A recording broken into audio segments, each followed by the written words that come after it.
grow up with the NES, PlayStation, Star Wars, cartoons, and 80s TV? Do you like to think who would win in a fight between Batman and the Master Chief? Comics, games, movies, music, and TV, they're gonna tell you everything you need.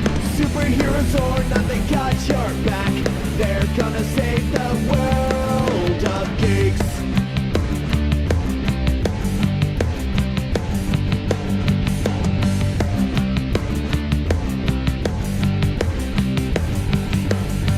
Comics, games, movies, music, and TV, they're gonna tell you everything you need. Superheroes or not, they got your back. They're gonna save the world of geeks. ThisWeekInGeek. ThisWeekInGeek. Throughout the ages, there have been heroes and warriors who've embarked on quests to save faraway lands and free the people from would-be conquerors. Today, legends are told from the tales of our terrible warriors. Chronicles of an unlikely group of nerdy adventurers armed only with their dice, some pretty stupid ideas, and a horseshoe up their butt as they come together to save the day in the Cambridge Chronicles. Seriously? You couldn't find anyone better? Welcome to Terrible Warriors. I am your dungeon master, Mike the Birdman Dodd from ThisWeekInGeek.net. But I'm not alone as I track through the Sword Coast in the world of Faerun. We are playing Dungeons & Dragons 5th edition, and this is kind of like a one-shot that may go to an extra session. We'll see what happens tomorrow. We're going to see what happens, but I'm not alone as I trek along the Sword Coast. I am joined with my co-hosts, or I guess my XO from the USS Motherfucker. I guess I'd be the XO Commander Motherfucker Alex. Yeah, that's what Justin says. I'm in charge of a ship, the USS Motherfucker. I'm running with it. But I'm also joined by one of my good friends, one of my old college roommates, David Double D Dennis. Yes, who is, which if you listen to our Patreon exclusive briefing, you would know some things about Dave. But if you want to find out more, you're going to have to pay me $1 or $5 or something. Either way, you'll find out why he's the Double D. You'll find out why, ladies. Just saying.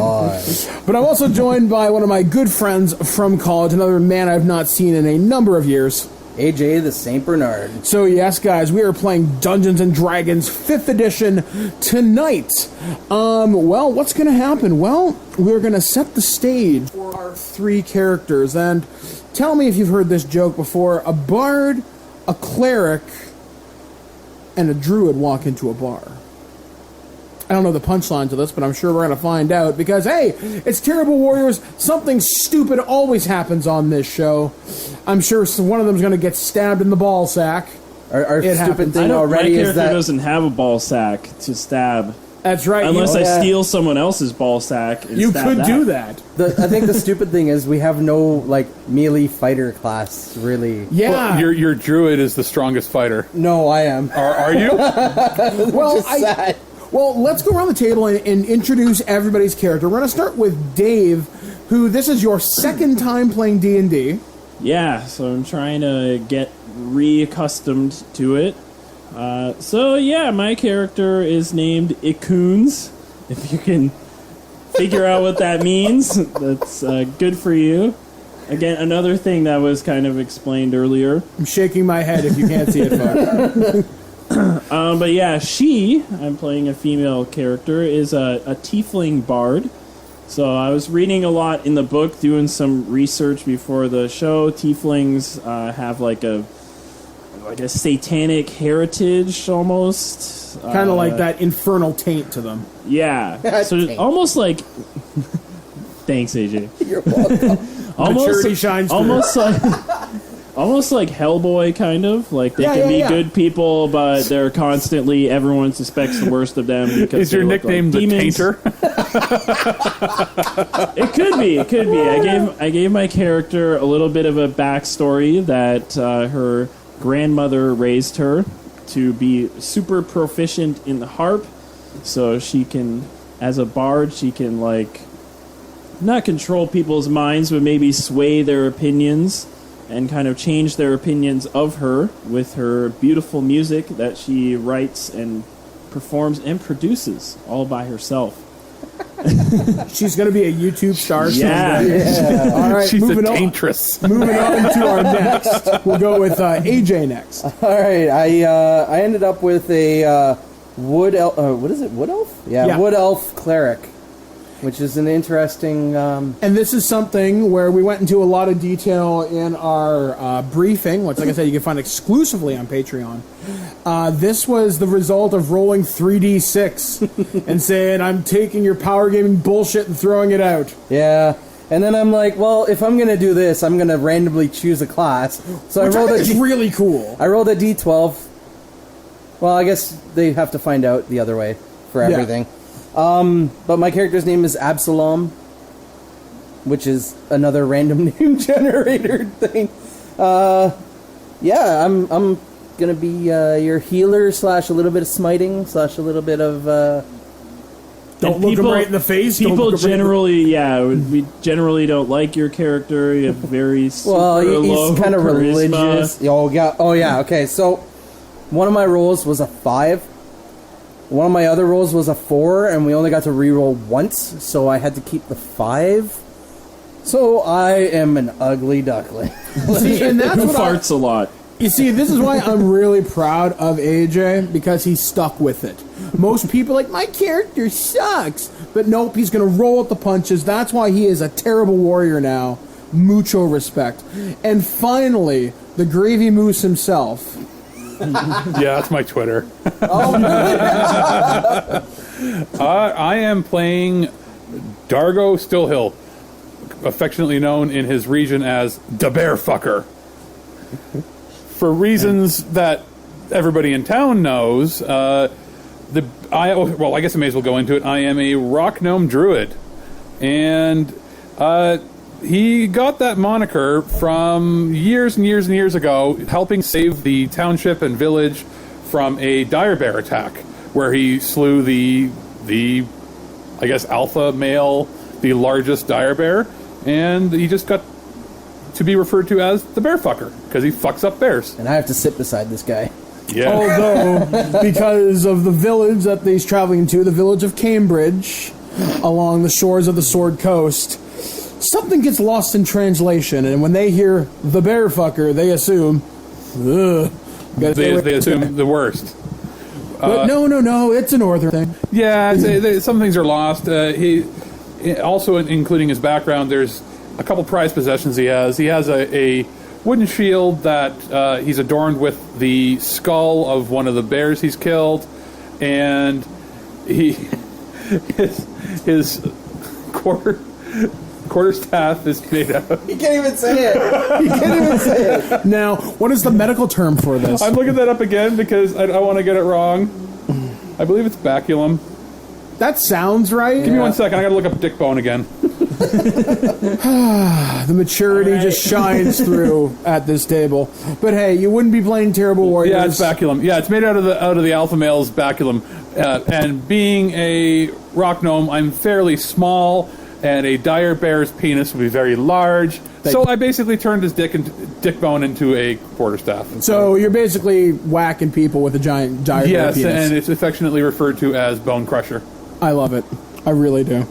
Okay, so to set the scene for you gentlemen. So we begin, as we do most often, on the road. And we begin on the roads leading into Cambridge. It's probably about a half-day's ride. A lot of villages are near Cambridge, so it's like the central port town where people come to trade. It's north of Waterdeep. And you guys are traveling in a covered wagon because the Lord of the Land, Lord Kilsh, has summons for adventurers as he is seeking to retrieve something that has been lost to him, something that is incredibly valuable, and willing to pay handsomely for it. And he thinks that perhaps an adventuring party such as yourselves could do it. Now, many people have gone on this adventure and not come back for various reasons, I should say. Your bard, actually, Coon, was it? Ikoons. Ikoons, has actually been playing in some of the local taverns along the way, and has been listening into what exactly the Lord of the Land looking for. So if you want to roll me I guess this would be an intelligence check, because you're tuned into rumors and everything through some of your bardic performances and talking with bar patrons. You've heard some things. So roll me a d20 and tell me the result that you get. All right. It's a 5. All right, well, Lord Kilsh You do add your into it. Yeah, so what's your intelligence modifier? 12. So plus 1. Okay, so you know Lord Kilsh is looking for people. A lot of people are like, oh, yeah, he's rich. What do you want? He wants more money. Whatever. He probably lost some stupid vase and you have to go get it back. But hey, it's easy money, because you look at the people you're traveling with. You got the bear fucker, which people love. I am the local, right? Yeah, you are the local. People know you, like you. They see you in the street. They give you fist bumps. They're like, hey, bear fucker. And you're like, yep, good morning. You know, I kind of picture your character looking like Walter from The Big Lebowski, just a midget gnome. Midget gnome with bear fur, bear skull what I shield. pictured. With the gun and the beard and the glasses. Yeah. I'm not wrong. I'm Don't break just the an rules, asshole. guys. So you guys are traveling in the wagon, like I said. It's probably about mid-afternoon. It's a gorgeous day. There's not a cloud in the sky. And you, Absalon, have been sent by your local, I guess, clergy ministry, Yeah. and you are to go as a member of good faith to go and help the Lord of the Land. Perhaps he's willing to fill the coffers of the local clergy in exchange for your help in retrieving this. Do you wish to roll anything else? Maybe you've heard something from other members of the clergy. This would be an intelligence roll. See if you can recall any specific information. Yeah, I got a -1 in. This is not going to be good. You're not the sharpest tool in the shed, but you're not an idiot either. Here you go. You got a 9. You got a 9. Well, you don't gain too much more than Ikunis. You know he's looking for something. A lot of the details are kind of sketchy. You know Lord Kilsh to be very vain. Like, he's a Richie Rich. He likes his stuff. He likes the finest furs, quilts, everything, right? It's very opulent, right? So you're kind of guessing. Your clergy's like, hey, man. And I'm holding out my hand, making the money notion. You're like, hey, come on. Help us out here. Come. So that's why you're going. Plus, you're kind of hoping maybe along the way, because you do suffer from... you're not the most attractive man in your clergy. I wear a mask, probably. You wear a mask. Yeah, I'll wear a mask. That perhaps maybe the court mage could help you. There might be something you could perhaps offer him. So if you could bring back whatever Lord Kilsh desires, maybe you're in line to ask for a favor in addition to helping out the clergy. And that comes to you, Dargo, de bear fucker. Yes. You have been out in the wild, just kind of running around, basically trying to live up to your namesake, hunting more dire bears. You've been tracking one for days, but you lost its scent. And you're like, you know what? I gotta go home. I got a bed and breakfast to run. Correct. So you're traveling with... Oh, I absolutely do run a bed and breakfast for wayward travelers. So you are traveling with it's not an Ikumis. inn. It's not a bar. It's a bed and breakfast. Oh, man. So you're traveling with these two, this cleric who insists on hiding his face, this beautiful tiefling woman who likes to strum on her harp as they're traveling down the road. What are you guys going to do? You've been on the road for maybe 2 hours. Now, here's the thing. Am I traveling back home, essentially? Yeah, more or less. Going home. You're like, I'm not walking this. Okay, I'll turn to my fellow travelers and say, do you guys need a place to stay? Well, yeah. We've been on the road for a long time, mister. Mr. What? The bear fucker. That's right. No. Well, I've got a place. I've got a little land, and if you're willing to, help cook breakfast for the rest of my guests, then you have a place to stay tonight. I don't know if anyone wants to see me cook their breakfast. You can wash the dishes. Okay. I do make a mean bacon and eggs. So I'll help. So I say we've planned to. Are we doing anything before we go back to take a rest? We've been traveling a while, right? Yeah, you've been on the road, like I said, All a couple right. of hours. So let's figure we're going to spend the night, and then from there we can gather our things and go. All right. Go What see time what it's of all day about. is it? It's about mid-afternoon, no later than okay. 2 or 3 o'clock. Oh, so we've got a place to stay once we get to where we're going. Yep, you should be in Cambridge by like 6. So just in time for dinner and... Yeah, grab a meal and we can unwind.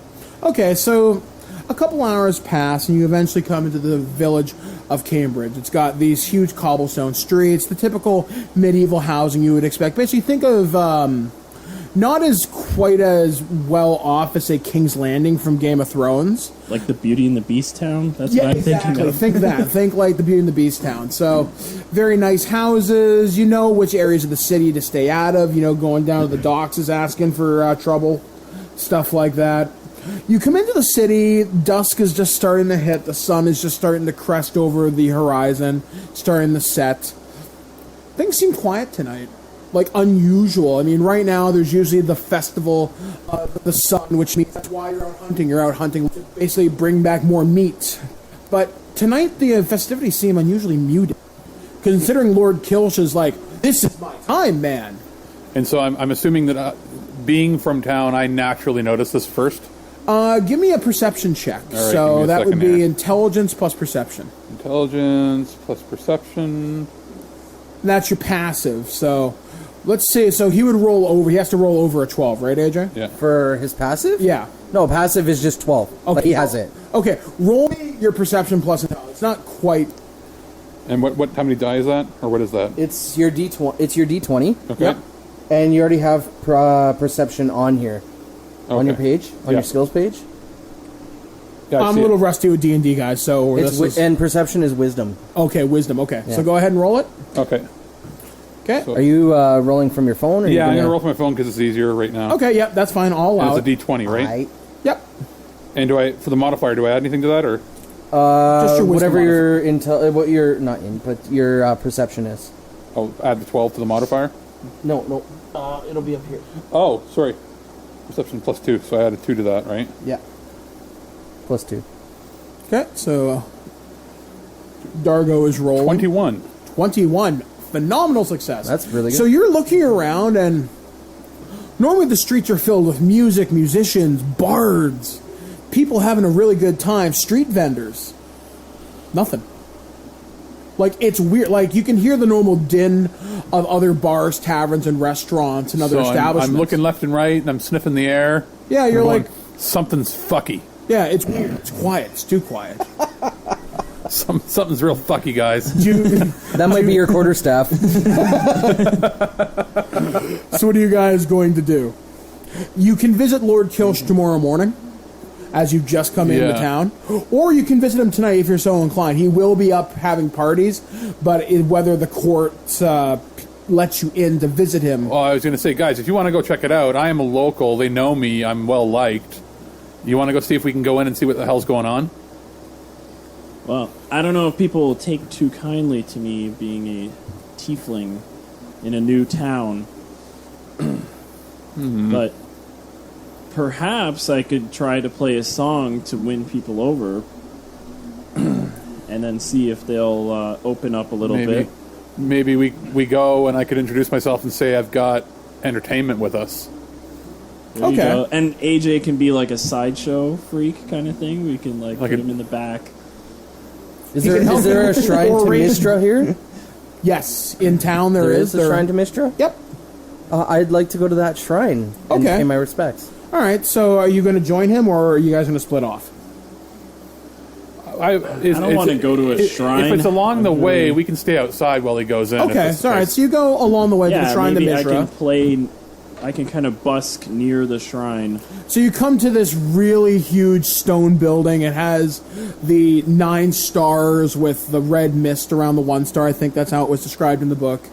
And you notice the clergy has left for the day. There's the monk who attends to basically making sure the doors are locked, everybody's fed, whatnot. But basically everyone's gone home or they're asleep. Yeah. So you come into the shrine, and what are you going to do? You notice there are candles and torches lit. I'm going to go to the altar, I guess. The altar. I'll pray a bit, and then I'll give a donation of a gold. Okay, so you do that. You put a donation into the donation plate, and you feel a sense of warmth and happiness come over, as your god definitely senses your presence in this place, and you feel at peace. Although while you feel at peace, you do get the subtle intonation in your ear. You almost hear a whisper. Says, "Be on your guard."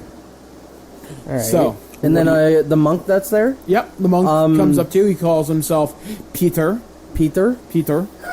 I'll ask him about Lord Kilsh and He's like- see if he knows anything. He's like, yes, Lord Kilsh is expecting you. Hopefully, once you've had a chance to rest for the evening, my good sir, you can go in the morning and represent us rather well. As you may look around, the donation plate is empty, and we have people to feed, unfortunately. And while we do rely on good charity, Lord Kilsh is charitable to a limit. Unfortunately, as our congregation grows, we're at a disadvantage right now. Do you know what he's looking for? He says, I'm going to roll a d20, and I rolled a natural 20. He knows exactly what you're looking for.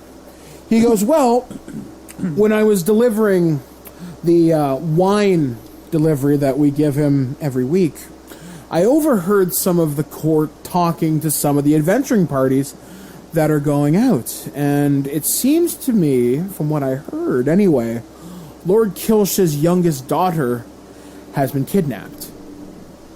Oh my. And there's pirates along the cove. They suspect one of the pirate captains has taken her hostage. And that is what Lord Kilsh seeks. Now, it's not well known that his youngest daughter has run off, because she's known to be very fancy-free and very flighty, very, very, very much her age. I mean, what do you expect of a 16-year-old unwed girl?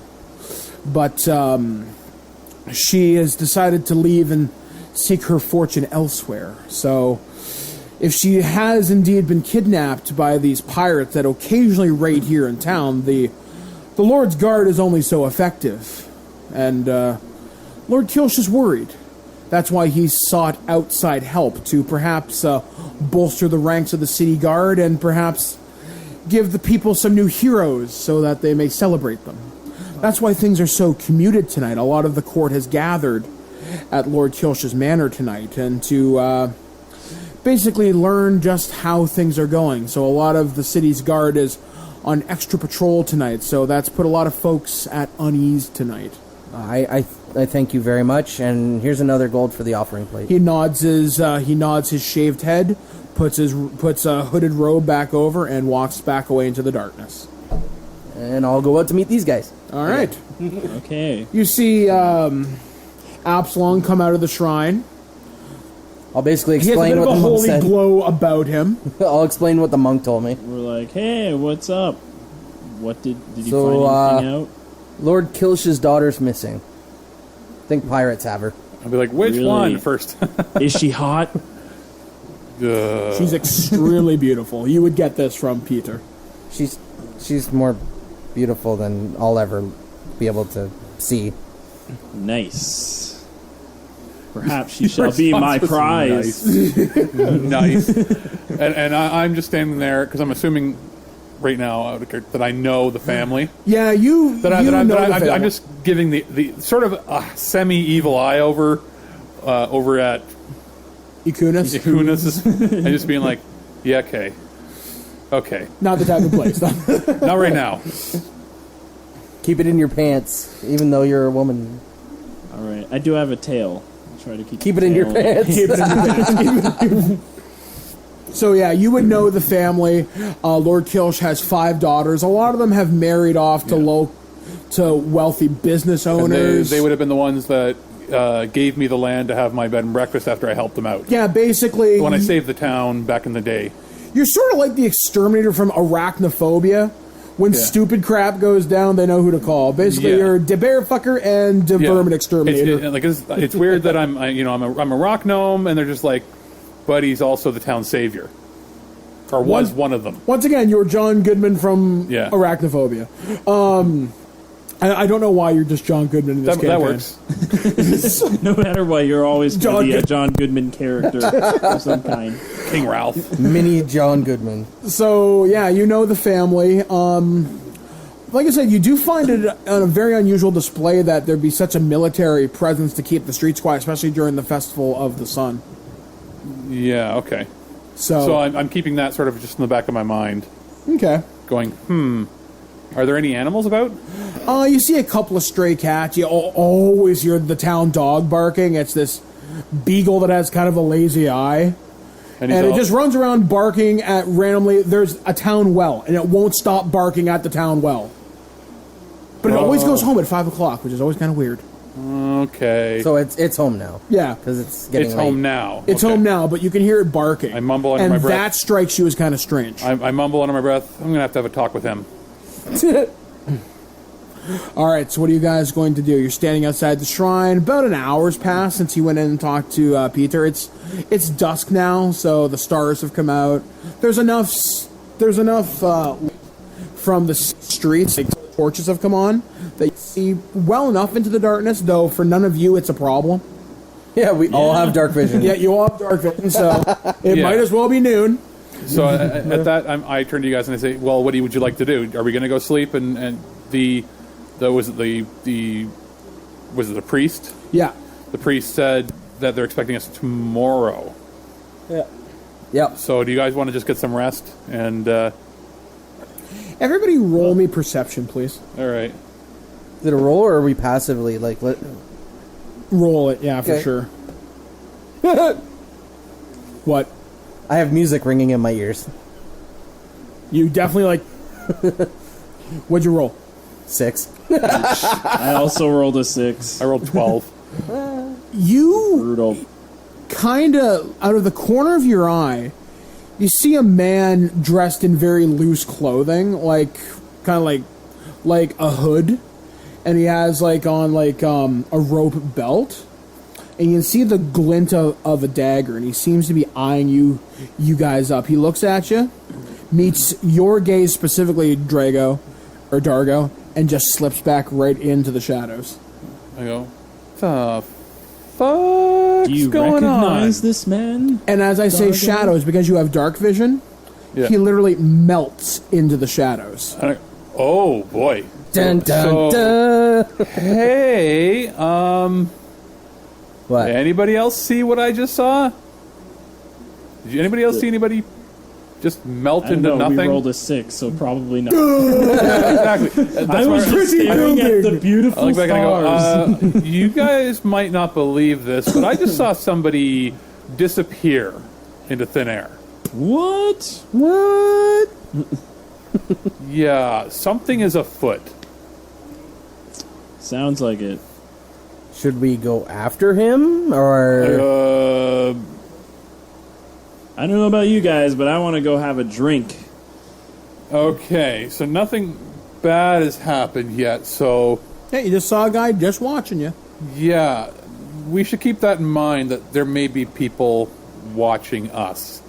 Why don't we go back to my bed and breakfast and see if we have any patrons and eat and have a few drinks and go to bed. Okay, so what Where do you it's warm. call your bed and breakfast? Oh, you have to come back to me. It changes. The Bear's Den. That works. That's good. that's Okay. pretty That good. works. So you go to the Bear's Den. You come in. The place is actually pretty good. You have a half orc behind your bar named Marty. He tends to bar most evenings. He does it because he doesn't want to go home to his wife. She's, well, frankly, kind of a bitch. So he's there cleaning mugs. There's a bunch of elves in the corner. They're just sitting there laughing it up. You see a couple people you recognize from around town. You see the guy who lights all the torches, the guy who maintains the city well, the city tax collector. And they're all just sitting having stew and bread and whatnot. There is no bard on tonight. Your other bard left town. He should be back in about a week and a half. Well, it just so happens. Just so happens. I was going to New say, I come in, entertainment. I give Marty a nod, saying, "Hey, He's no, like, no boss. extra, no extra food." He's like, boss, don't worry. I got it coming right up. Who's your lady friend? Well, and you slip right in front of me. You see Marty, this half-orc, grin with like a half-broken tusk. He looks like his face kind of looks kind of messed up. He's been in more than a few bar fights. But to me, it makes him a little bit sexy, I'll admit. And of course, I have to introduce myself. I am Ikoons, and if you would be so polite, I could be your entertainment for this evening, since I noticed you have no bard or entertainment of any Just kind. his entertainment. He's like, well, love, if you'd go up by the hearth, I would definitely comp you and your friends mead. Of course, with the boss's permission, of course. Well, I have been wave 'em craving off. some drinks after this long journey. All right, so you get up to the front of the hearth. Everyone kind of turns their attention toward you. You see one of the elves kind of go, look at this bitch. And I just You hear that clear as day. But I'm used to it at this point, so Yeah. I just kind of shrug it off. I know when I play my music, I'm going to win him over. All right, so I think performance is a charisma check, is it not? It's actually on here. There is a performance check. Yep. All right, so roll me performance. What, a 20? Yep, on a d20. Yeah, Let's see skills how. are always a 20. Yeah. Oh, man. Oh, you One. The worst Crit. performance ever. You basically called the elves. I shat my pants on stage. So you decide to sing an epic poem. Unfortunately, you managed to call every elf in the world a cunt. And Which makes me look at you. yeah, basically, Absalom shoots you a look, and these elves are like, is that right? Dargo's in the back laughing, audibly loud. Yeah, you understood it clear as day. Basically, all elves are dandelion eaters. You're all floofy floof, and you can't fight to save your lives. Clearly an elven ranger stands up. He's more than a little tipsy. The guy reeks of blueberry mead. He's like, listen here, devil bitch. If I can't... He pukes on his shoes. Where was I going with this? Oh, yeah. We're gonna fuck or fight. Your choice. Either way, you owe me an apology. He puked on his shoes again. Well, you're in no condition to fuck. And I feel Oh, like yeah? I've already got a good thing going on with the bartender, so I'm voting for the fight. He's like, all right. He's drunk, so he's at a minus initiative. So if you guys Minus a few things. yeah, he's minus a few things. So he gets a 17. Uh-oh. Damn. Are we all getting in on this? It's up to you. Like he puts up his fist. He's like, all right, bitch. Is it going to turn into a barroom brawl? And I'm sitting back, and if it gets really bad, I'm going to have to eject some people. Actually, you know what? I'm sitting back too because you're a bitch. And I'm still laughing. You're like, Screw elves, you fuck guys. them. Just All laughing right. at Oh, I also rolled a 17. Okay, so you both. So I'm gonna say, Dave, you both tie. Tie goes to the defender, as far as I'm concerned. So you can go first.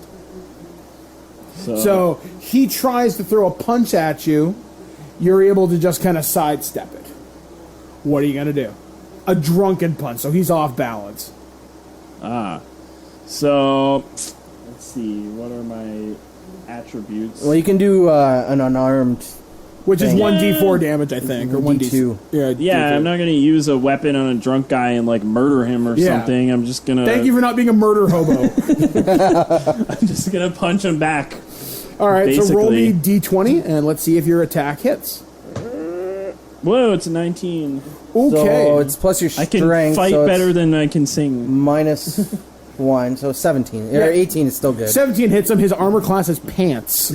Pajama think it's pants, no less. So you sock him right in the gut. You deal 2 points of damage to him. He starts throwing up his dinner. And he's like, oh, yeah? Oh, let me show you something.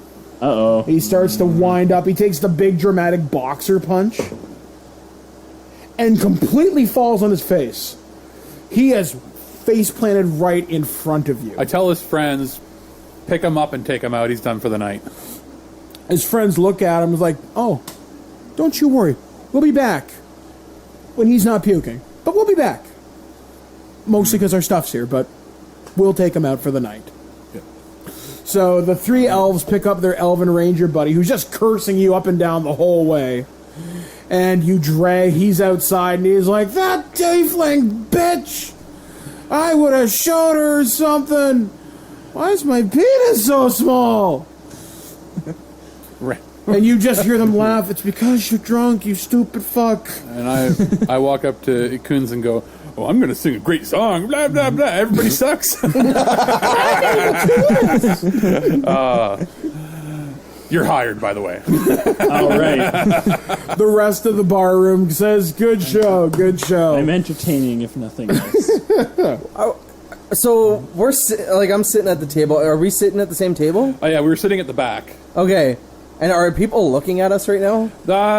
I would assume they know me, they know my personality, things are going back to normal. So I really wonder what happens when I take my face mask down to take a drink. All right. Okay, go ahead. Because that's what I'm doing. All right, so you do as such. And I look and go, ew. I'm like Deadpool times 5. Marty looks at Marty takes a big sip of his big flagon of ale, and he's like, man, you're an ugly cunt, aren't you? Here, have another. So thank you, and so are you. And we'll be ugly cunts together. I just turn and ask, so what's the deal with all of that? And point in your general face direction. I was born this way. Oh, okay. Wow. Just like Lady Gaga. When they tell you to keep your face inside the wagon, you keep your face inside the wagon. Is it like scars? Is it like boils? Like what do you have on your face? Just general deformities and yeah. Yeah, he looks like he maybe caught some disease as a kid and it wasn't caught in time. Maybe from the mother. Like really dry skin. Are we back to perfect? No, that's not. No, that was horrible. Harlequin baby. You was wrong in so many ways. As you're now being attacked by balls, by poop. Okay, but yeah, just generally you just have an unfortunate face. I'm unfortunately ugly. Okay. Yes.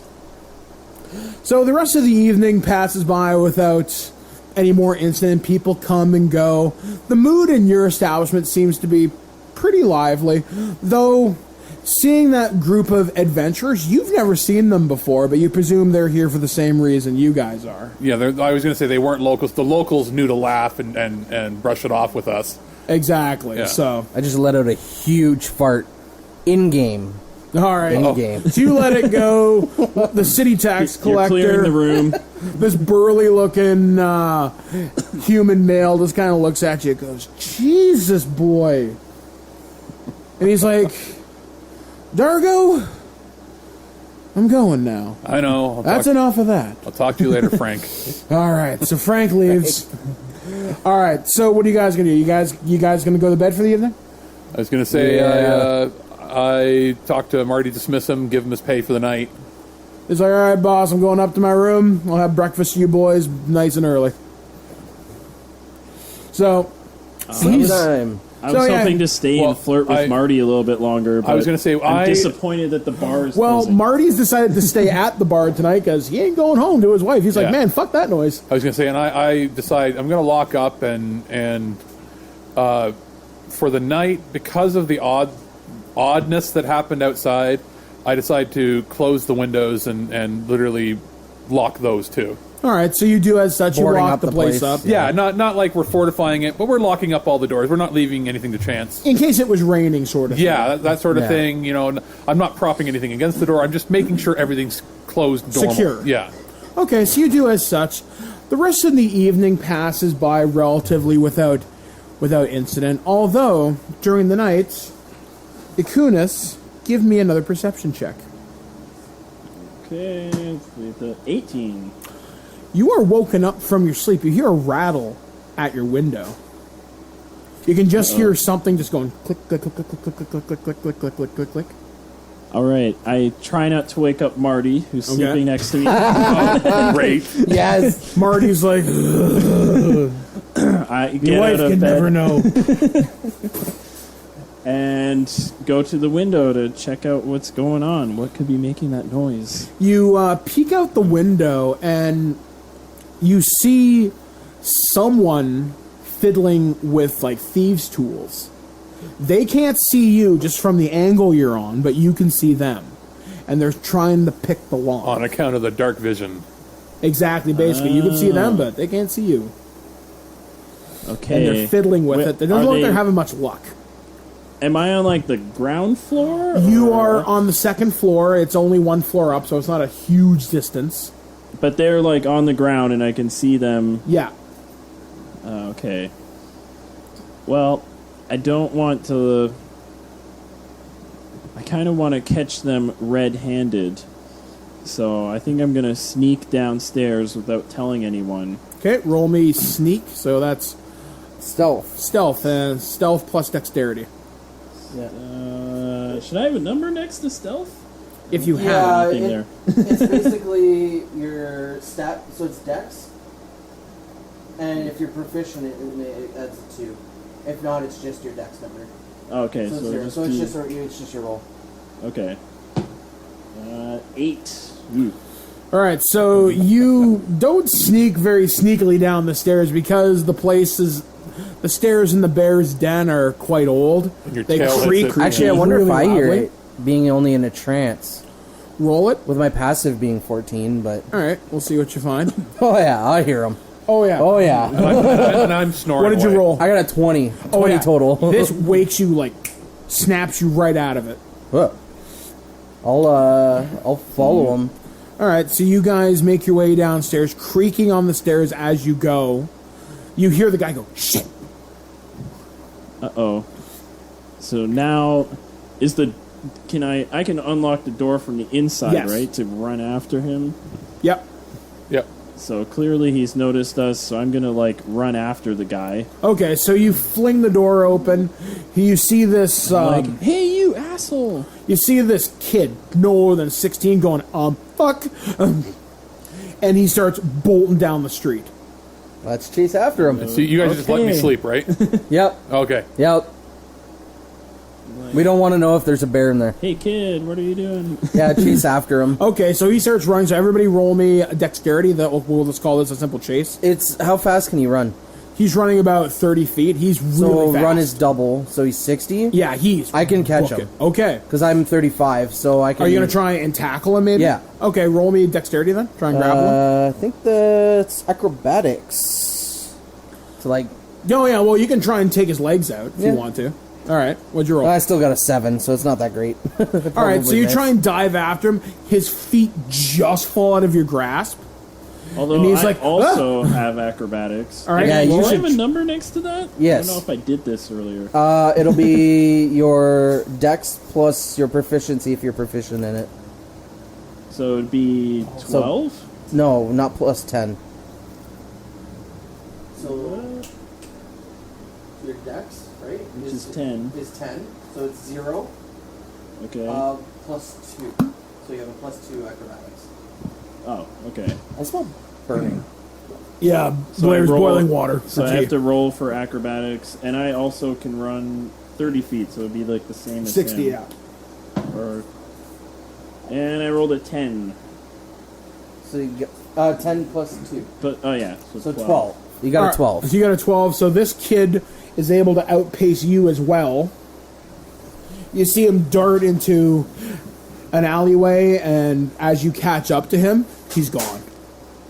Where I think he would be, I'm going to cast Thaumaturgy Okay. and make a small tremor on the ground to see if I can destabilize where he would have been. Okay. Roll it. It's actually just a cantrip, and there's no... Okay, so you just... So it just happens. happens. All right, so you cast a spell where you think he is. Yeah. Nothing happens. Okay. Don't hear like a thud. Yeah, or you don't anything. hear a thud or anything. All right. So, what are you guys going to do now? This guy's just gone. Double back to the bed and breakfast. All right. You going to wake up Dargo or wait until morning and tell him? Wait until morning. Okay. Yeah. So the rest of the Sleeping evening so passes quietly. by without any further incident. And you guys wake up, you get a nice breakfast of meat and potatoes and eggs It's filling. It's a breakfast of fit for a protein. lord, basically. Yeah, a lot of protein. You have a nice cup of morning ale because, hey, why the hell not? And you guys going to start making your way to Lord Kilsh's? You're going to catch up Dargo? What's going on? Or what's the plan, gentlemen? We'll tell him about like someone trying to break in, but And I'll be like, that's, Yeah, it's that's kind of strange. important That for you doesn't to know. usually happen, to be honest. Yeah, you're pretty well liked. There's usually one break-in attempt a month because there is a thieves guild in town. Yeah, but even then, a lot of the thieves... People like you. A lot of, like it'll be somebody new to the Thieves Guild, and then somebody higher up goes, no, that's the guy that saved the town. Yeah, exactly. So that's a little weird. yeah. Not out of the ordinary, but weird. So, you guys eat your breakfast. You gear up. You guys gonna have you start making your way across town towards Lord Kilsh's manor. You come, you see this huge, gigantic stone building. It's got like huge banners on the side with like a lion on it, stuff like that. You see tons of guardsmen outside dressed in full plate mail. They're wearing like red sashes, which is sort of like his, I guess, sort of his official house thing. And they all look at you and goes, and who might you gentlemen be? They're like, oh, Dargo, we know you. Yeah. You're expected. Who's the bitch and what's say there. this? I'm wearing a mask. Can't see. Yeah, exactly. And who and what the fuck are you? These are my party mates. I've heard that the Lord's name? Kilsh. Lord Kills. Yeah, I had a brain fart. In character, the Lord guy. Lord Kills, yeah, that he's looking for adventurers, and that he's suggesting parties show up. He's like, oh, well, I guess if he summoned you, I guess something's up. I was going to say he asked me to come, and I see a lot more of you guys out in the open than usual. Is it something serious? He goes, actually, give me a charisma check. We're going to see if you can get something out of him. Alrighty. Investigation. You can all try this if you'd like. No. Would you like this? No investigation for me. My charisma's +2. We have investigation on there. Yeah, it's only a +1. Yeah. You can. I don't know. What do you want me to roll? The Charisma or investigation. Whichever you want. I'll do charisma. Okay. So you're going to try and charm the guard. 1 second. Persuasion. That would also work. That's charm. You Yeah, could that's grease his charm. palm a little bit if you needed to. I can grease his palm, all right. 18. Okay, he goes, well, Dargo, now that you mention it, kind of, yeah. Actually, as you know, there's been those pirates that have been coming in the town, and there's a lot of people down in the docks that have been just getting jumped, mugged. They're getting a lot more brash now. They're coming further and further into town. They Getting knocked worse over. and worse. Well, they knocked over the dancing Pegasus last night. Not the dancing Pegasus. They stabbed the poor barmaid. Now she's okay. Luckily, one of the clerics was able to get to her in time, but Not Cheryl. it wasn't pretty. Which means, I don't know, man. I mean, like I said, we're a small town. Like we're like 3 steps above a fishing village. All right, don't worry. I try to reassure him. Don't worry. We'll figure out what's going on here. We'll get to the bottom of it. It's like, please do, man. So, as you say that, you enter, you go through this huge royal garden and stuff like that. Well, there's a lot of flowers, whatnot. It smells very, very nice. You notice the other king's daughters seem to be kind of milling around, not looking at you guys directly, but they notice you guys come in. And as you pass through the big doors leading towards the throne room, they begin to follow behind you. So, you come into the main throne room. You see Lord Kilsh sitting upon his throne. He's dressed in these royal blue robes with the red sash. He looks very troubled. He's a bald man. He looks. The best way to describe him is think of Michael Ironside, grumpy face. Would be the best Isn't way Michael to. Ironside already kind of grumpy face? Oh yeah, he's more grumpy face than What normal. about the Principal Strickland from Back to the Future? Yeah, like that very grumpy face, very the crown upon the troubled brow sort of thing. Yeah. They both have that look. So he's like, Dargo, good morning, my friend. Hello, sir. I'm glad you have come.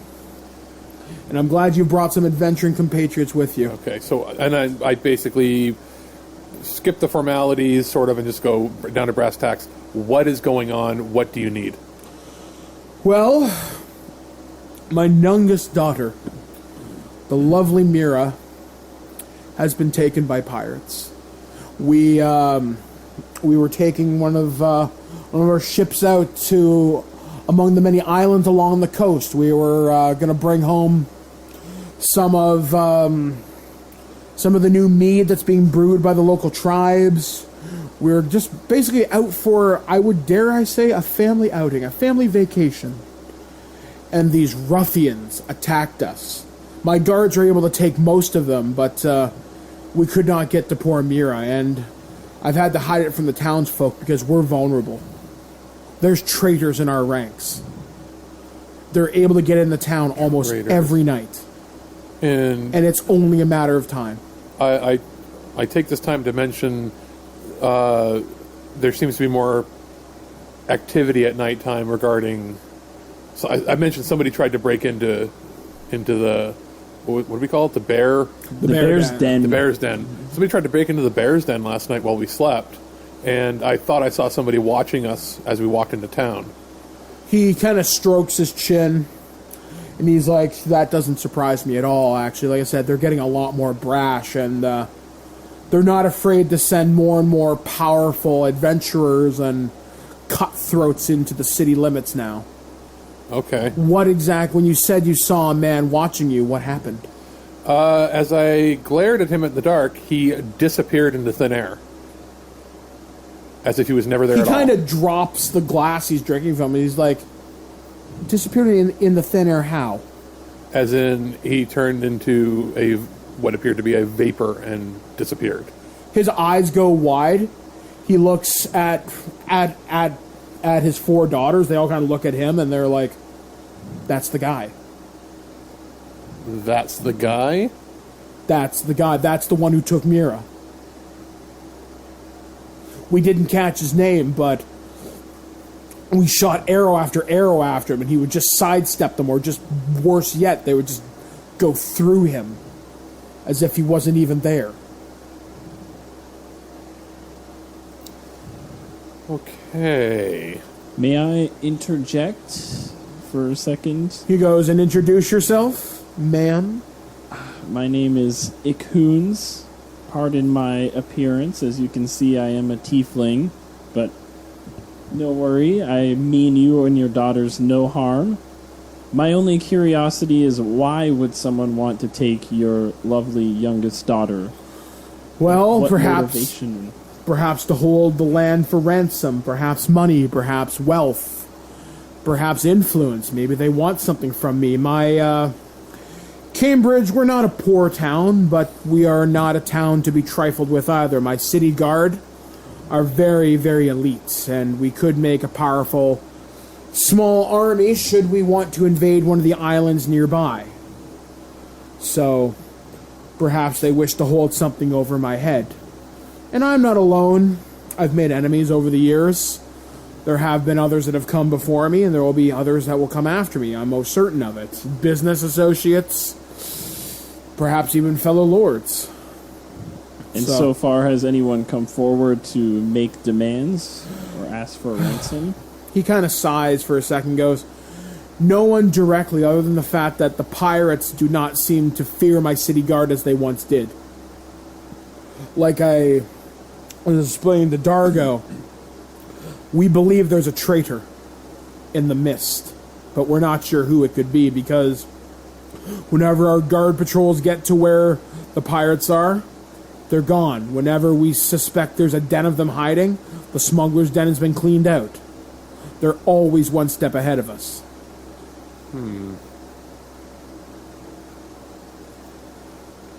He looks at your friend, he looks at Absalon, and goes, and I can only assume you're here to represent your faith, because you desire something from me. Yes. He looks at you, goes, judging by your coin purse, I'm guessing it's a little light, which should be an indication that the church is also light, correct? Very light. Well, you've been very good to my family. You've married off every single one of my daughters except for Mira herself. So... Which, when we find her, will change. Well, I'm glad they've sent someone. They've sent someone who they believe to be their best emissary for the job ahead. And whatever assistance we can offer you, we will. We don't have many leads, but we suspect the docks would probably be the best place to start. Maybe track these cutthroats as they come in during the evening. I know your... he looks at Ikunis and says, I'm judging by your extravagant outfit. You're probably a performer, maybe a bard, perhaps? Why, yes, in fact. He goes, why don't you, might I suggest, start checking out a lot of the local entertainment scene. It is the Festival of the Sun, which means there's a lot of loose tongues right now as the mead and wine flows. You're a very beautiful, if different creature. Thank I you. mean you no offense. But perhaps someone with the right loose lips and loose coin purse might talk to you. If there's anything these people understand, it's money. I give Ikuns a stare. The stare is the "don't fuck the Lord" stare. I'll do my best. He goes, Maybe later. He goes, should you need anything else? My court hand will be here to help you. You, of course, know James, the court hand. He's an older gentleman, sort of like the King's Guards. Sort of like the King's Guard. He basically does everything around. The King's Steward, so to speak.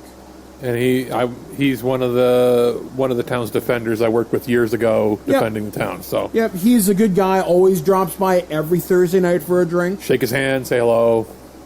He's like, Dargo, it's good to see you, and I'm glad you're on this. Because you know we're in trouble. They cut down 3 of my best men in the last week. These are men that have families.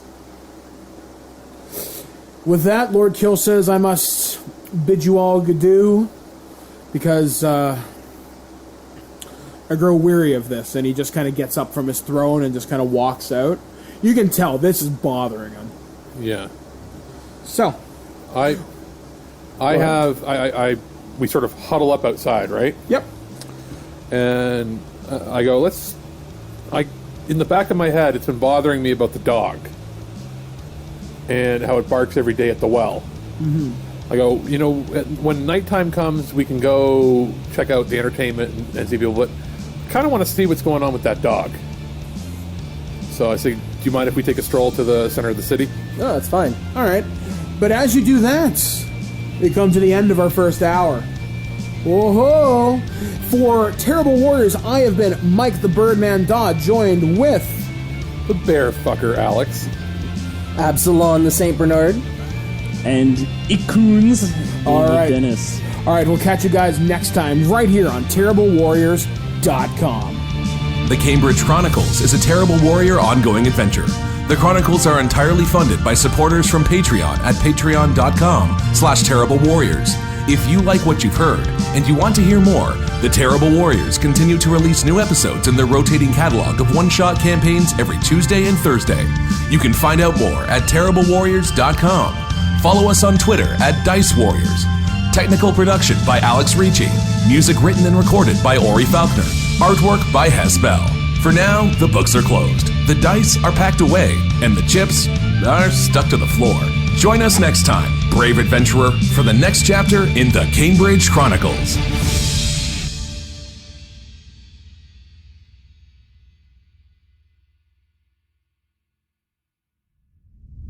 Throughout the ages, there have been heroes and warriors who've embarked on quests to save faraway lands and free the people from would-be conquerors. Today, legends are told from the tales of our terrible warriors. Chronicles of an unlikely group of nerdy adventurers armed only with their dice, some pretty stupid ideas, and a horseshoe up their butt as they come together to save the day in the Cambridge Chronicles. Seriously? You couldn't find anyone better? Welcome back to Terrible Warriors. I am your Dungeon Master, Mike the Birdman Dodd from ThisWeekInGeek.net, and we return to Dungeons & Dragons 5th Edition. I still haven't came up with a name for this game. I'm working on it in my head because, as I said last episode in our Patreon exclusive debrief, I'm making it up as I go along. So let's see what happens when these guys dive back into my sandbox of Cambridge, which is a city located north of Waterdeep along the Sword Coast in Faerun. If I'm getting some of this geography wrong, you know what? Fuck you. I'm new to this. I'm learning D&D history. But I'm not alone, clearly, as we venture through the streets and alleyways of Cambridge. I am joined with... Alex, the bear fucker. David, Double D, Dennis. And AJ the St. Bernard. All right, there. So when we last left our adventuring party, they had just left Lord Kilsh's throne room and were heading outside the manor's walls to discuss, well, what's the plan now, guys? Yeah, and I had said that I wanted to investigate what was going on with the dog in the center of the town. That because it was out of character for the dog to be barking as much as it was. Mm-hmm. All right, so you're going to head to the center of town? Yeah, you, any objections? No, I think that's where we were going, right? Yeah, right. we're going to go. Yeah, because it wasn't nighttime yet, so there was no reason to go talk to the local bars or buskers or anything because it's still midday, right? Yeah, it's probably no later than maybe 1 o'clock. So the sun is high in the sky, but it is starting to cloud over. You can probably feel a little bit of rain in the air. Okay, so we head to the center of town, and I'm looking for the dog that's been barking mysteriously at the well, you said. Okay, roll me investigation, which is the closest thing we have to a search roll, or perception, either or. All right, I shall roll a perception. Give you 1 second here. Da-da-da-da-da.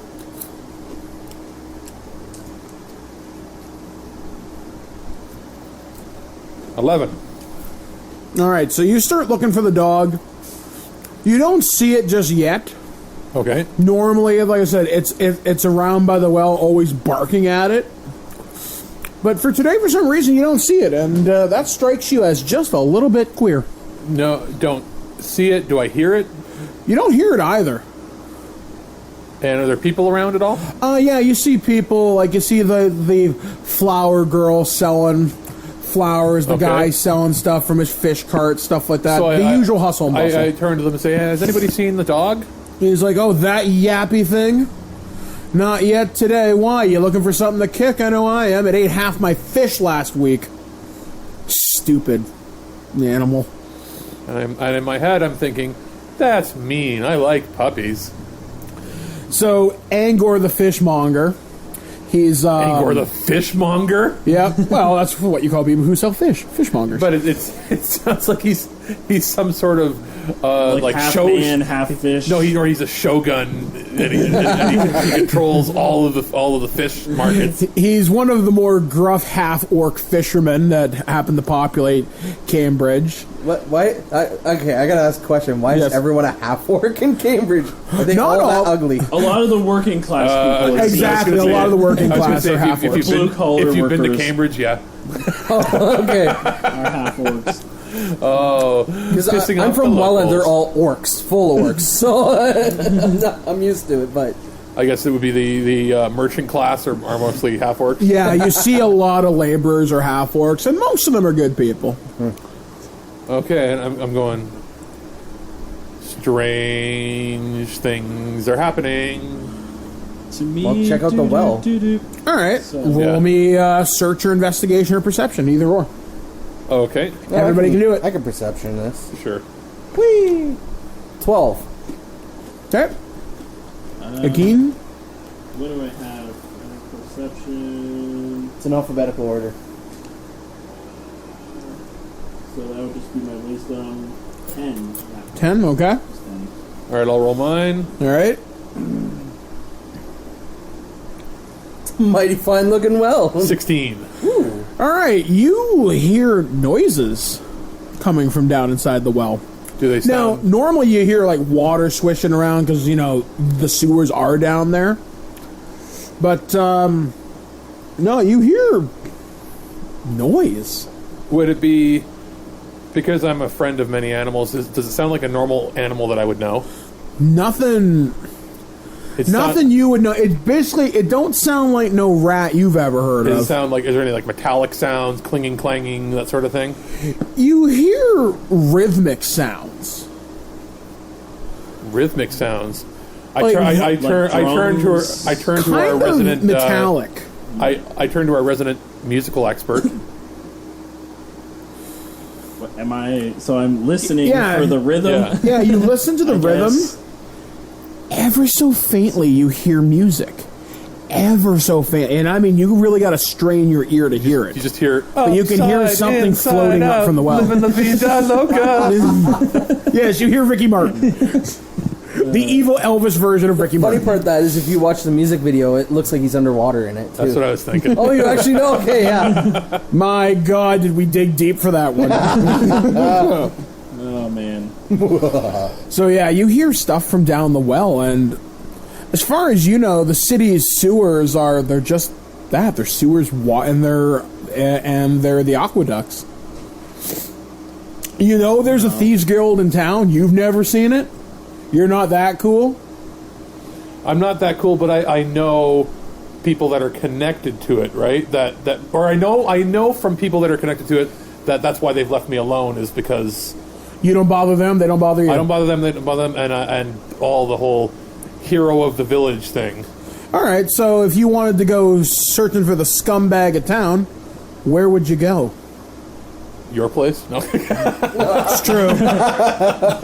Well, I'm thinking we should maybe go into the sewers, but not jump down right into this well. Like, look for the entrance of the aqueduct or something. I was going to say, I would fit down the well, but I'm not about to go jumping in head first. Especially because everyone in the town is going to see us jump into this They're like, well. what the hell are you doing? Did I throw him in the well? Little Timmy's in the well. Yeah. No, let's And Lassie with the droopy eye. let's go look for like the entrance to the sewage I guess system. it would be the, we'll go see whoever is the town's public utilities worker. Technically, yes. You'd Public go. Works Department of Yep. Cambridge. All right, so you go. have one? Give me investigation. Let's see who you would look for that. Someone else can do that, please. Investigation? I follow. All right. Sure. I got a 6. Ouch. All right, Dave. I'm It's all up to you. Or is it I go looking for... I have a 13. All right, so you kind of get the idea. Well, you're kind of looking around. I'm scratching my head trying to figure out what the guy's name was again. You can't remember it. You get a bit of an inspiration in the back of your head thinking, well, it is about lunchtime. Where's the ritziest looking place? Where would a city worker go? Not the ritziest place. Well, The best sandwich in yeah, town. the best. Basically, where do the public works people hang out, sort of thing. Now you guys have a clue. Bear's Den? No, I'm more of a dinner place. Well, yeah. thought you were a bed and the bear breakfast. fucker would know where. Dinner and breakfast only. Don't Hey, you get the it? bear fucker. Where's the best dinner place? Lunch place. There is a place lunch, here in right? town. Fast Eddie's. There is a place here in town.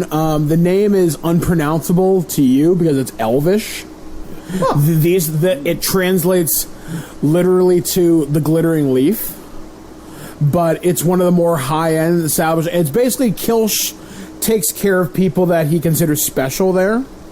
Sort of like you guys eat here, this is your mess hall, but people who've earned his favor can also eat there. So essentially, I've been there a couple times, but I don't know the name of it. Yeah, basically, you're like, it's not my thing. Like I've been invited to like special banquet dinners and stuff. Yeah, basically, yeah, as like a formality. Yeah. I could read I'm like, the well, sign. there's this. Yep, so you can Yeah. read the sign.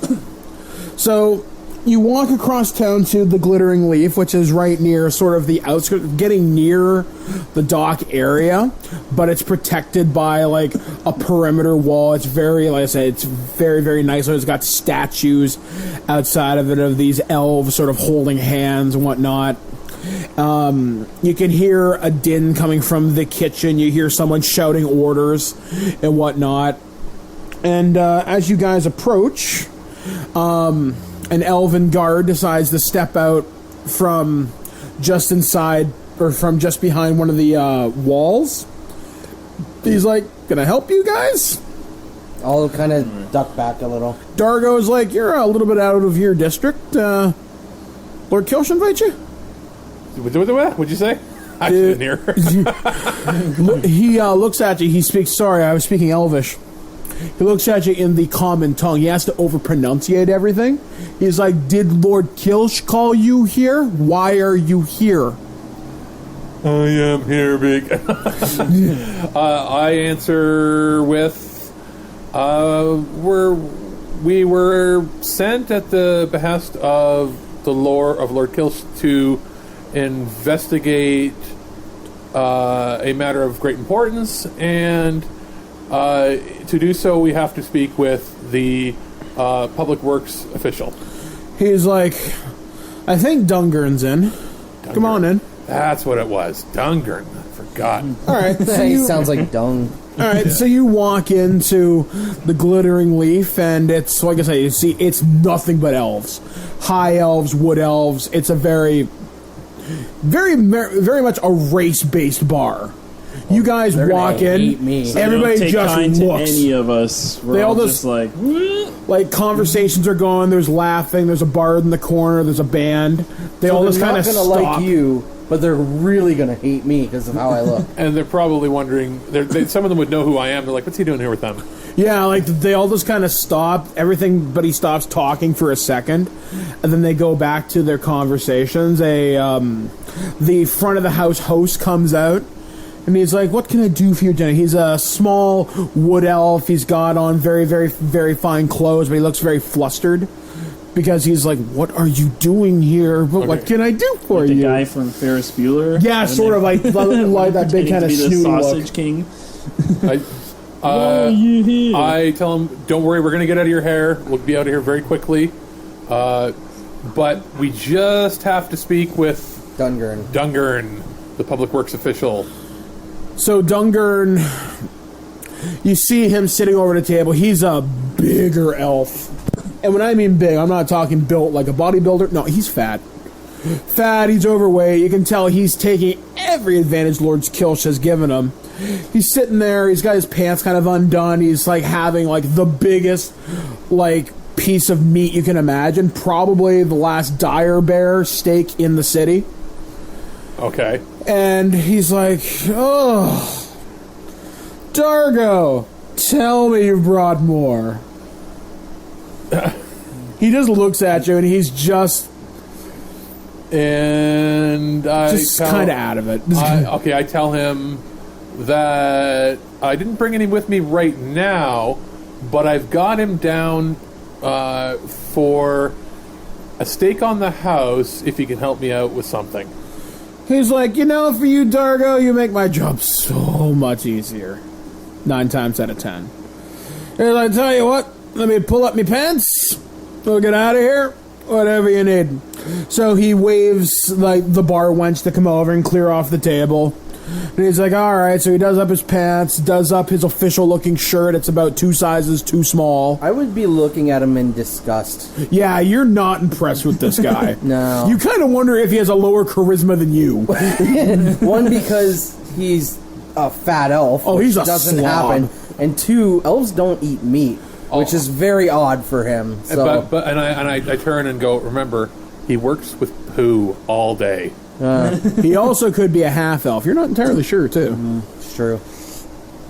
Which makes him even worse. Exactly. You're like, you get to hang in here with all the elves and no one bats you and I. What? Whose dick did you suck? All right, so Dungern comes outside. He's like, "All right, so what do you need, Dargan?" I ask him if he's noticed any weird sounds in the well. That we were.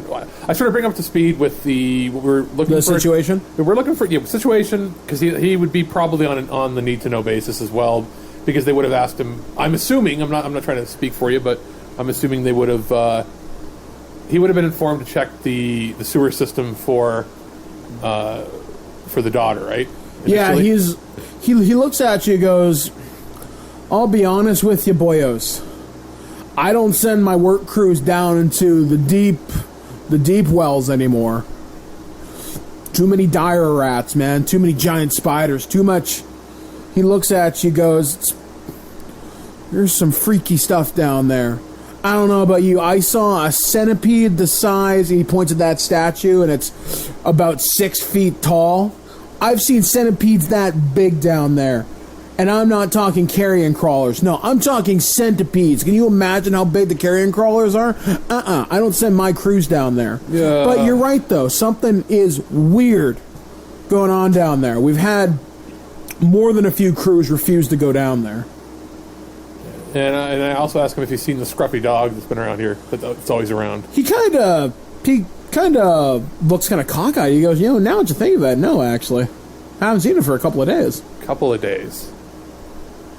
He's like, I thought I heard it the other night. I was going to say, because we saw the dog the night before, or the day before when we came into town. Mm-hmm. But we were the last people to see the dog, apparently, then. So he's like, huh. Okay. And I asked him if we could have the keys to the maintenance access. Well, so we can do a sweep for him. And in return... You already promised him a steak. I'm going to give him a steak. Yeah, he's going to give us the key. But I also want, just for myself, I want one of his... I want a +1 coupon to go into the roll a the persuasion check on this one. All right. He's like, I don't know, Dargo. It's a pretty tall order. They let me there, and I'm not one of the dandelion eaters. So he kind of strokes his ears. He's like, 17. I'm 17. He goes, well, if a half-breed like me is good in there to shit in their toilets, then you're good enough to come on in there and eat with me. So all right. I'll see that I've happens. got it in for one time that I want to go and eat well. All right, so Dungern tells you where to go. He tells you to go towards the outskirts of the city. You got to go down by the docks, and then there's the entrance to the aqueduct, Down so you by can the make your docks. way in. Okay, these are the docks that we've been told about. Yeah. All right, so Sketchy part of town. I was gonna say, Although I thrive in the sketchy part of town. I That's should where the always other be- tieflings usually hang out. I should always be in the sketchy part of town just because of how I look. All right, so you guys begin to make your way down and I'm towards... assuming we have all of our equipment, right? Oh, yeah. Yeah, you guys are loaded up with your armor and everything? Yeah. Okay. Okay, so you look like that an would be adventuring party. So you are turning a few heads, but not necessarily a lot, because you are wearing your adventuring gear. You're wearing your holy vestments, I presume? It's, I'm actually in, scale mail. Scale mail, okay. Yeah, I'm actually, I look like I have gear, like... You look shield, mace, like... So you might be mistaken for a fighter. Except everything's adorned with, like, holy symbols. Okay, so people know you're either a cleric or a fighter. Yeah, even maybe a paladin. Yeah, maybe even a paladin, right. So as you approach the outskirts of the city's buildings become a little more run down. They become a little more scummy. You can start to see people dumping chamber pots out their windows. You hear people having arguments inside houses, stuff like that. You see kids running all over the streets, various races. You don't see a lot of elven kids. You see a lot of human, half-orcs, stuff like that, the odd dwarf. But just basically, the kids run the streets, so to speak. But you also see a lot of the dock workers unloading ships and whatnot, because Cambridge is a port town. So you come to the edge of where the aqueducts begin. It's this huge stone, basically it's like an entryway. So it's like 30 feet across, like 10, 15 feet high. It leads under Cambridge, under the city. For the most part, it's safe. For the most part, but there have been rumors of the occasional ghoul getting down there and grabbing people who can't necessarily afford a place to sleep. So, what are you going to do? Well, we open up, we unlock it, get in there, right? Yep, so you open up the gate, you swing in. We don't need any torches. We don't need any lights. We can see as it That's is. pretty good, yeah. All three of us. Alright, so you guys begin to walk into We this still place. have them with us, though, just in case, because if we need colors... Yeah. Yeah. Well, I was going to say, I have an adventurer's kit. Mine doesn't. Or traveler's kit, it's called, I think. So you begin to walk into the aqueducts, and it smells mostly of fresh water. You can start to smell the sewer as you get a little bit deeper in from some of the side tunnels. So it's not stinking like poo gas just yet, but definitely there's the unpleasant undersmell of shit. So... Lovely. Oh, yeah. You're going to want to do laundry later. Eau de toilette. Yeah, eau de toilette. Let's just say it's clinging to your hair. Oh, it's never going to come out of my bear fur. Oh. So as you're kind of trotting through the water, you come to a 4-way fork in the road. Actually, everybody roll me, I guess this would be investigation, be the closest thing to knowledge. For what? Where you are in the city, as opposed to the well.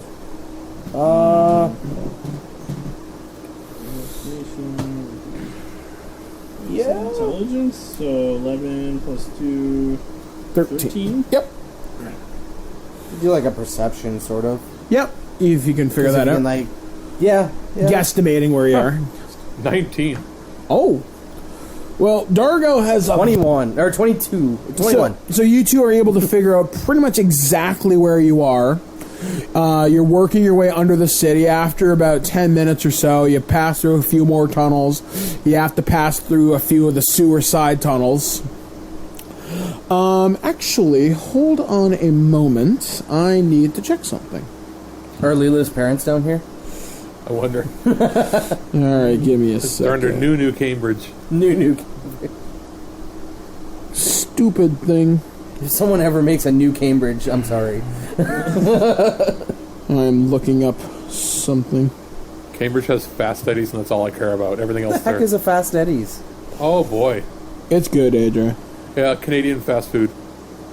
And it's over in, like, Cambridge. Like 99 cent hamburgers, but, like, think of what McDonald's would have been in the 60s. Oh, okay. Like that. And they have crazy fries. Crazy fries are French fries with a bit of a chili sauce. Not like a chunky chili, but like a chili flavored sauce. And then they squirt cheese on it that's sort of like nacho cheese. Okay. So it's a unique sort of... It's not poutine. It's not chili fries. It's chili cheese fries. Sort of, but a little different. Yeah. And it's like nacho cheese fries almost? Yeah. Like not... Yeah. It's like a salsa instead of a chili? Yeah, maybe? but it is a chili. Okay. But it's the consistency of nacho cheese. Can everybody roll me a Constitution save? For the listeners, it's delicious, by the way. And I'm assuming this Constitution save is because if we're going to throw up from the smell. Yeah, maybe. You tell me. I have a 15. Okay, so you pass. 19. You pass. Damn. All right, Dargo. So as you're wading through literally shit water at times, Oh, it clings to my fur, doesn't it? clings to your fur. You're looking at some of your fur. You're like, oh man, this might be ruined. Boots with the fur. But as you do, you start to feel a little bit gross, a little bit fatigued. Actually, you got a bit of a muscle cramp, actually. Owie. So you're like, ugh. You're just kind of passing it off as it's gross. I need to get out of here. So after a few more minutes happens, you arrive and you can look up through the well, and you can look up and see the sky in the center of town. You've noticed that it's now started to rain. So you can just hear the sounds of rain coming down the well, and everybody And roll me. this is the main well that Yep, main well. So everybody roll me perception again. Oh, rolled off a crit. 1. Whoops. I'm pretty. Yeah, once again, I'm just like... thinking of a new song. That's what I'm doing. 21. 11. Okay, you hear something. You start to hear that rhythm and almost music again. Something ever so quietly. And it's coming down one of the sewer tunnels leading further down, which leads to, well, literally the sewers. So it's just very faint. Is it like that? I'm just hearing a humming sound. In the back. Kind of like a humming. You hear like almost like the churning of gears and like a drum beat. Okay. And you can very faintly hear someone's voice. Can't make it out for shit, but you So can it's hear definitely something. not How Bizarre. Yeah, no, it's Bizarre. not How bizarre. OMC or EMF or whatever. So anyway, 90s references. what are you going to do? I turn to my fellow adventurers and go, so I hear something coming from that away. Does anybody else want to go towards the ominous music that I can only hear? Sounds like we should investigate. Sure. All right.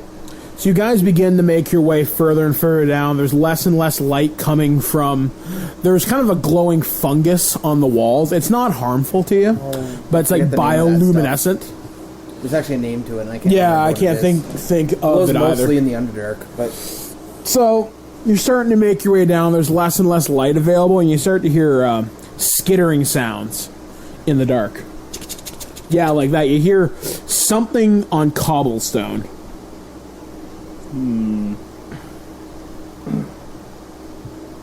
Should we... I guess we should ignore the sounds and just I'm keep going to do a going. perception check to find this skittering sound. All right. You go right ahead. 20. All right, so you look around, and you're just listening, and you kind of hear like chitinous armor, almost like I'm gonna tap on my wall here for folks that can't hear it. You just hear it skittering, and it's rhythmic, and it sounds like there's a lot of it. You rolled a 21, you said? 20, yeah. 20, so you peer through the darkness, and just underneath the water level, you see a pair of really beady eyes peek up. Roll me knowledge. Maybe you can identify it. And it's just him seeing this, right? Yeah. Maybe like a history or no. I'm trying to think of what's knowledge now. I Maybe forget. insight? Insight is more of what people are thinking. History, if I've ever seen this type of thing before. Yeah, all right. Yes. I'll give it to you. Yeah. Nope. 4. You have never seen whatever the hell this is. But you can just see its eyes, just these giant black eyes just kind of looking at you. Well, this thing scares me. And we go, what thing? I'll point to it. That thing. And I'm going to pull out my crossbow. All right, so you ready your crossbow. This thing just keeps kind of staring at you in the darkness. So it hasn't done anything yet. Load it up. All right, you load it up. And I'll fire at it. All right, you fire at it. Roll it. 5. Your shot bounces harmlessly in the water in front of it. This thing, you see it start to move a little bit kind of forward towards you. And you look in the darkness, you can see 2 more sets of eyes pop up behind it. Alright, guys, let's get ready. And you hear just the water start to splash as the water starts to kind of flow around these things as it's starting to come up from shallower and shallower water. How far away? These things are probably about 15, 20 feet from you. You can definitely see them now. I'm going to switch to my mason shield. All right, you do as such. You ready up. And everybody roll initiative. I'm just going to roll for the creatures first. They got 16. 12. Okay. Crit. All right, so you guys go first. I'm probably going first. I got a 9. You got Yeah. 9? So me, you got a 6? I have a 12. 12. So it's me, Dave, Alex, and then Mike with his beasties. Yep. Alright. They're in water, so that's not good to use flame. No. No. Well, it's like wish the only spell I have that does damage. I wish I could have gone first. Yeah. I guess I could just walk up to one and smack it. Alright. I'm gonna walk up to the closest one Okay. and smack it with my mace. All right, so A you... little poop on the head. Yeah. All right, so you crank this thing, And Or you I hit attempt it. to, anyway. All right. Roll it. 19. You hit this thing right crack on its hard armor. It's got the smell of like salt water and brine. It smells really, really fishy. Alright, you want damage? Yep. So that'll be 3 damage. All right, so you crank this thing. Your mace definitely connected with it, but it hasn't gotten through the armor. So this thing looks up at you, almost tilts its head as if to say, yeah? Oh. All right, go next. Dave. Shit, so I guess I'll use my rapier. I have a rapist wit. I mean, rapier wit. Rape. What is it, an 8? Yeah. Hey, he is the sexaholic, and he's got something to poke people with, so it's pretty good. What did you roll for your to hit? Yeah, you have to roll your 20 to Yeah, hit. roll your d20. Sorry. That's okay. Then add the first number beside the 7. attack. You miss. So you take your rapier, you try and stab this thing in the face. It deflects harmlessly off its facial armor. Attack, it's the 20 plus your 1. Okay. And now we bring it to Dargo. Here we All go. right. I use frostbite Okay. because it automatically can do up to 60 feet away from me. All right. Yeah. So this thing's That's gonna a cantrip, right? Yep. try and defend. So, yes, you have to roll a DC save. Yeah. Which I fail totally. Alright, so All right. you get to do your damage on And it. so yeah, it's 1d6.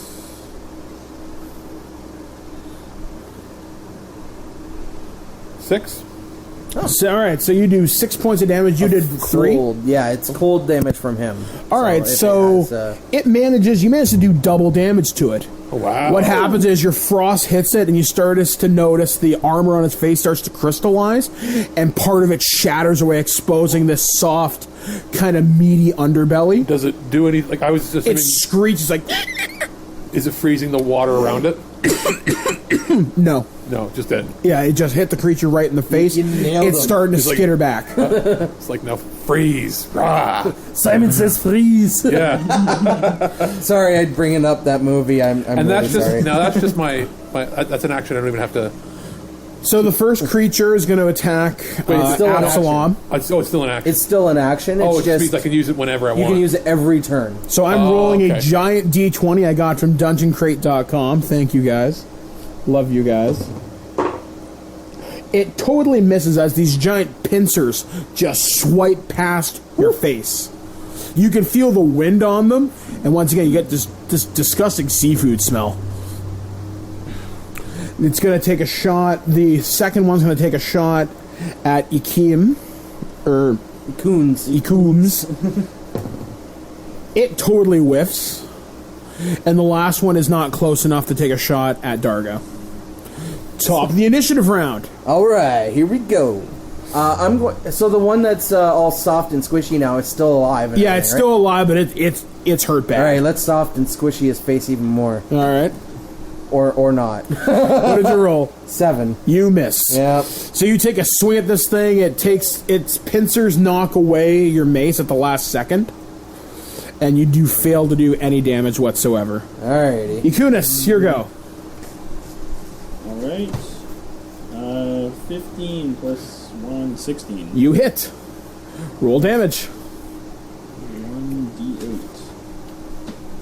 1d8. 6. You stab this thing right in the face. You feel it pierce through armor and bone, and eventually it hits something really squishy, and it stops moving. The other I think I got one. the other creatures start to back off a little bit. However, you get sprayed with this foul-smelling blood, and just whatever was inside of its lungs, you're just covered in goop. Next, we go Guys, to I Dargo. got slimed. At this point, do we know how many creatures are there? There are 2 left for sure. 2 left for sure. All right, I frostbite again. All right, ooh, let's see if one. Well, you can only attack one. 19. It makes its saving throw. Damn. So you fire out your frost. This thing, it flash freezes it, and then it just stops. It's mad now. Oh, boy. Angered it. So this thing, it starts to tighten up its legs and takes a leap at you. Does a 15 hit you? What's your armor class? 14. All right, it hits you. It is going to deal D6 damage. Roll. It hits you for 1 point of damage. Okay. Basically, these giant pincers grab a hold of your arm, not enough to fully close on it, but you are nicely bruised. It's a... So yeah, you just write it Ow. under that. Like you a always big leave your line owie. up there. Yeah, exactly. Ow, you bruised me. Got it. All right. The other creature's going to try and attack Absalom because he's the closest. And completely whiffs again. The other creature starts to kind of back off into the darkness. The one that leaped at Dargo is literally still right in his face, so all of you can easily hit it. So I guess Yep. it's your... So, go yeah. ahead. Yeah, Alright. it's your go. I'm going to, with the holy symbol, basically. Are you allowing my holy shield to be like my symbol as well, or? Like, because that's gonna be kind of awkward. It would give you a +1 to your armor class, I guess. Well, the shield already gives me like Okay. a plus, but Are you going to try and cast a bash it spell- or something? No, cast a spell. Okay, sure. All right, so I'm going to cast Sacred Flame. Okay. On the one that's out. Okay. You need to make me a Dex saving throw, please. All right. Does an 18 make it? Damn. So you fire out this flaming strike. The armored creature kind of skitters off to one side as your flame bounces, or not really bounces, kind of absorbs into the water, hissing up a giant puff of steam. The other creature that was that leaped at Dargo started to gather itself together and starting to back off towards the other creature. It's I guess it's now Ekinus's go. Alright. Ikoons. I keep forgetting that. Ikoons. You're thinking Mila Kunis. I wrote this down. 5. It completely misses. You try and stab it in the face. Your rapier just kind of bounces harmlessly off its facial armor. And Dargo, your go. All right, I was going to say that there's one hopping right at my face, right? Yeah. All right, so I grab my bear dick. Okay. De bear fucker. I grab my quarterstaff made out of bear dick and go to thwack him.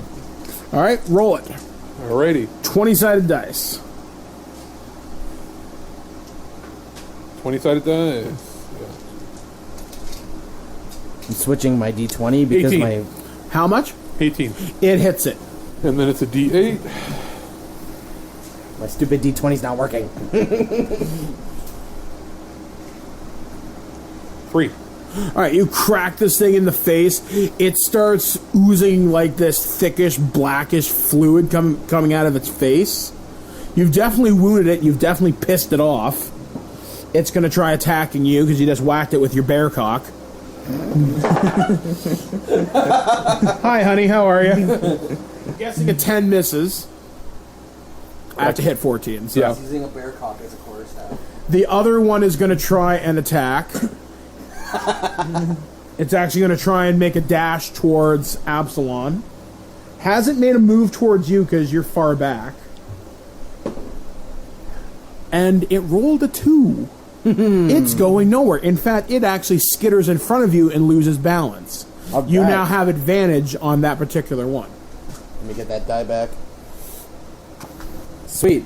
Alright, so All right, now he's had. rolling advantage basically means you roll 2 20-sided die, you take the highest roll. I better hit this time. Alright, so I'm going to mace this this guy. For a 13. For a 13, that hits it. Perfect. Perfect. Smash for 5 damage. You crank it, and you did what, 3 damage to it? Yep. Alright, so you crank this thing in the face, you hit it. Once again, the facial armor explodes, exposing this meaty kind of underbelly to it. Once again, just this foul stench of like seawater, and it's just this fluid is just sprayed all over you. It's like someone left seafood rotting in the sun for a week. It's disgusting. but it looks hurt. You see the Gross. other creature start to skitter off into the darkness. So should we investigate what the hell this No, thing this one's was, still alive. or- It's still alive, yeah. Oh, we still have It's to kill hurt. it? Smite. Smite the damn demon thing. Whatever it is. Who wants to kill it? You. Yeah, it's your go. Alright. With your rapier. 9, 10. You just hit it. Alright. So you stab this thing right in the face. Again, because that's where it seems to be most vulnerable right now. And 6 damage. I'm pretty sure I killed it. Yeah, you annihilate this thing. Once again, just bone and muscle and flesh. We Your softened arm it up for you, plunges though. right into its face, Yeah, we did. touching the squishy innards of this thing. Once again, Yuck. slime. Basically, we And it cracked the dies. nut open, and he just stabs it. Yeah. Congratulations, you have killed 2 giant crabs. Yeah. Cool. Yay! Skyrim level enemies. So yeah, these things are just, you're covered in yaffle, but they're dead. The other one is nowhere to be seen. Well, we're traipsing in shit, so I mean, we're covered already. Yeah, you're covered in disgustingness. Your armor We need a sucks shower. now. Yeah. Yeah, poor bear fur. No. People might be afraid to come near me, though. Yeah. Well, yeah, it's not, you're not going to walking up to Lord Kilsh after this going, hey, buddy, what's up? I was going to say Marty might have some cleaning to do. I don't know, all the scrubbing in the world ain't going to get fucking poo water out of fucking chainmail. Well, for me, it's just hide. Yeah, it's fur. true. You don't think that's going to get soaked in? Good Yeah. luck. I'll have to dip it in wine. I'll let you roll a saving throw to see if you can fix it, but it's pretty much ruined. Oh, well, I got a few more. Don't worry. So, you guys There's a big bear. proceed. I'm presuming you're going to keep Yeah. going deeper. Keep going deeper. The music and the rhythmic sounds keep getting louder. Yeah. Everybody, roll me perception again.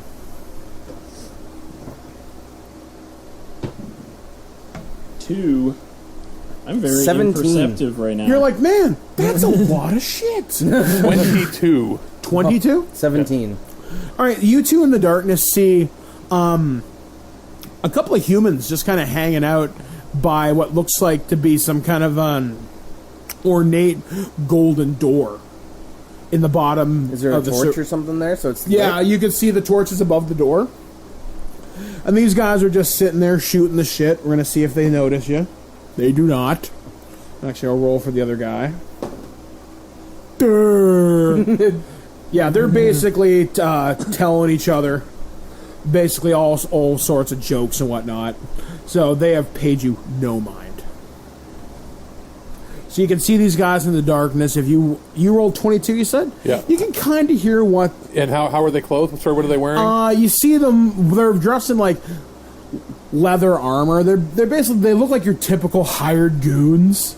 Okay, so they don't look necessarily like what we would expect a thieves guild to look like, because they're sort of out in the open. Or maybe they're just hired goons by hired the goons Thieves to the Guild. door. Yeah.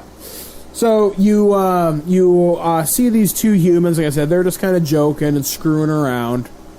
They pay you guys no mind because they haven't seen you yet. You can see them clear as day, How though. far away are we? You're probably about 30 feet away. The sound of the water rushing downhill as you go down into the sewers and the aqueducts is covering the sound of you moving around, and plus the fact it's so dark they can't see beyond the torchlight.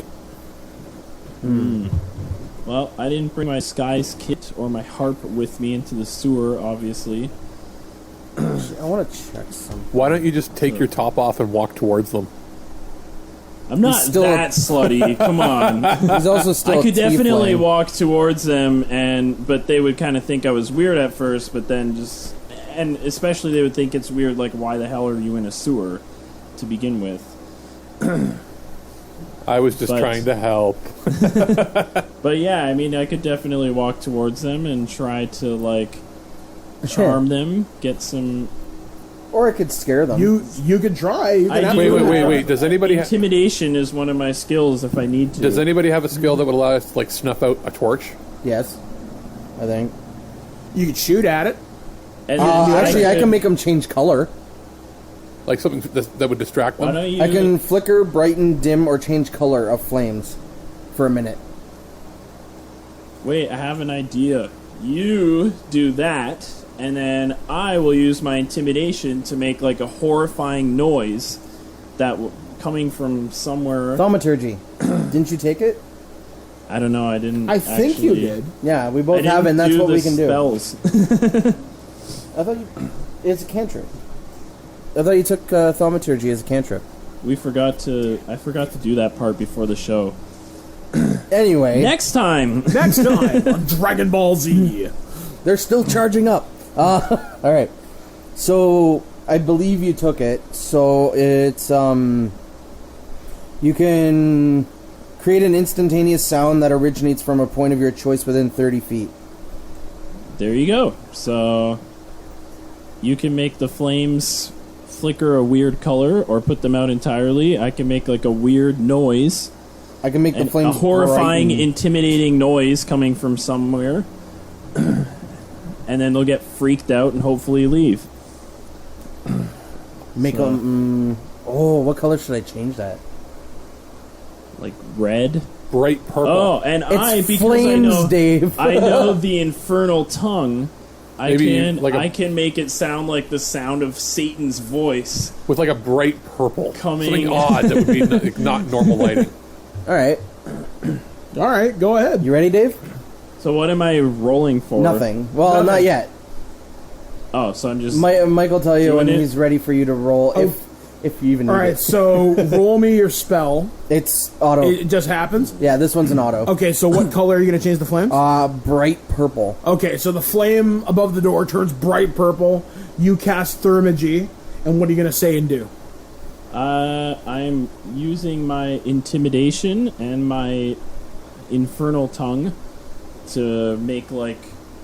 Pretty much make them shit themselves. Yeah. Make like a noise that kind of goes through the hallway and sounds like the depths of hell. So basically like Ben Nobi creating the Kayak Dragon, okay. Well, The original version of the Crate Dragon, not the think it's shitty him for an version from the intimidation. Blu-ray. I think so, yeah. Roll Intimidation. Okay. 12 plus 6 is 18. 18, yep. Yeah. We'll see if they resist. One guy fails for sure. The other guy shits his pants. They're like, what the hell is that? They start banging on the door. They're like, let us in, let us in, let us in, let us in. God damn it, let us in. So, yeah, after a couple of seconds, booming Satan's voice, these guys open the door, don't even bother to lock it behind them, and they run just into this golden door and this, like, passageway. I'll let the flames go back to normal. Alright, so eventually the flames return back to the flickering orange and reds. And the noise stops. And the noise stops echoing throughout the sewer. And then we want to kind of stealthily follow them in through the door. Alright, everybody roll me guess. sneak or stealth if you have it. I'm going to tell you right now, I'm not stealthy at all. I'm not that kind of thief. Alright, roll it. I actually have disadvantage on my stealth rolls. Okay. Ooh, 8 for me. Actually, I got to recheck that because I might actually not now, but I'll roll it anyway. Alright, I got to check now. Just because... Natural 20 and a 1. That's exactly what I rolled. Oh my god. So now I actually have to check if that actually gives me... Alright, so I got while a he's six- doing that, I got a Dargo. 16. Alright, so you manage to slip relatively quietly as you dip out of the water, and you get it back onto dry land, so to speak, up onto the sewer, I guess, flooring, and you sneak into the door. You took a 1, didn't you? I take the 1. You make a splish splash as your shield starts thrashing around the water. You're not too much more stealthy behind him. You're like, shut up, man. Fuck. So you start splashing around. You reach the door. Oh. You go inside. You just see this long hallway. It's lit by torches. You don't see any signs of the other 2 guards, though. I lost a die. Keep going. All right, so what are you going to do? So we're just in this Long hallway. and It's probably about 60, 70 feet. It's dark, like there's torches, but you can't see the end of the hallway. We don't see any people, right? You don't see any people. You can hear people, but nothing that sounds like you've raised an alarm or anything. All right. Well, I'm the stealthiest one right now. Yeah. So I'm gonna cling to the wall away from the torches since I can still see in the dark. Okay. And make my way to the end and sort of. How do you cling to the wall? Show me. Oh, I sort of. I Like duck press yourself against it? Yeah, I press myself against it. I duck down a little bit, but I'm already like pretty small, 4 feet tall at the most, If right? that. I'm like, and also, if you only move half your speed, you don't have to re-roll your stealth. So. oh yeah, that's what I'm doing. Okay. I'm not quite like tiptoeing. I'm just really slow taking your time. Taking his time, making yeah. sure I don't make any noise, and I just sort of I turn to the others, give them a signal saying basically follow me. Okay. Ching, ching, ching, right. ching, ching. As I give You you are the evil not eye, like, noticed. stop it. You rolled a 16, you said? Yeah. You hear someone say, where the hell are they going so fast? You continue down the hallway. You continue down. Roll your stealth rolls again. Because that guy got a 17. Other guy got a 4. 19. Okay. 11. All right. I don't wanna. Son of a bitch. Because of the way your armor is laid out and riveted Well, you're trying to evidently by morons. speak wearing scale armor Scale mail. So you're like With clang, clang, clang. with the mace, and you got this heavy like metal mask. Yep. So Yep. you hear someone go, "Did you guys hear that? What the hell is that?" So he's like, "You know what? I'm gonna go check the stairs. Hold on a minute." And you see what looks to be a dwarf come marching up the stairs. He's got the big long red beard. He's got a bald head though. He's carrying what looks to be like a short hand axe. He's like, "Do they not know how much I hate fucking stairs?" And he's looking around. He's looking around. He gets to the top of the stairs. He doesn't see you. He doesn't see you. He looks right at you. Who's the you? He looks at Absalon, and he's like, "Who the hell are you?" I am just your local clergy, looking for donations for the children. Charisma. No, that's going to be Persuasion. No, there's deception. Deception? All right. Deception. Just to let everyone know, I have a -3 deception. Yep, yeah, so- charisma 5. Please don't beat me up. And again, I'm trying to hold my laughter. 14. 14, so -3. No, I already did the -3. Okay, I rolled a 14. 17. We'll see if he believes you. Comes down to this. He's like, "Oh, well, I guess what the boss was expecting you. Yeah, all right, come on in." Oh, never thought that would The other work. dwarf the dwarf turns around and is like, "But man, whoever built your armor is like an asshole. Because I heard you coming all the way down the hall." We need people to know that I'm coming so that they can help donate. "Good." You're like an ice cream or Dickie D guy. No, I'm thinking it's just like the guys on the little bicycles with the ice cream, right? Yeah. Just ding ding. But he kind of looks at you. He's like, "Before you come in, though, I'm going to ask you to hose off in the fountain down here. Sure. Because, boy, certainly. I could smell you from here." Certainly. All right, so... Go hose off. All right, so you come down, you see this... You come into this huge underground room. It looks very much like Lord Kilsh's throne room. It's covered in rich rugs. You can see people just kind of hanging around. People who look like they shouldn't belong here. But there's this giant naked woman statue pouring water into a fountain. And it's just continually running. So you stand under the water, you get most of the poo shit off you. You're still going to need a pretty bad shower later and scrub your armor. But for right now, you smell, well... A little bit better, at least. A little bit better for now. And that is where we're going to leave off for this hour. As you've infiltrated what appears to be an underground lair of some sort. What's going to happen to these guys? Well, 2 of them smell like poo gas, and 1 of them does not. And the ugly one smells fine. And they've defeated the most deadly creatures ever. Crabs. Anyway, for Terrible Warriors, I have been Mike the Birdman Dodd, joined with David Double D Dennis. AJ the St. Bernard. Alex the bear fucker without crabs. All right. Glad we got rid of those crabs. I'll catch you guys again next time, right here on TerribleWarriors.com. Stay tuned for our exclusive debrief, only on Patreon. The Cambridge Chronicles is a Terrible Warrior ongoing adventure.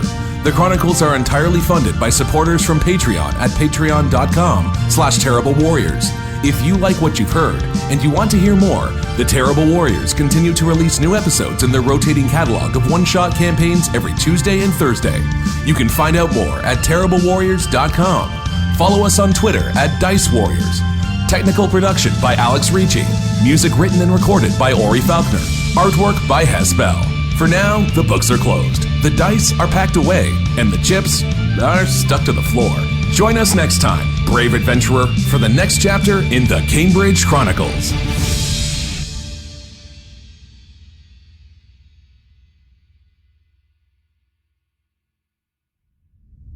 Throughout the ages, there have been heroes and warriors who have embarked on quests to save faraway lands and free the people from would-be conquerors. Today, legends are told from the tales of our terrible warriors. Chronicles of an unlikely group of nerdy adventurers armed only with their dice, some pretty stupid ideas, and a horseshoe up their butt as they come together to save the day in the Cambridge Chronicles. Seriously? You couldn't find anyone better?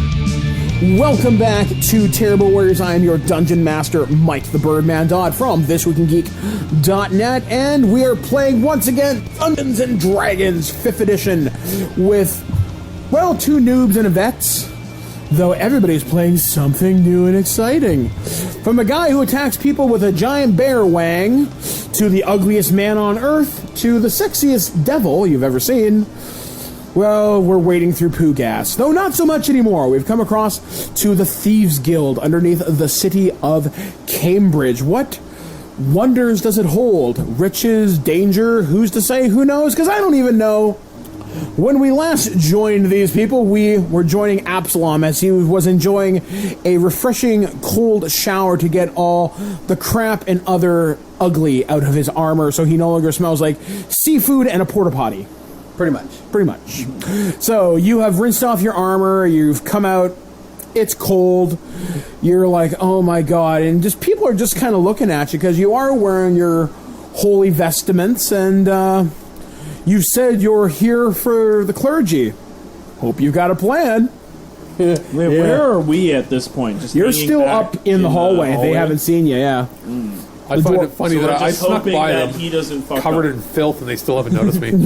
Actually, it's pretty good. I posted a picture of us doing this, Excellent. and I've already had 2 people ask where they can find this these recordings, and TerribleWarriors.com? yeah. But I told them it might not be for a bit. I don't know. We don't know exactly when it'll go, so we'll have to keep tuned. looking. Yeah, good times. So it just means they'll be on the site more and see other stuff. Exactly. Look at that. Exactly. Yeah, there'll be more stuff. There'll be Terrible Raven listeners. Terrible listeners. Okay, so Absalom, so you're rinsing off. We're to join these 2, so We're in the hallway. I can't pronounce your name. Ikuns. Ikuns. I have to remember Mila Kunis. Hot Yeah. boobies. So Ikunis, Yeah, I'm sorry, I'm not because sexist. She that really was is the- hot. That was the inspiration. we can't say the Yeah, inspiration we can't say the inspiration. because we It is want she to who shall either not be named. can you guess it or subscribe Oh, yeah, Think- exactly. to find Just out. think snake speak. Smush, smush. So anyway, so we join Ikunis and Dargo. You guys are up in the hallway. You notice a dwarf come up and beckon Absalom down the stairs. Roll me a perception check to see if you hear what was said. You're such a big boy, cat. I'm petting my cat, Logan. He refuses to leave my side. For a second there, I thought you said you're such a big boy to me, and I'm getting a little confused. You're such a big boy. Yes, I am. rolled So an I 8. rolled a 15. Okay, so you hear most of what he says. You hear blah, blah, blah. Oh, the boss is expecting. All right, well, come on down. Just rinse off. You smell like shit. The dwarf doesn't seem to notice you. Or at least, if he did, he's not paying you any mind. Okay. Now, What are you going to do? looking around, where I was headed, is it where they were going? Yes, They went down a staircase at the end of the hallway. That's why you can't see anything down, because it's not lit. Okay, I figure we just continue on behind in the shadows. Okay, so you continue along behind in the shadows. You're just going to move at half your normal movement speed? Yeah. Okay, so you continue to creep down the hallway. You come down the stairs. Roll me your stealth checks again. You're going to try and hide along the walls. Stealth. Ooh, 17. Good. 10. I got a 10. Okay, so you manage to creep. Ikunas manages to slip down the stairway and kind of get behind the stairs. You manage to follow along also because no one's really paying attention to you either. Probably because my armor's a little loud. Yeah, you make a little bit more noise than you probably should have. We'll see if any of the guards notice you. Nope. Ooh, nice. So you come down and you see, like I said, this huge, very regal-looking room. And you see just basically the scum of Cambridge just kind of hanging out. Guys wearing very similar attire to what you saw when you first came into town. Very loose clothing with like rope belts, but you see guys wearing like falchions, long swords. You see guys who have multiple daggers across their chests. A good way to describe some of these guys, some of them look like they belong right out of Assassin's Creed with the like kind of hooded cloaks and everything. But I'm walking right into this shit. But they all seem to be having a good time. No one seems alarmed. Even the guys that went running through, they're like, what the hell was that guy's problem? So, as you guys are sitting there just kind of hanging back in the shadows, you hear a woman's voice bellow out, "You, cleric!" Yes. So, you see this thin elven woman come out of the shadows. She's dressed halfway between sexy and functional sort of thing. She's got on kind of like silk, but she also has like bandoliers full of stuff. You're not sure what it could be. You see a pair of wicked-looking curved daggers on her sides. She comes sauntering down this staircase at the end of the hall.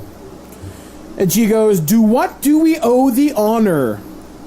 Just looking for donations for the clergy and the church for the children. She starts laughing at you. She's like, wow, you must be new in town. Yes. Yes, I am. All right. Come with me. So she introduces herself as Corin. And she's like, all right, come with me. So she takes you by the shoulder, puts her arm around you, goes, boy, first off, you smell terrible. But that's okay.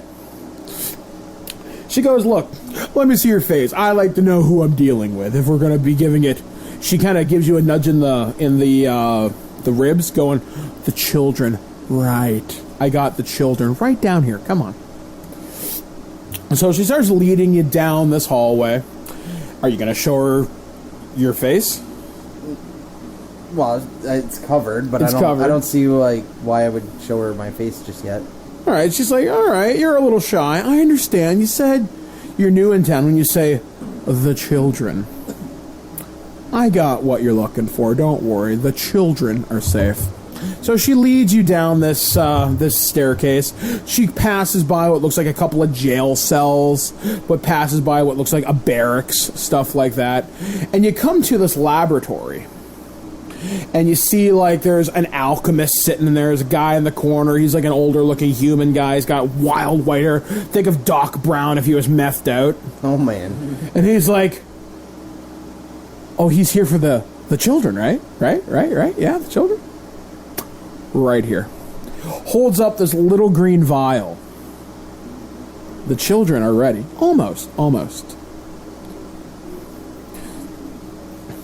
Do you wish to roll any knowledge skills or figure out what the hell's going on? Aren't you an idiot? I'm actually going to roll medicine to see if I can figure it out. Okay.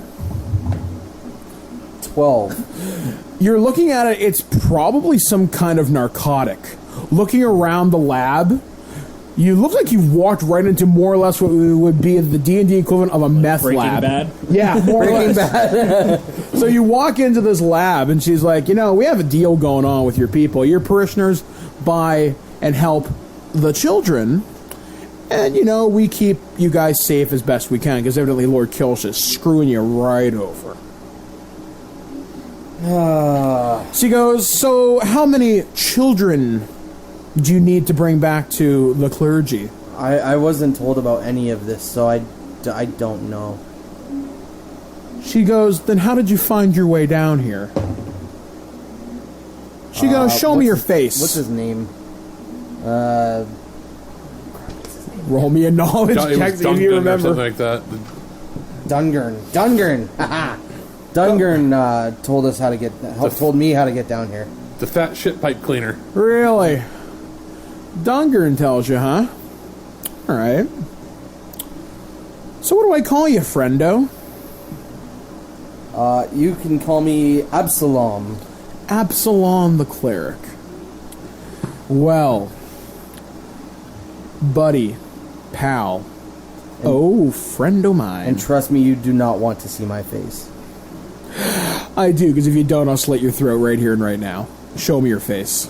All manners from her just drop. I do not want to show my face. You see the other guy in the corner, he's like, ma'am, is there a problem?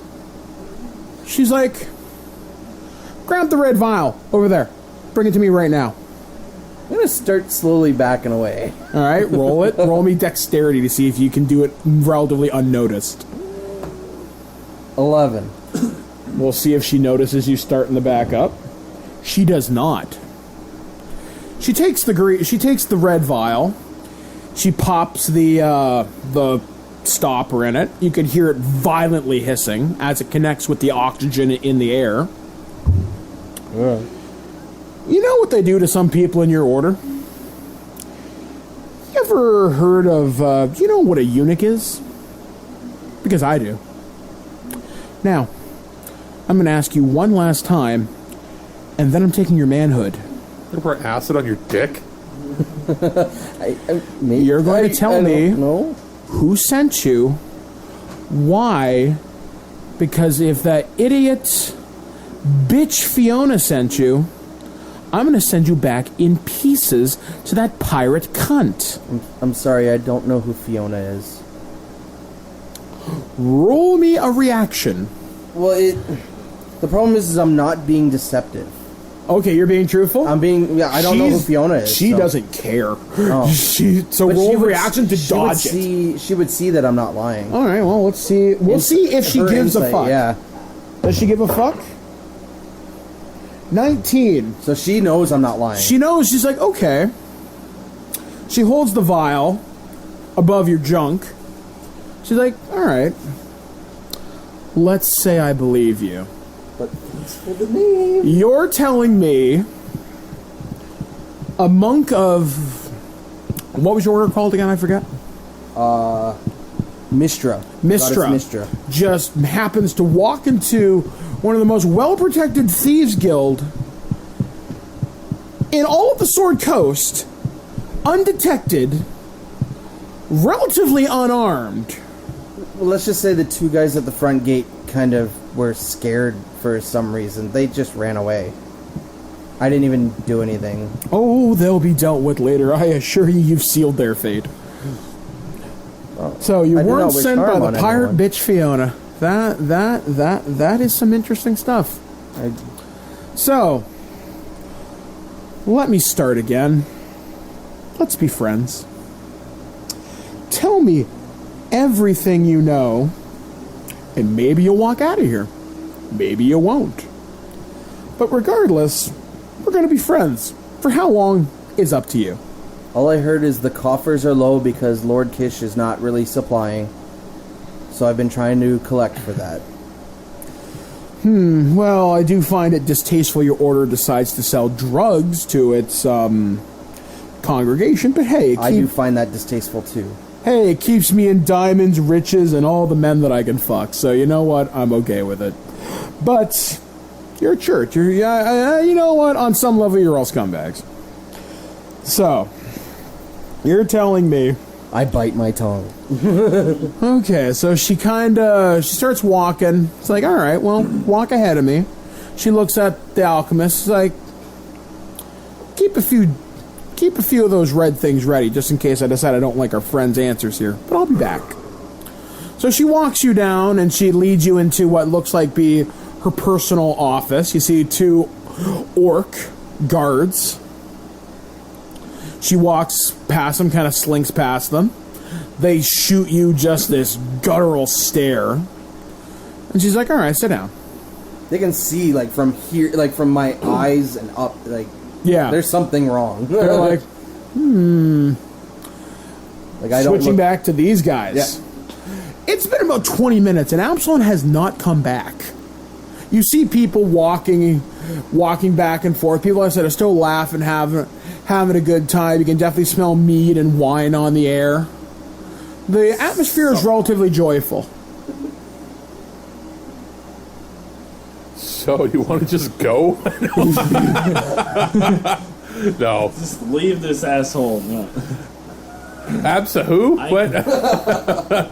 I do not know no Absalom. We both smell like shit right now. Me even more than you. But You saw me wash off, right? You saw me wash Yeah. off, so Yeah, you would have probably seen do him the same walk off. spot considering the 2 guys ran away. Yeah. But there are people down there, though, so you'd have to sneak in. Or walk back out into the sewers and hope for the best. so yeah, I guess we should make our way to wherever that fountain was Yeah, that sounds like a Okay. good idea. and see if we can wash ourselves. Because I can't really sneak up to someone and be like, "Hey, buddy, when I I'm smell sexy." like human feces." Yeah. All right. We'll I see if smell anybody like notices fecal you. matter. Nope, nobody notices you. Okay. And nobody notices you. Nice. So you hose off because you look just like dudes who belong here. No one pays you any mind whatsoever. That's true. And because I've never seen these people before, They probably know you and assume you have an invitation. yeah. So a lot of people they're like, yo, Dargo. They just kind of give you the fist bump and walk on. No one pays you any real mind. Yeah. Roll me perception. Your cat is licking the shit out of my leg right now.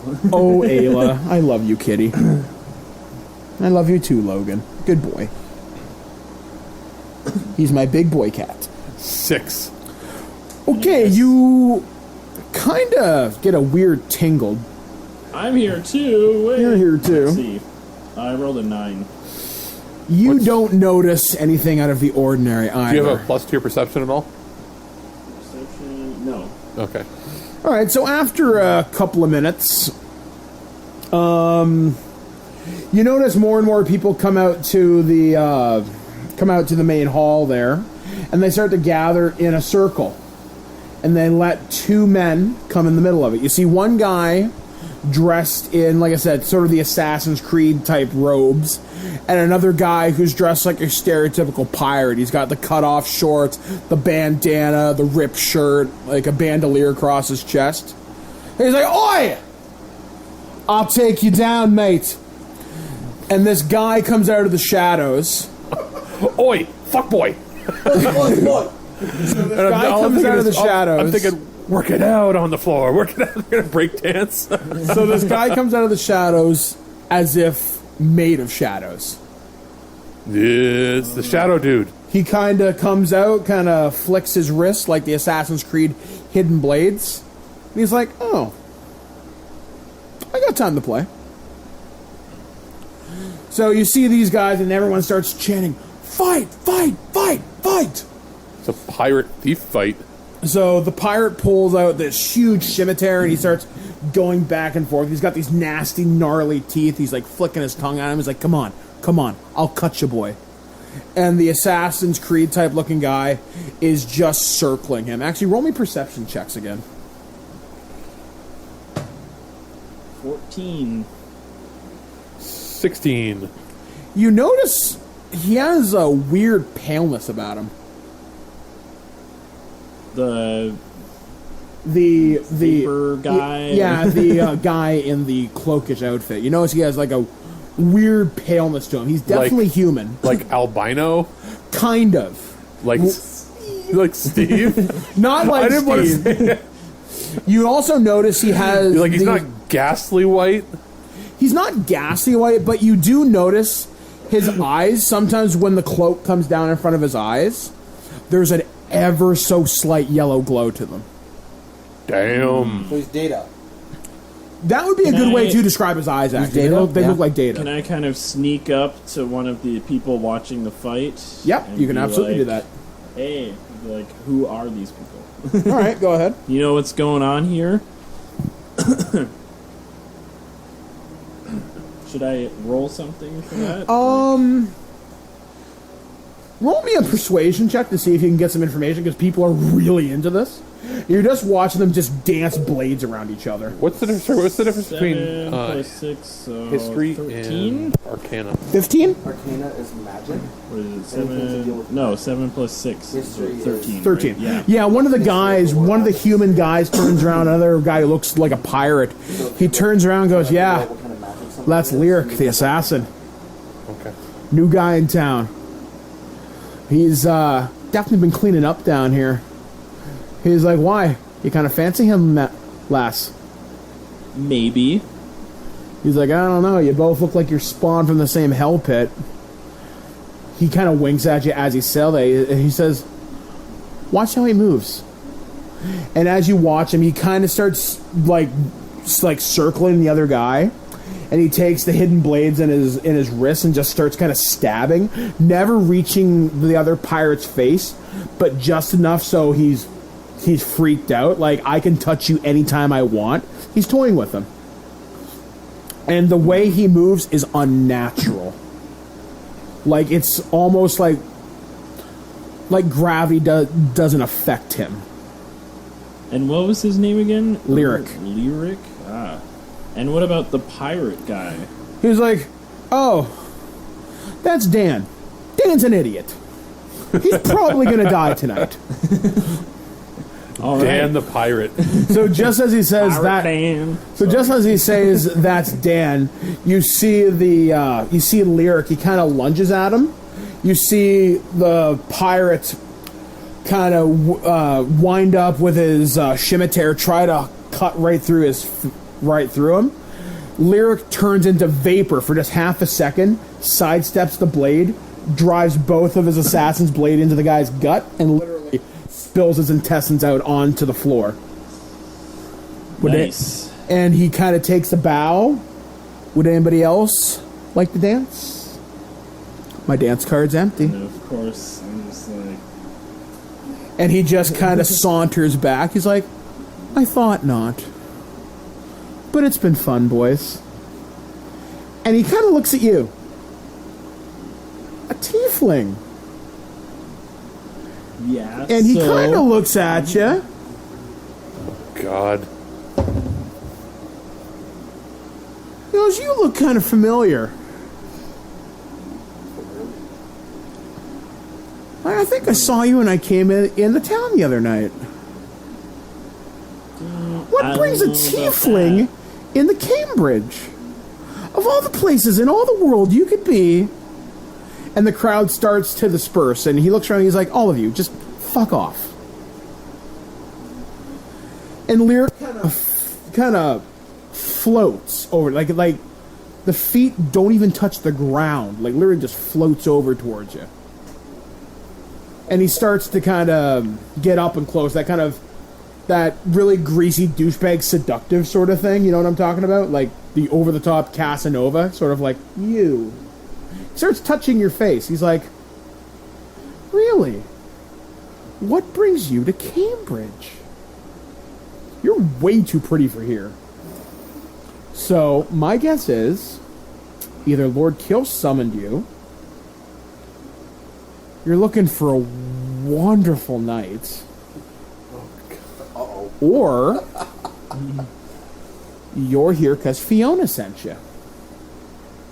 So, Please don't fuck the mist god.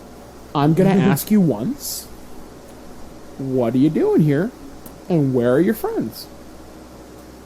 First off, I'm a tiefling. I don't really have any friends. And secondly, He's like, I get that. I get that a lot. I'm always going from place to place. Who knows how long I'll stay here, but I heard that this particular establishment was good for a fun time. For that, you are right. Meeting. He's the littlest hobo. Oh, he's gonna fuck this guy. So he goes, well, you definitely heard right. You still haven't answered my question as to what brings you to Cambridge, though. Cambridge, particularly. Yeah, I mean, are you just here by happenstance? Am I looking too much into it? He looks you up and down. He says, well, I'm guessing by the way you're dressed, but definitely not by the way you smell. Bard, maybe? Entertainer of some kind? Yeah, would you like to hear one of my songs that I've written? Why, yes, I would, but you're going to come with me. I want you to roll a career check. All right. Either way, you need it. Wait, aren't you a 17. teacher? I teach English. Not math. The language of the universe. That's true. I suck at math. So he looks in your eyes and you see these disgusting yellow eyes and you start to get a really close look at him. He throws back his teeth, he starts to smile. You notice his canines are pointed. Uh-oh. So you're probably, as you deduce this, you can feel there's he's trying to put some kind of a magical effect over you, but it's not working. All right. So I'll play along and see where he takes me. So he leads you down a hallway, and he leads you past several really, really, really nice rooms. He brings you to a room that has a coffin in it, but it's covered in furs. You see tons of naked women and men in various states of, well, frankly, intercourse. Coitus. And he goes, you know, it's been a long time since I've tasted the infernal. Oh, it's a cum pile. So, entertain me. Maybe you'll walk out of here. All right. I do have a rather, let's say, lewd song that I can play you, but it's entirely in the infernal tongue. He's like, oh, I like it. Been a long time since I've heard the mother tongue down here. Too much time is spent amongst these flesh things. And I've heard it has the power to seduce. He looks really interesting. All right, so I play my...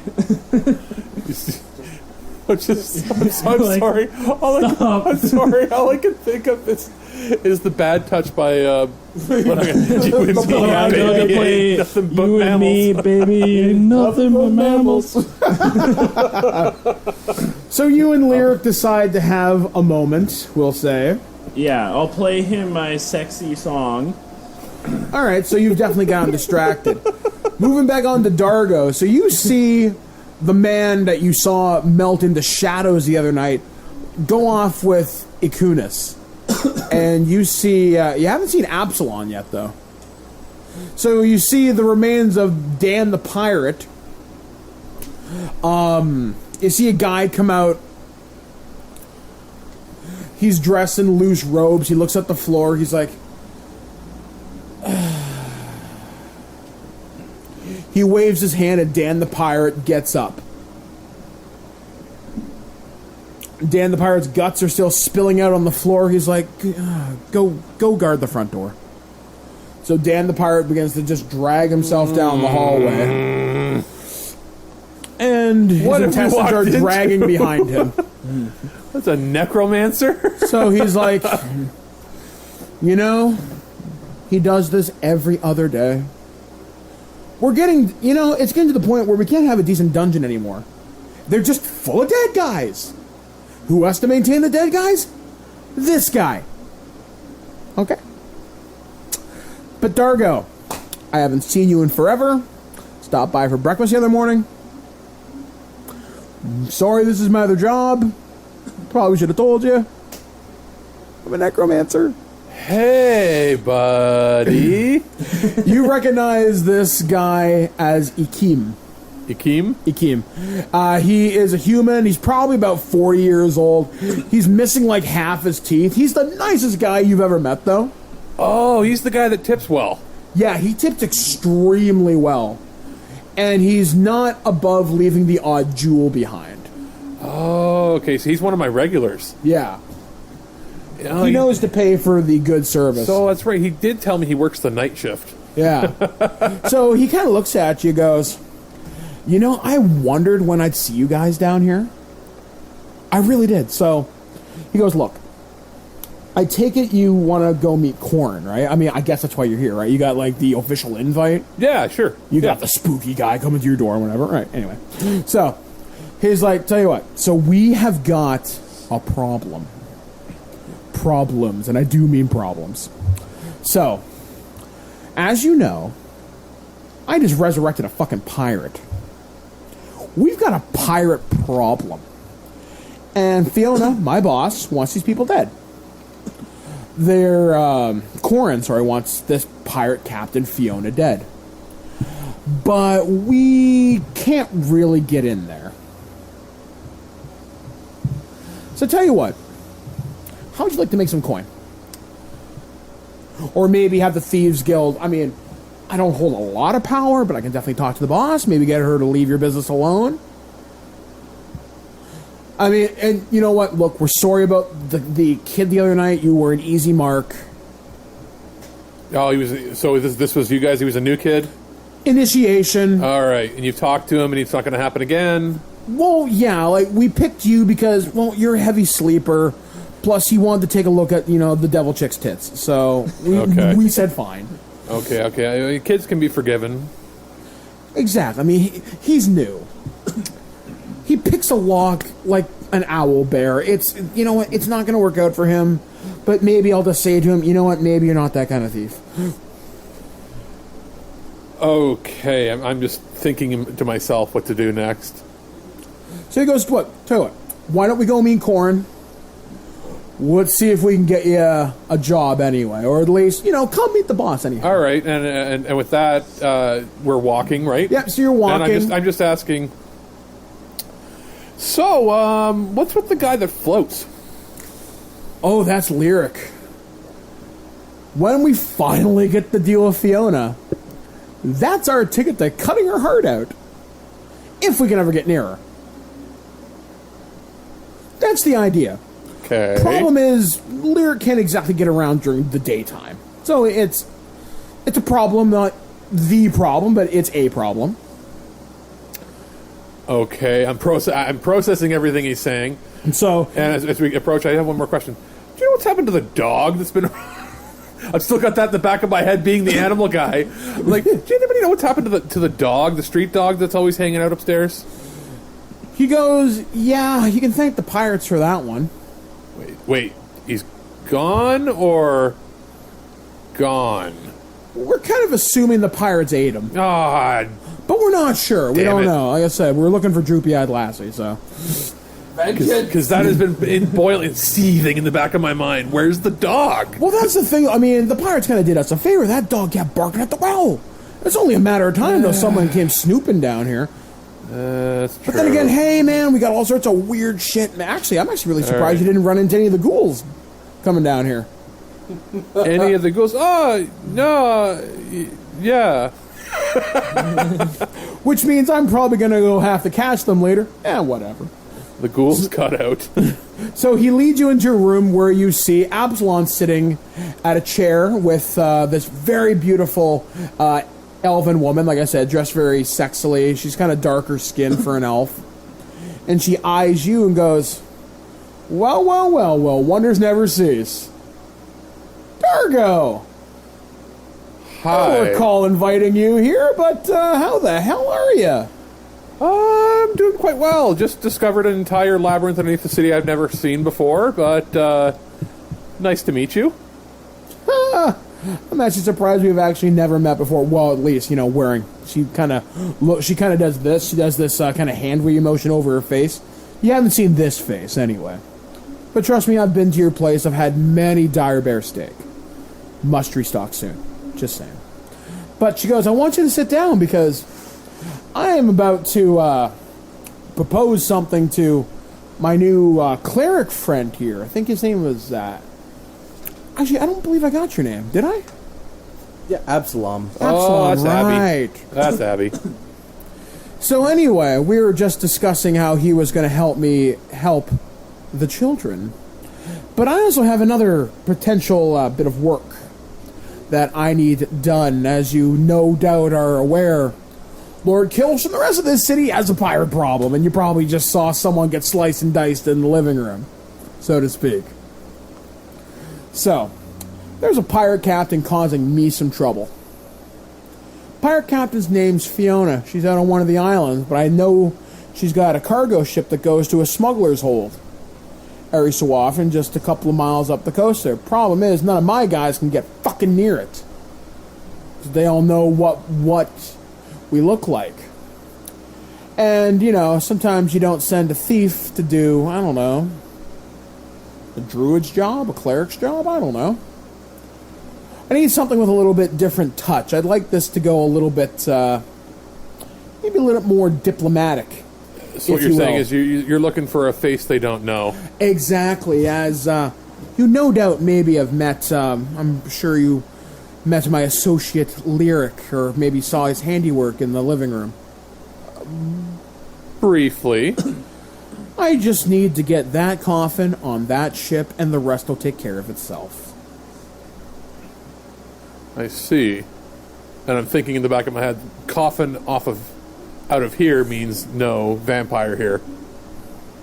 So, saying maybe just have a huddle up with my compatriot here. All right.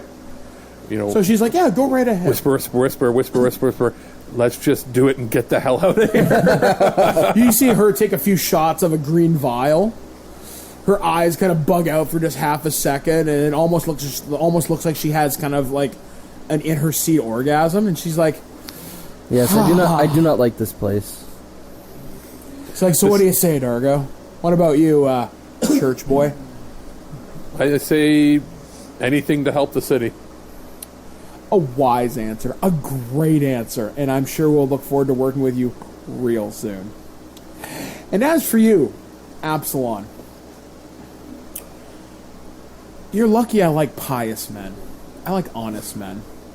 You didn't lie to me, which is why you've still got your twig and giggleberries. So, never show your face here again. Peter is welcome. You, however, are not. But, she tosses you a green vial. Have one on the house. Just because you're entertaining just enough. Now get out. Pocket. Okay, yeah. I was going to say, you pocket that, you know. Well, yeah, I'm not going to, toss it back to her and be like, I don't want it. Yeah. That would Or kind of drink get it right away. No. Yeah, no. you're not chaotic good, right? Oh, I don't know. So we rejoin Ikunis. About half an hour has passed. You've been singing your How songs. sore are you? Lyric is passed out. He goes, "Well, it's just about time to leave, so I'm going to take my leave of you, my lovely dear, and perhaps we'll meet again." He kind of flashes the gross vampire teeth, goes into the coffin, folds his hands over, as saying the coffin hermetically seals shut.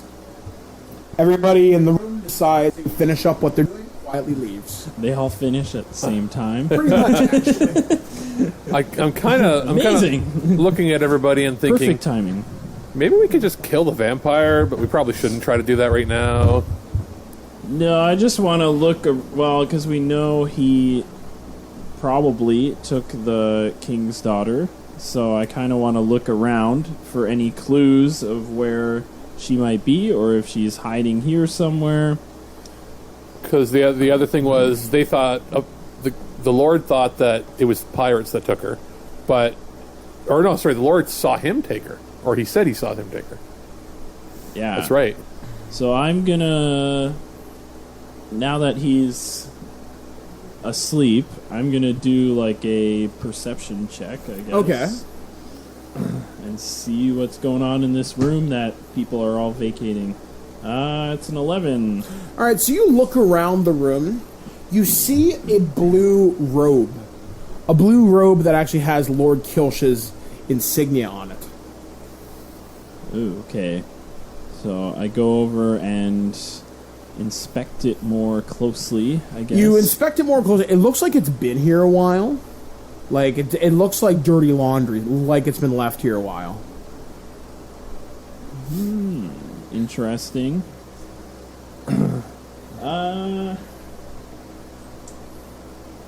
I take out my smartphone and take a picture. No, I'm just kidding. If this was Shadowrun, maybe. No, I can't really. I don't want to disturb the room and then have him be like, What the fuck are you doing? coming after me. So I just take a mental note that there's one of Lord Kilshus's robes in the room. And then I guess I leave and try to look for these guys. Alright, so you see these two coming out of the staircase that was leading up to another set of rooms. And you just see these guys just walking down the stairs, coming out into the living area. You see the remains of Dan the Pirate still on the floor. And you can follow them all the way up the stairs. It's a trail of gross and ugly. All right.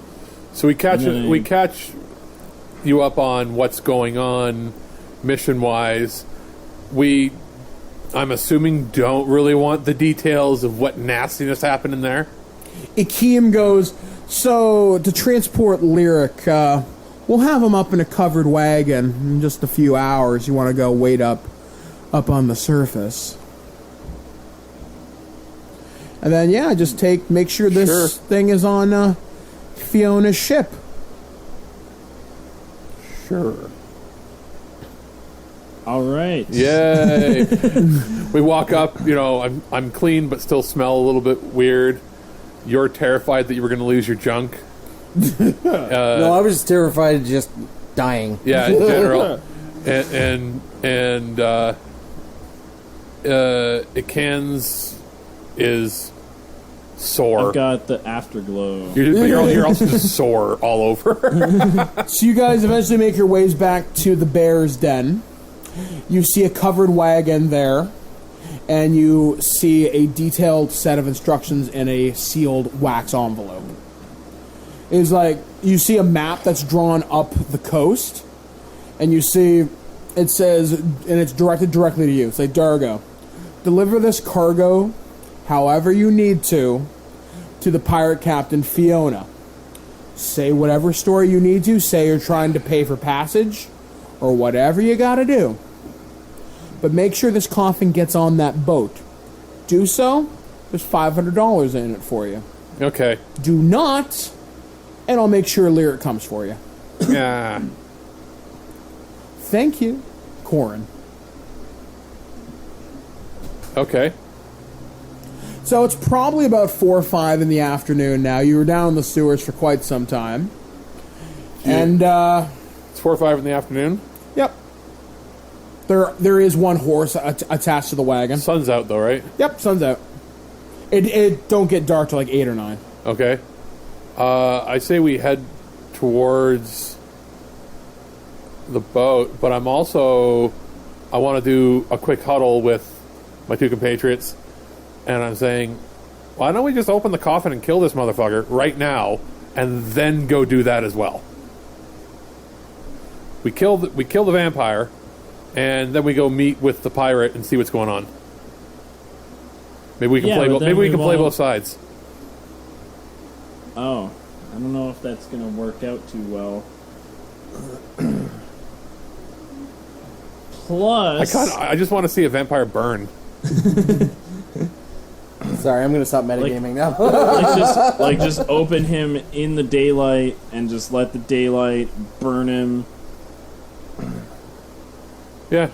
Don't you think he might have followers who will try to stop us from doing I didn't that? mean right there. I meant like as we go towards the coast, away from town. Oh, like while we're transporting Yeah. him. Outside of town, but Not in full view of the Thieves Guild. Yeah. exactly. thing is Like that- open it up, and what I'm going to suggest is we pretend that inside of the coffin or inside of our wagon are meat and steaks and stuff that I'm going to bring over to. We could do that on the way back, Yeah. because we might need him to Yeah. help with our other problem of finding That's true. Well, yeah, I'm assuming, I'm thinking both problems are the exact same. very true. So with this extra help, it might be good. Yeah, Okay, if we okay, kill then- him, he may be the only one who knows where the king's daughter. That's true. I forgot about that. You're scratching Is. head. But then I go, okay, here's what we're gonna do. We're gonna go. I'm gonna grab a few steaks as decoy steaks. Okay. Are we talking wooden steaks or No, not wooden steaks. Food steaks. Oh, food steaks. Some of the food that I've got in my bed and breakfast. We're gonna keep it in an extra container. You know, something that with Do you have salad? sure. I say sure as I go. Grab whatever we give the pigs. And no, we grab some food like that extra, and the idea is to have something to display if we have to show that we've got food that I'm bringing it from town, trying to expand my business maybe. In a coffin. In a coffin. No. In the wagon next to the coffin, tied up against it. Basically, we got a cover over top of it in a secondary container, and we say that the rest of it is just the same containers. It's just we've got a decoy container with food in it. I can say it's like clergy stuff. And Yep. I'm like on one of my kits is I have cook's utensils, so that when we go, I can butcher. butcher and make it and display it and show and basically make samples.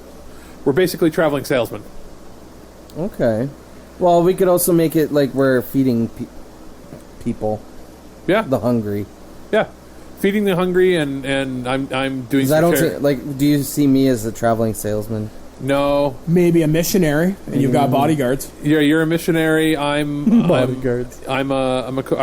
I'm volunteering my time essentially. And she's singing food. your gospel as repentance for the evilness of her ways. Yeah, I'm just For a, being born. For being born. and I'm a local Sing vendor a song, just bitch. donating my time. There you go. Yeah. All right. So it's community service, the church. I like to sing. Yeah, yeah. Evil Not bitch. I'm not in trouble. It's community outreach. So far, we've had public utilities and now community outreach in this game. We are the YMCA of D&D. All right, so you guys begin to make your way outside the city of Cambridge. You start traveling through the woods and the rough roads that lead up and down the coast. The Sword Coast, very known for its sheer rock cliffs, but also white sandy beaches as well.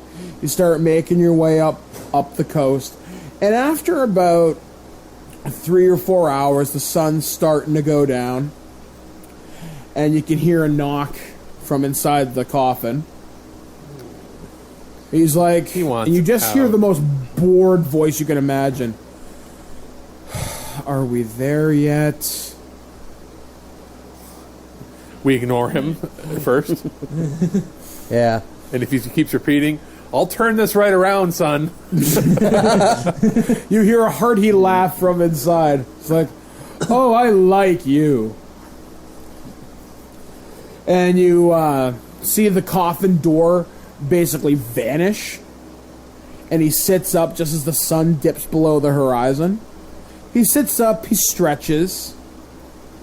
He's like, oh, the gnome. You look familiar. Oh, and you definitely do. What brings you... We just keep running into each other, now don't we? Hey, a job's a job. Can't complain there. Let me tell you, the work in this area is wonderful. People don't even realize when you're fucking them over. It's great.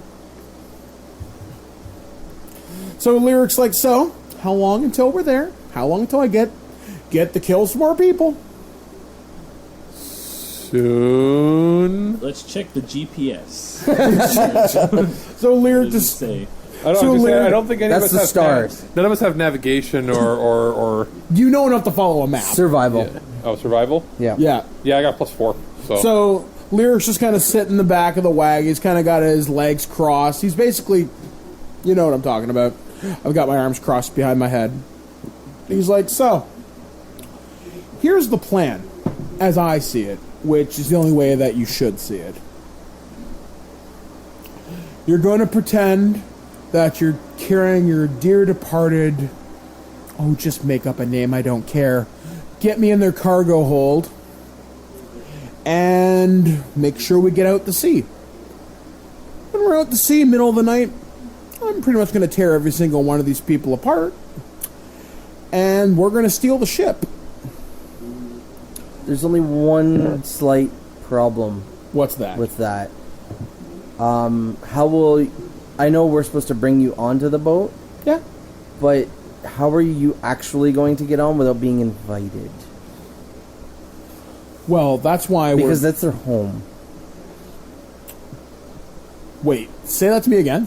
It's pirates, right? Yeah, Their yeah. boat is their home. Yeah. He's like, I intend to kill every single one of them, go to another pirate cove, and go work for my true employer. This was just a side job. This was just something to do because I'm bored. I'm going to offer them the food, and they're going to invite us all on. All right, so a couple of hours pass. You start going, it's about midnight. You start rolling up to this smuggler's cove, and it's just, you can see like the seawater's coming in. You see this giant galleon just docked in there, and you kind of wonder how nobody's seen it. But you're probably thinking high-level illusion magic, or maybe the Cambridge guards just don't come this far north. It's the Black Pearl. So you come up and you see a bunch of human, pirates, like I said, dressed in like stereotypical leather and cloth outfits.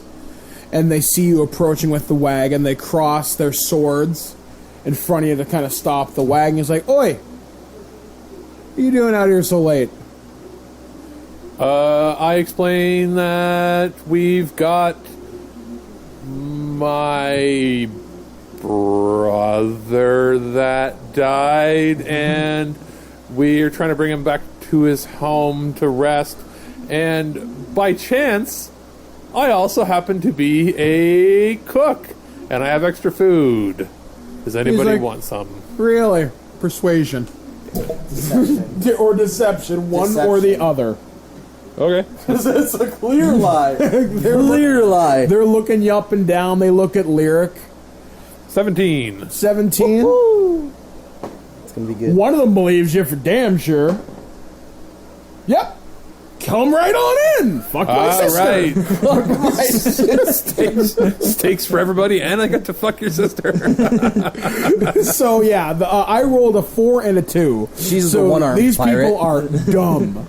So the pirate's basically extending you the best hospitality he can. Oh, they're probably thinking food, Yeah, they're thinking, all right, cool, not rations, not pickles. So you come into the Pirate's Cove, you see drums upon drums of rum, sugar, everything you could possibly think of that can be transported on a ship. And you start strolling through, you see torches everywhere, there's pirates drinking and carousing, and there's pirate women of loose morality, everything. It looks like a little pirate city inside this mountainside. Dave, you should be right at home. Yeah, in fact, rather you are.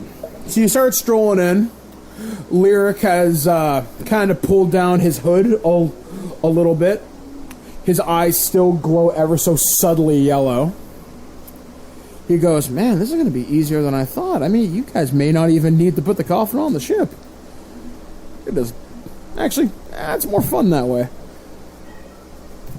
He kind of looks around. He's like, all right, we're going to get on that ship. And, I ask if I can unload our stuff before I start cooking. the pirate guard looks at it and goes, oh, yeah, sure. We'll set you up in one of the galleys. And he takes you off to, there's like a big pirate, like a bonfire on the beach. And there's like cooking stations set up. Okay, and I'm assuming these two go to put our coffin on the ship? Yeah. Me and Lyric probably, because Yeah. Dave can't carry anything. So Lyric follows. And I'm already busy kind of making my way through the pirate bar. Feeling my way around for my next victim. So Absalon and Lyric start walking towards the ship, start walking on the dock. He's like, man, I don't think they realize just how badly they're going to get tore apart. That's the I feel fun so bad thing. for this.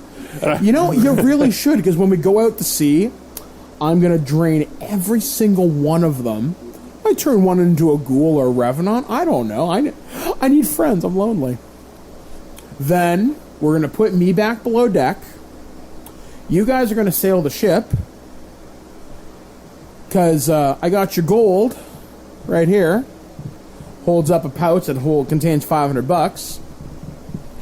And he's like, and we're going to go across the ocean here. And there's another little pirate city. And we're going to go reclaim my queen. Ooh. So... It's kind of pertinent information there. I'm just away somewhere cooking and don't know anything. I'm already prepping the food. He's like, look. He looks at Absalom. He's like, look. Who wants garlic? I know Lord Kilsh hired you. That much is really evident. I mean, why would we hire a cleric of all people?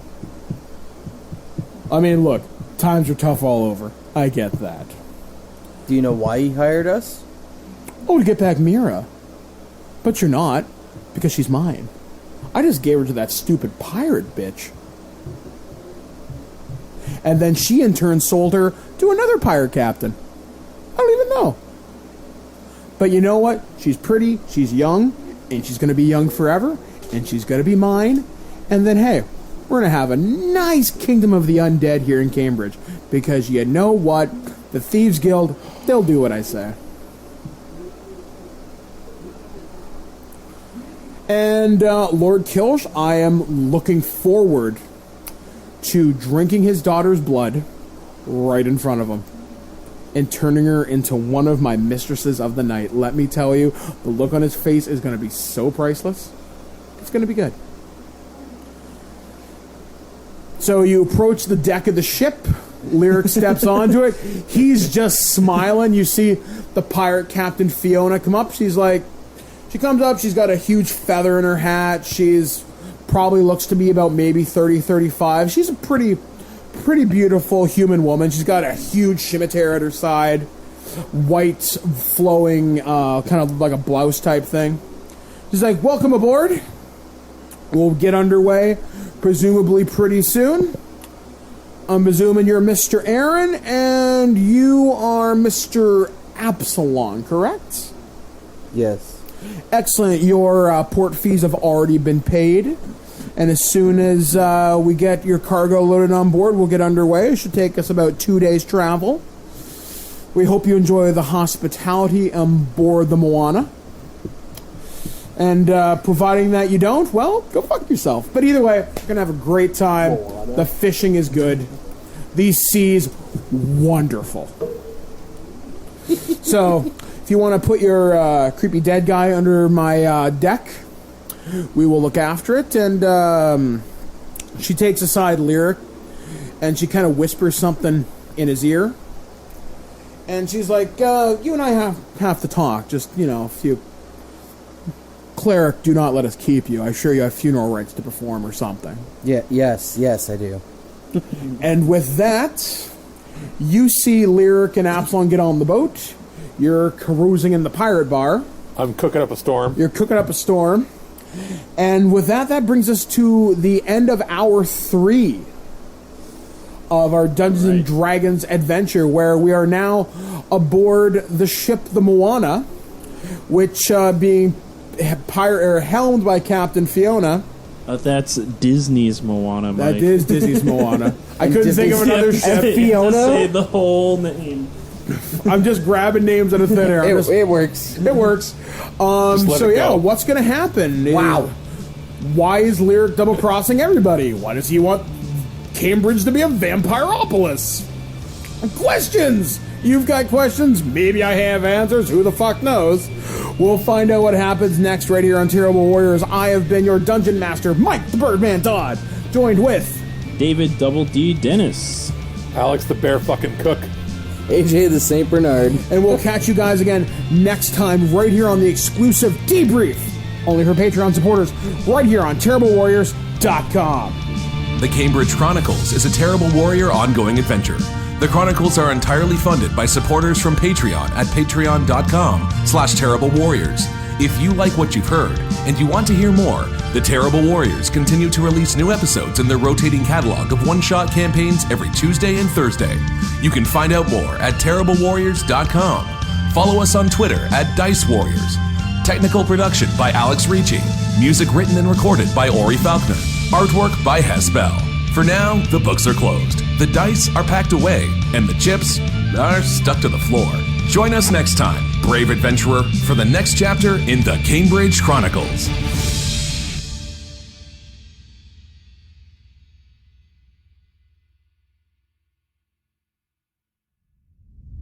Throughout the ages, there have been heroes and warriors who've embarked on quests to save faraway lands and free the people from would-be conquerors. Today, legends are told from the tales of our terrible warriors. Chronicles of an unlikely group of nerdy adventurers armed only with their dice, some pretty stupid ideas, and a horseshoe up their butt as they come together to save the day in the Cambridge Chronicles. Seriously? You couldn't find anyone better? Welcome back, my terrible warriors. It is I, your dungeon master, Mike the Birdman Dodd from ThisWeekInGeek.net. We are coming into the final hour-ish of our Dungeons & Dragons 5th edition one-shot, maybe more, game. I'm joined with... Alex, the bear fucker. David Double D Dennis. AJ the St. Bernard. All right, guys. So when we last left our heroes, they were about to board the Moana with the villainous vampire, well, I guess you'd call him mercenary, Lyric, as he'd come face to face with the contract he was supposed to kill, Pirate Captain Fiona, a trouble in the side of Cambridge and Corrin in general.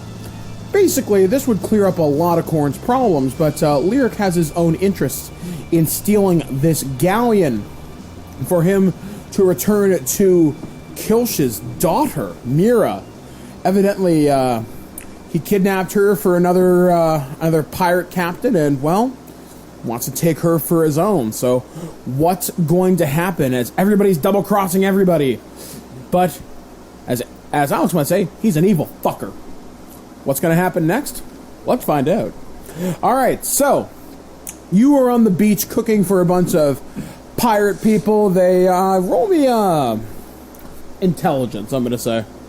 All right, I'll roll that for you. 1 second. Yeah, I'm going to roll a d20 for that one. See what happens. I'm having a snack here, folks, so if you hear me chewing, I'm really sorry. 13. All right, so you roll a 13. People are pleased enough. It's not the best food they've had, but it's far from the worst either. Cool. What are you going to do? I'm already kind of schmaltzing up to one of the prettier pirate ladies. Pirate wenches, okay. Wenches, I guess. Can we use that term in 2017? Because hell if I know. No, Alex, no. There's so much I want to say. Obscene hand gestures insert here. I didn't. Don't blame me. Well, nothing inserted. Oh boy. Yet. And I am the sane one on this one. But Sploosh. yeah, I guess I don't know. I kind of just want to take her upstairs, and then we'll talk after. Roll me persuasion. Yo, baby. 26. Whatever you want to have happen happens. So her and another wench at the same time. All right, as Dave decides to become a lady of the night. His essay on the Bards class, ladies and gentlemen. Oh boy. So as you are having fun, just about mid-coitus, you do peek out a window that's in one of the makeshift buildings in here. You see Lyric and Absalom get on the ship, carrying the cart of various meats as well as the coffin. What are you gonna do? Obscene gestures. I was just gonna say, don't describe what you just did. Sneak attack. Let's just say man. sneak attack. Human centipede. Okay, I have so got nothing. Wait, and you get mad at me. I didn't say shit. I have got nothing. Oh, downhill. I'll tell you this: he didn't make the motion, or wait, how do you interpret what he did as human centipede in his motions? You never know. Anyways, Theater of the mind's eye, guys. getting back on track here. So I'm a little bit distracted, but I'm looking out the window and seeing them get on the ship together. Yep. Okay, so, well, I've had my fill of these ladies. Yeah. They're You're quite the ladies' woman. Or you're I need basically them you're a to- very sexual creature. I've had my fill. That's I leave You're them to satisfied. satisfy each other to continue doing do what whatever they're they do. doing off on the side. Yep, without getting into graphic detail. Yeah. And then I Quickly kind of- dress. Yeah. Yep, and so you quickly sneak dress. my way downstairs to see what's going on the ship. Alright, so you sneak your way onto the ship. You see Absalon and Lyric just kind of standing there. You watch them take the coffin and the meats below deck. You see a bunch of just basically pirate mates, just basically pirate crew getting ready to ship to take sail. They're getting ready to disconnect the ropes, pull out the sails and whatnot, getting ready to hit. Because it's dark, so they don't want to hit any of the patrols that are on the coast. You're just gonna just come on board and just say you're with them, or what are you gonna do? Yeah, basically. I'm gonna go up to one of the pirates on the ship and be like, hey, I'm with these guys. They kind of look at you and go, well, when you look like that, you can do whatever the hell you please. Like go join your cleric and your freaky friend with the hood. Alright. Alright, so... Did you wash up at least? What do you mean? Me? like Oh, him. Yeah, not you. so you did, yeah, because you both went under the fountain, so... Yeah. I'm gonna presume... Oh, no, you guys... I just assumed when we went back to your inn, we all had, like... Baths? Fix that if you can. Something. Sounds like there's a piece of plastic stuck in it. Sorry, guys. We have a fan in the room, and there appears to be a piece of plastic stuck. There we go. At least it's not a fire. That's true. Yep. Moving along. Okay. So you mean wash up from the... The poo gas? No, I No, wasn't thinking that. I was thinking your encounter. Escapades. Yeah, what's your hair look like right now? Oh. He's L'Oreal beautiful. I have purple hair. I imagine it's about Purple sex shoulder hair. length. It's a little bit messed up right now. I was going to say, I washed up after cooking, so... Let's just assume that I washed up a little bit. Okay. I went in the mirror and was like, all right, I'm good enough. Yeah. I didn't want to waste too much time. So as you do that, one of the pirate wenches that you had just moments ago been with jumps on the ship with you. Oh, nice, a companion. And I ask her, by the way, I didn't catch your name earlier. She just kind of looks up at you, smiles, and says her name is Laura. And she's like, I've never quite been with someone like you before. I've definitely never been with a tiefling before. She kind of looks at you. She's kind of got that wistful look in her eyes, sort of like you were maybe something she's never experienced before. So she's like, I have a tail, so there's that. Sorry. It's going to make me spit my drink out. she looks at you and is like, that's not what I meant. She kind of puts one hand on your leg and is like, I kind of want to see more with you if you kind of get where I'm going with this. She's like, why don't you join the crew for a while? We're short. You're clearly entertaining. You're a singer. I mean, come on. What have you got to lose? That's dry land back there. There's nothing back there. Well, alright, you convinced me. All right. Although I should warn you, I don't do too well with commitments. She kind of looks kind of hurt by that. She's like, but she's so smitten with you she's willing to accept that part of you. So she's like, all right, well, I got some stuff to do below deck, so I'll come back up as soon as I can. She disappears below deck. You see her, like, brown hair bounce as she kind of dives below. You assume she's probably either in charge of the cargo hold, just considering how people were listening to her direct, or she may be in charge of cannons or something like that. Either way, she's probably somebody important. So, all three of you are now on the ship with Lyric. You're all kind of standing as the ship begins to pull away from the Smuggler's Cove. And after a few hours pass, you guys are out at sea. The seas are pretty calm tonight. It's a moonless night, so the deck is rather dark. There's a few torches burning here and there. But Lyric... do some sort of praying to my god. Yeah, Lyric is just kind of standing. He's not really saying a whole hell of a lot. He's like, you know, I could do it tonight, but I really don't want to steer the boat. Any of you guys know how to steer a boat? Because I sure as hell don't. No. Not a flippin' clue. Well, tell you what. No. I'm going to go to sleep. Well, first one of these crew members is going to disappear, and then I'm going to go to sleep. So I will catch you, ladies and gentlemen, tomorrow evening, and then, well, we're going to have ourselves a full-scale slaughter. It'll be fun.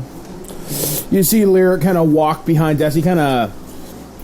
Once again, he does that unnatural floating thing. You hear something below deck. You hear like a wet snap. And just kind of a slight male giggle.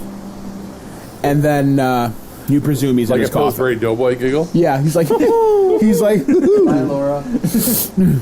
I think Laura's dead. Oh, no. So, what are you guys going to do?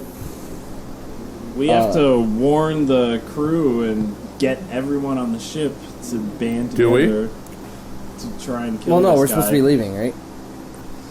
Going. Are But we- I mean, I'm the like chaotic good one. And I don't even want to let everyone on the ship die. That's true. Yeah. Well, he's going to sleep. Yeah, he's gone to his coffin. Okay, if we're going to tell somebody...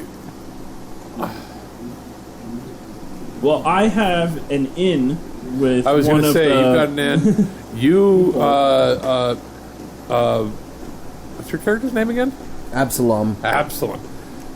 You witnessed him talking to the captain, so maybe that's not a good idea. Maybe the captain knows something. Yeah. I don't know. So do we go with Lovestruck one to talk to first? Yeah, let me go talk to Laura first. All right, roll me a perception check. You're going to see if you can look for below decks. All right. A 9. It doesn't take you long to find Laura. She's actually the first mate.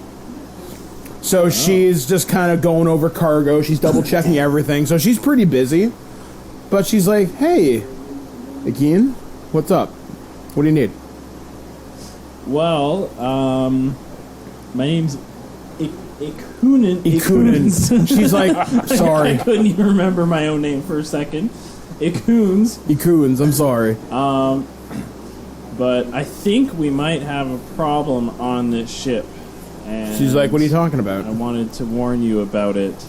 Okay. Well, how much do I tell you? He's like, well, let's start with everything. Yeah, I guess I'll just come out and say it. There's a vampire on board, and he wants to kill everyone. You see the color just drain right out of her face. She's like, there's a what? In the what?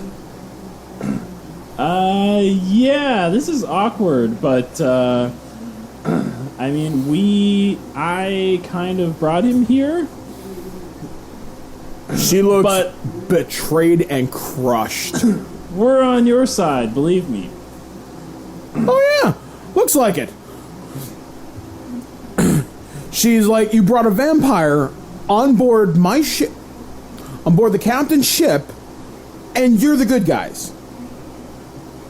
Well, we're kind of playing both sides, if that makes sense. Spill the beans about everything. She looks down at her outfit. She's like, I'm a pirate. I kind of get it. All right, so you understand where I'm coming from. Yeah, The point but is, a vampire. if we play this right, we'll both be very, very rich. Or very, very, very dead. Yeah, there's Let me always- guess. The freak in the hood. You got it. Well, do you have a plan to deal with this vampire? We're working on that. She That's looks. the complicated part. She looks flustered. She looks freaked out. She's like, look, I like you. We just met, but I like you. But that you just dropped on me was something else. She's like, look, I gotta talk to the captain. There's no guarantee she's not gonna execute you the moment she hears this. Probably execute me for all I know. But hey, let's roll the dice and see what happens. So she's like, just come up to the front deck. So, I'm presuming you're all coming up to the top deck of the ship?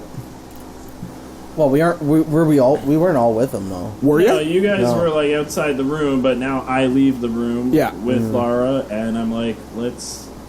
All right, she's with us. Let's go talk to the captain. Do we know how to kill him? Well, actually, you know Roll what? knowledge is I want to everybody. roll a religion. Yeah, that's possible. 17. I'm pretty sure I know how to kill a vampire, You've got a pretty good idea. or at least like stop him. Ideas. You've got ideas. Okay. Should we all? Yes, everybody roll it. Because For you're a bard, religion, I you may have guess? heard something. Yeah. I do have a 2. 13. So 15 grand total or 13 No, that grand was my total? total. Okay. Dargo, what did you get? No, you should roll initiative. No, you're rolling religion. Religion. 15. 15, you got 17? Yeah. You've got ideas on how to deal with them. Anyone You have could- a long piece of wood? I have a long bone. Yeah. That doesn't work. And no, it's not long. You midget. But it's You're a just dire tiny. bear dick. It's in scale. I guess So we are on a boat. It probably wouldn't be hard to find yeah, you can find a spear of a some spear kind. of some Well, sort. I might have javelin. chopsticks because I have a in my cooking utensils. You'd have something, yeah. Well, I have a rolling pin. Are you guys gonna go meet with the captain or wait for Laura to come back? Let's sharpen up my I rolling think I'm pin. gonna try this. All right, so what are you guys gonna do? Are you guys going to the captain? Because I'm gonna go try this. So is our plan to basically wait till sunlight, open up the thing, and then just like stab him in the heart and just shoot Oh, yeah, it's not everything we sunlight have yet. at him? Yeah, it's about 3 o'clock in the morning, give or Okay. take. Yeah, we're gonna do that. First, we're gonna have to bring the Okay. coffin up from the bottom, like And the lower deck. also doing that, it's probably better if we get close to noon. When the sun's the highest in the sky. Let's go around. Let's go around 11, maybe pull them up. And Okay. hope that the right. sun is out. And hope the captain doesn't Don't throw you tell me. overboard in Jinx the this meantime. shit. To be honest, we probably shouldn't be talking about this at night. No, we're whispering to each other. Yeah, but even talking to the captain about this at night. Well, I mean, what you said you saw him talk to the captain. Would you trust that? Do you think the captain already knows what's going on? I don't. No, I don't know. No idea. I say we go tell the captain. We need to get everyone in the crew on board for this plan. So we Alright. can all try and just pummel this guy. Just rain blows on him. Yeah. Whatever shit we got. All right, what are you gonna do? Decision time. Ish. Fuck it, let's kill him. Well, we gotta wait till day. That's what I meant. Okay. Okay. So we go to sleep, do our stuff, and It's business. not Business. talking to the captain? It's business as usual. I'm not talking to the captain. All right. The captain need not know what we're going to do. Yeah, but if we try and kill it by ourselves, we stand a much better chance. Oh, if we have might the we might whole- do that during the day though. I'm not talking to the captain at night. we're doing it during the day. You've already told Laura. Laura's already on her way to go talk to the captain. Are you serious? Yeah, that's how I understood it. to play out. So let's all just go to the captain. Yeah, okay, let's go to the captain. All right, so after about 15 minutes, the captain comes out on deck. She brandishes this silver scimitar, whatever. And she's like, all right, you put my ship in danger. You've put my crew in danger. And I've heard rumors you're here to kill me. So, what do I do with you? From what I understand, you've brought a very dangerous vampire on my ship. Now, I would like to know what is to prevent me from tying about 50 pounds of shot to the coffin and throwing it overboard, putting that bastard into Davy Jones's locker for the rest of his unnatural life, and you along with him. Laura here seems very smitten with you, Akunis. She seems to think your life is worth something. I don't know anything about you. She points at Absalom. I don't know much about you other than you carry around a bear's dick, evidently. And I'm a pretty good cook. I do not know this. But I do know that Korn trusts you. And she tends to only trust a certain type of person. Generally scumbags, but you've got a reputation around Cambridge. So that's probably the only reason I'm not throwing you overboard right now. So, I'm going to ask you again. What are we going to do with the scary vampire in my cargo hold? I haven't even told my crew this yet. She's very distraught. Well, I'll tell you my idea of bring him up during the daytime, right at noon, open it up, stab him in the heart, and just everyone on the ship just pummels him with whatever we got until he's dead. Okay, so the devil lady has a plan. Cleric. That was my plan. There you go. Gnome. Yeah. Yeah. That's. I said we set him on fire, but that's kind of on a boat, and we're kind of in the middle. Yeah, of please don't burn down my ship. You've caused enough problems already. Wait. Do you happen to have a extra lifeboat?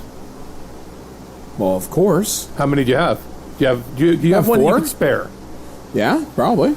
Why? Have we thought about putting him on the boat, on the lifeboat, and opening up the coffin from afar somehow, or setting it on fire during the day? She looks at you, goes, So that way that's not a bad idea. we put him on the boat, in the coffin, we set him adrift around just about noon, and then we fire a flaming arrow or something and set the boat on fire. So he will open up his coffin, and be stuck essentially on fire midday in the middle of the ocean. And then the boat will burn and it'll drown. Sure. Because it's running water. And if something unforeseen happens, he's not on our boat. I like the way you think. Okay. Plus, maybe if we pay this right, or play this right, I mean, we can all get paid. Can I roll to see how much I know about vampires? Yes, you may. Please, let me. What do you want? Religion again? Yep. Oh, please. What was it? Never mind. Vampire You know bad. nothing. Okay, so the captain goes, all right. You roll the critical one. You do not know about the running water's weakness. I don't know about any of them. You don't know about... You actually Fire forgot sound- everything I know you about- knew about vampires. That's I know how bad about that the was. steak, and You're that's starting pretty to much it. You're starting to second guess yourself. You're like, I don't know, that might work. So the captain goes, so we're going to bring this thing on the deck of my ship, or the deck of one of my dinghies, launch flaming arrows at it, and hope to God he dies. Yeah. Well, I guess it's better than my plan of simply tying something heavy to it and throwing it overboard. She goes, well, I guess all we can do is just kind of wait. She goes, when this is all over, if we all survive this, we're going to go to the pirate city of Porth. That's where we're going. That's where you hired to go. And I never want to see you guys again. But you'll be alive. Fair deal. And you're going to hand me that sack of gold that he handed you. Nothing comes on my ship without my knowledge. Fair deal. Really? I kind of don't want to lose the gold. We can get more gold. But say, would you rather we can't lose your get head? more lives than we can get more gold. Can we just keep 5% for, or not 5%? 10% finder's 20% for the children. As a tithing. She's like, how about I let you keep 20% of your cock? Depends on which 20%. The captain does not look Why is impressed with everyone you. trying to go after I my... have a feeling She has this guy's resting not- bitch face at you. This guy's not using his cock that much anyways, so... Why do you Might as need well it? just lop it off. She looks at you, I could use goes, a dagger. it's the way I know how to threaten most men. Usually it works. Oh, man. Tell you what, I'll make a donation to your religion. What are you again? Right, asshole. So, we'll drop you off at Porth, and we'll call it a day. Until then, Laura, watch them. Should any of them do something I don't like, kill them, throw them overboard. We'll deal with the vampire tomorrow. Okay? Okay. She turns around, spins on her heel, goes right to her captain's quarters. To which you hear the words screaming, "Fuck!" After about 15 minutes, it stops. It's a really long fuck. She was really upset. She was. So, what are you guys gonna do? You guys just gonna take watch by the coffin? We're going to take turns? Maybe, yeah. I'm going to take my 4 hours of... Rest? Alright, so you zone out for 4 hours. Are you gonna rest up too? I'm going to say I don't rest up because I wasn't having an orgy with 2 chicks. So I'm not completely spent. I just cooked a bit.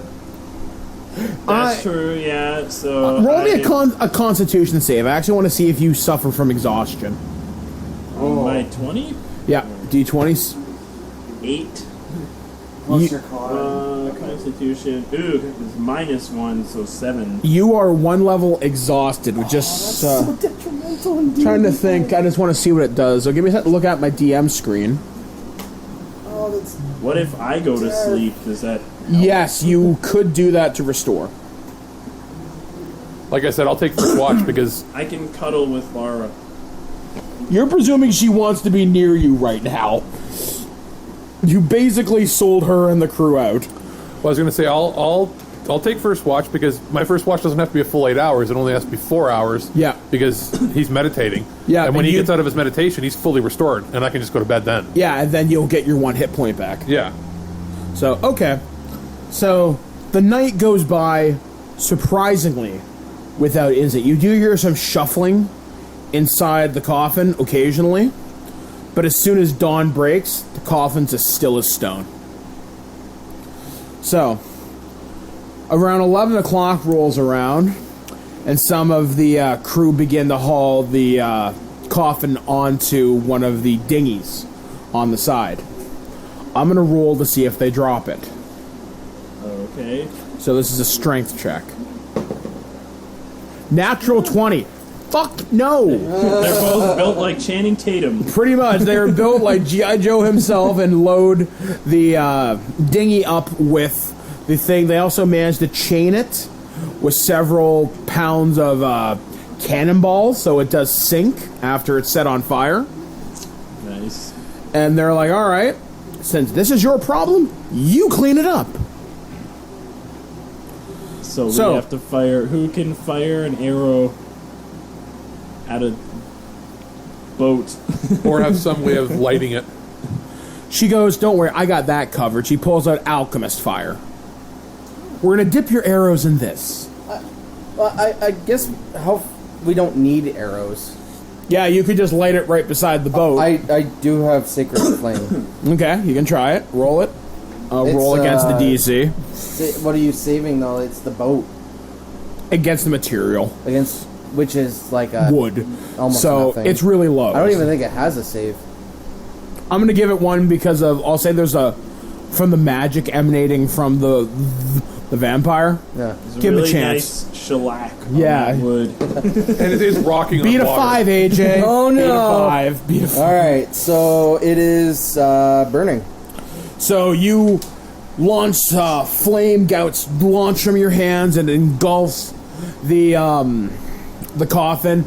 It starts to burn, starts to smoke, and starts to pop and everything. After a few minutes, just this god awful wailing starts coming out. Everybody, roll me Constitution.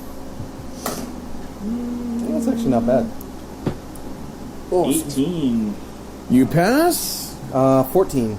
Oh, wait, You pass? 19. I forgot. You pass as well. Basically, you've 17. all saved versus madness because it's such a god-awful wail to listen to something burn alive from the infernal depths of hell. Oh, wait, is Dave still exhausted? No, He slept he the full rested. 8 hours. Yeah, so he's rested up. So you just hear this ungodly wail. And you can see Lyric as he looks up, as his skin begins to melt from his face. He points at all three of you and just swears unholy revenge. He's like, this is not over. Not by a long shot.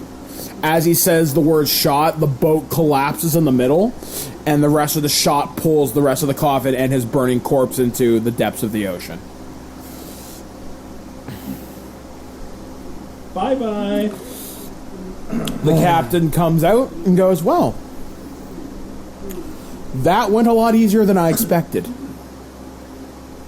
Good I for was you. worried. Oh, so was I. But, as promised, you get your lives, and you'll be spending the next 2 days in the brig, but you have your lives. So, you are shown promptly downstairs into a very small room with a very small porta potty, basically a poop chair. Not unlike whatever. Just saying. And you're Like, also just a given pot. bread. You're also given bread and water and told, no, don't die. It'd be unfortunate at this point. And after 2 days of very rough seas, you arrive in the city of Porth. The captain unlocks your chains and shackles, returns your weapons and gear, says, okay, you can cross the sea again, but not on my ship. Don't ever talk to my crew. Don't ever talk to me. This never happened.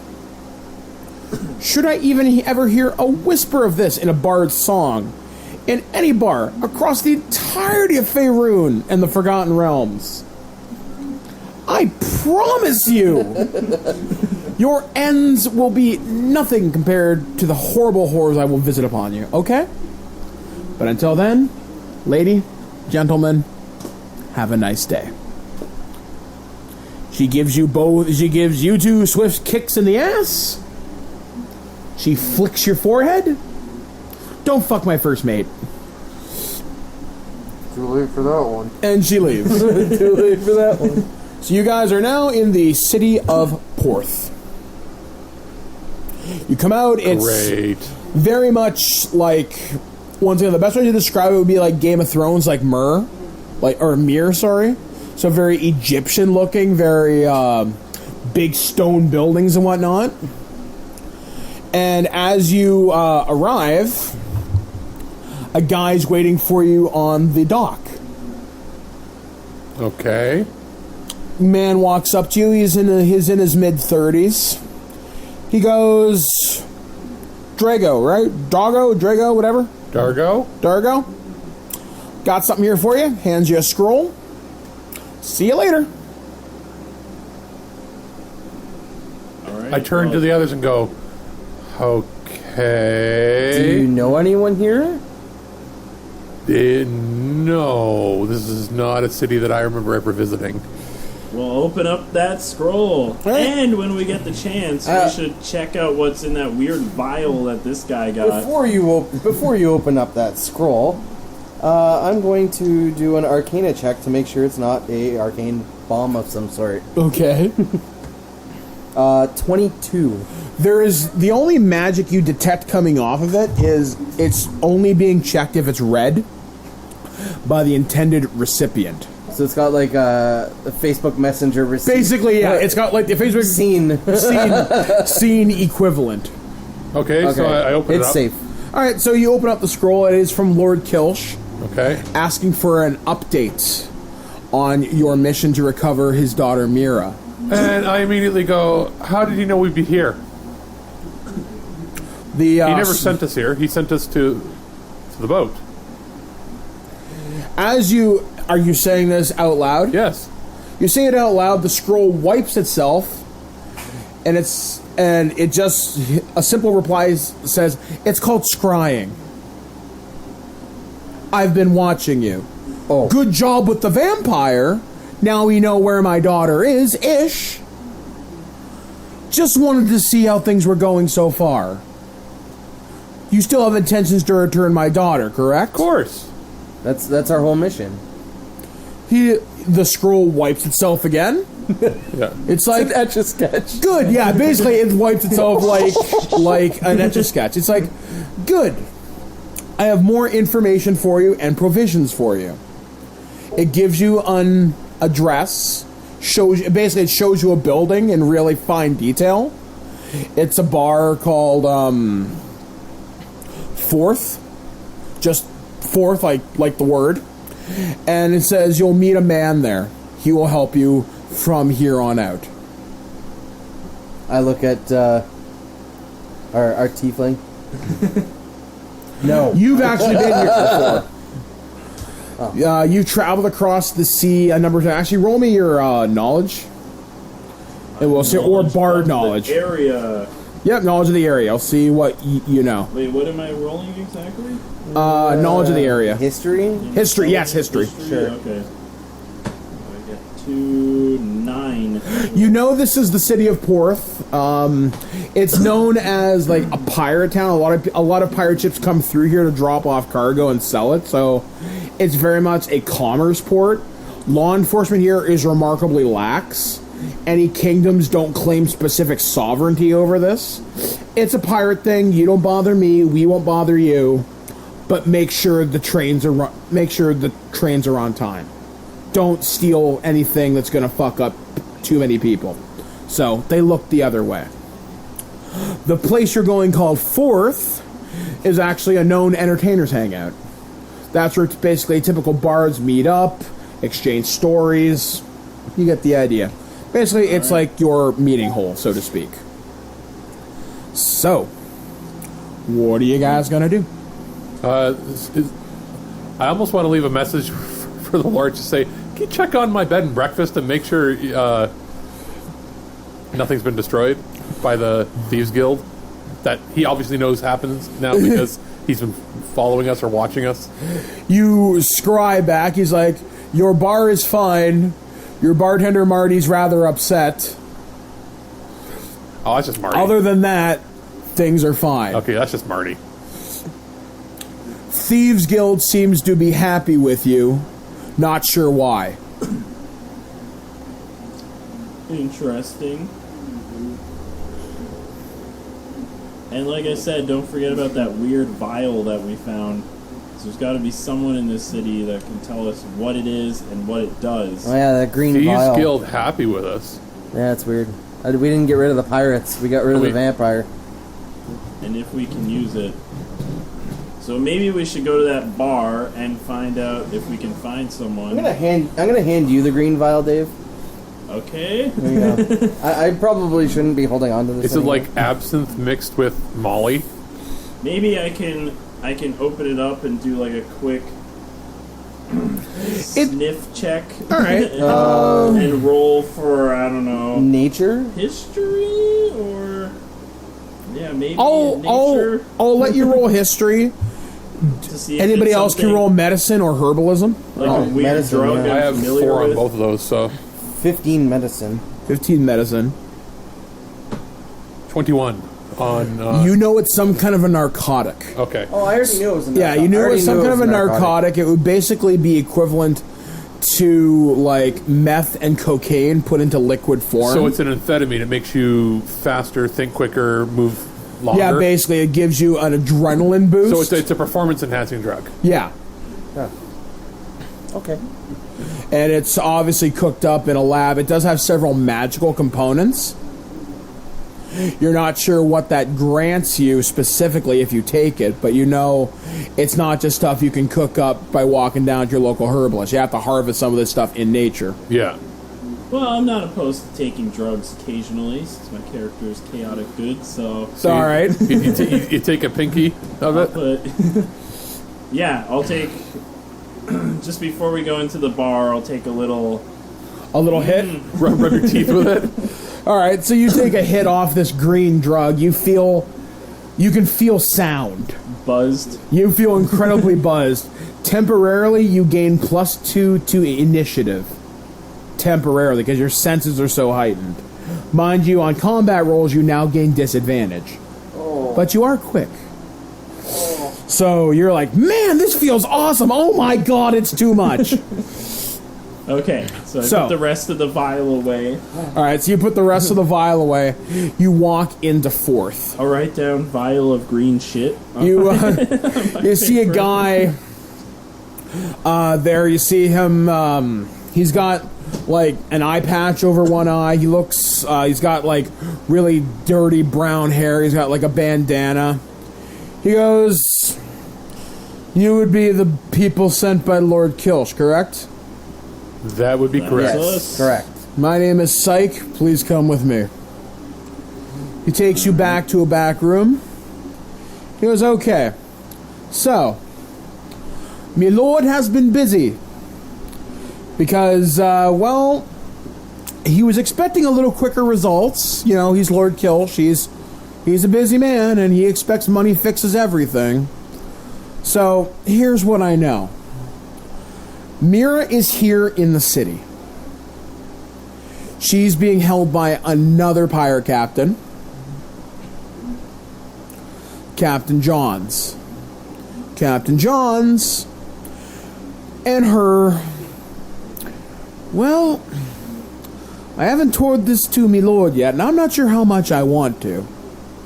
So I'm going to tell you guys instead. She didn't exactly run away. She wasn't kidnapped, but she didn't exactly it's like run Bunny away. Lebowski. He looks at her, he looks at you and goes, well, she kinda, sorta kidnapped herself. Yeah. So it really is like Bunny Lebowski. And she doesn't particularly like her father. Uh-oh. So... We might have to kind of, just one punch in the head will knock her out, and then we bring her back. Okay. Moral dilemma. Alright, so is there a way we can find this Captain Johns easily? Captain Johns, Do we still have the scroll? you go to the plantation at the Or far did it end of the city self-destruct, maybe? that has the most sugar shacks, and that's where you'll find them.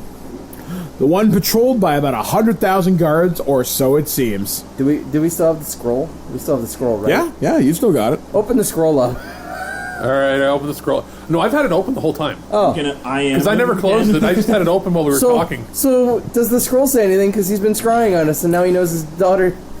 All you see is ... He's like... And a face made with like a backslash. He's like... Well, this certainly complicates things. Well, she's still my daughter, and I still very much love her.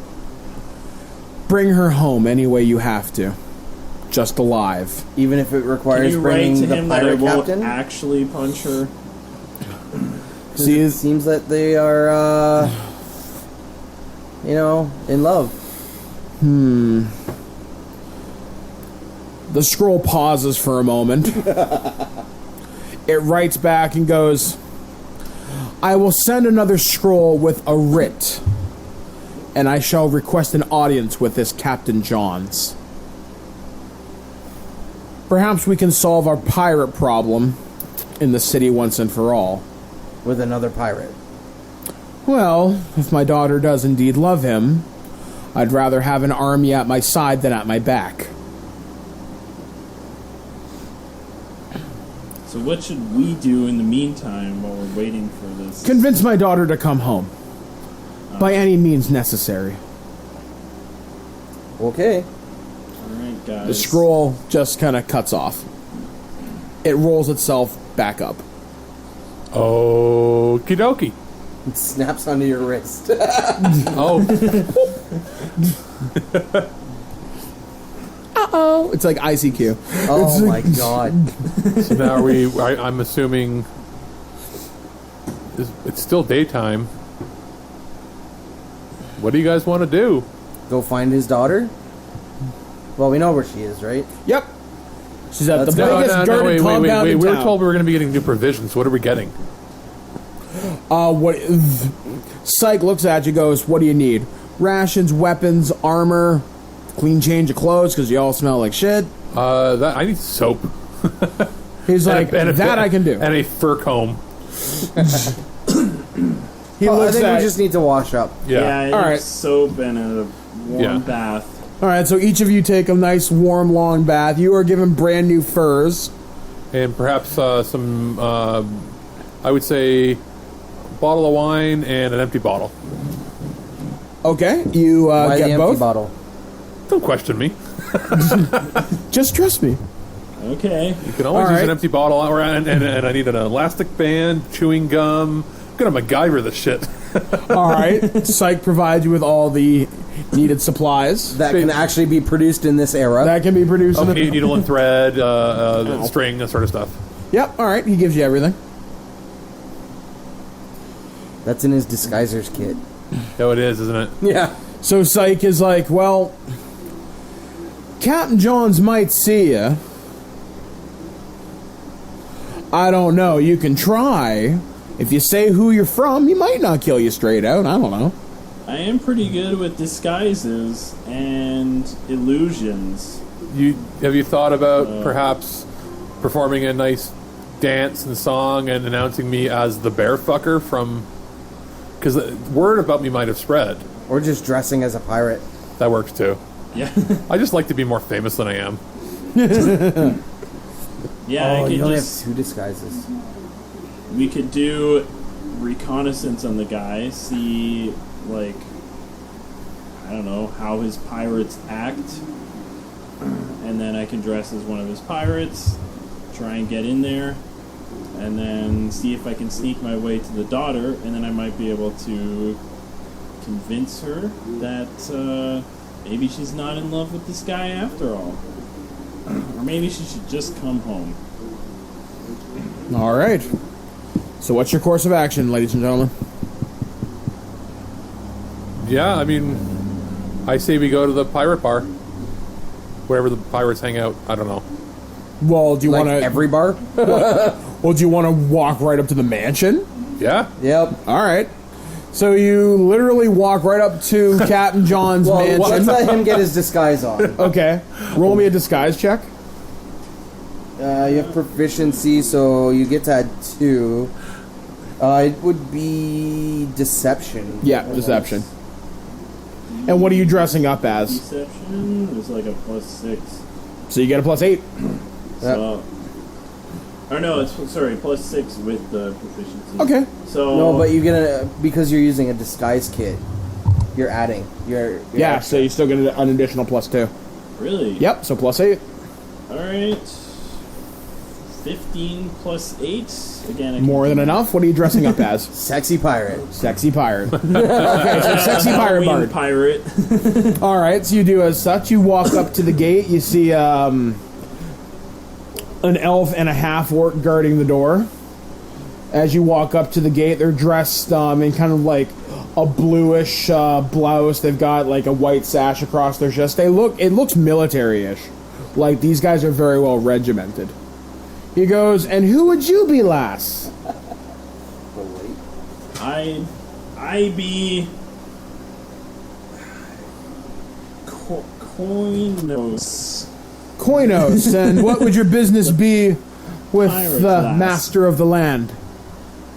I want to recruit myself into his crew. The rest of my crew died horribly on the 7 seas. He kind of looks at you. Roll me a deception. He's like, you know we have recruitment stations, right? You know we have... Whatever. That's not good. 12? Let's see if he believes it. Surprisingly enough, he believes it. He's like, well, present yourself to the master of arms and the captain, and we'll see if we can get you on a ship soon enough or at a guard post. We could always use more guards. Sugar ain't gonna protect itself. So you are led past this huge scenery of like palm trees and people working in the plantations, people of various races, colors, whatever, doing the typical field work you'd expect from a sugar plantation. You come up to this really big mansion, and eventually you're led through a series of halls, and you come into this really grand ballroom. And you just see this guy sitting kind of sideways in his chair. He's got the long pirate boots on. He's got, like, think of, like, a Napoleon outfit, like, kind of military-ish, but in blue and white. And he's got, like, this long, dirty blonde hair. He looks like a pretty boy. And you see this young 16-year-old girl, you know as Mira, this gorgeous redhead just kind of dangling off his every word, just kind of like looking up at him. And you just hear them talking, and basically that kind of lover's nonsense. Sort of like, oh, tell me how much I love you. Stuff like that. And you walk in. And I'm like, ugh, hate this shit. And they look at you, and they're like, and who would you be to enter my office, as it were? But you're such a pretty thing. We don't see many tieflings around here. Yes. I have been sent as a new wench. What's a new wench? He looks over at I'm such a terrible Mira. liar. He looks over at Fiona. I should have thought of this before I went in. They start laughing. You're like, a new wench. Well, let me tell you, we got more than enough of those. But Are you perhaps to be the new tiefling court? wench? He's like, are you perhaps here to be the new court jester? Because already you're winning me over. Well, I do happen to be an amazing songsmith. A new court bard. It's been a while.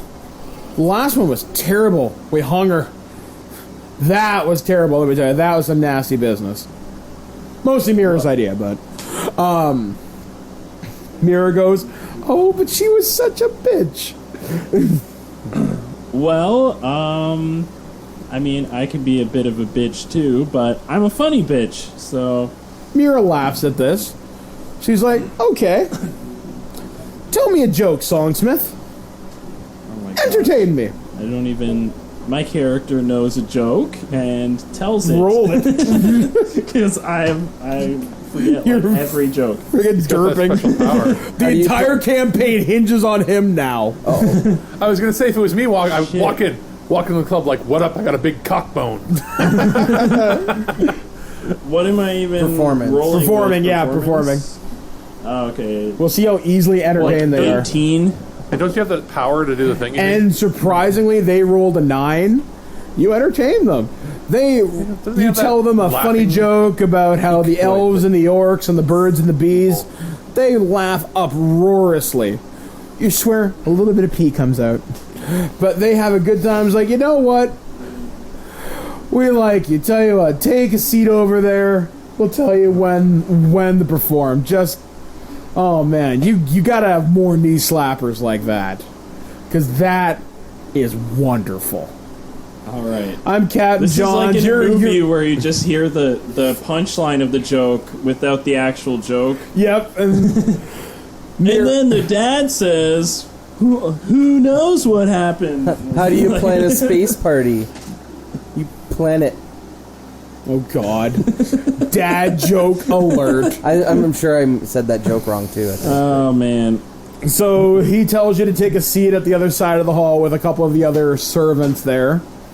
And you've successfully infiltrated Captain John's. What are you two doing? I think we were all walking up, which was... You're all walking up? Okay. So the guards let all three of you in. So you see him pass his audience with Captain John's. Captain John's looks you up and down and goes, "A cleric. Well, holy man, what can we do for you today?"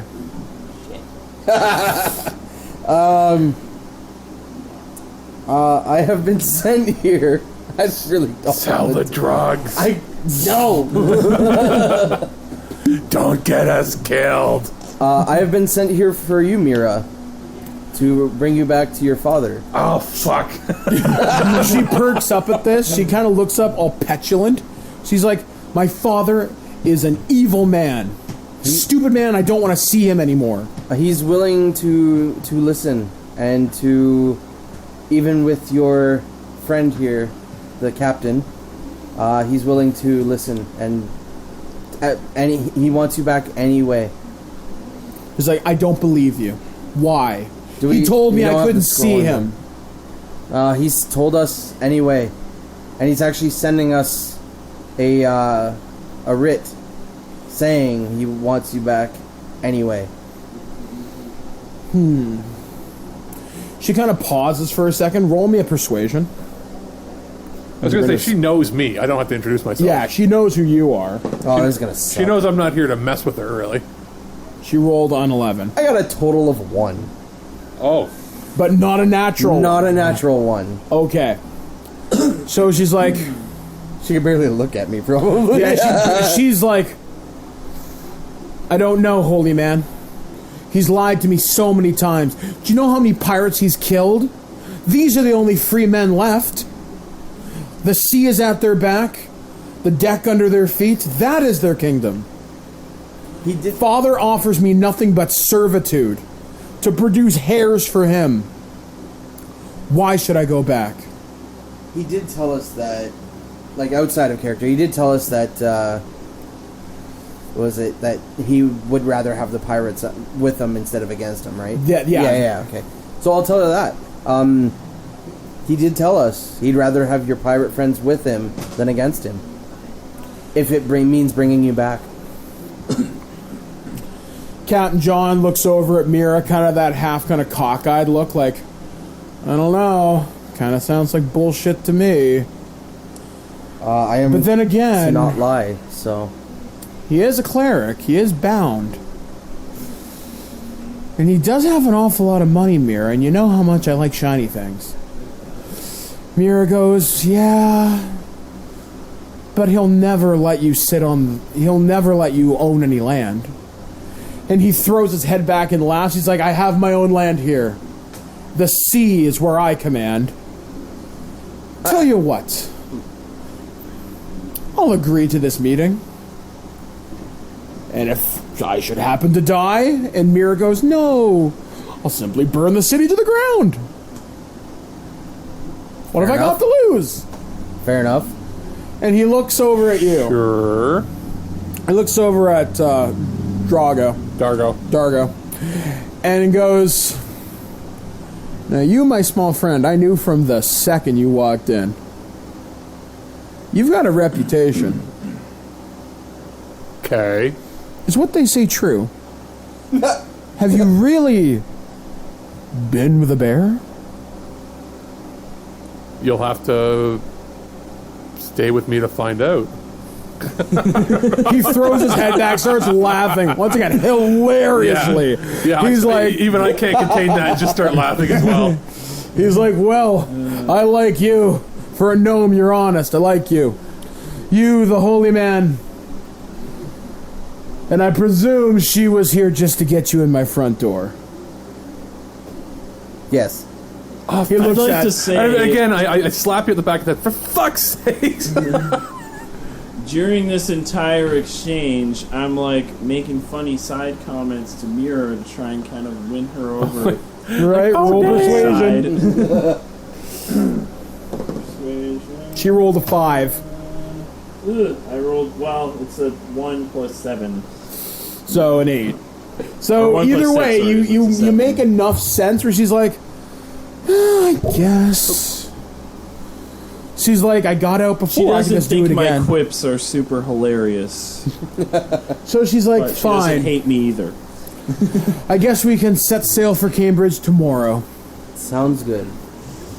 So Mira gives Captain Johns a big hug and a kiss and goes, soon we'll be married. What that happens, if I have to renounce my father's lands, we'll see. But perhaps you've gained a powerful new ability to be my dad's army. I don't know. Either way, there's going to be a lot of gold in it. Does that writ show up at all? As you guys sleep away the night at Captain John's request, another scroll arrives in the middle of the night. Captain John's realizes it's another scrying type scroll, like a writ, where it says, I, Lord Kills, honorably request the presence of Captain John's in Cambridge to parlay a truce for the safe return of my daughter and military arms against the pirate threat against Cambridge. So, as you guys get back on the ship, headed back towards the sea, you see a familiar face in port. Please not the vampire. Please not the vampire. You see Captain Fiona just shooting you daggers from across the bridge of another ship. She kind of whispers. You can understand her clear as day. Now, what did I just tell you? And with that, that brings to a conclusion so far of Dungeons and Dragons 5th edition. I'm sure I'll make up a name for this while I sleep tonight. And I still like the douchey A-team. So for Terrible Warriors, we have been Alex, the bear fucker. David Double D Dennis. AJ the Saint Bernard. and we'll be back with our debrief talking about the last 4 hours, how the game came together and everything else right here on Patreon and TerribleWarriors.com. The Cambridge Chronicles is a Terrible Warrior ongoing adventure. The Chronicles are entirely funded by supporters from Patreon at patreon.com/terriblewarriors. If you like what you've heard and you want to hear more, the Terrible Warriors continue to release new episodes in their rotating catalog of one-shot campaigns every Tuesday and Thursday. You can find out more at terriblewarriors.com. Follow us on Twitter at Dice Warriors. Technical production by Alex Ricci. Music written and recorded by Ori Faulkner. Artwork by Hess Bell. For now, the books are closed, the dice are packed away, and the chips are stuck to the floor. Join us next time, brave adventurer, for the next chapter in the Cambridge Chronicles. Throughout the ages, there have been heroes and warriors who've embarked on quests to save faraway lands and free the people from would-be conquerors. Today, legends are told from the tales of our terrible warriors. Chronicles of an unlikely group of nerdy adventurers, armed only with their dice, some pretty stupid ideas, and a horseshoe up their butt, as they come together to save the day in the Cambridge Chronicles. Seriously? You couldn't find anyone better? Hey guys, what's going on? You are listening to Terrible Warriors. Welcome to everybody listening to us here on the website, terriblewarriors.com, Patreon, iTunes, or wherever fine podcasts are found. I was going to say sold, but not really. Well, I guess sold if you're on Patreon. I don't know. I'm just kind of babbling. I'm Mike the Birdman Dodd from ThisWeekInGeek.net, and I will be your Dungeon Master for tonight's installment of the Cambridge Chronicles, which is the tentative name. If you got something better, feedback at terriblewarriors.com, I think, or at Dice Warriors on Twitter. But yes, we are joined around the table with a group of noobs and veterans tonight as we run through kind of like a con-like setup, which we may be doing later on at conventions, actually. We may be running tables at certain conventions in the near future, so look out for us on the con circuit this year. Anyway, I am joined with my compatriot from the This Week in Geek days, David Double D Dennis. and I'm joined by another Twig compatriot, Tristan Pop-Tart with a shotgun Winkworth. another Twig compatriot, AJ the St. Bernard. and this guy. Lee Emperor Wayne Johnston. That's right. So we are gathered around the table to play Dungeons and Dragons 5th edition yet again, and we are continuing the world of Cambridge, which I've set in the Forgotten Realms in the world of Faerun. So for those of you that are just catching up on the Cambridge Chronicles, in our last adventure, Cambridge is located north of Waterdeep along the Sword Coast, as far as I understand the geography of this land. So I'm making it up as I go along. Deal with it for those of you that are screaming at your screens right now. The Lord of the Land, Lord Kilsh, had put out a call for adventure for those to come back and bring his wayward daughter back to the land, and basically so no one could, take advantage of him. But it turns out his daughter kidnapped herself and ran away with a pirate captain named Captain Johns, and Lord Kilsh had offered a truce to Captain John, saying, bring back my daughter and I will give your army passage into my city if you help deal with my pirate problem, rather than have pirates raid my city constantly, which is a problem in Cambridge. I'd much rather have an army at my side than at my back. So Lord Kilsh and his daughter Mira have been reunited at the Cambridge Manor, into which he calls home, and Ikun is the only returning Ikooms, yeah. is the only returning member of the former adventuring party. Absalom, what has happened to you since we last saw you? If you listen to the other one, Absalom did some unthinkable stuff for a cleric. Letting a vampire onto a boat, actually bringing the vampire onto a boat, and allowing the vampire to kill someone. And there was some other questionable stuff in that whole time. Morality was questioned. Morality was questioned, and he's now questioning himself, his faith, and so now he's gone back to the clergy and the church to heal his soul.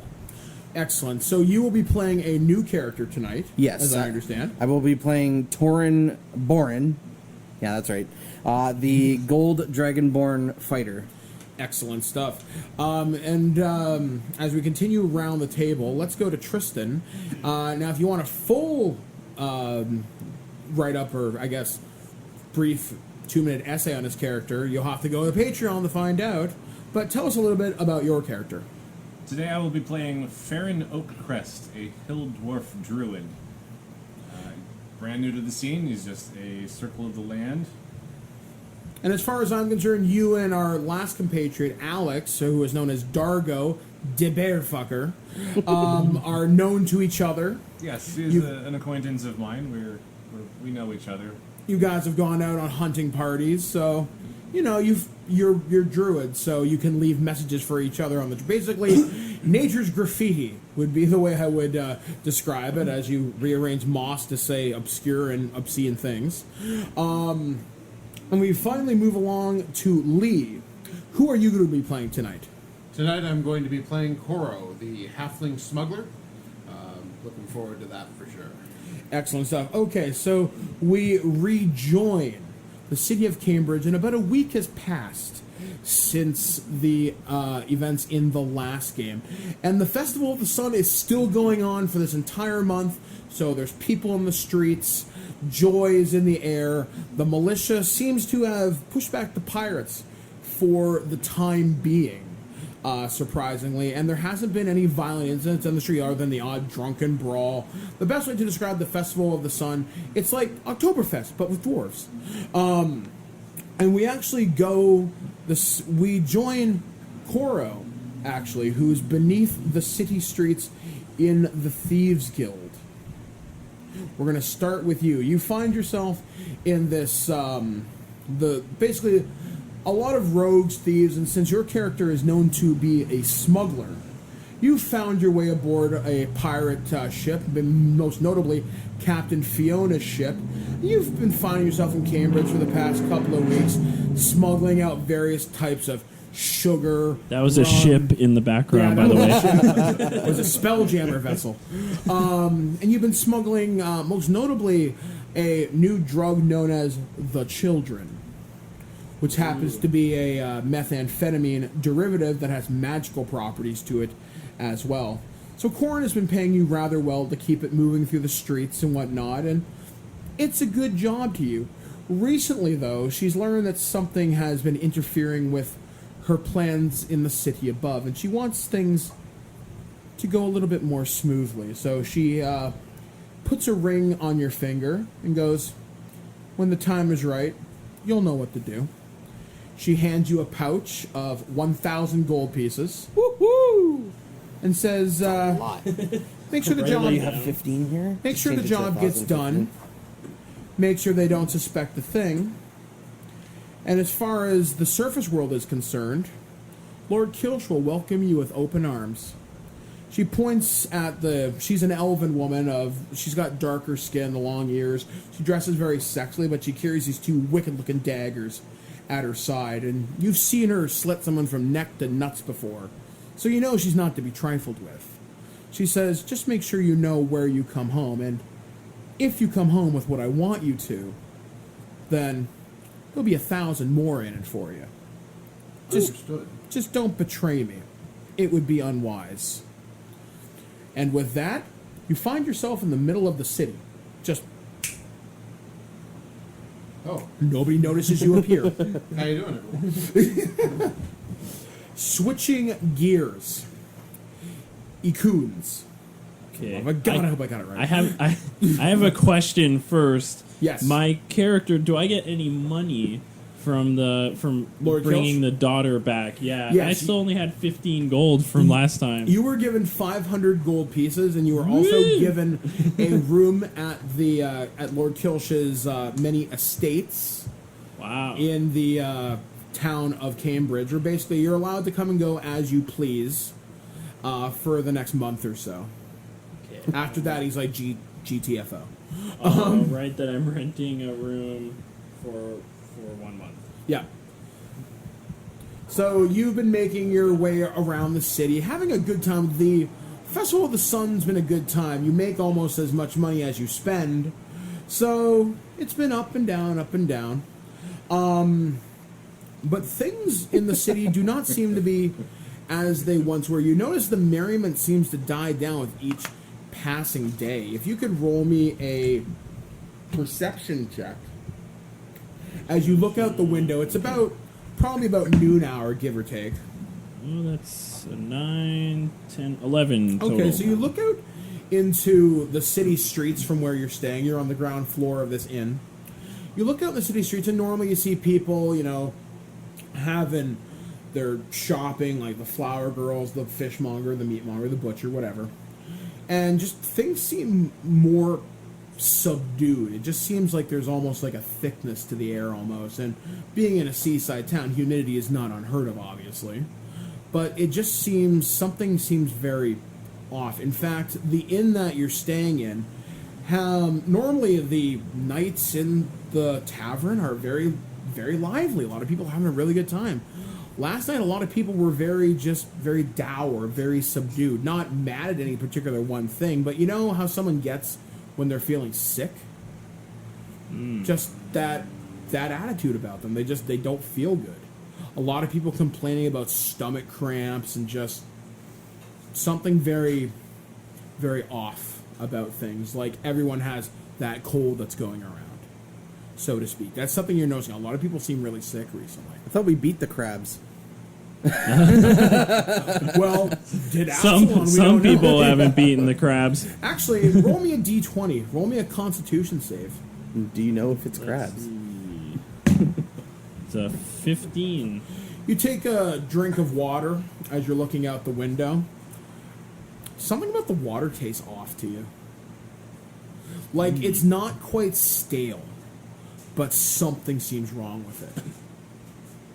I'm wondering if the water is maybe tainted with the children. I'm also thinking, what if my character is developing a bit of an addiction from when I tried it in the last game?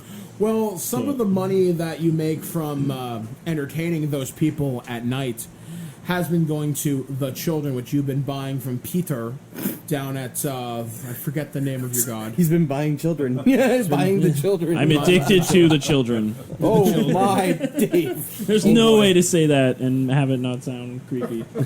Sorry.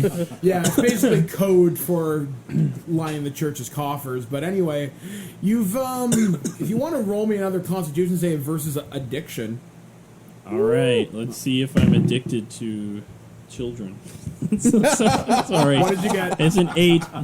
Oh, wait, sorry. Plus Constitution is here. I think you're minus 1, so yeah, 7, actually. You are. Ooh. You find yourself I'm tweaking. on edge because what the children does, it gives you a +2 temporary modifier to reaction because it stimulates your adrenal glands, but it also tends to make you feel everything in the world. You can feel and taste sound, so to speak. So it's very like synesthesia, so to speak. So you find yourself suffering from a little bit of withdrawal. The last hit you had was last night, and the person you spent the evening with was not entirely like the town junkie, but he knows to always have it. So you've been making sure you always know where this guy is to get your fix every day. Okay, so I guess my first thing I'm going to do is go find this guy. All right. So I can get more of the good stuff. All right, there. So we finally catch up to Tristan and I. Just what's your character's name again? Farron Oakcrest. All right, Farron Oakcrest. You have arrived at the Bear's Den, which is where Dargo, that's his bed and breakfast, run by the half-orc Marty temporarily. And you go up to Dargo's room, and he's in bed, and he looks sick. Like, he's got boils on his face. There's a chamber pot beside his bed.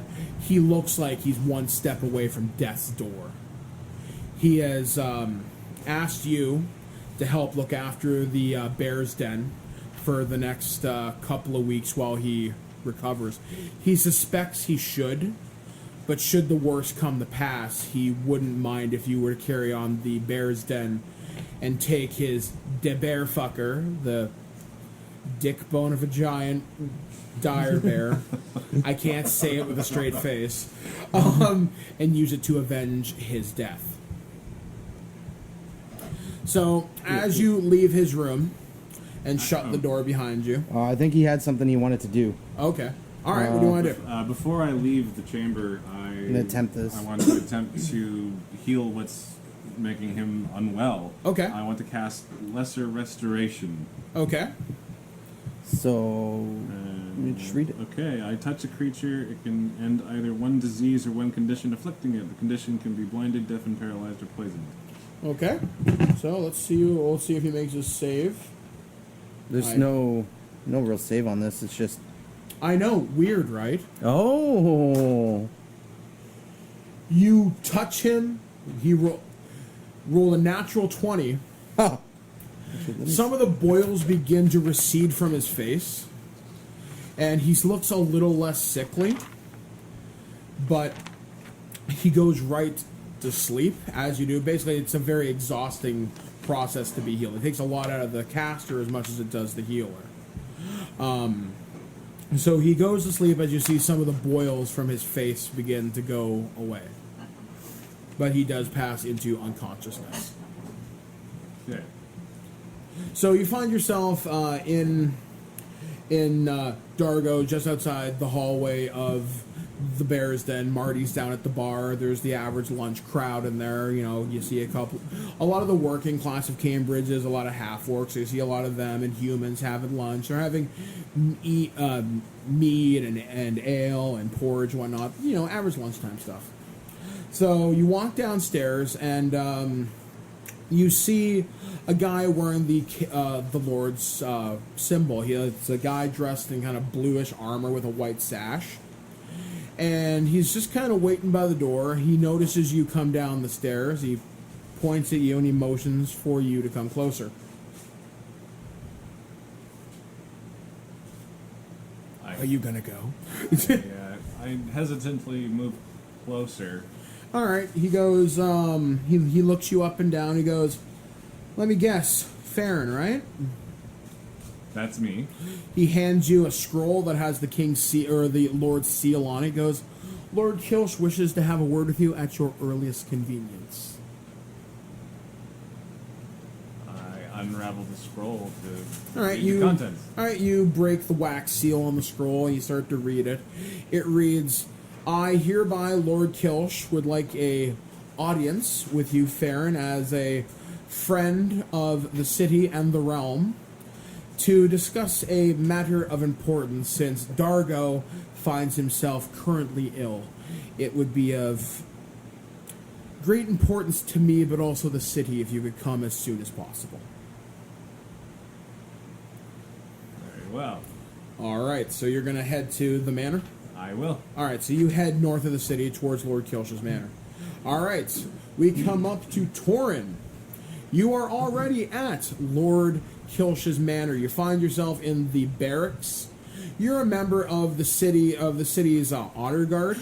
Okay, good, because I just messaged you I was a soldier. Yeah, so you're a dragonborn, which means you are the very definition of brute strength. You also have the regality of a gold dragon. So you're assigned to the castle grounds, namely the throne room. You're being groomed for more responsibilities at some point when the captain of the guard deems it necessary. But Lord Kilsh has taken a liking to you. The fact that he has a gold dragon on his side, he thinks that's actually kind of cool. So you have been in contact with the Fighters Guild of late as sort of the captain of the guard's emissary. Basically, he sends you to do his bitch work, but it looks really, really good on you. So you have learned of late that that the problems with the pirates in town, since there was the truce, has it's been good for the city. But that also means your guys are really, really bored. However, though, one thing you do notice is that the Thieves Guild is unusually quiet. Like, normally there's a robbery, there's a mugging, there may even be the odd, unfortunately, sexual assault. It happens. It's the nature of life in the big city. Dave. Why are you looking at me? But luckily, It's all consensual here. luckily, your militia happens to catch most of it before it happens. However, Corin, the Thieves Guild leader, has pulled most of her thieves off the streets. Like I said, you could almost walk down by the docks with your purse, swinging above your head, and no one's gonna bother you. So, you're basically just sitting in the barracks. You see various other soldiers, mostly human. You see the odd half-orc who's managed to work himself up into Lord Kilsh's good graces. He tends to have almost exclusively humans or elves working for him, so you do stand out. Oh, yeah. What are you going to do? I'm going to make sure everyone's running drills and just keeping on guard, and because everything does seem a little bit... It's quiet. It's too quiet. So I'm just going to make sure everyone's staying vigilant, and I'll do, like, surprise inspections and stuff on people. And So you do surprise inspections. As you do, you see... let me see. Dun, dun, dun, dun, dun. I'm just making sure here. You see a halfling. Halfling dressed in pretty nice clothing. You recognize as Koro. Because like I said, nothing comes into your city without someone knowing. Because you do have informants within the Thieves Guild. You know him to be a known smuggler. He's not known to be particularly trouble. But he does keep, the rum flowing and certain narcotics in the city. But Lord Kilsh is also a man of many vices, so he's allowed to exist in the city. You also see Ikuns? Farron. Farron, Farron. and Ikuns. Farron is yet another character you recognize as one of Dargo's friends, because, well, there ain't that many druids around the area, and they tend to make their presence known. Like I said, obscene graffiti in nature. And, well, the tiefling tends to kind of stand out. So, you see these people walk through the front gates, and it seems like they're invited, though nobody told you nothing. I'm gonna stop you guys. Why are you here? I present the scroll of invitation explaining my presence. I'll read it and see that it's an invitation, let you in. You also have a very similar scroll. I have been summoned by smuggling ring to enter the city. This is my invitation. Weird that he would invite you. It does not make sense. Especially out in the open. But if that scroll is legitimate, I'll try and Check it. investigate it. looked like common. It good. I rolled a natural 20 investigation on, actually it'd be more perception, but it's still a 19. It looks official. It looks official? It looks about as official as it can possibly get. Alright. I'll hand it back to you and let you in. Thank you. You see this druid just kind of saunter through. You Then know the he's a friend of Dargo, so he can pretty much come and go as he pleases. They're both in, yeah. Now I'm just... You see this Why beautiful am I tiefling- here? I thought I was out to score drugs, honestly, but... Do I also have a scroll? No, you're looking to score drugs. Oh, okay. So let's see if I can use something to, like, deceive you into not knowing that I'm doing illegal activity. Oh, this is going to be bad. You've already seen me, so I can't really use disguise self. No, just deception, man. Yep, deception, just roll Just it. try and be like, oh, All I'm right. with them. All right, deception. I'll try and It'll probably work unless I roll really well. I'll just try and tell you I'm with these guys. 11 plus where's ABCD 6, so 17. Oh, crud. So So I'm gonna do an insight to see if Okay. he's lying. I crit again. You're pretty sure he's full of shit. You look at the tiefling, kind of cockeyed. So your informants on the street have told you Oro, who's, like I said, the town junkie, is kind of making his run to the mansion. You find it kind of odd that he'd be doing it in the middle of the day when the guards are fully awake, as opposed to coming through, the smuggler's quarter, or not, the smuggler's tunnels underneath his mansion. But you're like, yeah, that sounds completely reasonable to me. Well, I'm gonna bring you to the Lord and see what he wants to be done with you. I'm gonna grab you and drag you in. All right, All we'll see how this So plays you out. see this gold dragon, or this gold dragonborn, kind of grab this tiefling by the scruff of her blouse and be like, all right, come here. And you enter Lord Kilsh's throne room. You see Grumpy Michael Ironside would be the best way to describe him. He's sitting in this blue, he's got this blue kind of robe on. He looks very regal. He looks a little happier today. He seems particularly happy to see you. He's like, Ikuns! Glad to see you. How are you, my dear? Well, I've Torin, unhand her. She just She tried brings to come merriment. in. Just tried to come in course. without a summons. She can walk in my throne room looking like that anytime she pleases. As you wish, and I let go. But I'm glad you've come, traveler. I'm actually very glad you've come.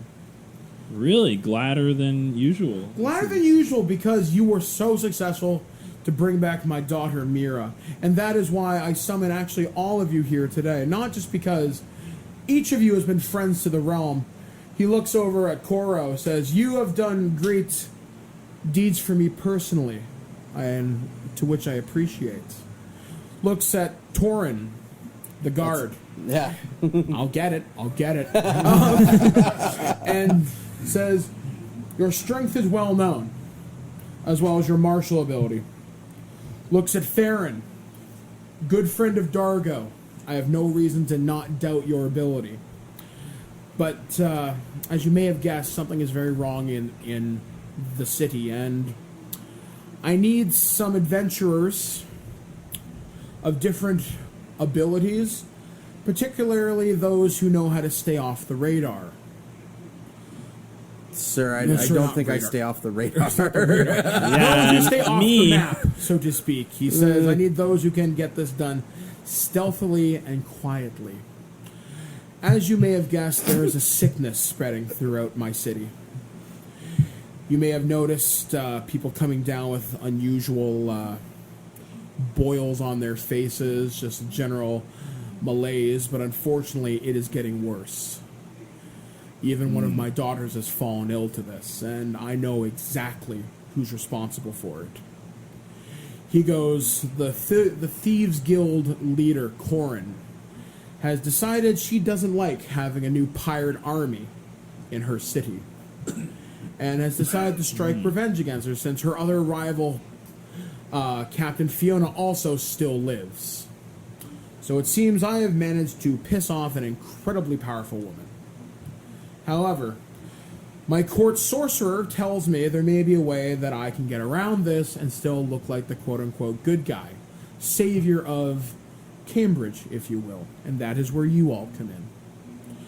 We have located the tomb of a great cleric, and we believe there is a curse that might be able to be broken, and the cleric is named Forrest the Kind.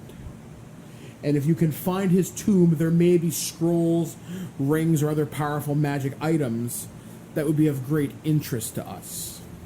My court sorcerer tells me the sickness will pass, but not before many will die. And I'd like to see the Festival of the Sun continue unabated. I want to see merriment in my streets, yet again. And I believe all of you can accomplish this. Like, he looks at Ikunis. You rescued my daughter. You are a friend to the city. You are a strong fighter. You know how to get to strange places and get out without anybody seeing you. Which means if you can somehow smuggle these magic items back into my city, perhaps we can restore the people and show the Thieves Guild that the House of Kill shall not, well, basically will not be fucked with. He seems very proud of it. He seems very confident of himself. He goes, the reward for doing this shall be property in my city, or 1,000 gold. Either or. He looks at you, and he goes, Torin, perhaps it's time you take a more responsible role in my guard, if you can accomplish this. The captain of my guard speaks remarkably well of you. For this adventure, I place you in charge. However, retrieval of the item I entrust to you. He looks at you, goes, we've known each other for some time. We've exchanged many gold, many laughs, many flagons of mead and ale, and he kind of does this thing with his nose and other activities. I know you are a man of your word. And Ikunis, this is going to make a great closing epic tale someday. So when I'm on my deathbed, when I am no longer able to rule this realm, I want them to know the great song of my life, and this will be but a chapter in it. Of course, but may you live forever so that the song will never be sung. If were it only that easy. He goes, now, the tomb of Forrest the Kind, I do not know where it is. However, we have an idea. If you go up the Sword Coast, you go into the hills. There is a forested mountain range. We believe it to be in there somewhere. We know there is an orc encampment near it, and that's the only geographical landmark we have that possibly where this could be. Now, this orc tribe, they've left us alone for the most part. They tend to war with the pirates that are on the coast. Pirates raid the orcs raid the pirates. It's a vicious circle. So maybe you can get some information out of the pirates, or maybe you can just sneak up on them. However you choose to proceed is entirely up to you. Just no one is to know you are doing this for me. Is that clear, everyone? That's clear. All right. Yes, my lord. Understood. All right, he goes, with that, be on your way, adventurers. I look forward to adventures of grand telling when you come back. He stands up from his throne, exits the room, and the rest of the King's Guard just kind of stand there. They just kind of look at each other, and they all take their leave. You're just kind of standing in the empty throne room. All right, let's go. head towards the coast. We know roughly where that orc encampment We'll just is. grab a cart from here, because I'm sure he won't miss it. Yeah, you have access to whatever resources you need. So we'll grab a cart, some horses. Before we leave, may I speak to the court wizard? Okay. Sure. All right. Sure. So you go down a set of stairs because you've been here tons of times, and you come to the laboratory of Kimrith. Kimrith is the court sorcerer. You see her; she's a young woman. She's probably about 20. So you're thinking, because you know her, she's a sorceress of amazing power. You've seen her do some really, really cool stuff. So you come into her laboratory, you just see her sitting in the corner. She's literally floating cross-legged, reading a book. She comes in, or you open the door, she looks up from her book and goes, Koro, can I help you? What do you need? Absolutely, you can. I'm looking for information on the curse that plagues the land and how old it may be. She goes, I've been poring over these tombs literally for days, and as far as I can tell, it's it's almost like a corrupted version of like mummy rot. It's long, but it doesn't last very long. Like, she looks at it and goes, it's strange. You develop symptoms of it, but you won't die from it. It just will make you very sick for a very long time. However, though, those who have a weaker constitution and the very young and the very old, they're likely to perish from it. That's all I can really tell you. I've seen this before, too. There are some gods that have put this curse upon a land. I've seen other undead place similar curses, but the curse never sticks because it's such a specific set of rituals and incantations needed that it's almost not worth it. So, I don't know. She looks frustrated. She stops floating, puts her feet back on the ground, sets the book down, kind of forcefully. It's like, if I don't figure this out, it's going to drive me crazy. And if I don't figure it out, a lot of people are going to get hurt. Like, I don't know whether the Lord told you, but one of his daughters has it. And I don't know whether I can cure it, because hers almost seems acutely worse than anybody in the city. Almost like it was targeting her specifically. So she kind of leans up against the wall, kind of with that, kind of like this, like she puts her hands against her face in frustration, and goes, "That's all I can really tell you." The information that you've given me is more than acceptable. We do appreciate your help. We hope that we can find the cure so that we can help the King's daughter. Excellent. All right. With that, she kind of sits back down at a desk and starts kind of writing stuff out on scrolls. While he's doing that, we're pretty much on there getting ready to go. Well, I'm on my way. Yeah. right. While they're getting ready to go, Gosh. I'm gonna be scoring drugs, of course. But I don't know. Bear with me for a second. I don't know if I'm Where allowed do you to intend do to this. store drugs in Kilsh's place? Oh, I thought the drug guy was like. Oh, he was in full there. of shit. Oh, okay. He lied to you. Where are the drugs? The police station is basically what he did, and you bought it hook, line, and sinker. Okay. They're not wrong. But there's. Anyways, there's a separate thing I wanted to do. Okay. What if my character is having like a secret love affair with the daughter that happens to be sick? And so she kind of already knows about it, and she's like going to visit her, and she's like, "Don't worry, I'll let you roll.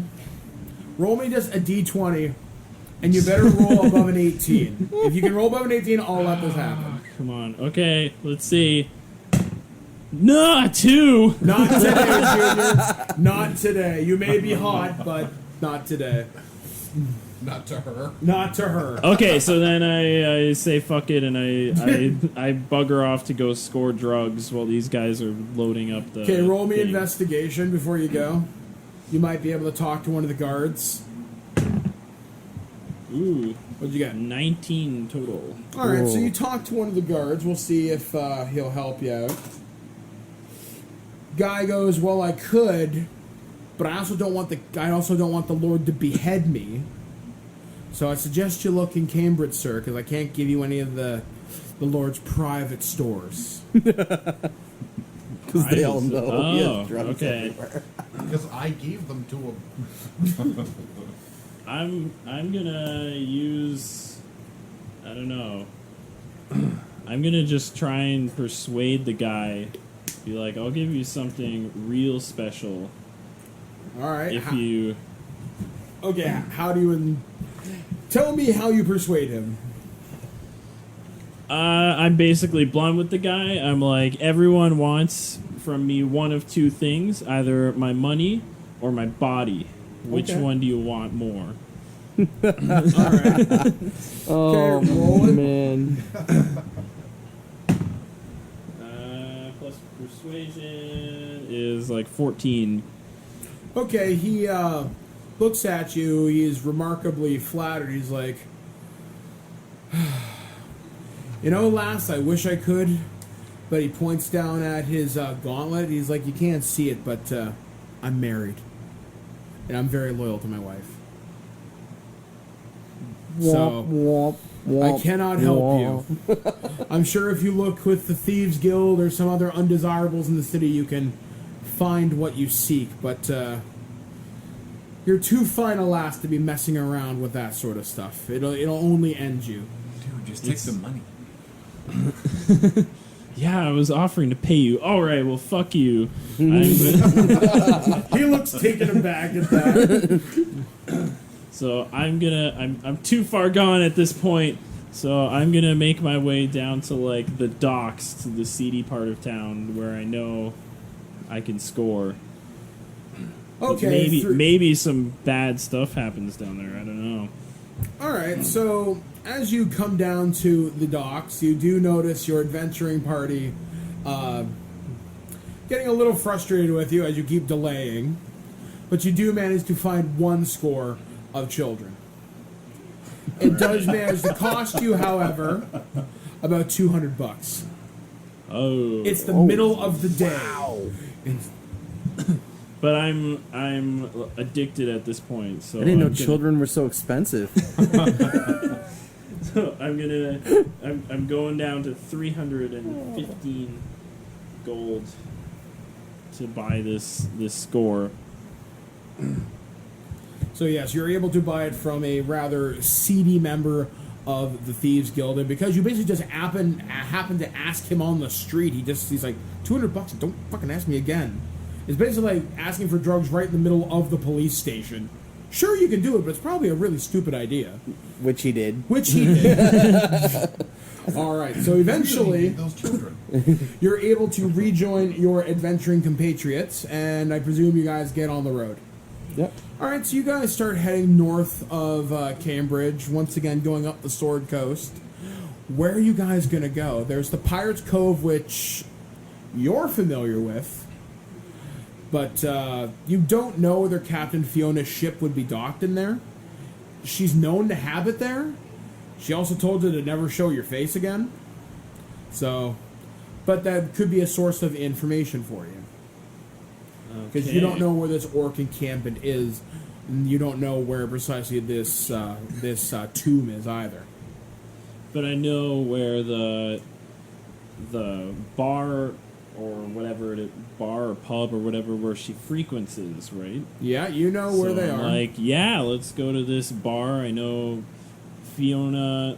It's Fiona, right? Captain Fiona and Captain Laura. Fiona. First mate Laura. And First Mate Laura basically hate me at this point, but I can take you guys to the bar. Maybe I can, maybe before I go in, I can use my disguise self magic to look like one of the regular humans in the town. Yeah. And then we can all go in and see if we can find them and find out where we need to go next. Okay, this is going to be a rules clarification. AJ, with his disguise self spell, how effective is that? It's good. If they're I can look it looking, up. they have to roll to see if it's an illusion. But if they're not, he'll just pass. Basically, from what I read, like if I make myself look fatter, for example, and someone puts their hand into the part of me that isn't me, Yeah. it'll like go through the fat. Okay, If so that makes sense. Okay, so it's Or if not a I'm wearing- tangible illusion. Yeah, if I'm Yeah. wearing a hat and I'm not actually wearing a hat, the hand will like pass through the hat. But if he just changes, as long as he's maintaining it, there As long shouldn't as be. nothing too drastic. Yeah. I think Okay. I think it maintains for an hour. if I'm Okay, not so you mistaken. cast Disguise Self. Now you see this tiefling cast a spell. You recognize it as Disguise Self, and Ikunis has run her plan by you. What do you three think? Now you've been to this pirate cove, Koro, sorry. It's not the sort of place you want to get caught lying. Basically, it's that honor among thieves just means there is none. I won't All be that going matters in. is coin. You know it because it's a good place to get rum and it's a good place to sell kills. Basically, they'll always buy meat, sort of thing. There's a deal going on with like the druids out in the forest. We'll keep you supplied in fruits and vegetables and meat. You leave us alone, sort of thing. It's a very agreement. You know it as a place. You don't go in there dressed in what you're dressed in. Which means I'm not going in. Okay. Because my guy is too proud to take that off. Yeah, he's dressed He's in the standing guard outside. The Lord's garment and Yeah, he's very Plus visibly. gold. Yeah, plus he's a dragonborn. He kind of doesn't blend. That's true. I do have a disguise kit, so that won't What are you gonna work. do? Put like a fucking we like can put a funny hat. Yeah, All I need is a mustache. He's not a dragon. one of No, those I am glasses Moon. with the fake nose and the mustache. Incognito. Yes. I'm mirror universe. Okay, and you stay outside. Okay, we so go are inside. you two gonna join him? I'm going to join him for sure. All right, there. So Koro going. and Foreign. I am gonna get ready though for combat, Farron. just in case. I think feral. Feral. Just in Got it. case they come running out Yeah. and we need. So and they you're need- hanging back by the wagon where they I'm can't see you. with my just spinning my great axe, All right. like doing a little bit of like maneuvers just to practice while they're in there. All right, so you enter this Pirate's Cove, which is this huge cave. You see kind of like a makeshift village inside. You see kind of ramshackle buildings. There's a huge bonfire on the beach. You see several different ships in dock. You don't recognize any of the ships. They're flying unfamiliar flags. Okay. However, you do know some of your crew, who's known to work with you, is probably here in town. It's a good place to find yourself a wench, and the rum is always good. So, you guys walk along the beach. You head in the town, and well, what are you guys gonna do? It's mostly humans and half-orcs. You see working the ships, working the docks. There's a lot of people down by the bonfire just eating supper and whatnot.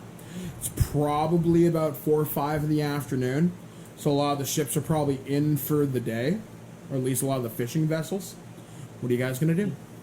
I think I'm gonna look around and see if I recognize anyone from Fiona's crew Roll me a walking perception. around. So Okay. yeah, 1 second. Alright, so Dave's gonna Good roll a call. d20. And I rolled a natural 20. You look around, you don't see anybody from the crew. You definitely don't see Laura or Captain Fiona. You do, however, notice one of her flags flying on one of the vessels that happens to be docked. So it's likely part of her particular pirate fleet. So the fleet's been here recently anyway, or at least there's crew members milling around. Okay, so maybe I'll go up to like a random pirate just to kind of ask them like, "Hey, buddy, what's going on with I noticed one of Fiona's ships is over there. Is there any way someone could charter a passage on that?" You see this half orc. He's missing his top teeth, and he just has his lower tusks and bits and pieces of his lower teeth. He's kind of a swarthy-looking fellow. He's like, "Oi! Ain't nobody charter Fiona no more, not after last week. What happened last week? These bloody twats. These twats came in with a bleeding vampire. Put her right on her ship, endangered the whole bloody crew. Who would do such a thing? That's insane. Like these bleeding fucking morons. All they had to do, like, he goes, Fiona, she ain't taken crew for quite some time. She'll smuggle ye goods, but not people, and I don't know whether she'll do that again any time. However, you need something smuggled. There are people that I know. Really? What about...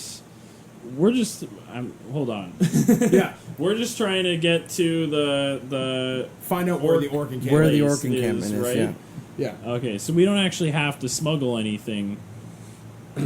So I just need to find out where this... Maybe ask this guy, because he's a half-orc. Yeah. Where did the orcs hang out? I heard there's like a special camp where the orcs... Lots of orcs like to hang out. The trading village, yeah? I've heard of it. How do you think I got to look so pretty? He points to his face. He's like, they don't take too kindly to us, but we don't take too kindly to them either. He points to the beach, and you can see several orc heads on pikes. He's like, that was from our disagreement last week. And any idea how someone might get there? Is there a ship that can... He's like, well, you can walk about a day and a half travel up them hills. They don't take too kindly to outsiders, though. Okay. But hey, if you got something to trade, and he looks you up and down, and you might, they might be willing to entertain ye before they. I was slit ya. thinking I was disguised as a man, but you never told me. yeah, I never specified that. All right. Well, thank you for your this enchanting conversation, sir. He's like, aye. And he goes back to doing what he was doing. He's basically just carrying boxes back and forth. All right, so you see Ikunis disguised as a slightly attractive human talking to this half-orc who's missing half his teeth. What are you going to do? You don't recognize your regular customers here, and you don't really recognize anybody else. They're just... It's a lot of new faces today, and that strikes you as a little bit odd, too. I want to talk to someone who's working there and ask questions as to where all of these people come from. All right, roll me a perception check.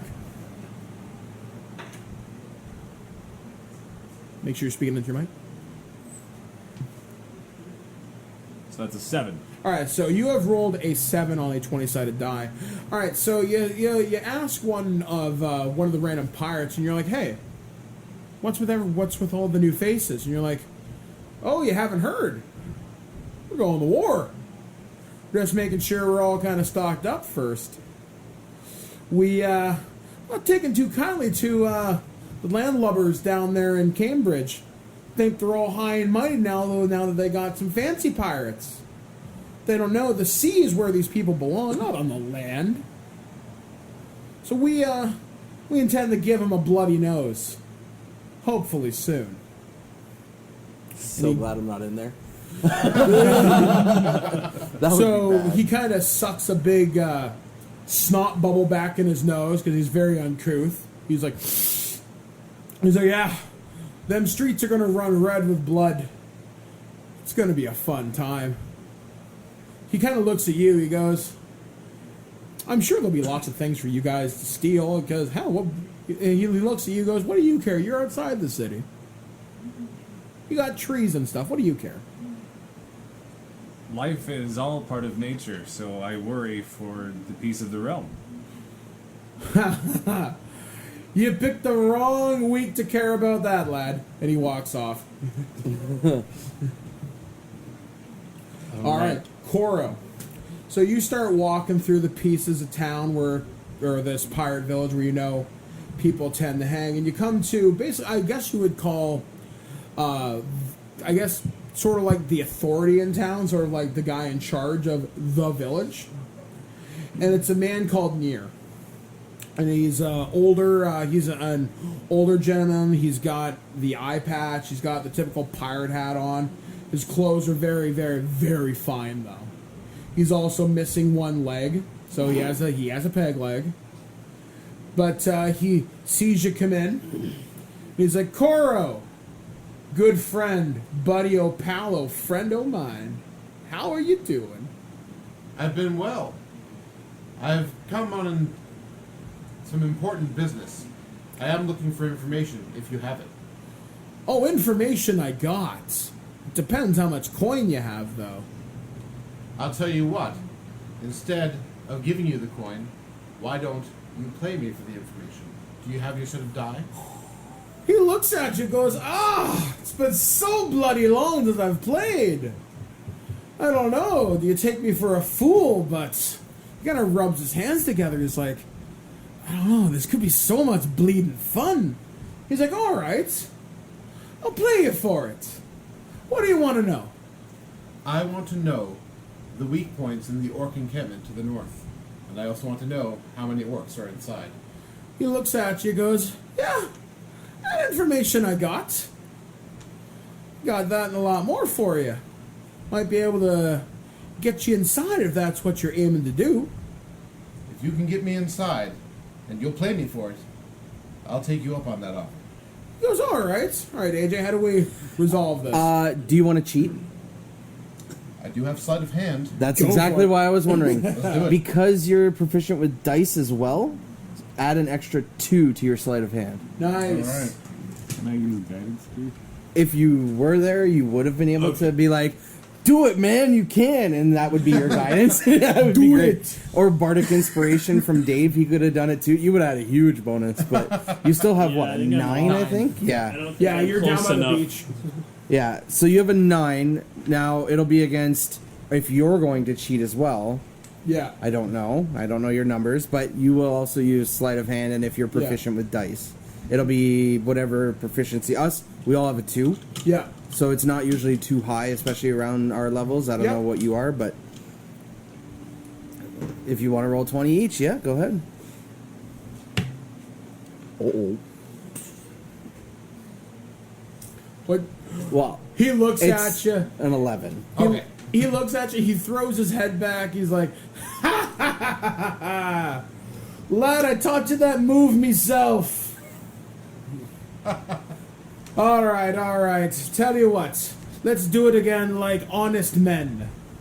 Ooh, so honest men. Double or nothing, my friend. And if you don't do this, let's see. Let's say the next time your cargo hold has shipment of milk of the puppy, you help a brother out. I guess I'll have to agree to that. So are you guys going legit this time? Well, He is. he is? Yep. You, up to you. If I go. If you with legit, you get a hand? 2. If you don't go legit, you get a 9. Be an asshole. I'm not going legit. Okay. All right, let's do this.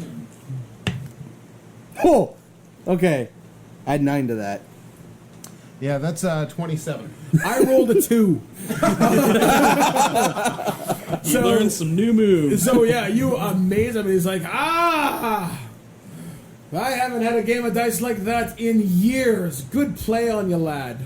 If I could prove it and say you was cheating, I'd cut you down right here.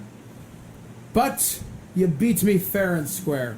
All right, he pulls out a parchment of paper.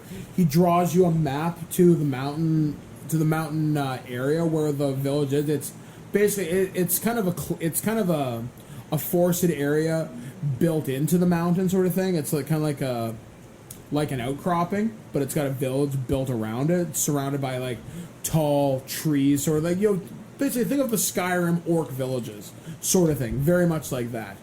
He goes, what a lot of the orcs, them beasties, don't tell you is there is a cave system, and he draws a directional arrow, and he's like, there's a little path of trees that looks like an X, and if you dig there's a burrow, some kind of monster used to live down there, but it goes right up into the village, pretty much. They use it as an escape tunnel, but them orcs think they're invincible, so it's been nigh used for years.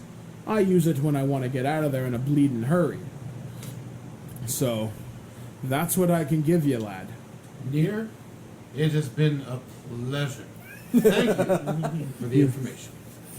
All right, Near says he wishes you luck on your adventure and hopes that you will find success in what you need to do. Now, that unfortunately brings us to a conclusion to our first hour here on Terrible Warriors, the Cambridge Chronicles. What's going to happen next? These guys now have a map to the orc encampment, which will help them find the tomb of Fairest the Kind, and hopefully a magic that will help them break the curse, or whatever it is afflicting the village of Cambridge. So for Terrible Warriors, I have been David Double D Dennis. Tristan popped out with a shotgun Winkworth. Lee Emperor Wayne Johnston.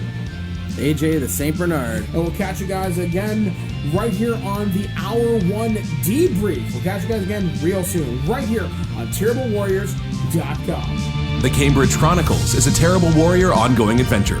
The Chronicles are entirely funded by supporters from Patreon at patreon.com/Terrible Warriors. If you like what you've heard and you want to hear more, the Terrible Warriors continue to release new episodes in their rotating catalog of one-shot campaigns every Tuesday and Thursday. You can find out more at TerribleWarriors.com. Follow us on Twitter at Dice Warriors. Technical production by Alex Ricci. Music written and recorded by Ori Falconer. Artwork by Hess Bell. For now, the books are closed, the dice are packed away, and the chips are stuck to the floor. Join us next time, brave adventurer, for the next chapter in the Cambridge Chronicles.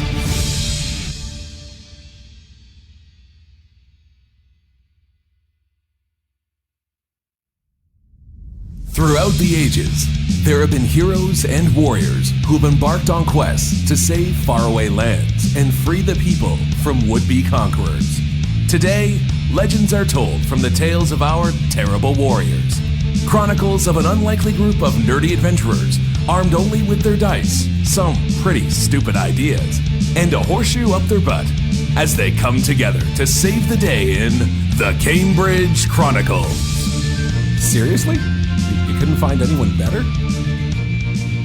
Welcome back to the second hour of Terrible Warriors. I am your Dungeon Master, Mike the Birdman Dodd from ThisWeekInGeek.net, and this is the Cambridge Chronicles with my crew that I am traveling through the lands along the Sword Coast. I am joined with David Double D Dennis. Lee Emperor Wayne Johnston. AJ the St. Bernard. Tristan popped armor with a shotgun Winkworth. Woo! So yes, when we last had left them, Lee had done some spectacular role-playing for a first-time player. I am so happy he did this. And if you caught it at the end of last episode, he had tricked the pirate, I guess magistrate, or the guy who's in charge of the Smuggler's Cove, Near, in a game of chance, where evidently he decided to go cross-eyed because you kicked his ass. A 2 versus a 29. You could have basically said, hey, look up the ceiling, and done anything you wanted, and he would have believed you. So it was a great, great bit of role-playing. Thank you. So we join our adventures in the Smuggler's Cove, and we're actually going to join AJ's character. Help me out here. Come on. Torin. Close. We join Torin as you're sitting out by the wagon. The sun's starting to go down, so you can see torch lights and lights from basically maybe other sources coming from within the Smuggler's Cove. Your friends haven't come back yet. They've been gone maybe an hour or two. Okay. So you're kind of starting to wonder, did something go wrong? Is anything else up? I feel like they're still getting information, and I know they are. I'm going to light the torch that's on the cart. Okay, you do as such. Just so that at least I can see. Okay. Because this time I don't have dark vision like everyone. And I'm actually gonna keep my eye out a little bit more now for them, because before I wasn't paying attention, but now that I notice it's been a bit. Roll me a perception check. Crap. That would be an 8, sir. Okay, so you don't notice anything out of the ordinary, As you're just sitting there twirling your axe, you notice that that it is starting to cloud over. You can feel rain in the air. It's probably going to rain within the hour. You're going to guess. So, with that, do you have any other actions you'd like to take? Is there an inn nearby? No, you're literally out on a road, and there's the cove, which is built into the side of a huge cliff. Trying to think of where we could store the cart while it's raining. Is there anywhere around there? Like, You could take it into the trees, probably. yeah, You'd have to go off the road a little ways, but... yeah. I think I'll do that. Okay, so you take the horse and take the wagon, put it into the bushes, Tie them off. tie them off, put it in there along the way. Maybe snuff out the thing so it doesn't burn down the forest. All right, you do as such. I'm gonna do something here. Just And I'm actually gonna set up like a sleeping bag under the cart, like a Okay. bedroll under the cart, just in case. Actually, no, I won't set that up yet. I'll wait a little bit longer, but I'll try and stay out of the rain under Okay. here. And considering I'm wearing chainmail, I kind of don't want to get rusted or anything. All right, But- just give me a second. Interesting. I'm rolling some 20-sided die right now. Yeah, I'm kind of expecting. Oh, you said the trees, huh? All right, so you look up and you see something in the sky. You're not quite sure what it is, but you look up In the trees or in the sky? in the sky. Oh, okay. You look up. It's below the clouds. Roll me another perception check. We'll see if you actually can get a better look at it. I have a horrible Oh, 13. 13. You see it's a rather large bird. Large bird. Large bird. Like, we're talking, like, probably some species of dire bird, but it's just kind of watching the kind of tree. It moves with unusual purpose. Not somewhat humanoid. No. So it's not an Arakoa. Yeah, it's just... I wouldn't know that really, but You just look up and just see this In my giant head. bird. You're like, thinking, okay, well, wow. I'll just keep my eye on it. Okay, you do as such. Moving back to these guys. All right, so Koro, you know exactly where you gotta go. You're gonna look for your compatriots. Absolutely, I will. All right. First, I'm going to look for. Why can't I remember your name now? No one can Farron. remember. Farron. Got it now. Farron. All right, I am going to go look for Farron. All right. After a couple minutes of searching, you find him down on the beach by the huge bonfire. Did you take a good look at what his disguise looked like beforehand? He is disguised as a semi-deformed. Yep. So give me a search check. So I guess perception again or investigation. Investigation would be closer for this one. Because there's a lot of beautiful women. Some of them don't even have teeth. Yeah. Plus your... Yep, this time you need it. Yeah. That was, sorry, the investigating? Yeah. 8. All right, after a couple of minutes of searching, you find a large gathering of women, because it just seems like this guy attracts everybody. You do manage to find Ikuns. So, what are you guys going to do? You've all managed to come together down by the beach. Well, first off, I'd like to let them know that I have the information we've been looking for. Hey guys, guess what I smuggled aboard?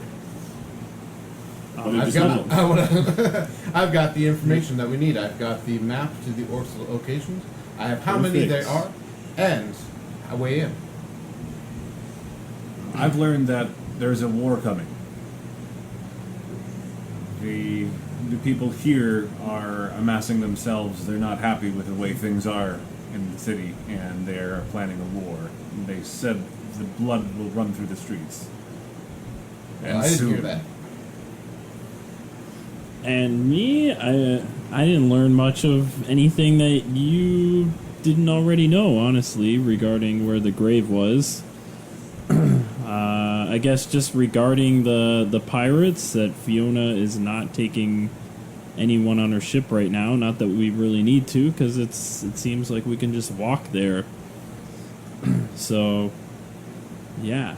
I wasn't spending much time learning information. I was more just entertaining the locals. Carousing, And, basically. Yeah, Looking for love. in more ways than one. All right, so what are you guys going to do? You know that Torin is out, expected to be out on the road. We need to look for him. He's not where he said he would be. Yeah, why isn't he here? What's up? Yeah, so you guys come out where Torin was supposed to be. You see, actually, everybody roll me perception. Let's see if they can find me in the bushes. Yeah, you see the tracks. I'm hiding in the bushes. Oh yeah, you found me. So I rolled like a 4, so I'm just completely... the drugs are kicking in. I took a hit before I came back out. At least that should be like 20. Oh, At yeah. least, yeah. So Koro looks down on the ground because it has started to rain now. He notices there's a set of muddy tracks leading off, and it leads into a semi-clearing where you see Torin with the wagon. You see him still twirling his battle axe. It's probably took you about 10 minutes to find him, so not much time has passed. It's dark now. It's raining. You guys gonna set up camp, so to speak?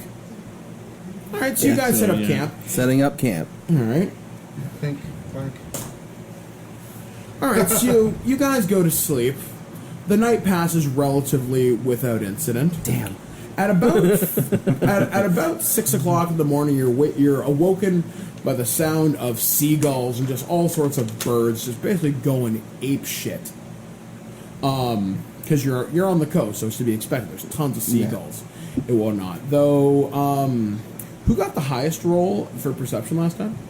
All right, so Koro, you notice some of the birds you hear are not necessarily native to the area, so to speak. Like you expect to hear gulls and pelicans and all that sort of thing, but you hear just birds you wouldn't normally hear. Blue-footed boobies. Like stuff, sort of like.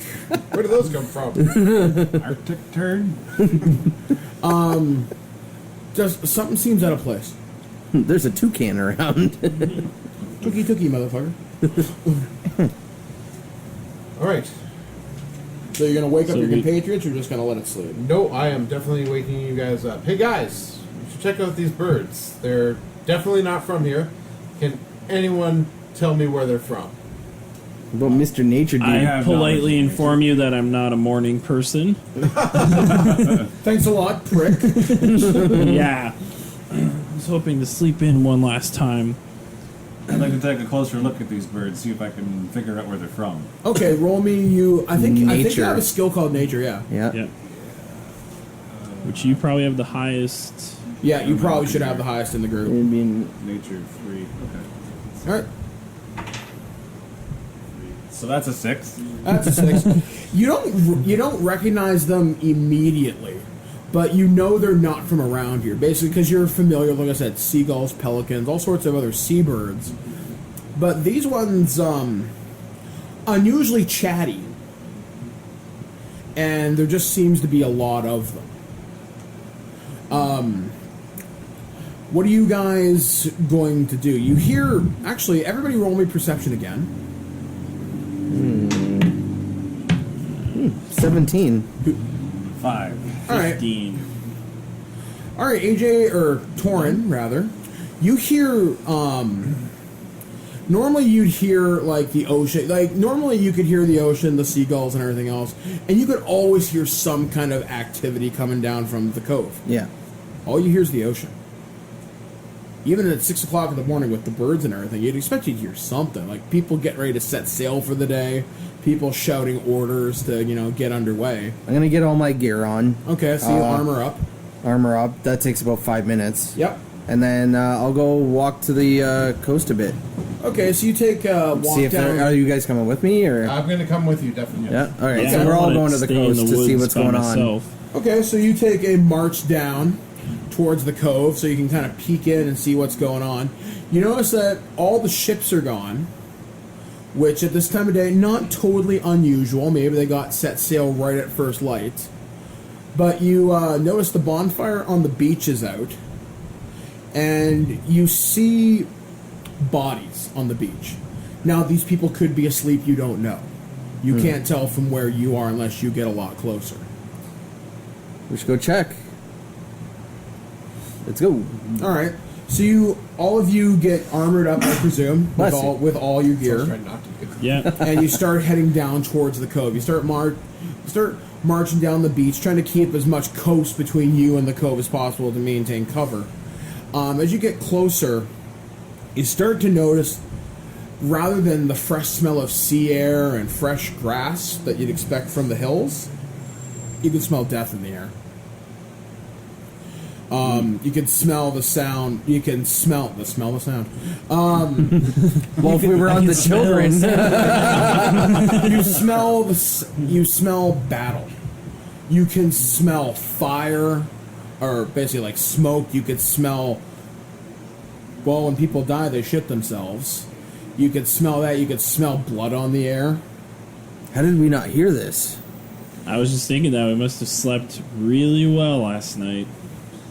They killed silently. With all these people, I'd be very surprised about that. So as you come up towards the beach, you find bodies. I'm gonna look and see see what they like, what kind of wounds they have. A lot of them are sword wounds. You see some of them have been impaled straight through, likely with spikes or pikes of some kind. But you also see people, you're pretty sure they've just been beaten down with brute strength. Like, utterly just pummeled. Can I check the bodies for money that's left in their pockets or gems? all desperate. the bodies have been stripped of all valuables. Even the weapons have been, it's like they're warped beyond use. Which is weird. Not even anything I can loot from these dead people. Nothing valuable anyway. You guys gonna shoot him a sideways look, looting the dead? No, I'm going to think it's very, very commonplace for him. Are you sure you don't want to check any of their orifices for drunks?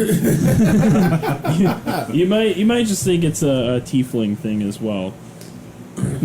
As you start to look around the seemingly abandoned Pirate's Cove, you notice a lot of the cargo's gone too, or smashed. Wow, we really didn't. We must have wow. That bird put us to sleep. Yeah, Something. I'm gonna look in the sky So for that much bird. craft. Give me a perception check. See if I can find that bird again. 10.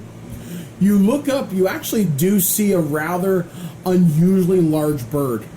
Oh, the bird's still here. Yeah, you see this rather large bird.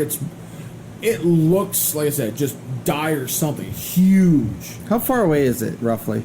Probably about 100 feet in the air. You want to shoot it down? You could see Why it. don't we get the nature expert I to wonder if I see know what it is? Or All right, the roll axe. it. Yeah. Alright, so Tristan's going to roll his nature check on a d20. 14. 14, does he get any pluses to that? Yeah, it's. That's 11 plus Oh, 3. yeah, he's got Mostly it. 14. That's not a bird. It's a plane? You're almost certain that's someone shape-shifting. Because it moves too intelligently, and it moves not as erratic as you would expect. Basically, if you were a bird, that's how you would move. Do we see any glint of, I- like, metal? No. Can I use my thaumaturgy to like yell at it because I can project my voice and be like, "Hey, like who Yeah. are you?" Basically. Yeah, go ahead. Okay. Do I just roll a No, it's d20? auto. No, just roll. Oh no. What are you going to say? Okay, I'm just like, who goes there? The bird kind of... Nothing too crazy. The bird kind of does another slow circle, kind of comes down about 20 feet, looks at you guys, and shoots back towards the forest. Oh, so I just freaked it out. Well, it's not our while it problem takes anymore. While it takes off, can you shoot that thing down? I can give it my best shot. All right. On. All right. I feel like we're shooting at what might how not far- be how a far is bad it away right person, now? but About 80 feet. 80 feet? Okay, so you have no problem. is with there a that. way to Cast make guidance sure for that it. There just you go. Does guidance? because so we're not horrible people, can we make sure it's like a Yeah, not wounding attacks. Not attack. shot? It's just these. Yeah, So- I'm not All aiming to skill kill. check rolls. Okay. No, wow, you're just it you're didn't- shooting. You can't. There's no. This thing never drew first blood. It Yeah, didn't try you to can. kill us or anything. But it We is want scared answers. and running at a very, very easy question to answer. Yeah, So We do want answers. Yeah. give her a shot. All right. Oh yeah. Oh, hopefully. Well, it could have a really high AC. I don't know. All right, let's see if you hit it. It's plus your attack for your bow. Probably not. Probably not. I rolled a natural 20. Why did you roll? gone. Mike, why did you roll? 20. To dodge. Full dodge action. I can do that, as far as I understand. Dodge makes him disadvantage. Okay, well, either way, the bird dodged the shot. Basically, it rolled like a TIE fighter to the side. Do a barrel roll. Now you're definitely sure it's intelligent. All right. Should we chase after it? Like, go back to the wagon and then just, like, yeah, on the horses and... All right, so we all... I'm interested to find out what this bird can do. And where it's going. So I guess we all run back to our wagon, quickly Untie. chuck all our stuff into it, and Yeah. Luckily, on the luckily I'm horses. proficient with land vehicles, so it's There you really go. easy for us to like actually like run with this thing. Okay, so you guys start chasing down this bird. Everybody roll me perception again, because you're starting to go into the forest now. Who got the highest roll? I got a 10. 13. 12. I got like 11. Okay, so 13. So you're able to track this thing. It eventually, after a couple minutes, it dives into the tree line, and you can hear the snapping of like twigs and branches and whatnot, and the underbrush starts to stir, and you hear a woman's voice go, "Why the hell did you shoot at me?" And In the common tongue. Have they like? Did it sound like okay. it stopped? Can we see them? Yeah, Like, you can't see them, but you know it's coming from a general area somewhere in front of you. So I yell back, "Sorry, not my idea." I believe you. I am not sorry. My idea.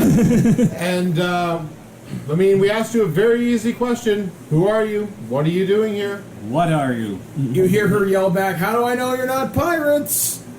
do we look like pirates? Do we I am look like- very offended by this. She we goes, look like "Well, the we're one who dead?" shot at me bleeding does." We're not dead. The pirates are. She goes, "Good point." You see a gnome emerge from a tree, like basically forms out of it. She is wearing like simple wooden, simple like kind of hide clothing. It's got long brown hair, green eyes, whatnot. And she goes, "I just wanted to be sure that it was safe." Well, Then I apologize for shooting at you. She's like, "It's okay. You're not the only one in the last like couple of hours." Why were you flying over yesterday as well? Been tracking a tribe of orcs. Evidently, they are on the warpath. And they happened to miss us somehow. Somehow. Well, we did get lucky. Can you teach me how to turn into a tree like that? She kind of looks at you, goes, "When the time is right, maybe." She introduces herself as Brew. well, pleased to meet you, Brew.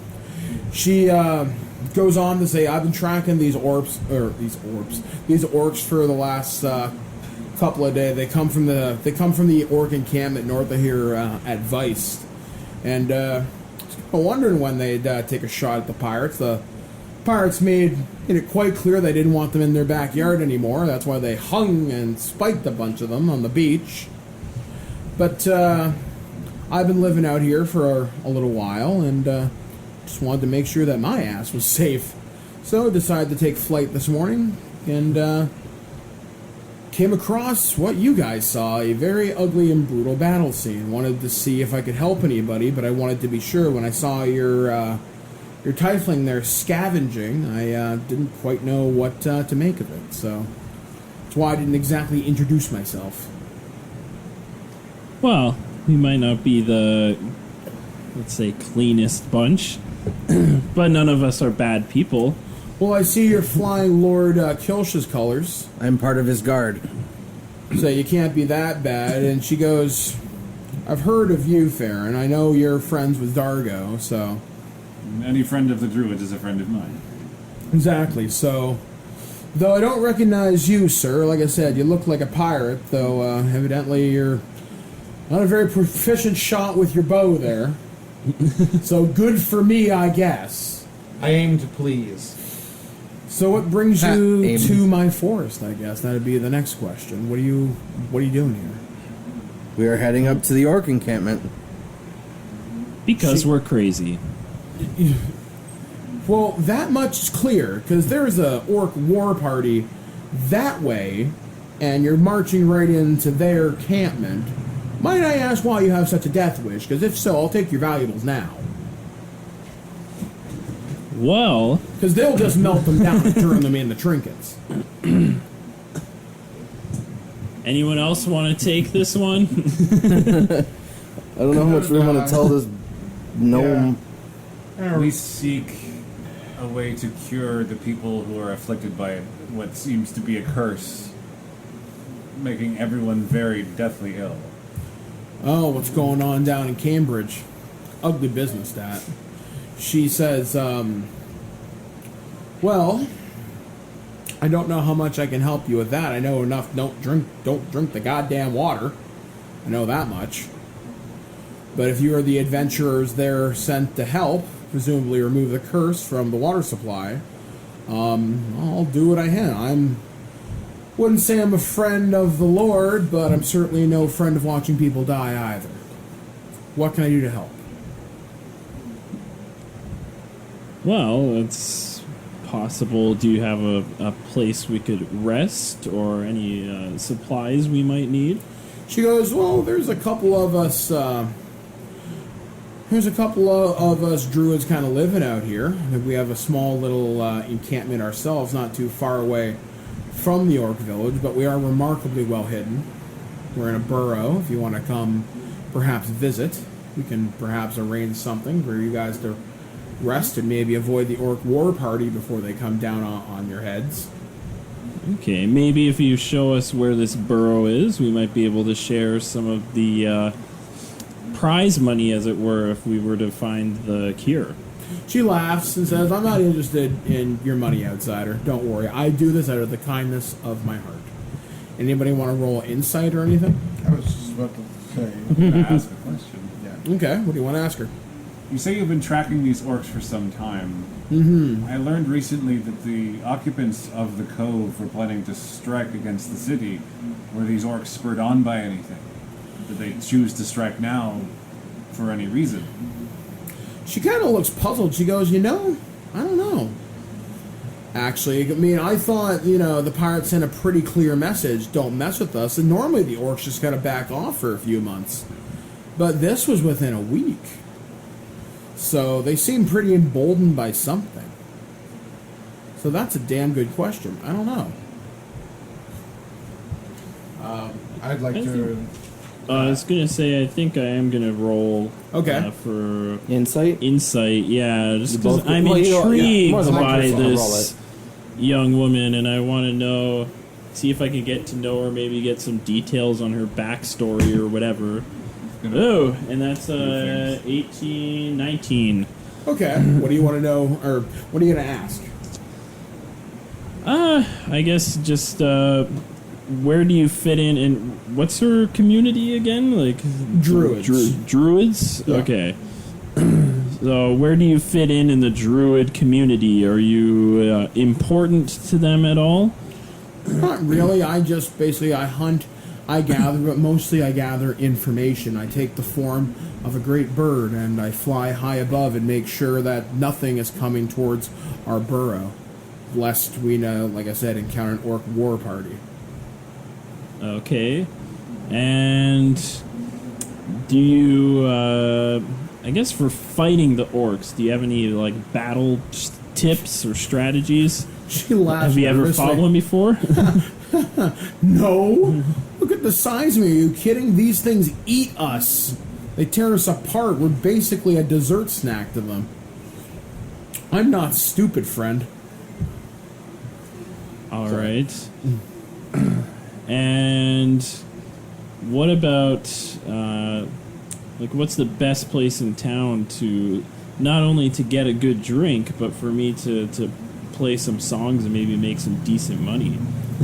She goes, well, we haven't had a bard come through our burrow in quite some time. I don't know if you'd call us a city or a bar. We're more or less just a really nice hole in the ground. But you're more I'm than sure I welcome. can liven the place up. What do you guys say? I say I'd like to ask her another question. Okay, Brew goes, what can I do for you? Alright, so roll for insight. I guess I have to ask first. You said that you've been scouting the orc encampment for many weeks now. Mm-hmm.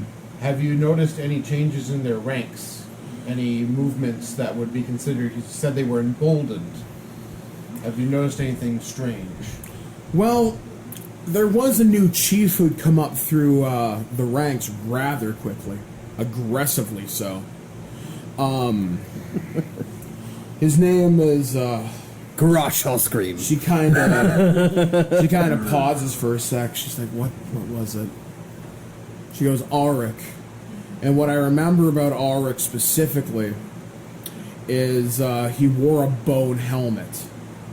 And it was some creature I've never seen before. And I've seen most things that exist out here in these woods. Might have been an owl bear skull, I'm not 100% sure. But whatever he considers vicious, he gives new definition to. And the last time the pirates attacked, several of the pirates were wounded and taken captive. They did not live long at the orc encampment. Usually they parlay for something. The pirates are able to get their captives back. The orcs, since the new chief got in place, Ulrich, he takes no prisoners. And he doesn't leave. Those who do survive the conflict are not fit for battle afterwards. Everybody gets maimed. Alright, thank you. As for your invitation, we do have a mission to complete, so we must. She goes, I wish you good luck upon your mission. Hopefully you can help the citizenry of Cambridge, because that sickness is not something I would wish upon my worst enemy, even the orcs. So we're looking for caves, right? Like these. There's a ruin. Ruins? Marked with an X. Well, no, other than that, we're actually looking for the. We are looking for the ruins where the tomb. Ferris Bueller. Ferris Bueller. Ferris Bueller, the happy, wise. Before we go, Forrest the guy, not Ferris Bueller. Before we go, do you know where the tomb of Forrest the guy? Forrest the Gump? Forrest the Gump. Beat me to it. She goes, yeah, actually, it's built, I wouldn't say high up on the mountain, but it overlooks the orc encampment. But yeah, I know where it is. Okay, that's where we are headed, actually, instead of... It's just the orc encampment was our stop, like our only landmark on the way. She kind of looks at you, goes, you know, you're like the second group of guys to go there in like the past week. The second group? Yeah. What happened to the first group? She's like, I didn't follow them in there. I'm not stupid. What did they look like? Another adventuring party, heavily armored. They looked like these guys were not exactly going to be dissuaded by little old me. Were they wearing the same stuff I am, or no? They were wearing heavy armor, but I didn't see any distinctive banners or sigils or anything. Custom armor. But yeah, I know. Actually, come to think of it, there was another dragonborn with them. Actually, really? What color? Black, just mean-looking brute. You see me just get all tense up. angry and like black. Yeah, mean-looking brute. Maybe they were humans or tough or wimpy-looking half-orcs. I'm not sure, but there was a group of about 4 of them, and they went into there probably about 2 days ago. Do you have a better way to get to this tomb than going near the orc encampment? She kind of giggles, goes, yeah, I fly. For someone like us.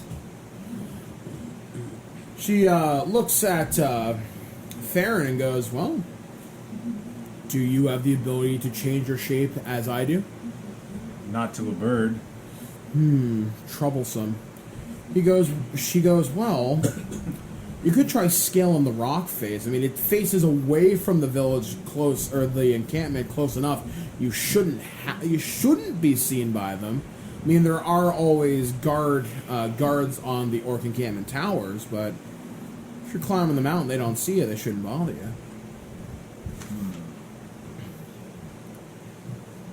I want to say before we head out, you've provided us with so much information. Is there and been so helpful? Is there anything we can do for you? Don't lead them to me. I Okay. like living. We can That's cover good. our tracks on our way out. But say thank you, and just tell Lord Kilsh, if you're gonna hunt in our woods, maybe don't take so many dire boars and dire bears. The populations do need to restabilize. So you're gonna cause a problem if you keep hunting. Or if you keep hunting. We'll definitely deliver the message for you. With that, she kind of twirls around on her heel, turns into this giant red and blue bird, and just flies straight up. All right. Bye. I'm so jealous. Lets out a screech. Yeah, you have 5 more levels for that, sir. Someday. Someday. With You get swim speed soon, though. You can turn into a shark.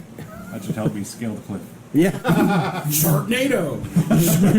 You can do, Ability. was it Magikarp jump up the... Splash.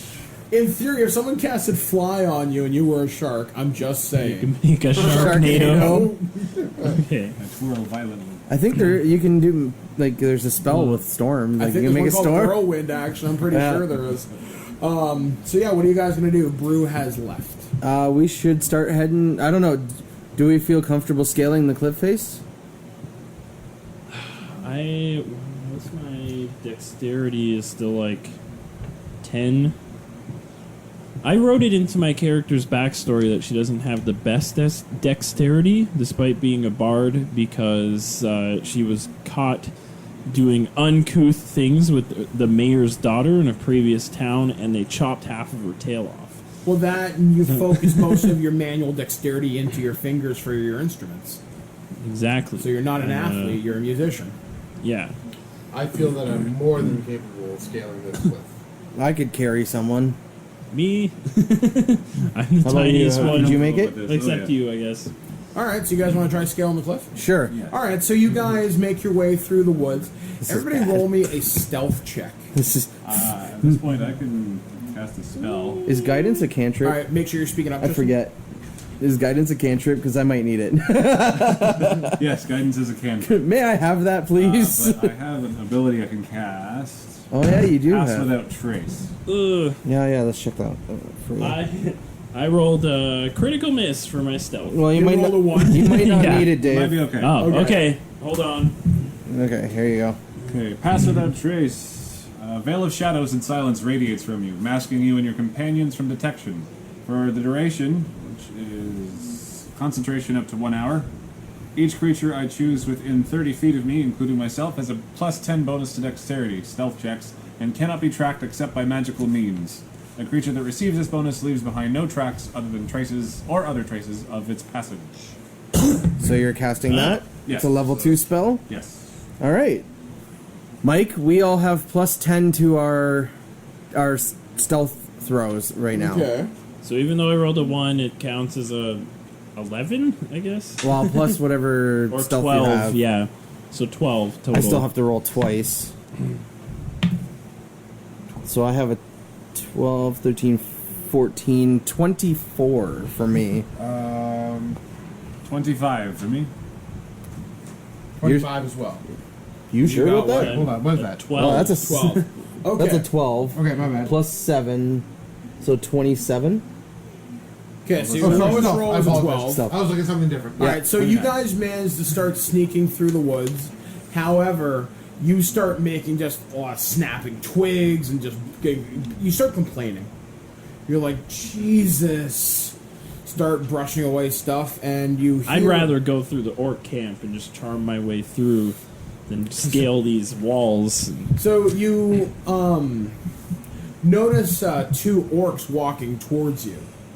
They've definitely heard you. You hear them kind of stick up their ears. They've definitely noticed Ikunas. Gonna They're like, hide behind "What's a that?" tree. Well, you guys can just stay hidden. I can use... So we see them as well? Yeah, you see them Charm clear as day. person, maybe? I'm gonna look it up. I'm gonna get my axe. Well, I think I've had my axe out probably the whole time, but I'm going to be. Oh, we're still with our cart. Stop our cart. You attempt to charm a humanoid you can see within range. We're looking up a rule right now. He's looking up a spell. He's looking up a spell. So the charmed creature regards you as a friendly acquaintance. When the spell ends, the creature knows it was charmed by you. So yeah, I'm gonna try to just charm these people so that they think I'm just like a friend or a friendly acquaintance to them by using Charm Person. Which, again, I don't have to roll. that's a for that, wisdom right? save, right? But I think you can only do one at a You have to time. roll a wisdom save. Okay, that's what I thought. Can you only do one, Is or it- can you do both? Uh, I think you can only do one of them. I think you can only do one. Yeah, so you see two of them coming your way for sure. That's fine. I if will I can gladly take out charm the other. one, then the other one will hopefully be stupid enough to just go along with his friend. All right, go Just for be it. like, well, if you know her. All right, so I have to roll it to, or You roll the. You roll the Like save. a wisdom save. Okay, so for the orc you're trying to charm. He has to make a wisdom of 11. Natural 20. Why? He's I'm the like- worst luck He in knows this he's game. been attempted to be charmed. Yeah, he's like, you! You see him shit. raise his great axe and he starts charging at you. And it's Inish time. And it's initiative time. Want to help me, guys? All right. I rolled a 19. Oh, damn. Wait, is initiative one of the things on here? I wish you were or is early. It just If you whatever have a roll? bonus. I wish you were early. Do you have 'cause a bonus? You get, if you hit on. Otherwise, it's just whatever you roll. By early, Oh, you mean, early. no, if we just- could I rolled a before the 12. combat Yeah, started. it's 19. Yeah, you would have got a crit and probably just annihilated one. All right. That completely backfired. All right, so I have a 14. Okay. So you're.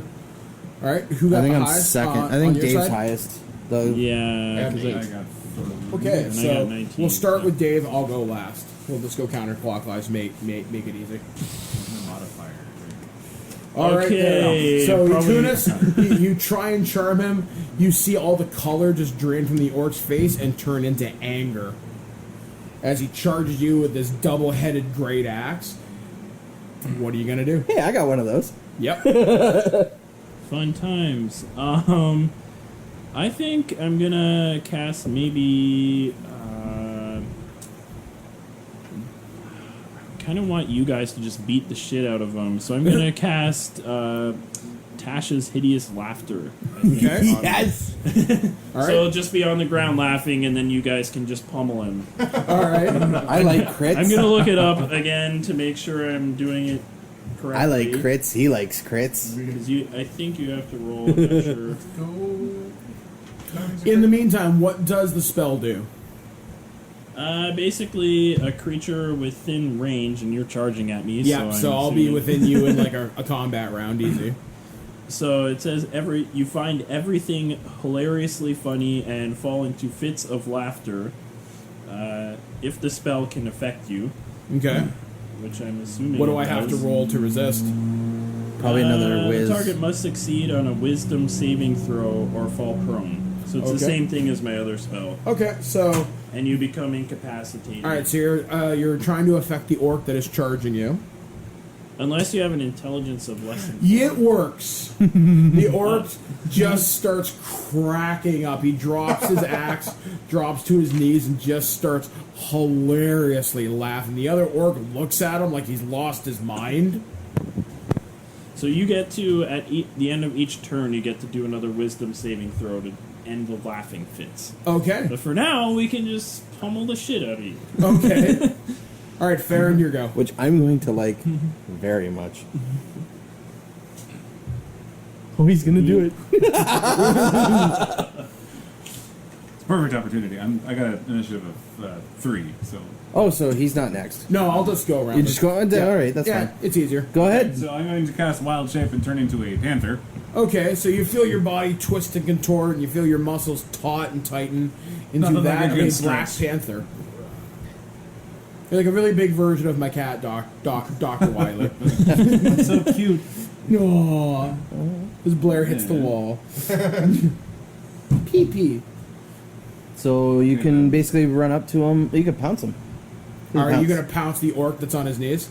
On the ground, yeah, do it. Do it. He's prone, so he's at disadvantage. We get advantage, yeah. Oh, yeah.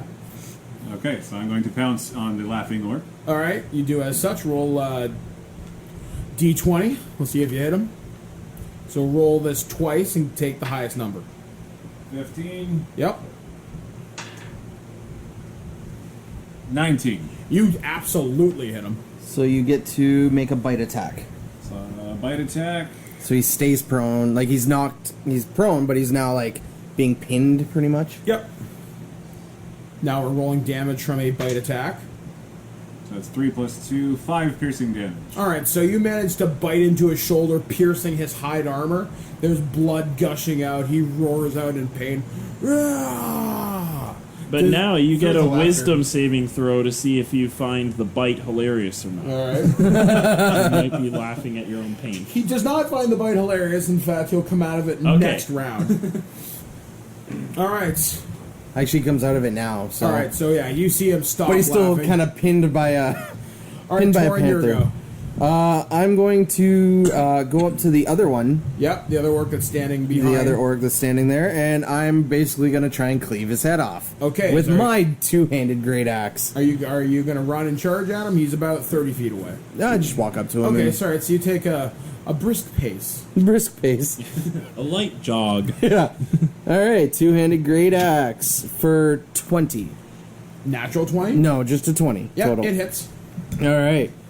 So I get 1d12, so that will be 11 damage to him. You strike him and the blade cleaves off his left arm, and he's just gushing blood. He is hurt bad.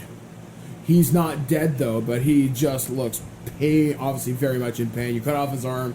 He's roaring and guttural orcish. Ah! Cora, what are you going to do?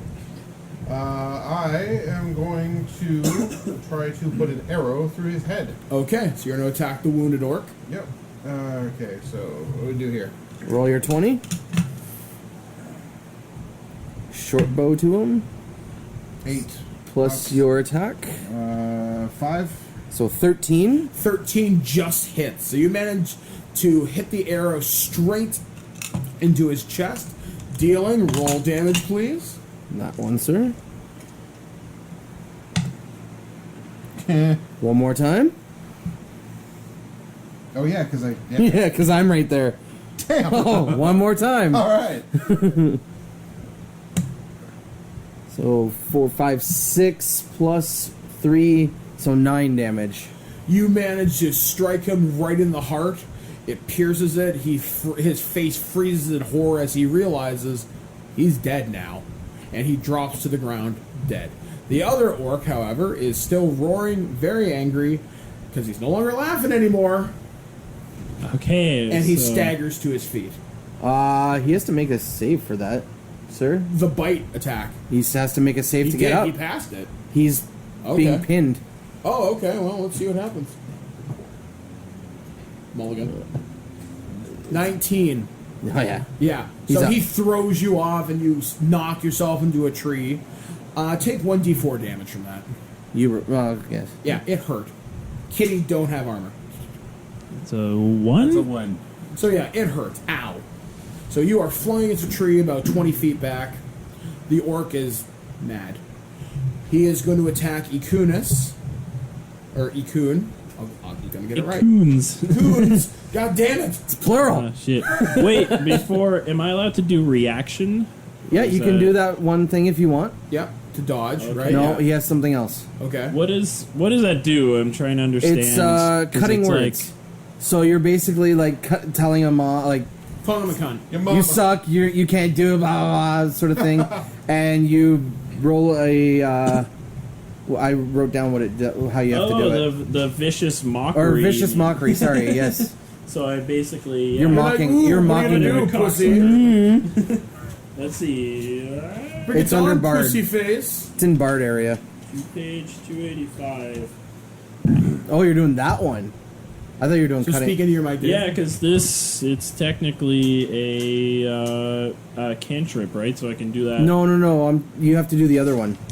The reaction? Yes. Expend bardic die, subtract the number from the... So go to your... Oh, okay. Yes, you have to go to... Where's the... Oh, look at that, bard.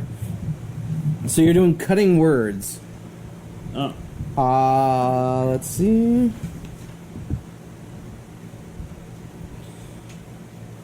So basically, you just roll you expend a die, one of your d6s, so you roll it. Oh, okay. Where did I put the d6? You're right. There's a bunch right in front of you. No, oh, shit. You see that big pile? The mic was kind of blocking Your sapping it. is confidence. Is basically confuse, Oh, okay. distract. It's a 3. So Mike rolls Okay. his attack. Okay, Well, so you could have waited until he rolled Okay, his so attack. I rolled a 17, so I rolled a 14. So it's 14 to hit. And Okay. And what's I'm your only request? 11. So you still hit. Okay, so yeah. this great axe comes down right on you. What's a D12 look like? This thing. I got it. The whatever. Let's see. Soccer ball. Pentagon, I guess? 9 damage. Damn. So this great axe cleaves right across your chest. What? So I only have like 4 hit points left. So you are gushing blood. I'm like, It hurts. me. It cuts right through your armor, your chest. You are just got a sucking chest wound right now. So maybe someone should... Can someone like grab me and just run away with me while the other whose people turn is it? attack? It is Farron's go. Was that Dave's turn or was that your orc's turn? No, that mine. was... Yeah, it's Dave's that turn. was the orc's yeah. turn. Oh, yeah, yeah. it's Dave's turn now. Sorry. Yeah, Might I suggest you disengage? Yeah, is that an option? Yes. I can just like kind of Fuck crawl this away. You disengage and it makes it so you can move away without And you don't taking an provoke. opportunity attack. Yeah. Okay, so I'm So gonna you do back that off from and the attacking move behind these guys, All right. and that's your that's turn. it, I guess. That's your turn. That's a good idea. All right, Farron, your go. I'm also going to retreat to get next back to him, Okay, you do as such. and I cast Healing Healing word. Word. All right. Where is it? Here. It's, I believe it's just 1d8. Or healing word is a d4 and it's a bonus action. Okay, a creature of my choice that I can see within range regains hit points equal to 1d4 plus my spellcasting ability modifier. No effect on undead or constructs. Okay. Which is wisdom for you, so 2. Okay, so plus 2. 1d4 plus 2. Yep. Roll that d4. I think I took the wrong spell for him. So what is that? 2? So that's a can't 2, see. so that's healing for 4 points. All right, Dave, So you I'm have back regained up to 4 8. points as the wound stops gushing. Fountains of blood. Now it's just a slow trickle. Okay. All right. That was only a bonus action, so Yeah, you so can... you can still attack this turn, as far as I understand. Yes, I'm going to cast Entangle on the orc now. Okay. Oh, yeah, let's get to that for you, because writing them all out is a... Is this a cantrip? Living spellbook beside me here. No, he's doing another... Level 1? Well, one is a bonus action. Okay. Oh, you can only cast one spell a turn. Yeah, so you're done Yeah, with your turn. unless you All have right. something else. Can you attack with something? But it also took not you out a of... count You're no as longer a his attack. panther either. Oh. Yeah, I'm out of panther form. Okay. So I'm that's also your out of turn. melee Okay. range. All right, Farron, what are you going to do? You just watched this Yeah. just watched this orc pretty much cleave your friend in half. Well, let's return the favor. All right. It seems like the appropriate thing Sounds to about do. right. I'm gonna say yes with a 22. Absolutely hits. All right, take my d12 with 9 damage. Again. All right, you take your axe and you bring it across his neck and you decapitate him. Yeah. The orc's head flies off as he looks confused, as once again he just realizes, oh shit, I'm dead. The orc body falls to the ground. He is dead. All right. So, dun, dun, dun, dun, dun. Experience and random money. And of course, I thank you guys so much for saving my life, and I owe everything to you now. You have earned my loyalty, Of course, as a tiefling, I'm not loyal to people very often unless they can prove it. So yes, you. How many hit points do you have left right now? I have 8. Okay. So I'm not too bad, Yeah. but I'm still going, I wounded. guess. Yep. Keep going. We still have another few minutes.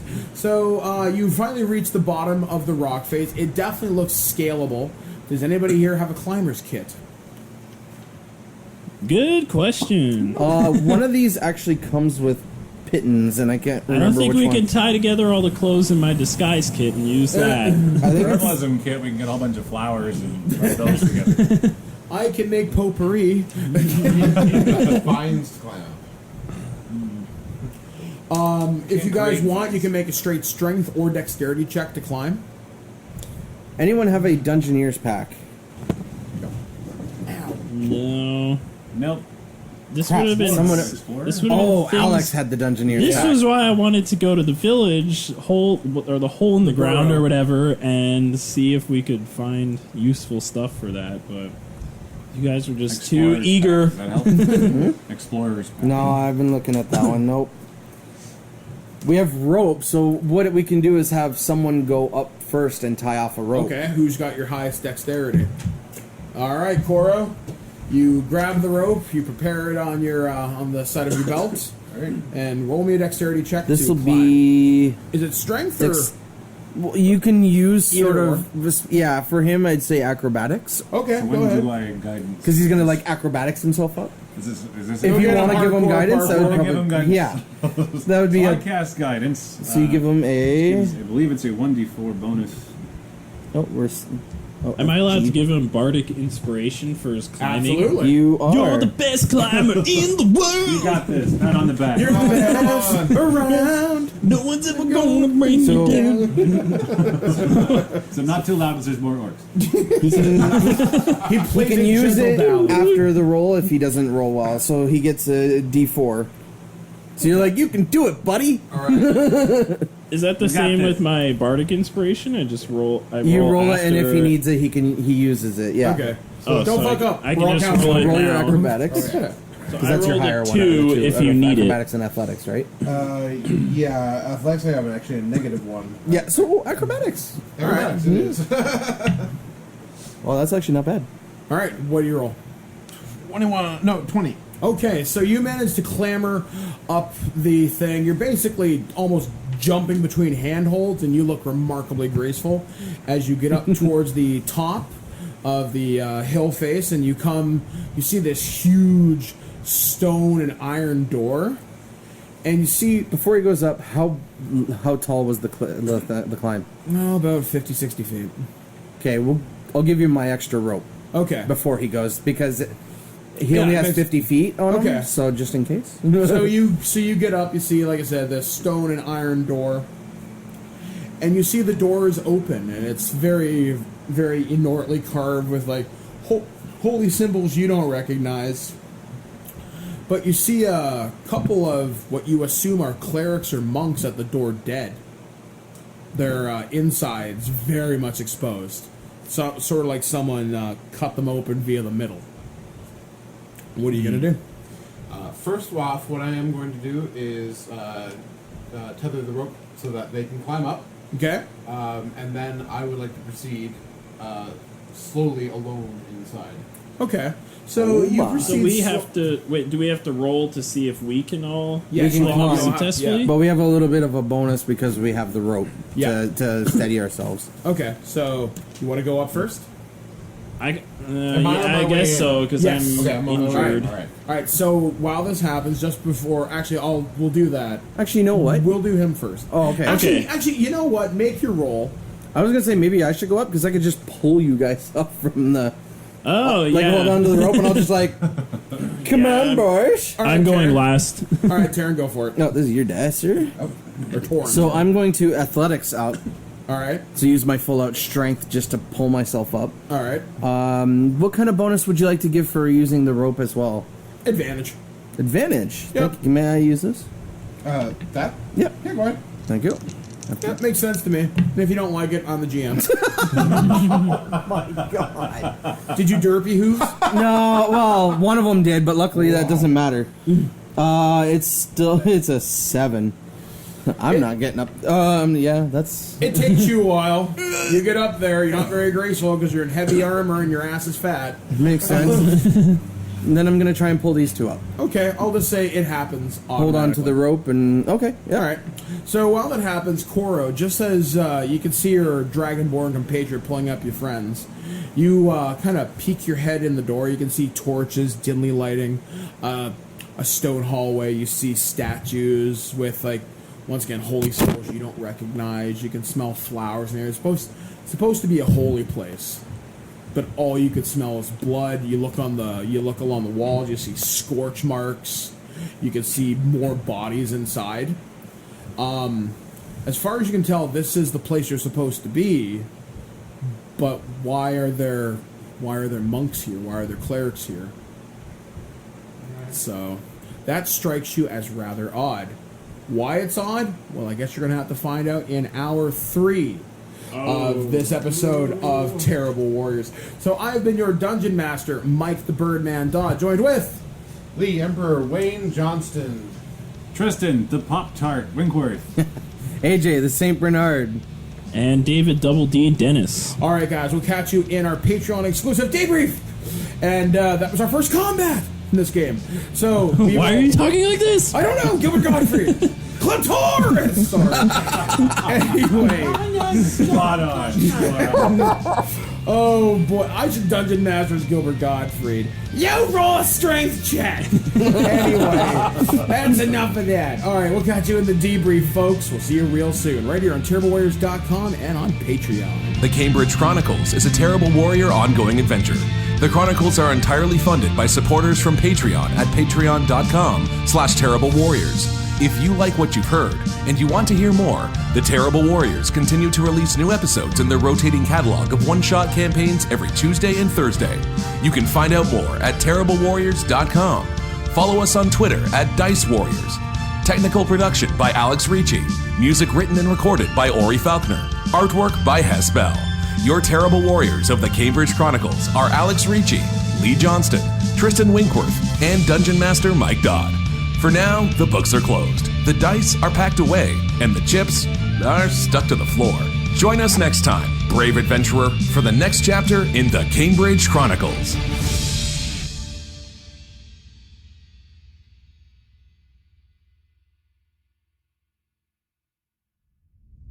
Throughout the ages, there have been heroes and warriors who have embarked on quests to save faraway lands and free the people from would-be conquerors.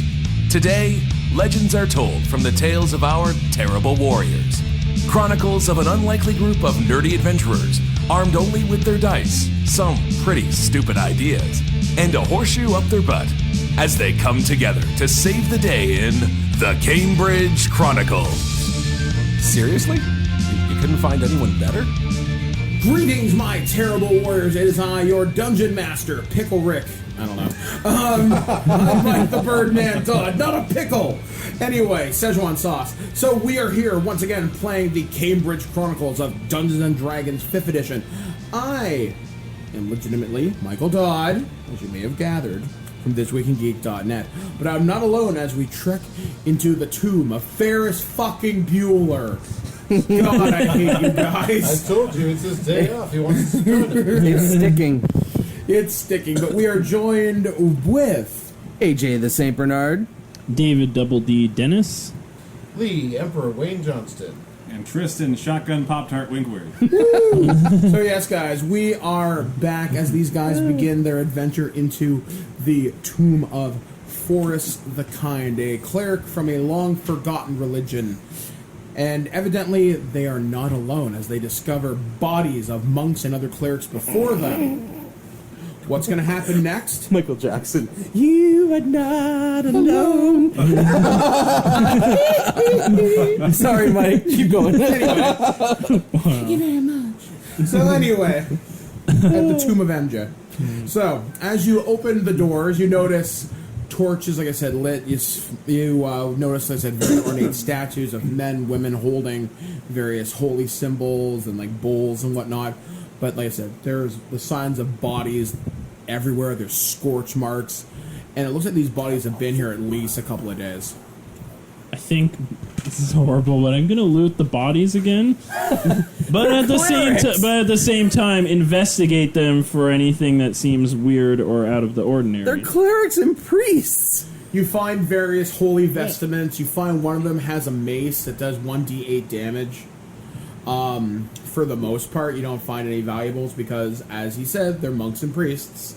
They don't have any weapons on them. I find your lack of. But I wanted. I didn't want to go that way, but. Well, no, I also wanted to do, like, I don't know, what would I use for that? Just perception? Investigation? Yeah, sure, an investigation check just to see if I can maybe see what might have killed them or what type of... Maybe that's more medicine type of thing, like what type of hits they took. CSI this shit. Yeah. Up to Mike, I believe. I'll say investigation is probably the more relevant. Yeah, because it's role. CSI, crime scene investigation, so... it's a 12 plus my investigation is 3, so 15. More than likely, swords dealt most of this damage, but the priest closest to the door definitely looks like he wasn't seeing it coming. Like he was stabbed by a friend. Oh. Like someone else knows charm person. No, that wouldn't happen, but sure. That's true, possibly, because he would be regarded as a friend. It would have been a stronger charm person. So, but that's the thing, you don't know. The other ones, it doesn't seem like they put up much of a fight. Because normally there would be more blood spatter everywhere, but it looks like when they came through here, whoever was coming through here came through with swords and maybe slinging a fireball or two due to the scorch marks on the wall. So I point this out to everyone. It doesn't look like they put up a fight. This guy clearly looks like his friend might have slit his throat or something. I'd like to look around the area for any signs of who might have been around to attack them. Any tracks, any bits left behind of armor or hair. You do find some bloody footprints that lead deeper into the tomb. You see it lead down a rather ornate staircase, probably made out of ivory, or something that leads down into a deeper rock kind of corridors underneath. But you don't see anything else beyond a couple of bloody footprints. You see the odd hand streak on the wall. You said that the statues on the wall had bowls. Yeah, bowls. I'd like to take a look inside of the bowls to see if there are any offerings. Yeah, you see various coins, flowers, take the scrolls. coins. I was just about to say, I will take the coins and really? the scrolls. You're all right, you find, as bad as I me. want to see if I noticed this. You find $15 in various coinage. And you find a scroll. You find a scroll, but who here can identify it? After you grab the scroll, I smack your hand and stop. No, bad thief. Bad thief. No, I want my scroll. He still has the scroll, but who has Arcana? Arcana, mine is 2 plus 1. Seems like Double D would be the one to. So I'm investigating. You're giving it to him to check. Yeah, check it out, man. All right. I'm investigating it to see if Your it's Arcana. laced with magic. If it's a magic spell. 13, 15 total. You find a scroll of cure serious wounds. Of what? Of Cure serious wounds. Is that actually? What does that mean? Like, Basically, it's a made spell out of- on a scroll. It's a one-time use Yeah. spell. Oh, We're not going to need that for a while. so if one of us reads the scroll, we gain that spell. You just have the effect put on you. Yes. Yeah. Sort of like you read it, cool, and you're healed. Okay, well I'm the only one who Squishy needs healing right now. Yeah, you can have. So that is this I'll scroll give like it a to you. one-time? Like I read it, it cures me. Yeah. It just And then the scroll vanishes. disappears. Yeah, Yeah. and the scroll burns up in flames if you use it. So I'm. So this But- would be mass cure wounds. Yeah. Okay. I mean, I'm 5 hit points down from my total, but I don't have that many hit points to begin with. You could keep looking Well, in here too. because you know what the spell is. You know what it is. I can just pocket it, keep it, and if I get Well, hit you know again, what the spell does. If you want me to read it for you. Okay. because you're not going to use it right now because this is a 5th level spell. Oh, okay. Okay, so you choose 6 creatures within 30 feet, centered on that point. Each target regains 3d8 plus spellcast mod hit points. 3d8. So basically, it's So a cure up the to entire how party many? if you're dead. Oh, okay. So all of us. Can, All of us would get it. Wow. And it's basically if we're all pretty much close to dead, you use that and we're pretty much back to full. So At least right now I will we would be write down close. that I have a cure serious wounds All right. 1 off. Do you guys Any wish to keep searching? Yeah. Okay, everybody roll me a search roll. Or perception, basically. Wait, you said there were flowers in there. Yes. I would like to take those as well and give them to our druid friend. All right. You could probably make some sort of a salve out of it that might cure like a burn or something. I rolled 21. You roll 21. You actually find a weapon hidden behind one of the statues. It looks like it was left there in offering. You find a +1 longsword. Oh. It has a it's got like a golden hilt with a silver ball on the bottom of it, and what looks like maybe like a shark skin pommel or a shark skin. What's that part of the sword handle? I guess Hilt. Hilt, yeah. Plus It's 1 very longsword. pretty. I only rolled an Plus 11. 1 ornate longsword? Yeah, +1 ornate longsword. You said I found 15 gold? Yes, yeah. You found $15 in various coinage. My pencil disappeared. You can buy Tim Hortons for all of us later. Yeah. Medieval Tim Hortons. Right there. Just really jazz up ale. All right, so what are you guys Got gonna do? it. You pretty much search the room.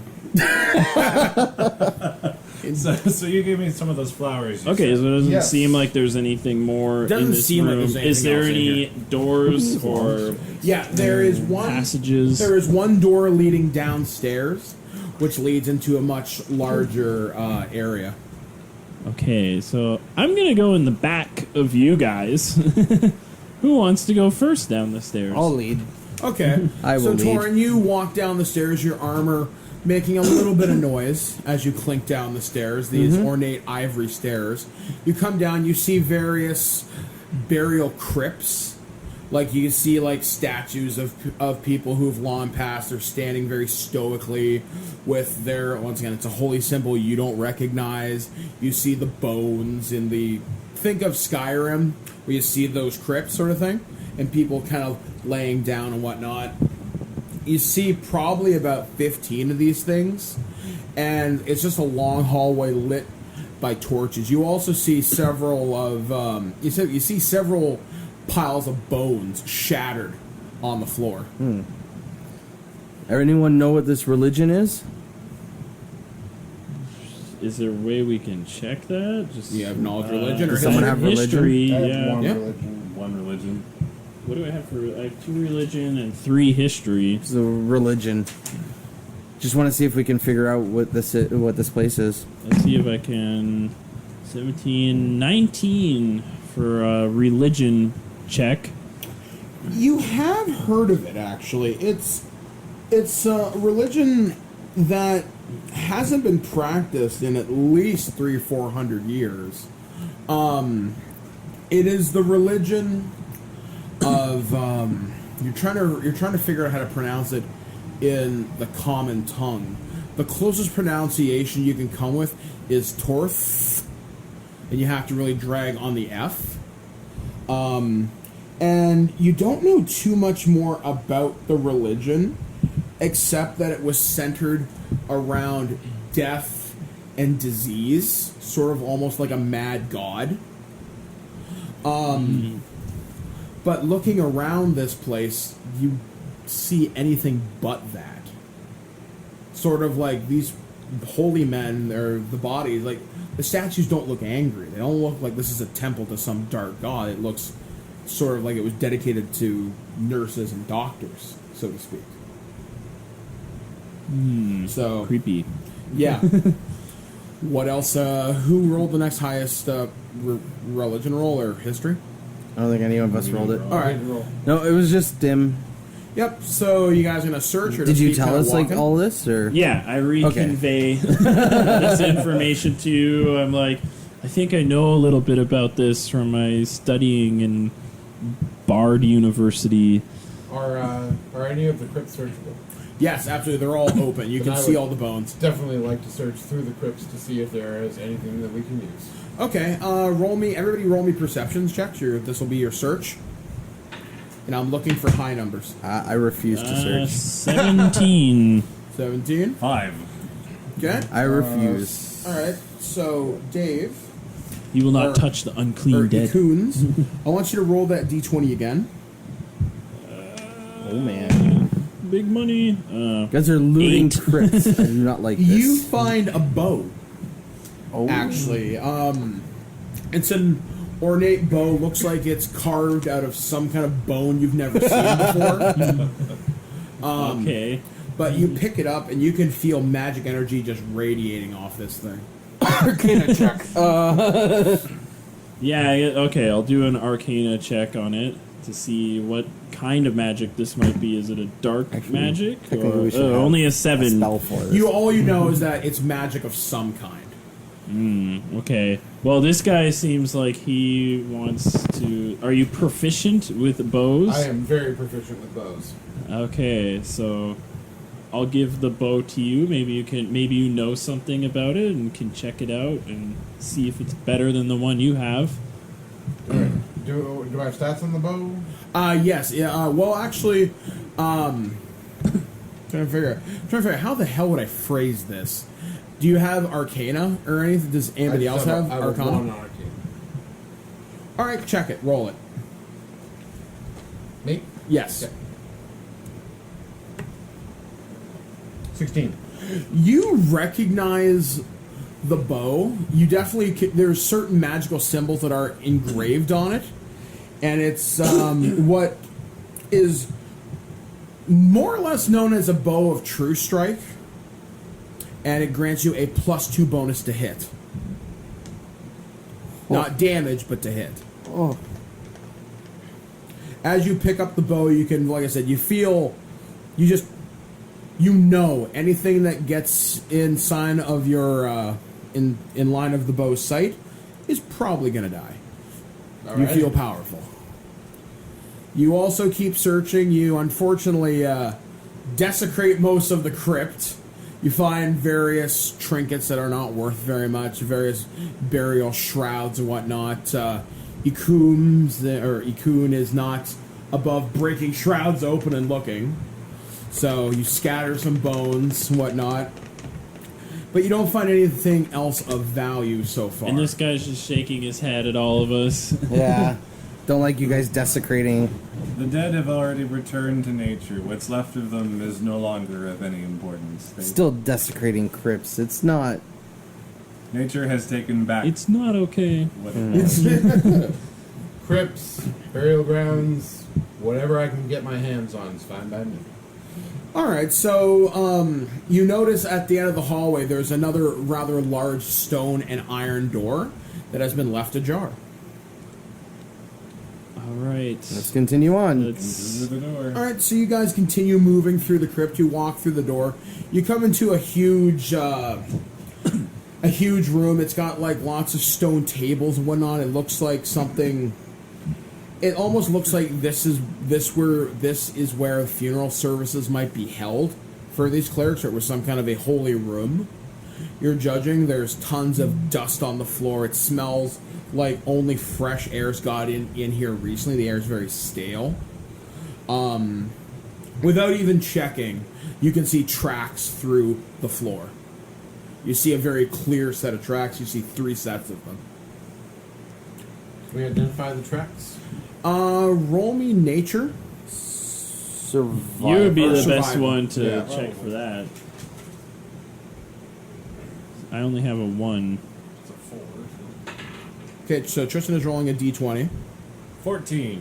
Alright, so Tristan rolls a 14, and judging by the shape of the one boot, and just how deep the imprint seems to go through the dust, you would deduce definitely probably a Dragonborn or a half-orc, but the guys are definitely wearing heavy armor, and they're definitely They're definitely armored up. It's probably Maybe that this- group we yeah, saw the or we heard last about. party that came through here. Who knows if they're still alive? So Did as they kill the you, monks? pardon? Did they kill the monks? I wonder. The ones up above. As you walk through this room, you notice there's a huge diocese, and there's this. It's almost the best way would be to describe it would be like a fountain, and it has this giant pearl in it. I'm talking probably about 3 times the size of a bowling ball, Well, and it glows with this inner white light. so we should probably do another Arcana check on that thing. I guess. Who does anyone have better than 2? Nope. All right, let me check and see if there's something going on with that. So 17. All right, so 17. You're looking at it. You think it's related to the fourth religion, but you're not sure what it is. It may be an aspect of the god, sort of like a living aspect, because it is pulsing with an energy that almost feels alive, but you're not precisely sure what it is. As you come up and look at it and examine it, you see what looks like an eyeball appears in it, and it looks like a cat's eye. It's like the It Eye of narrows Sauron. That would be a very good way to describe it, It's actually. like one of the Palantirs, yeah. So you see this thing, it looks at you, it narrows at you, and roll me a Constitution, or actually roll me a Wisdom save. Wisdom 16. You are racked with pain for just a second, and then it passes immediately, and you just hear this booming woman's voice in your head. Who dares trespass upon my domain? All right. Well, I stumble back away from that thing, horrified, and tell you guys there's something up with that thing, man. Yeah, as you see him stumble back, Do we hear it at all? you or- don't hear it, but you see the cat's eye appear and look at each and one of you. As it looks each of you feels as if it's looking you right in the eye, and it narrows and meets your gaze precisely. After it meets everybody's gaze, it disappears again, and the orb just glows with this white light. You suddenly have a feeling of dread. Is Akun still in communication with it? I try to talk to it in my head. All right, what are you gonna say? So I think just like, hello, are you still there? What are you? You don't receive a response, but you feel something there. Okay. So I can't actually talk to it, but I can definitely feel its presence. Yeah, you are very unsettled right now. Like, you can feel as if almost you, as you say is anything there, you feel almost like a slimy set of tendrils crawl up the small of your back from your tail, stop right at the base of your neck, and begins to caress right behind your ear. You might like that. It feels like She might like that. it feels like you are being violated in the most disgusted and perverse way. Okay, so I'm just like, guys, let's get the hell out of here. There's something wrong with this room. Like, let's go. So I'm just bolting for The next area? the next, yeah. So you're going to go back out towards the crypt and up the stairs, or you're going to see what else is in this room? I think I'm gonna just run into whatever the. Actually, my natural instinct would probably be run the hell out Okay, all right. of the crypt. All right, roll me a At this reaction. That's dexterity, right? AJ? Well, it's just, he's running. He Okay. doesn't have to, Okay, unless he's well- being grappled. Something's going to happen. Roll me reaction. Dex, then. 13. All right, so as you start sprinting towards the door slams shut. And this rippling blue energy just coalesces across the door and ripples like lightning. Well, fuck. So yeah, I turn to you guys again. I'm still horrified. And I'm like, alright, we need to get out of here. Let's go to... I'm assuming there's a door that leads further into the dungeon? Yeah, there are several doors in this room. Some of them lead off to smaller, what look like prayer rooms. One might be a storeroom. One definitely leads down, and it leads from... It's a mix of earth and stone, but the work seems uneven, almost like something was carved out of the wall. Let's head down. I think we need every advantage we can get. We should search the other rooms to see if there's anything we could use to help our cause. I would like to start with the storeroom. Okay, so you go into the storeroom. You see various bottles of wine and mead. These things have been here for what seems like decades. You also find some desiccated and dried husks of food, rotten stuff like that. But it looks like this place has already been ransacked recently. Well, I'd like to take a swig of some of that booze. All right, you do as Just such. a little tense. All right, you do as such. It tastes disgusting. I was gonna say I'm taking a hit of the children right now. Okay. Because I'm just freaked out. I'm like, I need something to take the edge off. All right. At this point, Lee, roll me a Constitution save, please. You just drank pure vinegar. Enjoy. Some of the water poisoned the children. Oh, Sorry, what was it? con. So what's up here? 14. 14. Okay, just give me a sec. I'm just doing something. Just give me a second. You take a swig of the wine, and as you do, you just get this vision for just half a second of Cambridge and just bodies just rotting in the street and in the sun, vultures picking apart everything, and you see a figure clad in a dirty brown cloak, just dripping with this foul, slimy seawater, just walking through the streets, and then you snap right out of it. I vomit in terror. All right. Sure. Good plan. I'm not cleaning that up. I'm just saying you might want to tell everyone else about this. 'Cause Yeah, I vomit in terror, and then I tell them, hey guys, as soon as I took a swig of that wine, I saw Cambridge. I saw bodies. I saw the visage of a brown cloak drenched in water. It was, well, you saw me vomit. And I'm like, oh shit, what? Can you say, like, see anything else about the vision? Like, did you see the face behind the cloak? What type of water? Because I might know who this person is from a previous adventure. Oh shit. No, I don't think you saw No, the I face. don't believe I saw the face. No? I did see the visage. but I Okay, saw the I'm face. just gonna hope for the best here and hope it's an unrelated thing. I'm gonna remain an optimist. All right, But I so- still want to get the hell out of this room ASAP.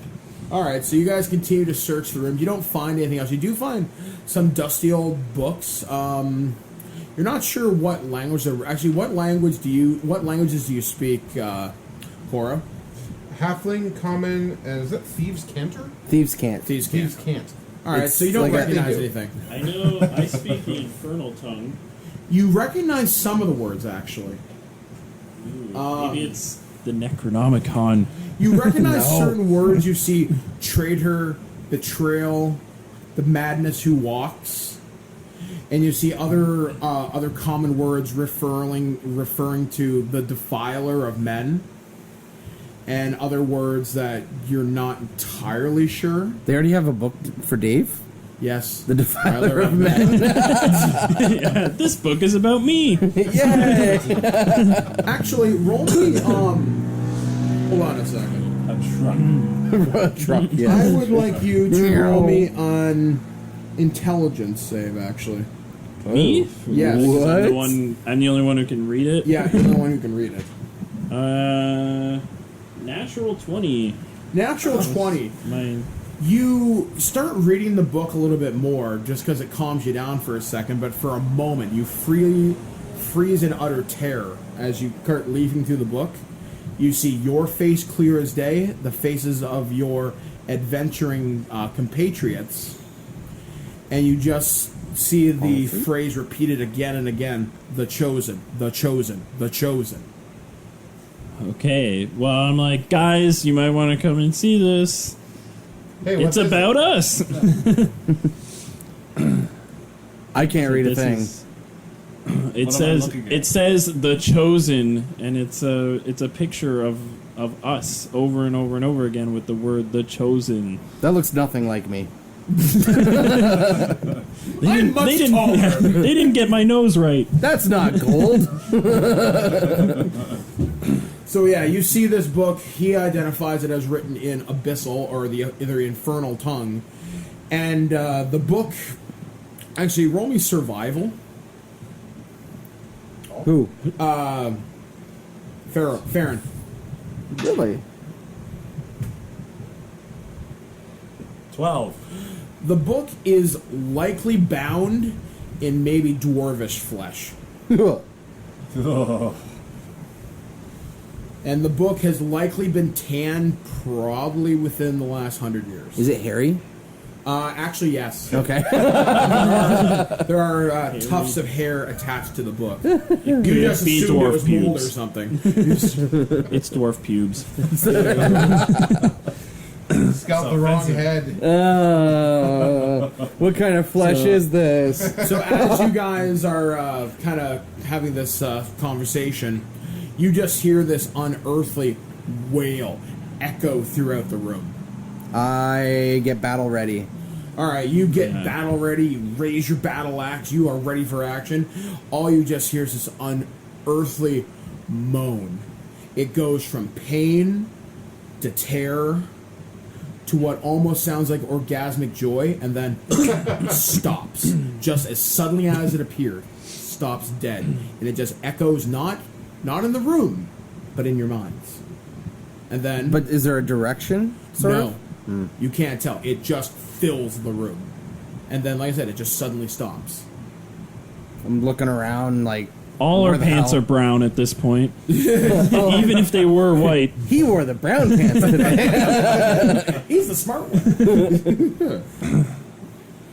I'm looking around like, what's going on? You look around. You don't see anything immediately, although as you start to look around, the torches that were lit in the room almost seem to dim. And they start to dim more and more till almost the only thing that's illuminated is a single torch around the four of you. What are you guys going to do? The room is covered in what you assume is a magical type darkness. I'm gonna crack a glow stick. No. Again, I'm gonna be like the Shaggy here and be like, "Look, yikes, let's get out of here, Scoob."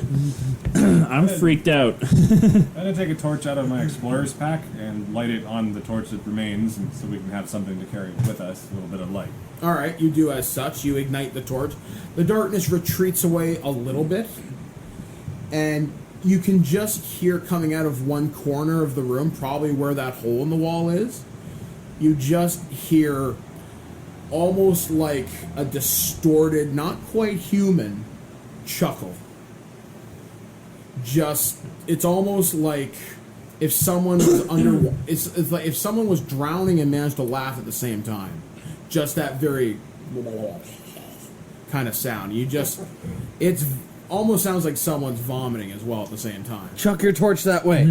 Well, I have dark vision, so I'm gonna muster up all my courage, because again, I think I know who this might be. Look in that direction and see what's going on. I'll help you out here, Mike, though, just Yep. before you do it. If it's magical darkness, he still can't see through it. Yeah, you can't see shit. Okay, then. All right, so what are you folks gonna do as you stand against the darkness What? with only you and a single torch? Now he knows it's magical darkness, though. Yeah. Well, I'm gonna tell these guys very quickly that just so you know, I killed a vampire not too long ago, and Congratulations. It's been 1 week since I killed the guy. and it's possible that he's not too happy about it, and he's coming back specifically because he hates me, but he'll kill anyone. And screw I don't know you for if- taking my cleric's work. Yeah. Yeah, I totally I did it. Shifty eye. But And I don't know if that's who this is, but it's entirely possible. I've got my suspicions. So bring your torch with me. again, I'm totally freaked out. You can Company- stand behind me if you want. but I Company do keep the safely freaky behind book you. with me. All right, so Put you it put in the book in my- your pack. We're moving towards the laughter. And I'm Okay. going to. They're both behind me. Like I'm. All right, so And Torin leads the way I'm- towards the hole in the wall. Like freaked out, but just sticking behind you guys because I don't want to be alone in the room. You feel nothing but this utterly, almost polar cold wind whistling through the hole, and you can definitely hear noises down there, almost like something walking on stone. But everybody roll me perception again. It's my favorite type of roll, really is. 13. God damn it! What is that? 5. 6. Who got the 7, highest? 8. 8. 15. Okay, you recognize the sound. Definitely sounds like, if you had to guess, you'd venture giant spiders. Ooh, fun. But you can just hear their like kind of leg armor kind of chittering, but it's moving away from you, and it's booking it fast. Sounds like they're running from something. Let's go. Onward. Yeah, I'm gonna start going towards. All right, so you start going down through the darkness with your torch. Your torch starts to flicker and sputter as the wind keeps kind of kicking up down there. You look along the walls, and you can just see it's just covered in just this foul green slime. Like it almost, even though it's on the walls, it almost seems to cling to every breath you take. Every breath is thicker than the last. So you keep going down this hallway. Eventually you come into a naturally occurring cave, and you can just see these giant spider webs stuck to the ceiling. And you just see what looks like, presumably, probably hundreds of bodies in various stages of desiccation. Well, Bodies. Do you want to? Oh boy, my favorite thing to touch! You sick fuck. More dead bodies Dude. for us to loot. Do we still see the spiders? You don't see them anywhere. I would like to loot the bodies, please. Alright, so you we do walk not up, have time for this. you walk up to the closest body. Roll me a Constitution save.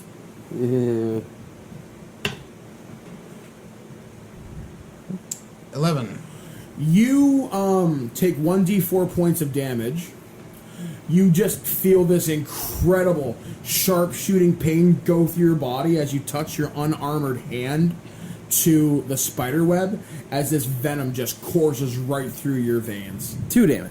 2 damage. I see him racked in pain, and I decide not to check these bodies. Yeah, you just see his hand just starts to it inflames red. It looks bad. That's what you get for trying to loot bodies. I like looting bodies. I'll take this time to cast Good Berries. Oh yeah, you wanted to do that a long time Here, ago. here, have a crunch berry, you twat. Better? Are you giving one to Dave? Yes, so 10 berries snicker up appear in this my bitch. hand. I need to read the actual Oh, spell. go back to it. So Farron's gonna summon literally a handful of crunch berries. Yeah. They're good berries. Welcome to Good Berries. Can I take your Your order? order? While he's doing that, Yeah.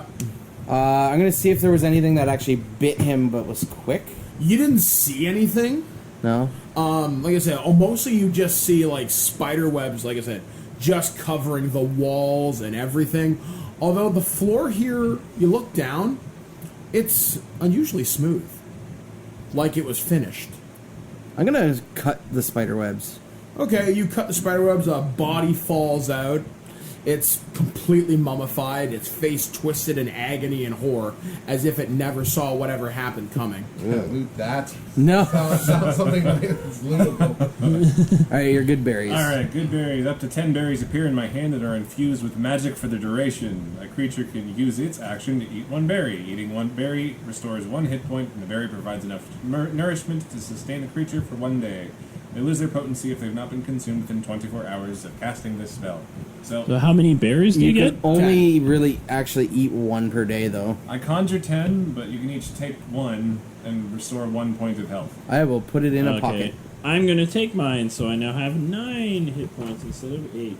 We can hold on to ours. I don't know. Oh, you're You hurt, just aren't lost you? some. Yeah, This is- just a this little. So you might as well use it. Yeah, Kind of why I started casting it. I'll take Okay. 1 for myself and consume it right away. I am taking one for myself and consuming it right away, putting it up to 23. All right, healing. I'm still With only at berries. 9, so I'm gonna keep chopping down these spider webs.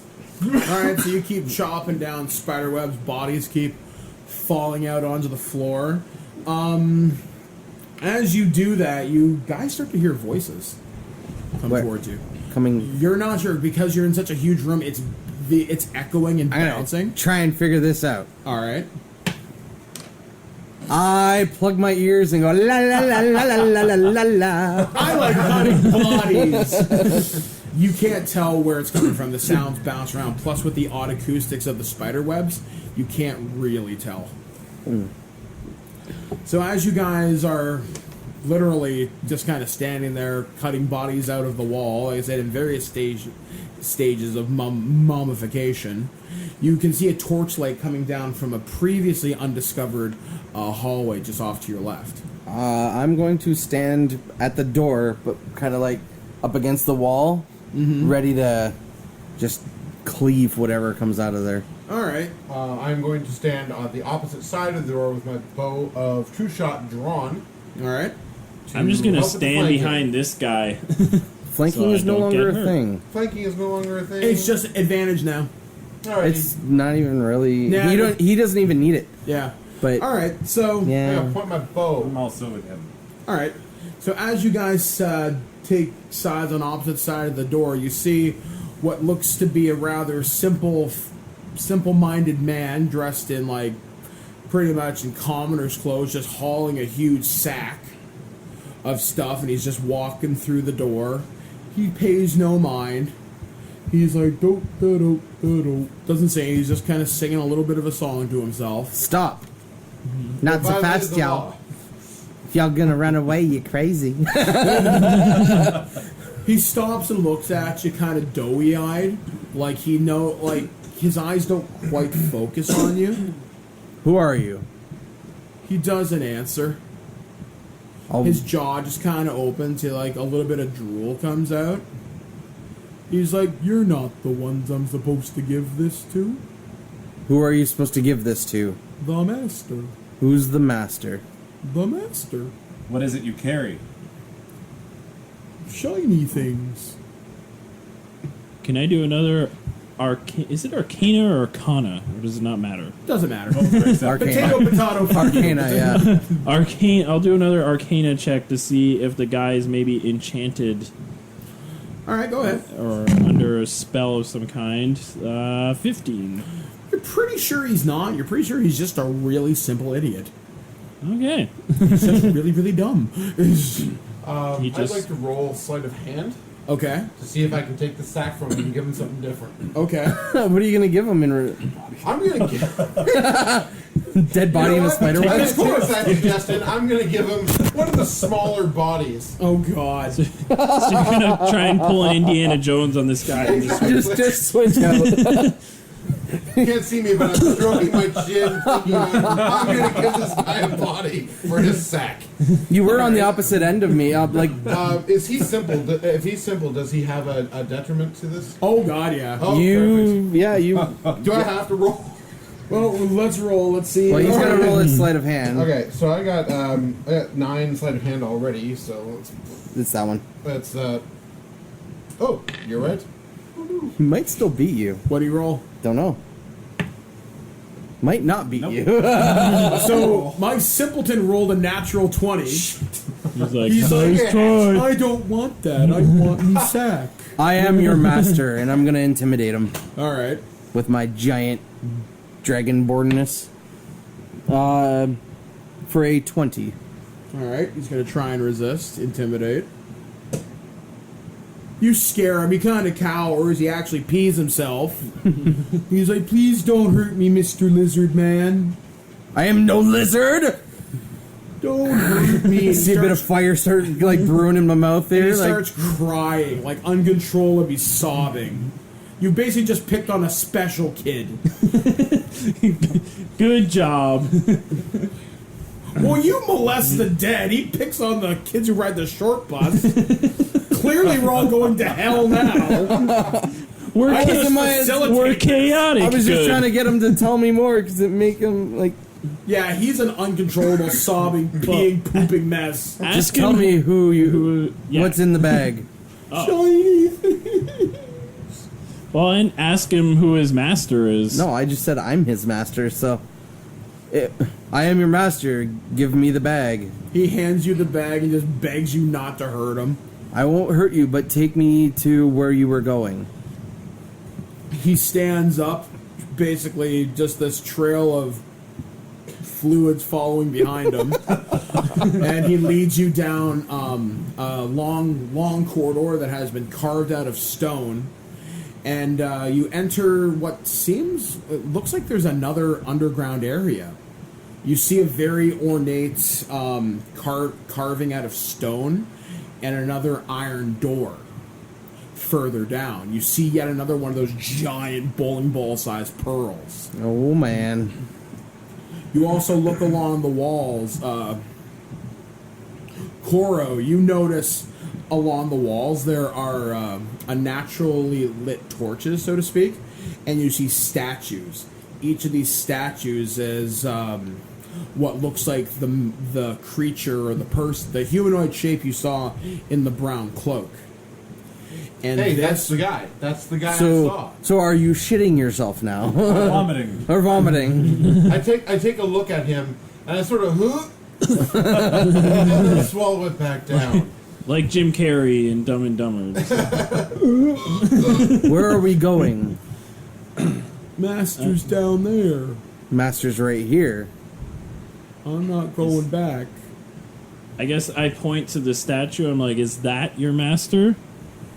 He shakes his head. I'll point to the pearl. Is that your master? He nods his head. What is your master's name? Don't know how to say it. Ooh.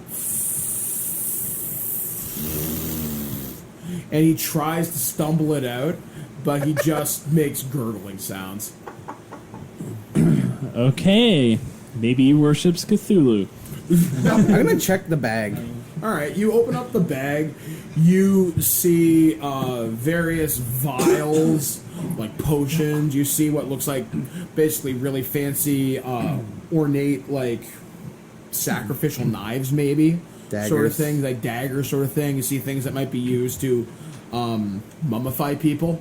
Like the thing that pulls out your brain. Tools. Yeah, embalming tools. You also keep looking around and you find this dagger, and it glows with this unnatural light to it.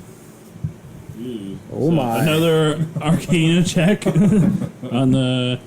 Can I just check, like we put everything in a big pile? I check all of it at once? eBay. Find descent, boy. To be honest, we should be using a spell for this that none of us have for these big ones. But I guess, do I have to check one item at a time? Yes. Yeah. Okay, I'll check the dagger, I guess, first. That's the biggest thing. Ugh, only 5? It's some kind of a magic dagger, you're not sure what. Okay. But you get a really bad feeling off it. Okay, so it seems like some kind of dark magic. What about all these potions and stuff? Is anyone proficient in checking those? See what they might be? depending on what kind of that be potion, just it'd be either investigation? Arcana or Medicine or... Yeah, you don't know. Hell, it could be fucking Kool-Aid for all you know. I could steal it from you. So I guess we can just I can do a general investigation check on it to see if I recognize what any of them are. I'm a little bit... picked up a little bit of chemistry from my... Well, let's just continue on days. with going down. You don't want me to check? Fine. It's gonna take, we're gonna sit there for 20 minutes checking these things.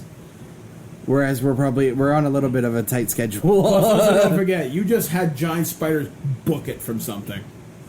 Yeah. All right, we'll check the potions Tell 'em later. we'll follow I'm you. just saying one of them might be a healing thing or something. Probably we won't not, hurt you, but we will follow. He's like, not going back. Not going back where? Down. No, to your master. You said you, master. You said you were... Where were you going?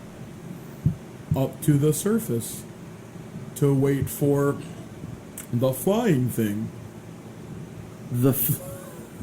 Oh, I see. Well, you can go now. Okay. And he keeps walking, dragging his body behind him.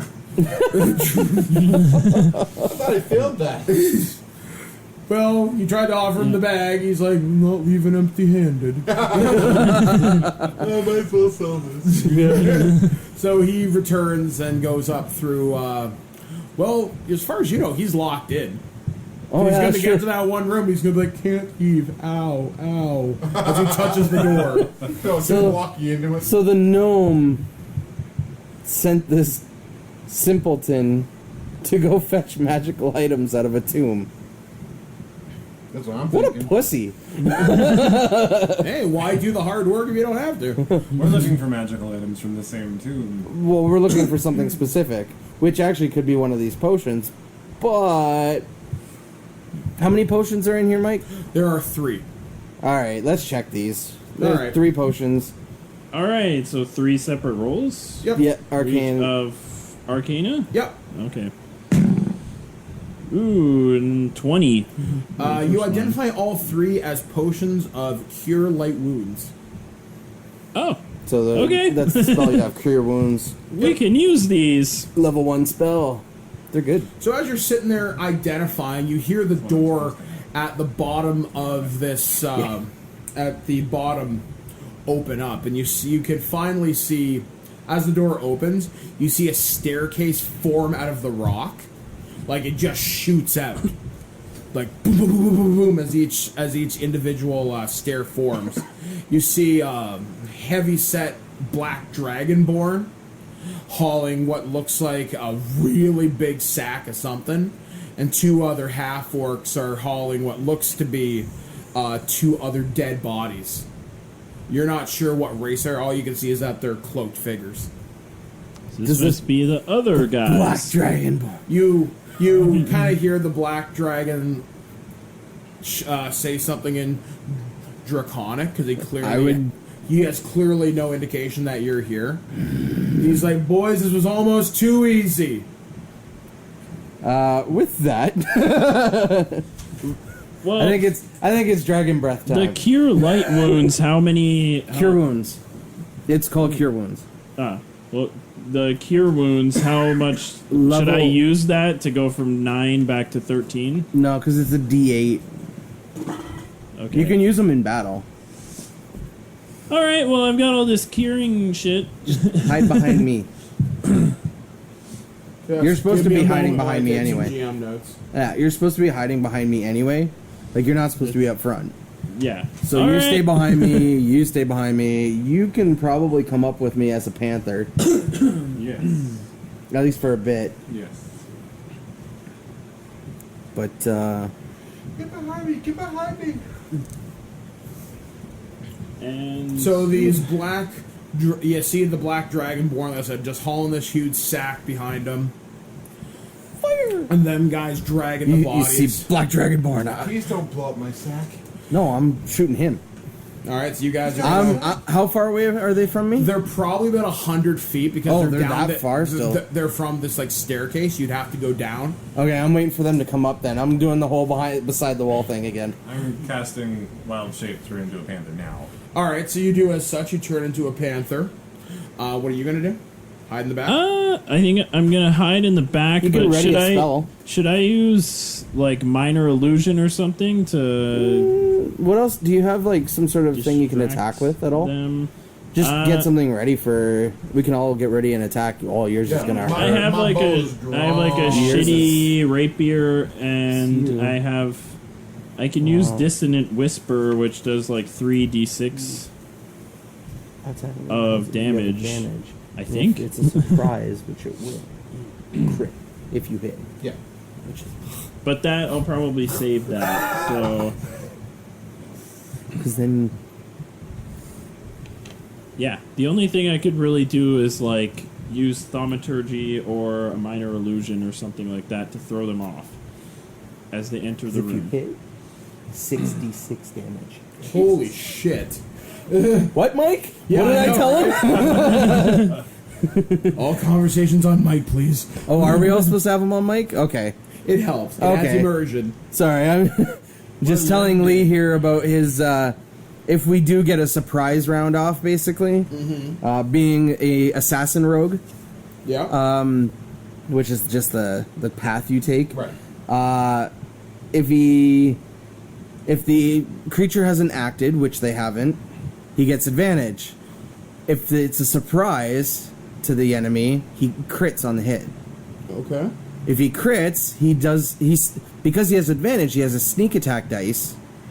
So it's 3d6 twice. So he gets 66 on the attack damage for the hit. Plus your 3. So it's 66 plus So 3. pretty much on hit, every molecule in his body just Yeah, he disintegrates. Done. vaporize All you have to him. do is hit. My bow of the phaser is there. Oh The yeah, arrow you're strikes his kidney. He if you're evaporates. changing this. So if you got that bow of True Strike, these actually go up to 7. Or the bow one goes up to 7. All right. All right, so as you guys are preparing your plan, I guess we're gonna have to find out what happens next hour. Oh jeez. As we come into the final hour of the Cambridge Chronicles. Still don't have a name for this one yet. I'm sure I'll come up with something. But what's going to happen next? They are encountering a black dragonborn flanked by 2 half-orc flunkies. What's in the giant sack? Who are the dead bodies? Where are they? Why is there another structure underneath a crypt in a mountain? All these questions might be answered next hour. Or they might all die, who knows? Well, I guess we'll have to stay tuned to find out in our debrief. But first we have to hit our Hour 3 debrief. But before we do, let's get out of here. I've been your Dungeon Master, Mike the Birdman Daw, joined with... David Double D Dennis. Lee Emperor Wayne, who likes Satch Johnston. AJ the St. Bernard. And Tristan, pop shot Tark gun. I love it. I love it. All right, we'll catch you guys in the debrief. We'll be right back, right here on TerribleWarriors.com. The Cambridge Chronicles is a Terrible Warrior ongoing adventure. The Chronicles are entirely funded by supporters from Patreon at patreon.com/terriblewarriors. If you like what you've heard and you want to hear more, the Terrible Warriors continue to release new episodes in their rotating catalog of one-shot campaigns every Tuesday and Thursday. You can find out more at terriblewarriors.com. Follow us on Twitter at Dice Warriors. Technical production by Alex Ricci. Music written and recorded by Ori Falconer. Artwork by Hess Bell. Your Terrible Warriors of the Cambridge Chronicles are Alex Ricci, Lee Johnston, Tristan Winkworth, and Dungeon Master Mike Dodd.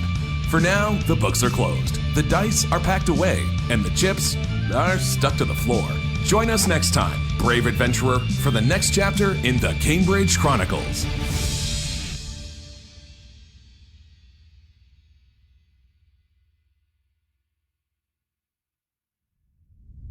Throughout the ages, there have been heroes and warriors who've embarked on quests to save faraway lands and free the people from would-be conquerors. Today, legends are told from the tales of our terrible warriors. Chronicles of an unlikely group of nerdy adventurers armed only with their dice, some pretty stupid ideas, and a horseshoe up their butt as they come together to save the day in the Cambridge Chronicles. Seriously? You couldn't find anyone better? Welcome back, my friends, to Terrible Warriors. It is I, Mike the Birdman Dodd, from ThisWeekInGeek.net, and yes, we are back for the final hour of the Cambridge Chronicles as we delve into the depths of the dungeon of Forrest the Kind. Yes, fuck you, Ferris Bueller. But they've discovered that they're not alone down here. In fact, a black dragonborn and his 2 cohorts are dragging up some prizes they have looted from God knows what below. all things considered. So as we trek through this dungeon, we are joined with David Double D Dennis. Lee Emperor Wayne Johnston. Tristan, stop fart, Top Gun. Wentworth. They broke me for just half a second. And HA the Saint Bernard. I can never say my name. Thanks a lot. Point to him last. Yeah, you last from now on.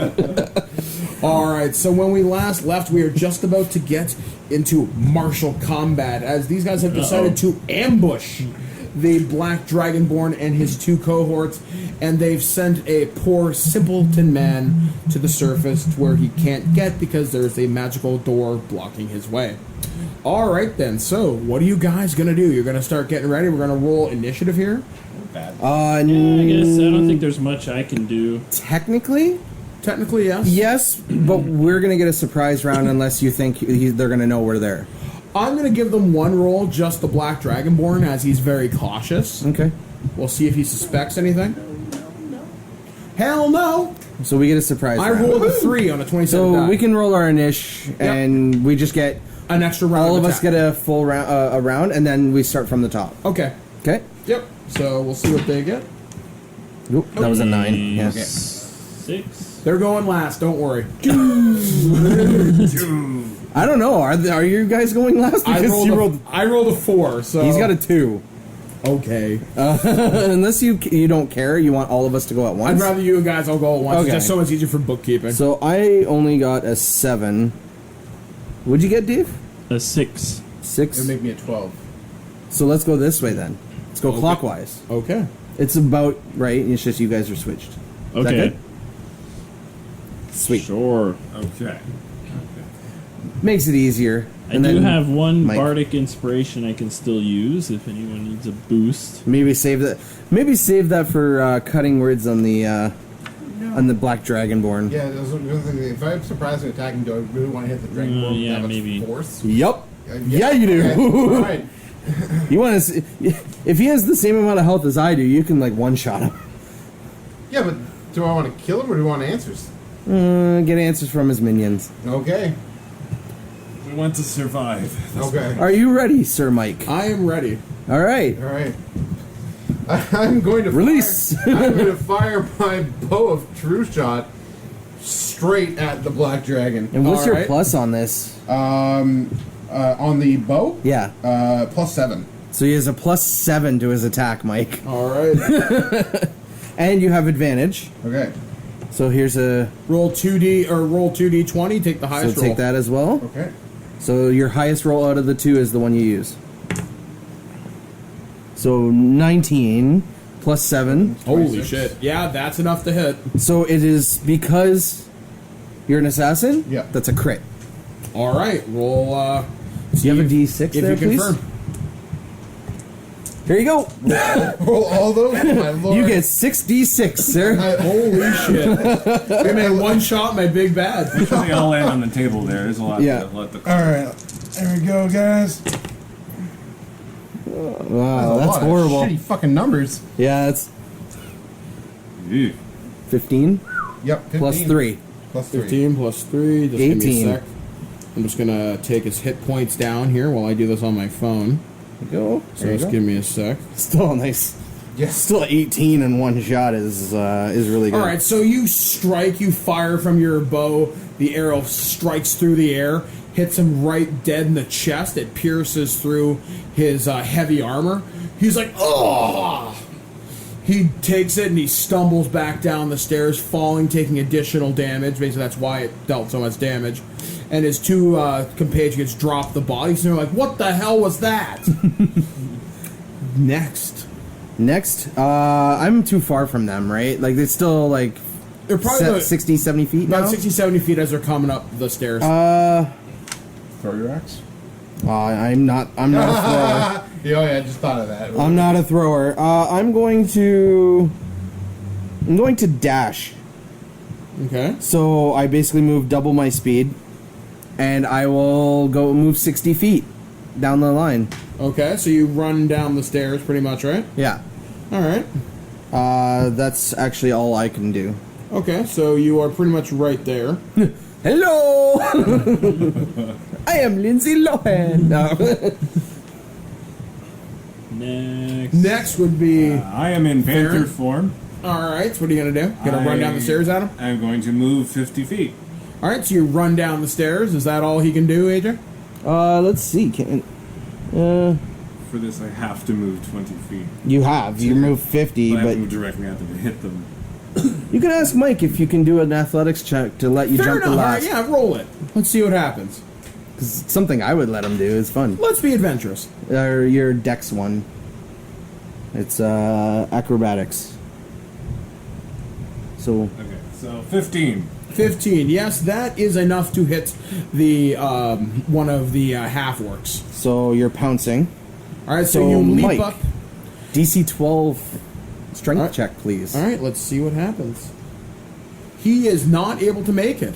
So he's knocked prone. He's with him knocked on prone, top. so you knock him So I back don't- So now you do flat on the Because stairs. I deal the claw damage.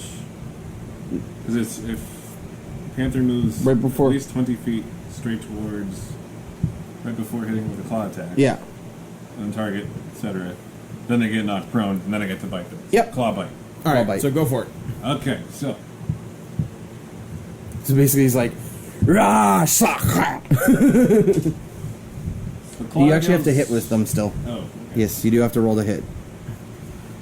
Okay, so this is the first claw. That's a 5. What Five. kind of bonuses I have? It's up to you. 5 plus 4. So that's 9. That rates harmlessly off his armor. Okay, but now you have your bite. All right. So you raise your teeth. The claw was enough to knock him down, but that's Yeah, about claws it. enough to knock him down. It's a 22 on the bite. You definitely bite right into the soft spots between his armor links, Dealing 8 damage. dealing 8 damage. Basically, you bite into it. You get right in between where the leather and the metal connect, and you pierce right through it, and he's just gushing blood. He's like, "What the hell is this thing?" Tastes like chicken. All right, your go, Dave. How close is the Dragonborn? Because He fell down the stairs a little bit, so he's probably 80 feet as opposed to 60 feet now. So I can't reach him with Dissonant Whisper because it only has a 60-foot range. Am I allowed to walk towards him? Yes. And Oh, then, yeah. Okay, so I guess I can walk 20 feet and then use Dissonant Yep. Whisper. Yes, sir. From a 60-foot range. All right, yeah, and he's knocked prone. He's on his back. So yeah, I guess you have to throw a Wisdom saving throw. And, Okay. And if you fail, I do 3d6 of psychic damage. Whoop, mulligan. Speed allows. He makes it. So it doesn't work. It doesn't work. You just see him kind of. He shake does his take head. half damage. Yeah. So roll. What is it? Roll 3d6 still. Yeah, 3d6, and then and just I take divide half in that. half? Yeah. Okay. It's rounded down, I believe, yeah. 9. All right. So he So- takes 5 points of damage. Rounded down. So it's Rounded 4, down, yeah. 4. So yeah, he grabs his head and he's like, ah! Starts screaming. He's like, who the fuck are you? Your worst nightmare. All right, so he's going to use his turn to stand up. So the other half orc who's not been hurt is going to attack. Filthy chromatics. Whoops. He notches his bow and drops it. I rolled a critical 1. Whoopsie-doo. Whoopee. So yeah, he drops the body. He tries to notch his bow, but he manages to hold on to the arrow, and the bow goes flying into the darkness. Boing. He's like, oh, shit. That's the orc or the dragonborn? The orc. The orc. All right, so Dragonborn. Dragonborn is taking his turn to stand up, so he's done. No, standing up is a move. Okay, so he's going to try and attack. Well, he's not near anyone, is he? He's going to charge, so that's 60 feet. He needs his move action for that. Yeah, so he's going to move. And Well, he has to get up to move. Yeah, okay, so So he done can't that. charge. Okay, so Does he have a ranged attack? I'm going to say he has a hand crossbow. Sure. Whatever. Mulligan. 14 against... I'm going to say he goes against you, Torn. Miss. Nope. So the shot goes skittering into the darkness. He's like, ah! And he drops it. All right, That's what you get, you filthy chromatic. The other hit half orc tries to ready his bow, dropping the body behind him. Mulligan. Fuck you. Hard surface. I should have taken that. That was a natural 20. Hard surface, sir. Fuck my face. Does a 15 hit you, Taryn? Or Farron, sorry. That's right. Okay, now Your page. 13. So Oh, that's wait, it. no, you're a panther. Yeah, so the panther. I'm a class 12. Yeah. Okay, that's a hit. Okay, that's a hit. I'm going to roll... can someone roll me a d8, please? Yeah, right here. Alright, so AJ's going to roll my damage. 5 plus whatever you need. So add a +3 to that. So 8. So out of your 13 only. Okay, out of that. Yeah, so it's 10 hit points still. So So you see this, he fires an arrow and it notches right into the meaty part of your shoulder and breaks off. the panther is Don't hit. forget, I have healing potions. when It's we okay. need These them. are temporary hit points for him, Dave. These are Oh, like, okay. As a panther, he gets the hit points as temporary hit points. Alright, so the other half-orc that is hurt, who dropped his bow, is going to drop the arrow that's still notched in his hand, Try and get draws up. his sword, and he's going to reach... He's going to go about 40 feet. Can that reach anybody? Isn't I he don't think prone? Which one's Oh, prone? no, wait. He's the he prone gets up. one. Yeah, the prone one gets up. He needs to fight him. Alright, so he's going to try and fight you. Strength. Strength rolls. Yep, so we're gonna oppose, see if you can get him off your fucking... Fuck your face, I rolled it again. I'm guessing 9, doesn't matter. 19 plus. Plus you 2. still have him prone. You've got him pinned right to the ground. Stay down. Alright? I got an arrow in my shoulder still. Can he attack him right now? Oh, actually, you weren't supposed to get a turn. Oh, well, whatever. Oh, well. Wait, it is. Because this was a surprise round we did, and then you were supposed to go in the order again. what are you gonna do? Oh, well. Oh, yeah. Oh, hey, how you doing? What's up? Alright, Cora, what do you got? All right. I'm going to take aim at the black... Anyone standing up? Anyone standing up? Yeah. So the black Is there dragon one- was standing The up. Dragonborn and one half-orc are up. Dragonborn is... Okay. But you're not going to have your advantage on the Dragonborn. I'll still take a shot at him. Alright, go for it. Yeah. Why don't you hide first? With what? Hide first? Move to... Can you move to me? Okay. Hide. Okay. With your bonus action, because that's what your character does. You kind of hides Move behind from the things. darkness. Shoots. Got it. That's when you get your bonus damage. All right, then I will do that. I will hide behind Torn. Alright. Got it, right? Yep. Yeah. Awesome. All right, I'll hide behind Torn, and I will take my shot. Alright. All right, so... D20. Come on. I can't see what that is. It's 13. And then, what's plus 7? Yep. 20. It is enough to hit. All right. Alright, so the next There you go. arrow you fire... Here's his hits him- damage. Hits him right in the chest, and let's see how much damage it does. 7. No. Wait, sorry, my apologies. That's 9. 9 plus, Plus 3. 3, yep. So 12. 12. The black dragonborn starts spitting up acid and blood. He doesn't look good. He's like, he points right at you and says, I'm gonna kill you first, then I'm killing your friends. Good luck with that. Alright, so who's go next? Me? Alright, go for it, Tom. I'm going up to him. Yep. I'm going to slash him with my great axe. Alright. My turn. I miss with my great axe. My 7. Wait, I can use bardic inspiration, right? I think. No. To You have add to to do that? that on your turn. To do it. What? You have to do it. It's an action to do it. Since we're in combat, It's the cutting words that you can do as a reaction against them. Oh. Yeah. All right. But I'm going to action surge and attack again. Okay, go for Gives it. me a free action. Oh, jeez, 9. So Wow. you swing through the air wildly, and as you try and bring it back to try and use the momentum you generated, the black dragon steps back and basically just avoids both shots and just laughs at you. Wow, my die does not like me right now. All right, Farron, your go. You have that guy on the ground, I still do have that guy on the ground. so you can do Yeah. one of those two. It's pretty obvious which one. Probably the bite. Yeah. I'm gonna continue biting the crap out of this half-orc. All right, let's see if he breaks the Mine. hold. Yours 9. is Never mind. Yeah. Never mind. 13 plus whatever. 13 plus 4. Yeah, you hit. 17. Yeah. Okay. Plus, I forgot I should have given him advantage on that one. So 7 Oh yeah, damage. he does have advantage. You tear out his throat. Tear out his throat, blood starts spurting everywhere. You're basically drinking his very life essence as the life extinguishes from his body. Cool. He dead. Yeah, he dared at fucking disco. You're just like. Alright, moving on to Ecooms. What are you going to do? So we just got his 2 friends. Yeah, one he's is just- up and One's down, one's in the Dragonborn. Yeah. Okay. I don't know. I'm not super powerful like you guys, so there's not really too much I can do. I don't think any of my spells are really useful at this point. Yeah, there's gotta be something you have. Let me see your list again. Maybe I can help you out of here.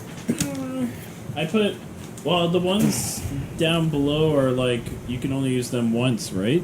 One a turn, but you have 2 You have 2 times you can do it. Well, no, those won't work. You can do vicious mockery. That always is good. So I can redo that? Yeah, how many times have you used your level 1s?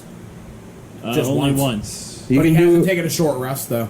He's Or a only long done it rest. once. Okay. He has 4. He's 4 level 1 spell Oh, slots. okay. Well, then. He's good, then. So you can use those until you're done out of spell slots. You've only used 1 level 1 spell in the day. No, I've also used Charm Person, Disguise Self, and Hideous Laughter So 3 total. at one point. No, it's 4 total. Yeah, he's out of spell I've slots, then. used, yeah. Vicious mockery is a cantrip. Go for it. You can do it every turn. Basically, you're calling him a pussy. Yeah, it's only When was 1d4 Disguise of Self? damage, but Disguise I self think was you when he have was to talking roll to. a wisdom check. Okay. What was it? Because we've rested once. 13 versus what, you? When was Yeah, Disguise You have to self? go into During the the pirate bar, code. into the cove. How does that work? Is it against... I'll say he doesn't make it. He has a spell slot. Okay. The disguise spell was before we slept. Okay. Oh, okay, then I'll do Dissonant Whisper then. All right. Which is the same type of wisdom check. Okay, I'll have him roll it again, though. Careless whisper. 16, he makes it. Okay, so But he it's just, grabs his head and But it's still pain half again. damage. it's half damage, Yeah. right? So, okay. There's no effect. Ugh, 6, 7. So that's only 3 3. damage. Wait, my dice don't like He me. grabs his head. I know the he feeling. drops to his knees and he's like, "Mercy! Grant me mercy! You sounded like Elvis for a second. Mercy! Mercy! Mercy. Thank you very much." So he drops to his knees and starts begging for mercy. He's like, "No more. No more. All They right, did should not pay me enough for this." All right, I say we leave him, but maybe someone should tie him up so he doesn't backstab us. He's bleeding pretty bad from the 2 wounds in his chest, but he does not look good. The other half orc looks at the black dragonborn. He's like, "You know what? You're right. We don't get fucking paid enough for this." He Put drops down his your weapons. I'm thinking we should interrogate these guys and find out who the hell sent them here. If they were also sent from Lord Kilsh, is it? Yeah. Or if So they're they here give for a up. darker purpose. Are you doing anything, Lee? Sorry? Are you doing anything? Because they gave up on their turn. Yeah, Are you they're doing like, anything? We don't get paid enough for this. I'm I thinking can't think of anything. AJ Help me. is the toughest looking person here and should be interrogating them. to Oh, find that's out that's probably not happening, Dave. Then I'll do it. No. I've got pretty high. Sorry, intimidation. it's my turn right now. He's not doing anything, so I am going to breath my fire breath on this black dragonborn. All right. Please roll me a dex save, Mike, I with thought the disadvantage Dragonborn because was you're on your dead. knees. No, he said, "Grant me mercy." With He your- rolled a 2. So the orc was dead? Yeah, there's This one more whole- dead and the other one surrendered. Oh, this 2 whole people have surrendered. this whole time I thought that the Dragonborn was the one who died. No, it was I'm the so other one. confused. It was the half orc. Sorry, Please take 6 fire damage. he is dead. Basically, his head and torso erupt in flame. He dies gurgling on his own bile and acid breath weapon. I am lawful good unless it comes to chromatics. I hope you know the story between You are, those. You are deeply troubled, though, however, because you murdered someone who surrendered. That's straight up murder. But you know the chromatics and the metallics have been in a war since But forever. It's still a sentient creature, and you murdered someone who surrendered. I would consider that you are troubled by that. That would leave a little bit of I a would bad say taste the in your rest mouth. of us are probably a little bit like, what the You fuck? guys are probably more Because troubled than you basically murdered a guy because of his race. Just saying. because he follows the wrong literally dragon. because of the color of his skin. He's just a But black dragon. No, he just follows the wrong dragons. The metallics are evil. They are horrible, disgusting creatures. I'm sure there are some that are nice. No. I've played the Black Dragonborn before, and I was a good guy. There you go. Mind you, whatever. I now think a lot Metagaming. less of AJ's character. Yeah, as you Giver. watched him murder I'm like, this poor what dragonborn. the fuck? The other half-orc's like, why did you do that? Who paid you? You see him kind of swallow a big gulp, and Well, at least the room's lit now. yeah, basically the room does have a Nice dot bright light. from the other torches and the flaming, flickering remains of this poor black dragonborn. He looks over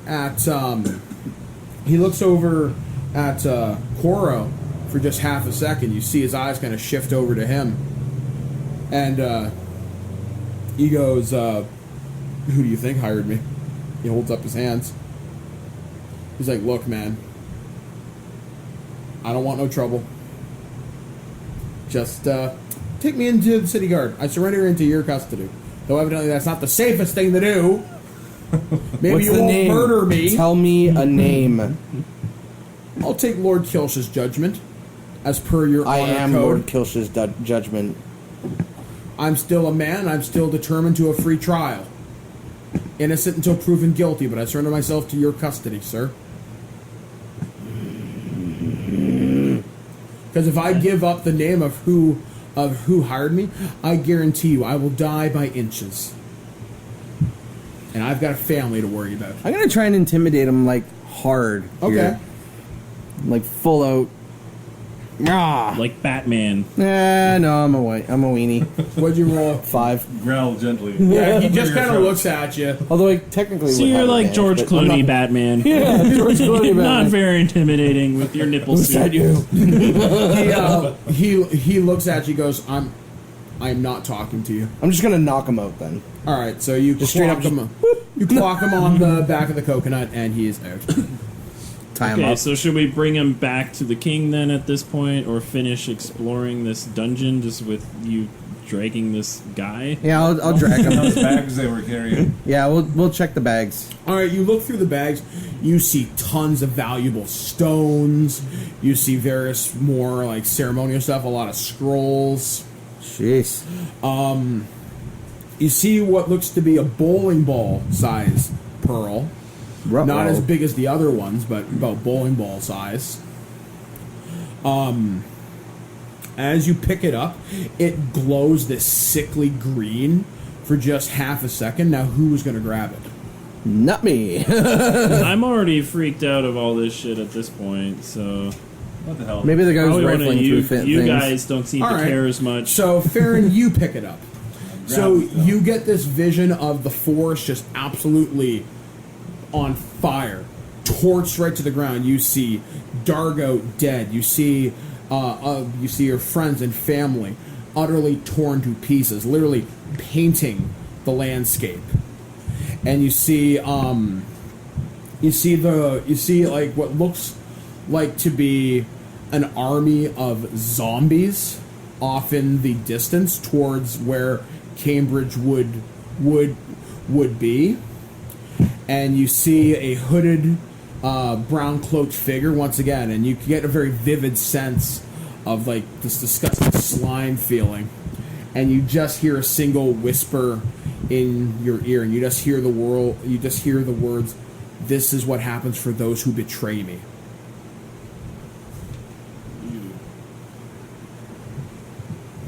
This is the way the world ends. This is the way the world ends. As that happens, you pick it, you drop it, the pearl shatters into like 1,000 pieces. I explained to my companions what I saw and the words that were spoken. And asked what similarities there were between the other visions. There was a there's the hooded figure with a cloak. Same hooded figure. There were lots of dead bodies. So it seems like this is important to things to come. These dead bodies for me were risen again. They weren't risen for me. But that could just be what you've seen and not me. The same vision at a different time or a different place entirely.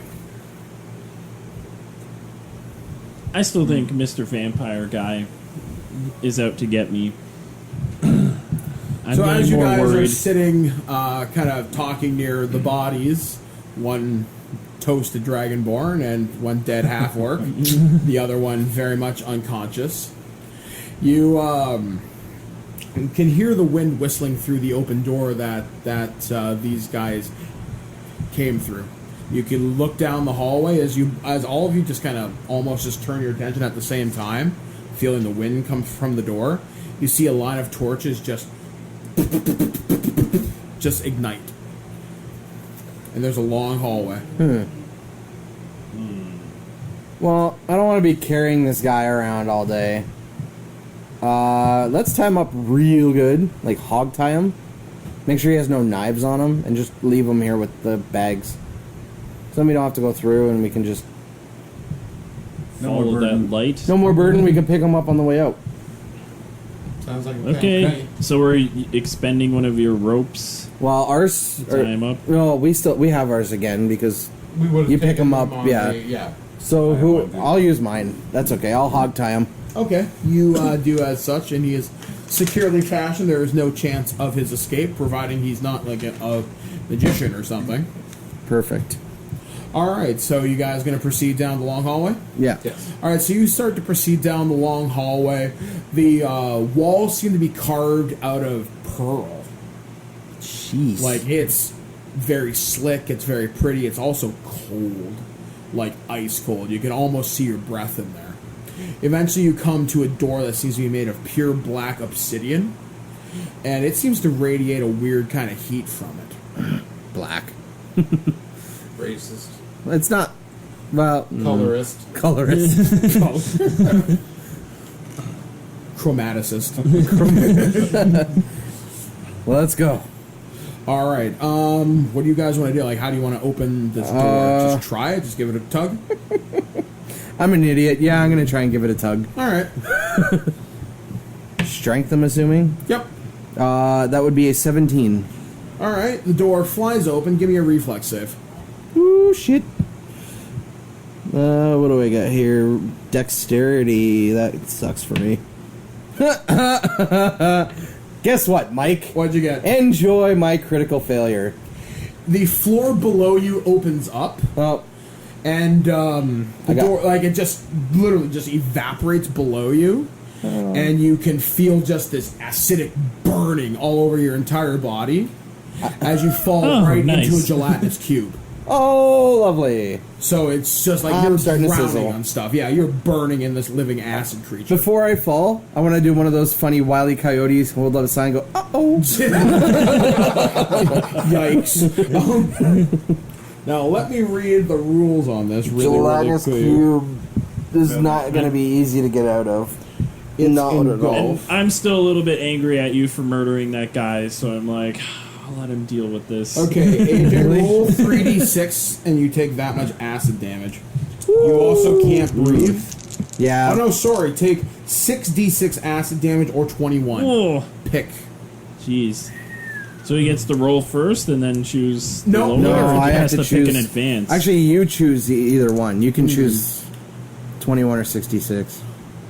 I'm gonna say let's let the dice decide. I don't like this. It's 10. 17. Alright, you take 17 points of acid damage, and you can feel the stuff entering your lungs. You're suffocating. As you guys see Taryn just try to open the door, and the floor just, like I said, falls out from under him, and you just see him fall into this kind of translucent blue goo. Who captured a gelatinous cube? As you look into the hole where he is, you can see bits of other skeletons floating in there, armor, shields. I'm Terminatoring. Who's closest to him, would you say? I'm usually in the back. Probably. If you want to roll dexterity, you can try and grab him, but you will take some acid damage. So be it. And I still have healing potions. I won't be that much of a dick. I will try and save you. He's also a healer, right? 11. That is not enough to grab him before he falls further into the ooze. Do I get a chance to try and get out of it? Yep, you roll, let me read it. You get to roll a dexterity save. It's Dex, eh? Yep. Or sorry, 12. Oh, it's 12? Yeah. Nope. Alright, so you try and brace yourself against the walls to climb out. You can't. Help me! Is the cube filling like? Yeah, the it's entire filling. room? No, it's just filling Or, like like a the square. Basin. Okay, So it's probably about 3 or 4 feet across, and probably about 8 or 9 feet deep. So it's almost like the room is like a swimming pool, but the pool is filled with gelatinous cube. Yeah. Okay. Oh, why did my character not have to be that smart? Da-da-da-da-da-da. Alright, can I roll for a dex save? Yes, Grab him? absolutely. Awesome. This might not be good. The halfling trying to pull the dragonborn out of a... I got a lot of dex to work with. That's true. You might be able to quickly grab I it. think it's strength for us, though. But sure, if you want to give him Dex, I'll I'll say, be yeah, happy. you can just reach in and grab him real quick. He's a halfling with Okay, so wicked I'm biceps. Yep, Yeah. roll it. Please. Ooh, that's nice. What do you roll? 16. Plus your Dex. You are Plus able. my 17. You are able to grab a hold of the back of his collared armor, Okay. and you start pulling and pulling and pulling and pulling. Eventually, you start throwing yourself Pull back. on him! I was gonna say, let's all pull together. All right, everybody, roll me a strength check, except for Torin. Me as well? Nope, because you got a hold of him. Looking for numbers above 12. -1. So 12 exactly. All right, With so you, -1. all right, so you grab on to the back of Koro. He's grabbing on the back of your pants, not doing anything. He's Grabbing onto his tail. Yeah, under her tail. Just, You keep pulling and pulling and pulling, and after about a couple of seconds, you're able to pull out Torin, but he's all covered in these sick burns. His armor is smoking. It's ruined. My armor's gone? Yeah, it's gone. All right. Okay. Who wants cure light wounds or? We got 3 of those. Yeah. So want one? Yeah, kind of. Would you like some green Kool-Aid? I'm assuming my weapons are fine because they're metal. Yeah, I'll say you're. Well, I'll I say had you're- chainmail, so what? Oh, the straps are ruined, I'm yeah, assuming. so it's gonna fall off you. Yeah. Yeah. So Okay. yeah, I'll give you one of my cure wounds potions. And then my explorer's pack's gone. Now, does that just cure him Cure completely, wounds, or it's you a have D8. to You roll? have to roll for it. Yeah. Oh. You want me Okay. to roll it, or Yeah. That's Yeah, fine. you go ahead. borrow this? 2 plus, I think there's something on it. I I can't think remember. it's 2 plus 2. I want to say. Yeah, I think it's 2. 2 plus 2 is 4. Cure. If it doesn't do that much, we have 2 more. Yeah, I didn't do. Plus my. What's your spellcasting ability modifier on the top of your back page there? Spellcasting ability. Oh, I didn't even write it in. It's well, yours is what? Wiz, I think. Wisdom. Or charisma. Is it wisdom based your stuff, or Which stuff? like what are your Sure. spells based off of? Like I think it's charisma. is really, his yeah. charisma? What's your highest Yeah. stat? What did we make it? Oh, my highest was charisma. Yeah. So okay, so it's a charisma. So that what's your charisma modifier? 2. yeah. So I got 4. So I still need more. So here, have another one. Thank you. Drink, gobble, gobble. That's 8 total. So I'm good right now. Okay, so I'll just keep one of these. And we still Not have full, one but I'm not like really low. Dangerous wounds. You also have a berry. Oh yeah, I do. Oh, that's no, that's it's gone. destroyed, yeah. So is my coin Magic purse. berry. There's now 15 gold in the gelatinous cube. Yep, 15 gold and a floating chain shirt. My good berry's gone. You still have good berries. Yes, I can have another one. Oh, thank you. Do you have Third pockets? section action. Do you have pockets? No, Okay. I think my clothes are gone. He's like 30 gold. Am I naked? I'll say your underclothes survived-ish. Okay. We have a Burn loincloth. I have to. Oh, how am I going to carry both weapons? Oh, well. However, the door in front of you is now open. You just Great. have to jump a 4-foot hole. That is an Oh. acrobatics or athletics for people. Yep. I have a +2 Give some for strength on me acrobatics. now, eh? All right. Whoever wants to go What's your first. strength? 8. Dave, what's your strength? Strength is a -1. You're gonna throw her. No, I want someone to hold my maul because I can only hold one weapon now. Just throw it across the hole. But I don't want to. I can't like. Well, I guess I could drag them for a bit. All right. Oh crap!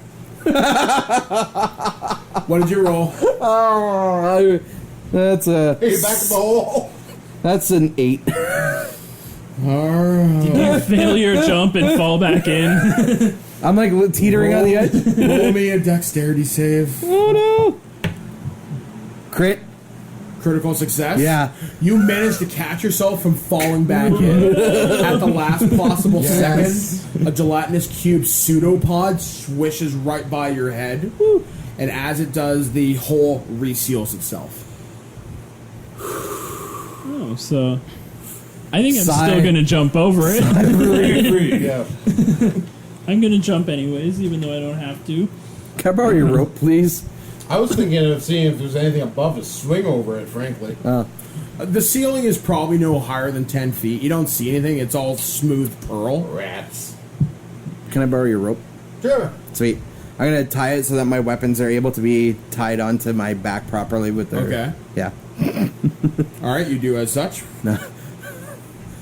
He-Man. Yeah, that's what I was to, thinking. do I have to roll acrobatics to jump over? If you wanna jump over this part of the on floor? the floor? Yes. Yeah. Just in case. 16, 18. You do so with an amazing acrobatic grace. Whew. I'm going to do the same. All right. I do a backflip while I'm at it. Because are. I'm that Oh, cool. yeah, you are. All right, Goro. Lasts an hour. You might as well. You get an extra Oh, I'm jump. fine. 16 plus... Oh, yeah. You make it, no problem. You also do an awesome backflip. All right, Farron. He's in Oh, I know. Panther. I'm in panther form, so I just gotta check. Yeah. I also stick the landing and get You the have. You can just jump. So just, you do a Yeah. kitty hop. Well, he has a 50-foot speed, which is pretty fast. Yeah, I I'm can not even, don't worry about it. You make it. With cat-like grace. Yeah. Yeah, with cat like grace, you make it across the hole. Whereas Torn's like, oh, Oh, my shit's gone. roll it again. Me? Yep. I made it. No, you managed to not fall back in. Uh, The hole is sealed, but do you want to take the chance again? what is it? And what am I rolling now? Dexterity. Acrobatics? Or acrobatics. Or athletics, I guess. 11. You managed to just make it over. Like your foot would have been right on the edge of it. Yeah. And you can feel the floor not being there. So had you missed, you would have fell right back in. So take note of that on the way out. Mark an X right beside it. Gelatinous cube angry. All right. So as you guys come down, you come into there's more further pearl-colored hallways. You see it kind of splits off. There are 2 doors on each side of this long hall, and at the other end there's another basalt type door. I ain't going there this time. I'll go, but I'll tiptoe forward. Okay. Anything? Tiptoeing? You don't detect any traps, but that's not your thing. Someone please check for magic. You have a rogue. Oh. Well, magic for magic arcane traps and Yeah. rogue for other traps. Yep. Okay, so we'll both check for stuff Trap on master. either side of the door. So 15 and 17 Sleight of for hand. You don't arcane detect any traps. 22. You, however, do. As you check one of the doors on the left, the ceiling is rigged. Basically, the second you cross the threshold, the ceiling drops on you. All right. Let's. However, in the middle of that room, you see a rather large jewel, and it's probably about the size of your head. Ooh. Probably worth several thousand, and that's lowballing it. Put your right foot in, you put your right foot out. So now do we want to Indiana Jones this and How go far for the into big the room shiny is it? thing? Probably about 15 feet. Shit. So I can't sleight of hand that unless I was Mr. Fantastic. Yeah, exactly. All right. Unless you randomly have pseudopods I don't know about. Can I have my rope back? How much does this thing look like it weighs? Probably about 10 pounds at least. They've got I've got a rope. spare rope. I can pull the shit out of that. Alright. All right. So you're going to Yeah, lasso I'm it. gonna lasso it. Alright, dexterity as far as I'm Here's concerned. my rope. Nice. Yeah, that's a 30, I think. You right? managed to wrap No. around the Oh, base. yeah. No, you don't add 17, but Oh, it's still okay. high. Okay. Still What decently would good. that be? My bad. Plus, Dex plus 3, so 13, really. 13, okay. You Still. managed to land near it, but not quite on it. Shit. Is I'm anything? gonna try again. Yeah. Put my rope back. Alright, you try it again. Same. I'm gonna pull my rope back and try again. I'll guidance this one. All right. So what happens when He gets you an do extra- He guidance? gets an extra 1d4 to roll. Okay. If he doesn't, if he After, needs yeah. it. Alright, go for it. So far you're at 15. You might 15. before he says the result, you can. Okay. Can't hurt. Yeah. It doesn't hurt. Can't succeed worse. 16. 16. Alright, so you managed to lasso the base of the pedestal where this giant jewel is, and you could probably pull over the pedestal and have the jewel on the floor. Want me to pull it? How? You said that the door was rigged. Yeah. Is it rigged on the floor or is it rigged on the ceiling? You're guessing it's probably a pressure plate on the floor. I could pull Logan, it get out of fast. here. Logan, get out of here. If you can pull it fast enough, let's do it. I got strength. I am tough. Toosh, toosh. All right, I'll grab the rope, Alright, acid boy. pull it towards just before the plate. How Alright. often can I use guidance? As much as I like?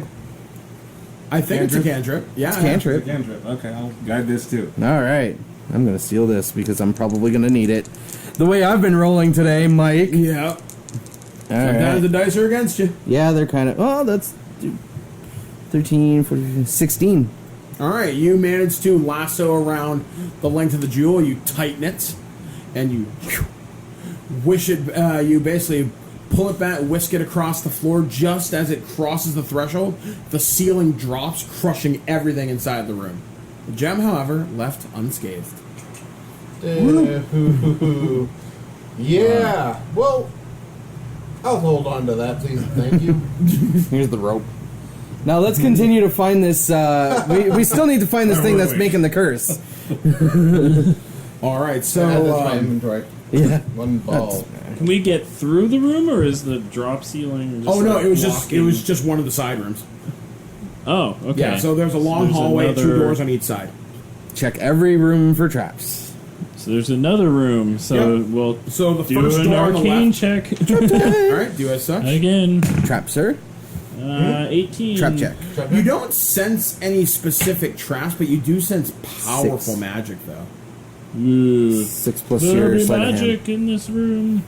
We're seeking magical 15. artifacts. So he's got I know. 15. Magic 9, traps. So 9. this might be It's the only room 9 we're for looking dice. for. Oh, no, there's only 9 for dice. My bad. Yeah. Okay, so 13, 13. for him for regular traps. Regular traps, you don't detect anything, or at least nothing jumps out at you. Okay.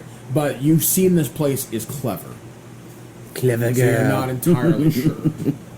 All right, let's All right. head in, I guess. What does the room look like? The room looks like someone's quarters, but they're very, very, very well off, almost like a priest's quarters.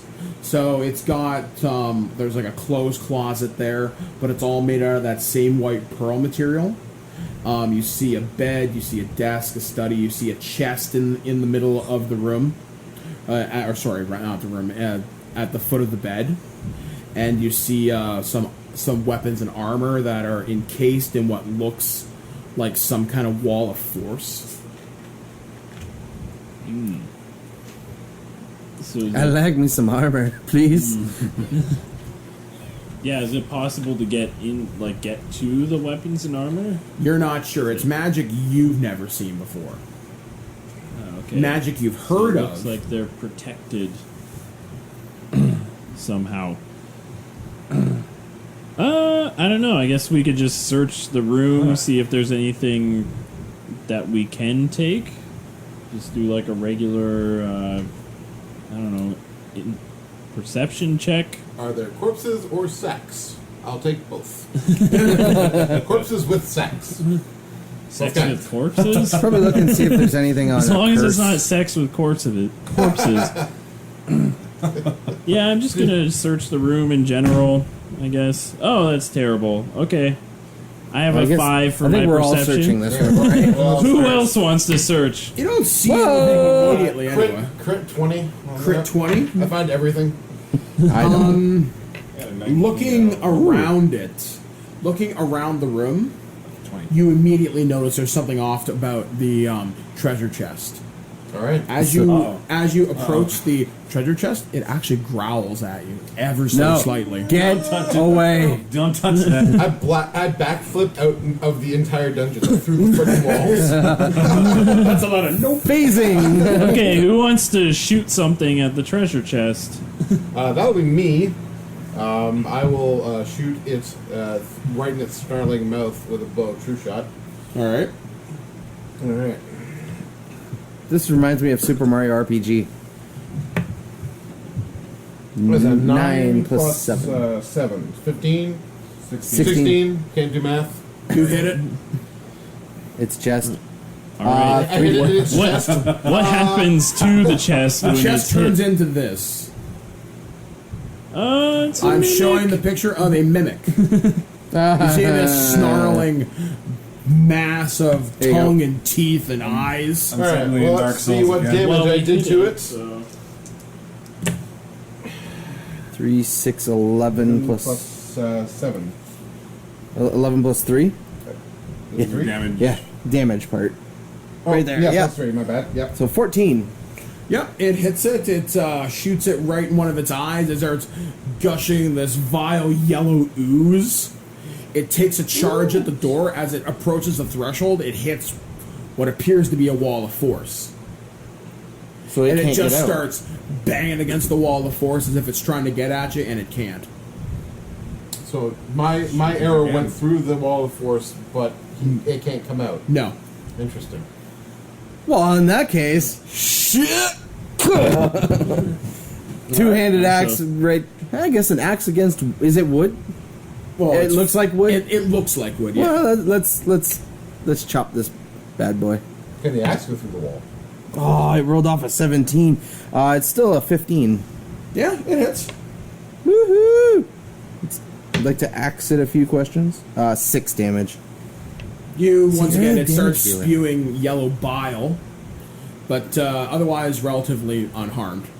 Ugh. But it doesn't, it keeps banging itself against the wall of force. Looks like it's doing itself damage. Huh. Eventually, you just see the thing, it starts to back off and go back towards the bed and just resumes its chest form. I want what's inside the wanna- goo.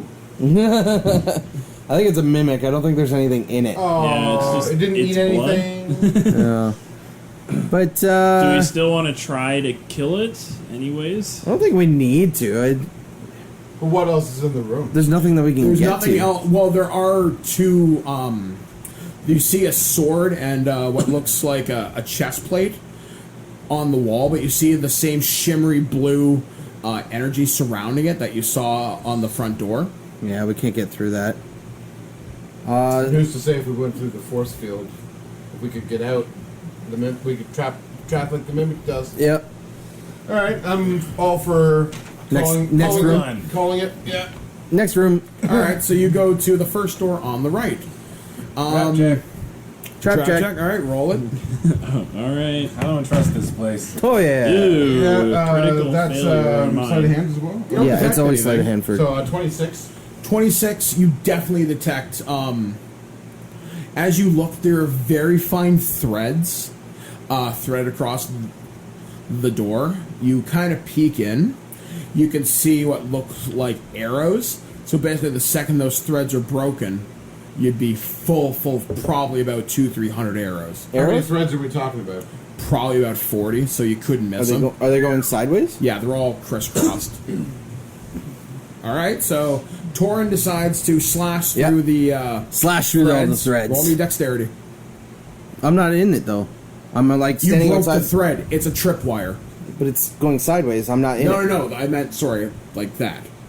If you're slicing through the tripwire, Oh, so they're gonna go off, but they're gonna like hit my axe. okay, how are... So I'm thinking describe like to me how you're doing Is this. it like an entryway? Yes, it's a door. Are the arrows, Okay. Are the arrows pointing the same way as the threads So are? you're No. standing like just They're outside right by the door. door and going like that? So they're coming towards us. Yes. Basically, the second you break the kind of tripwire, the arrows would fill you. Okay, I'm gonna stand into a position where I would not be hit by the arrows. You don't know that unless you've said that out loud, did you? What? Sorry? You're telling us where the trap is? Yeah, well, the threads are in the door, but, like, just by the description, I thought that the arrows were That's my fault. facing inwards. No. So now if they're facing at us, I guess the only thing you could do is hide Or behind the you could- threshold of the door and just sort of... You could sneak sleight of the axe. hand. You could sleight of hand disarm the trap. Yeah, you can try it. That's 40 threads. Probably your best. Yeah, but it's probably one mechanism. All right. It is. It's yeah. one mechanism Yeah, it's technically. basically, yeah. All right, I'll Should you fail? Sleight of hand. And should I fail, we're gonna get a face full of fucking arrows. Guns Yeah. time. All right, Make yeah. yourself as small as possible, halfling. as small as possible. Okay, well I'm going to Crawl into... crawl into a like tiniest of balls. All right, that go I for it. possibly can. All right. and I will. Where is the trigger mechanism? It's all the threads along the door. Okay, so all the threads along the door. I'd like to try something. Okay. I have a great axe. Okay. Right. The blade of my great axe. How big is it in comparison to him? About as big as he is. About as big as he is. Yeah. How about he uses that as a shield? Shit, yeah. The great axe is a shield. So he's gonna it's put just a shaft and a big thing. a big axe section. Yeah. So set him. Oh, He sits behind it and hides behind it while he's disarming the trap. Okay, fair So enough. it's a little bit of a plate. I'll give you an advantage on this roll. How's that? All right, sounds good. Advantage against maybe if it goes off, but yeah. If it goes All off. right, so sleight of hand check. Sleight of hand. check. With guidance. With guidance. With guidance. All right, give me some sweet pep. Why are you using my die? My die's been doing bad all Can day. I do mine then? Can I do mine? Head you over. What did he roll? You might want to use guidance. That would have been a 9. Plus guidance. So the trap is triggered. Oh, he's not However, letting it. roll me dexterity, There you go. and you do have advantage on it. That one you have advantage on. You don't need it. Yeah. You cut the wire, you hear gears turning, you slam yourself against the side of the door as about 100 arrows just shoot out like a machine gun. Basically right across the hallway, just bam, bam, bam, bam, bam, bam, bam, bam. After about a minute and a half, it stops firing. Are made it. any of the arrows salvageable? Oh no, they're all shattered against the pearl. Shit. You've only used like 4 arrows. I know, but All the Reload. wires have they all been sprung now?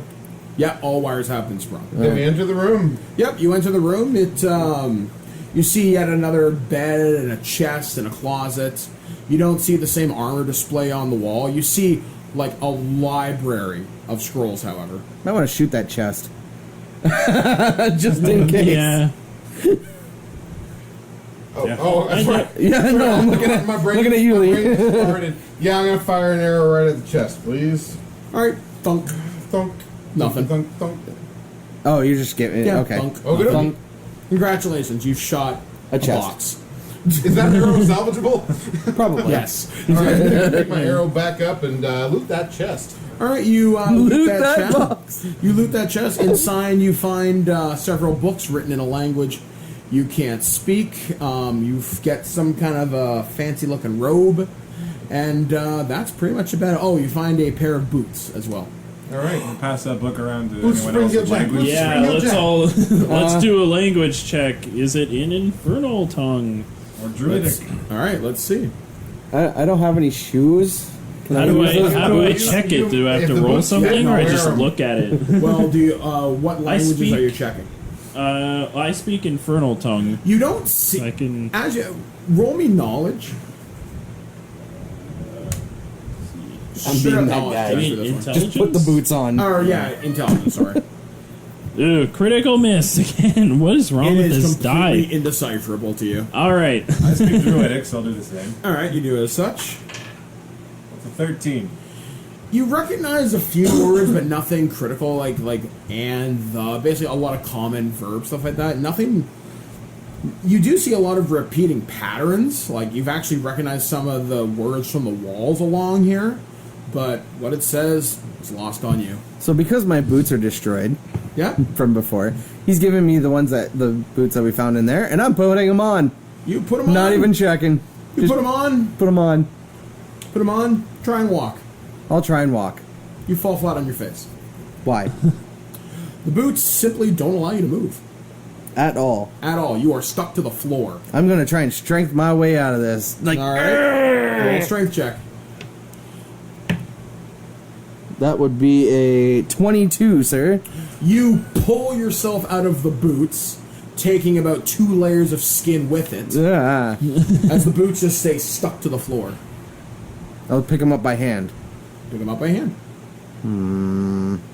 They're cursed. That's what you're Cursed guessing. boots. I need boots. I need clothes. And skin. And And skin. Yeah, do you take any damage from that skin Yeah, being no. ripped off? 1d4. 1d4? 1d4. Thanks, Dave. I'm just being consistent. 1. Owie. Thanks, Dave. It looked like it hurt. So now that we've realized that the boots are cursed and the scrolls are gibberish to most of our party, let's take a look at that robe. All right. Arcane. All right, Arcane. Okay, let's. Hopefully, I don't critically miss again. 7, 8, 9. It's magical, but you're not sure what it does. I can take a stab. All right, go for it. No, 7. It's magical. Maybe. It's no magic you've ever felt before. Definitely not of nature, though. Maybe even something darker than nature. You're not sure. Very primal. Well, this guy's still practically naked. Do you want to put a robe on? I'll put a robe on. You put a robe on. Can't move again. You disappear. Oh. Okay. Yeah. Well, I don't know this, do I? Well, you don't know this. Your Dragonborn But we're friend just put like, on a robe. where did you go? Go. Alright. Where'd who go? You. We can't see you. What do you mean you can't see me? You were right there, and now you're not. As soon as you put on that robe, Take the robe off. I can see you. On. I can't see you. Congratulations. You have found a cloak of invisibility. Woo! I'm keeping that. Actually, Yeah, no, good. you need that more than I I do. was gonna say you want to give it to the guy who smuggles shit. I'll give it to the halfling. Thank you. All right. And you stay in your loincloth. He could just stand there and just be like, "Doing." Although I believe with a cloak of invisibility, once you attack, you become visible. I think so. Yeah. Once you Oh, I take can't any just, aggressive like, action. He got him a hidey hole. But if you go and But you hide, can, like, you become steal invisible shit again or more something like easily. that. I can't remember the exact. I have to check the So you actual. guys are going book. to check the final room on the right? Yes. One more Alright. room. Yes. All right, so you Trap check. check. All right, so you check the final room on the right. Trap check. Let's do another trap check. Because Mike hates us. that's a 26. 9 for me. You don't detect anything. Alrighty. In fact, as you walk in the room, you just see a body on the bed with its arms just folded over its chest. It's a younger woman. She's been dead for quite some time, though. Looks like she's in the early stages of mummification. Her eyes are sunken in. Like I said, she's dead. She's a corpse. Dressed very similar to the monks outside. And that is all you see in this room. It's just someone's room. Ew, Okay. buddy. Let's move on. All right, so you finally come to the black basalt doors at the end of the hallway. What a journey. Trap check. Because I don't want After to. that one. I really don't want to No die. more cubes. 17. 18. You detect magic on the door, but it. Other than that, you're not quite sure. Okay, so... Well, I'm the one who can take the brunt of things. All right. Want me to open so it? you're... Enjoy Okay. the cube. I'll try and open it. You- I am a weak little man. What did you roll? I'm botched. You push against the door. Way to die. It seems to actively push back against you. And fling him across the Okay, room. what if we all tried to push at the same time? All right. Sounds like a Okay. plan. All right. I'll die. Go strength.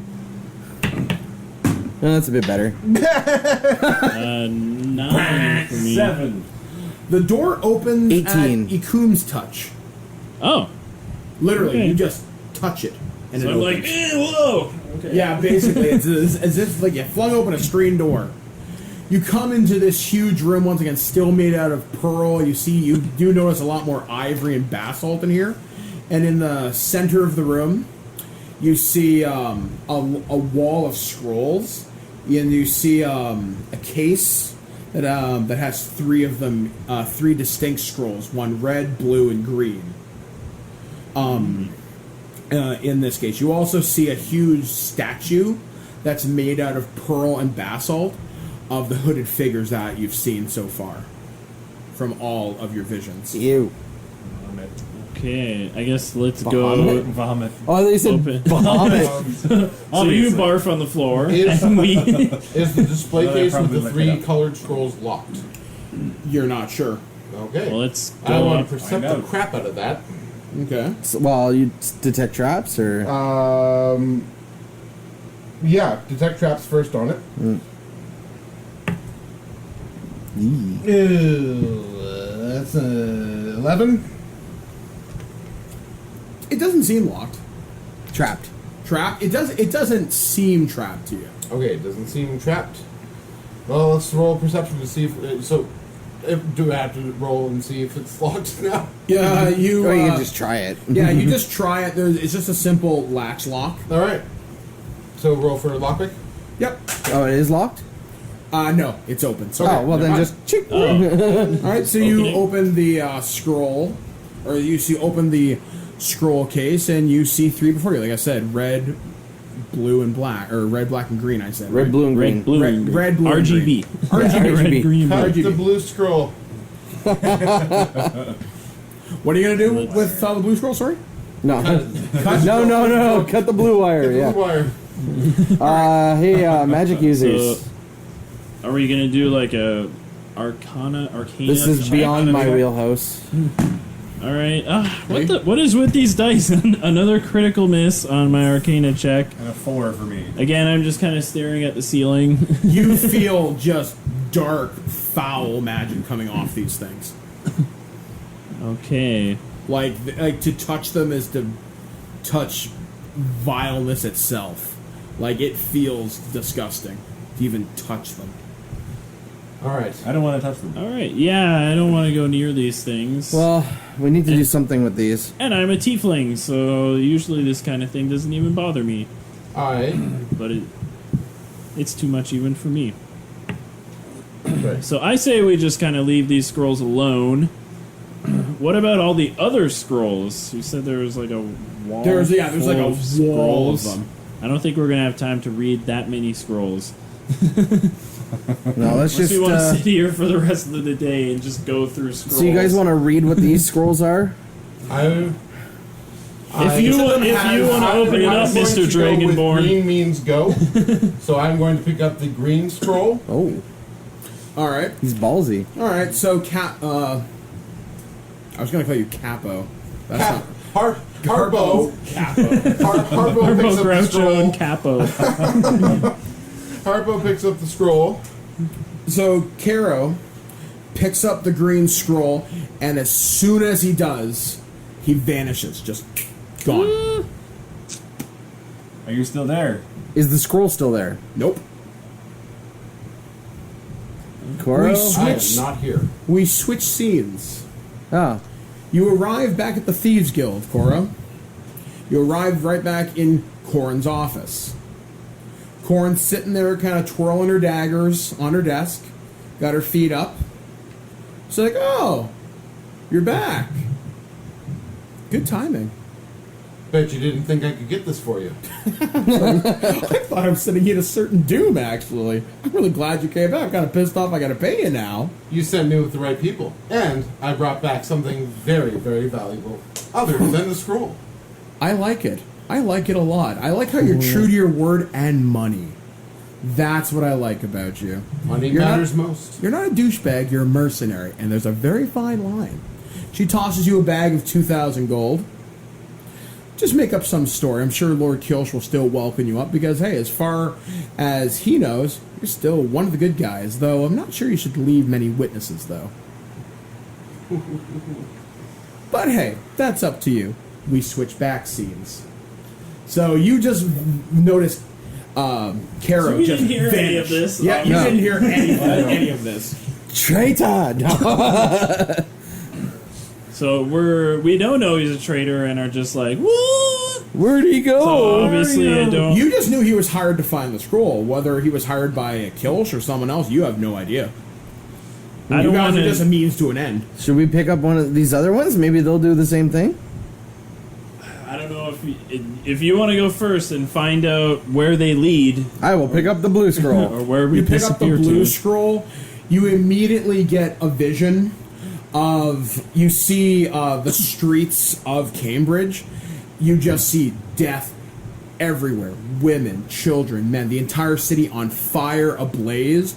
You start seeing an army of zombies and skeletons marching in from the port, from the docks, and just basically as they pass more bodies, more rise and drive with them and start heading out towards the forest. You notice King's Guardsmen, pirates, thieves. You see the faces of Dargo. You see basically all your traveling companions Oh my. that you've ever met. And you're just marching as one single army of the dead. Ah. In shock, you drop the scroll. Ugh. Ugh. Ooh, what did you see? What happened?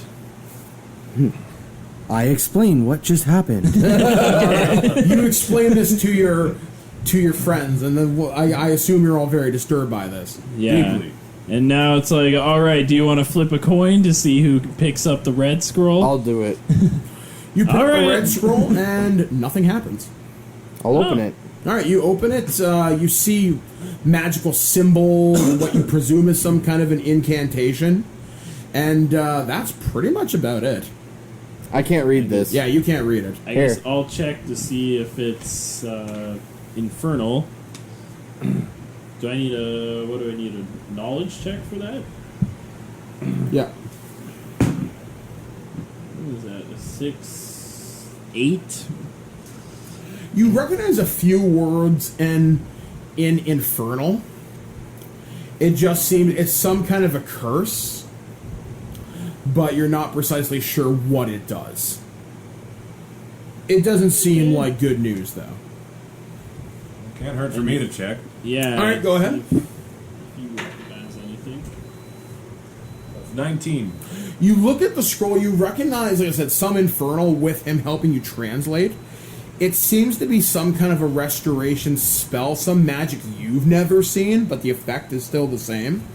That would reverse, what might reverse the curse upon the water supply. That you think. But there's several variables in the spell you're not entirely sure of. It's asking for ingredients that you, unless you magically have some way to get gold dragon blood and a manticore spine, you don't know if this is ever going to happen. Gold dragon blood. I'm fresh out of Manticore. Well, let's grab this scroll. At least it might be I'm gonna try and grab probably like, the thing in a we bag, need to bring just back with us. Scoop up the blue one without touching it. All right. So you managed to find some materials in the library and are able to successfully scoop up the scroll. Or just grab one of their backpacks and like. I've got a bedroll. You just put it in. Yeah, there you go. Put it in the bedroll. All right. So you do as such, and you guys exit out of the cave, or exit out of the room? dungeon area. The whole dungeon area? Or you come out through, you come to the entrance of where you tied up the guy. Yeah. And you find him there dead. Dead? With his throat slit. Oh, what about all the bags? Gone. Oh. Damn it. Oh. So you make your way back up the stairs, which once again form out of the rock as you approach. As you pass through the giant spider lair, you can see them on the ceiling. They're just eyeing you. Okay, well, They don't make any aggressive moves. They're just eyeing you. Let's try to walk through. Let's as just- quietly. Yeah, that's As not going to possible. happen. But we're going to try and walk through, and I'm just going to keep my eye.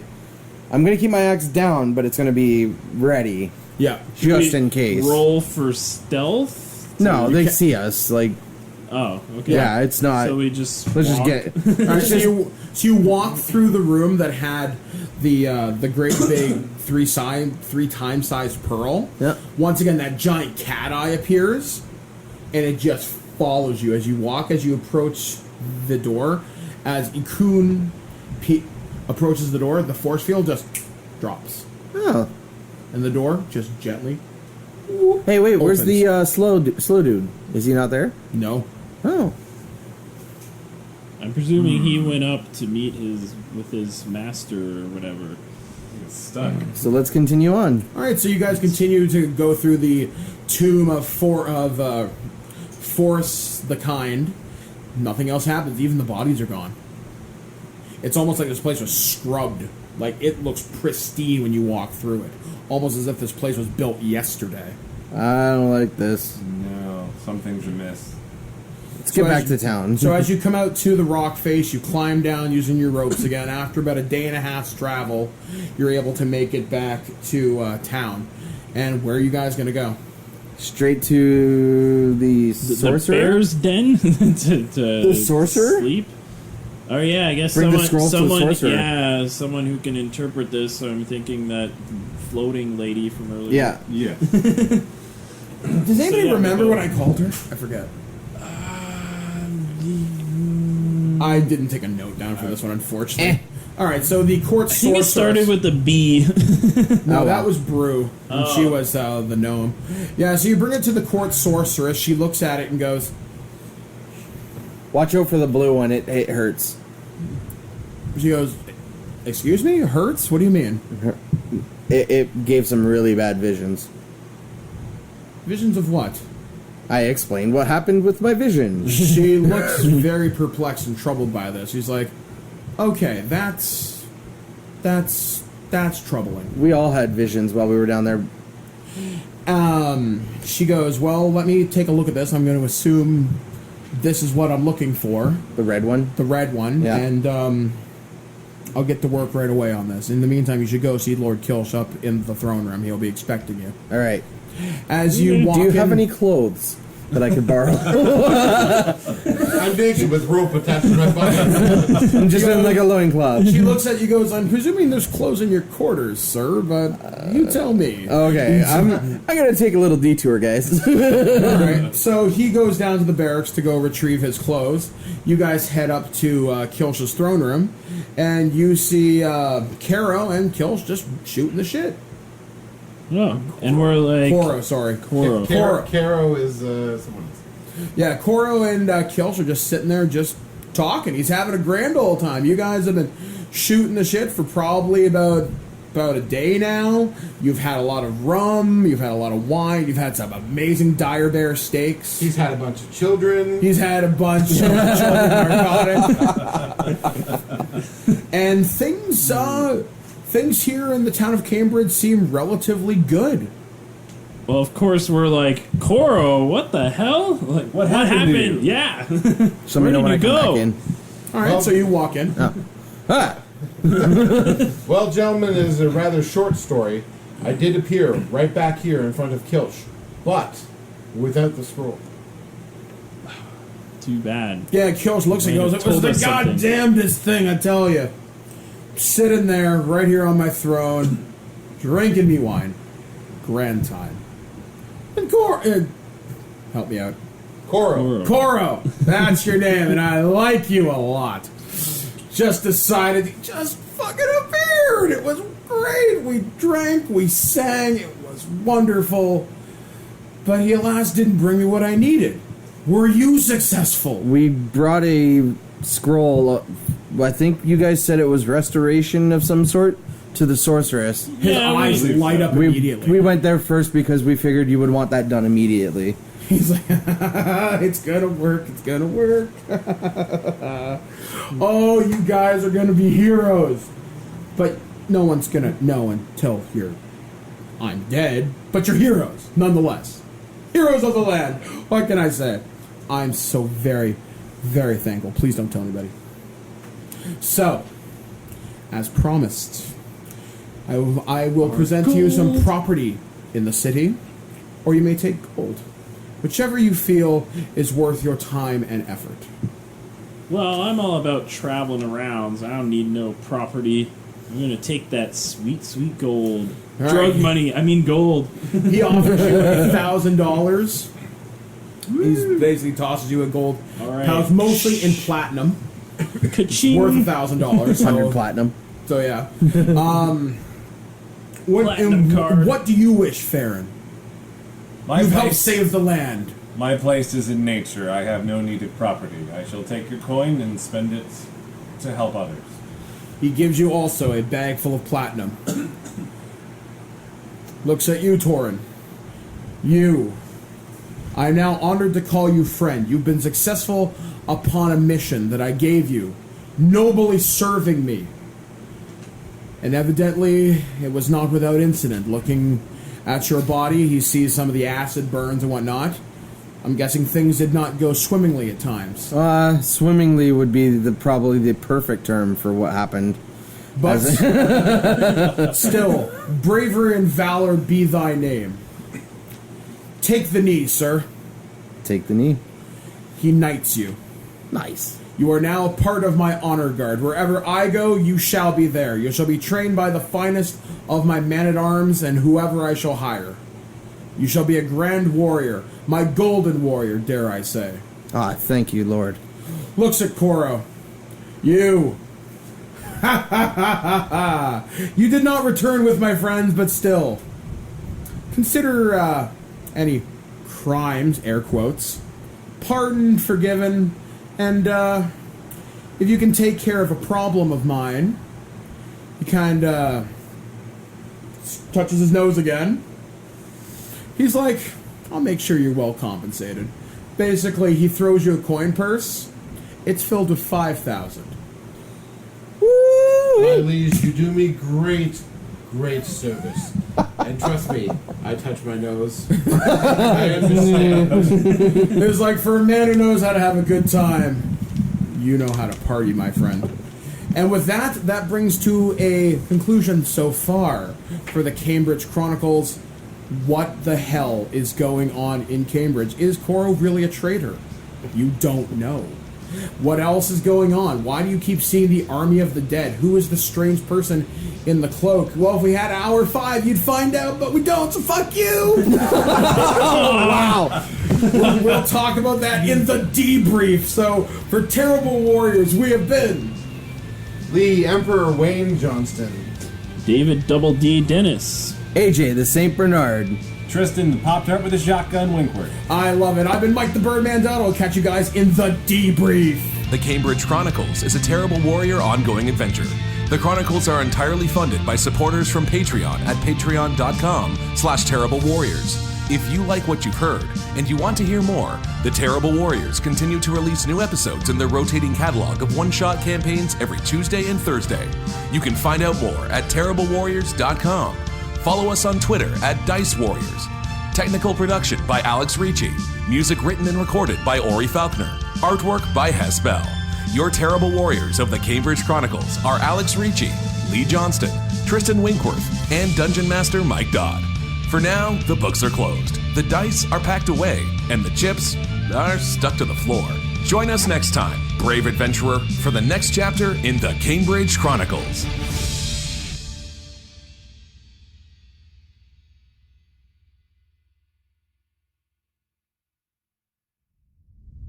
Throughout the ages, there have been heroes and warriors who've embarked on quests to save faraway lands and free the people from would-be conquerors.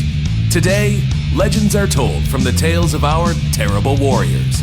Chronicles of an unlikely group of nerdy adventurers armed only with their dice, some pretty stupid ideas, and a horseshoe up their butt as they come together to save the day in the Cambridge Chronicles. Seriously? You couldn't find anyone better?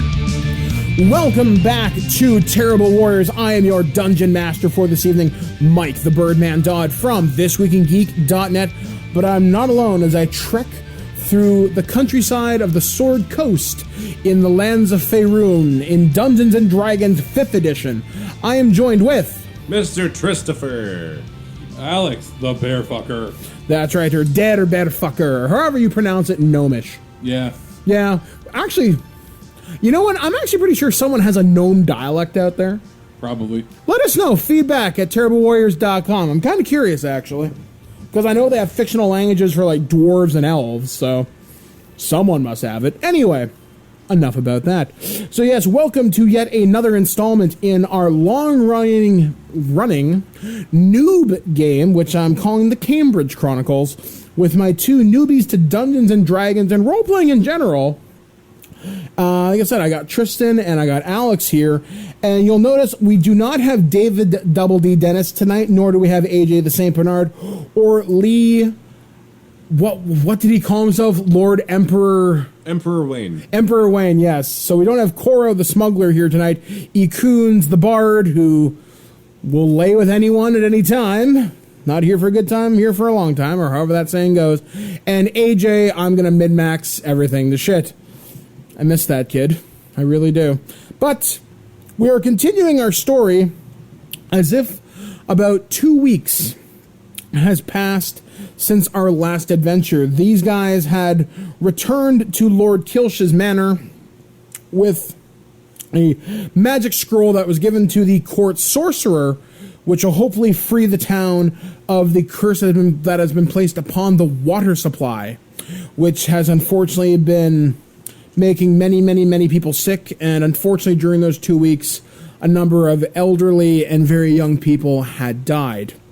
So, however, though, thanks to the ritual that was contained within the scroll that was given, the curse has apparently been lifted, and the Festival of the Sun is still continuing on for yet another 2 weeks here in the town, and things are more or less returning to normal, I guess you would say. So, Thorin, you've noticed that the pirates, Farron, that's it, not Thorin. Thorin was AJ's character. Thorin has returned to his position within Lord Kilsh's guards. So you see the Gold Dragonborn has returned to his position of, dare I say, honor as one of Lord Kilsh's personal guards. Ekuns has actually taken to the road. She's off traveling, gone to the land of Waterdeep, the very, very large trading city on the Sword Coast, and hopefully she will pick up more than a few stories, more than a few coins, and hopefully nothing else.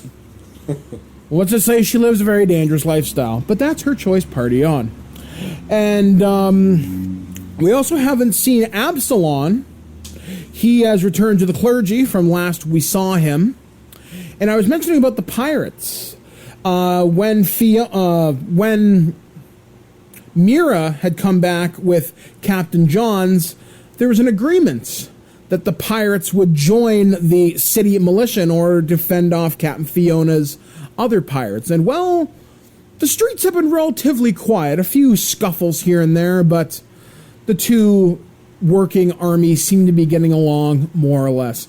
People feel safe more or less. And the Thieves Guild has been unusually quiet, all things considered. Dare I say, even crime is down in the city. And when we last left Dargo, he was actually bedridden with a sickness. However, Farron had cast Lesser Restoration and managed to break whatever spell had hold on Dargo, and I guess it hadn't taken full effect yet, because after about 2 weeks, a lot of a lot of hot soup and a lot of cold baths, you feel surprisingly chipper. Hey, people.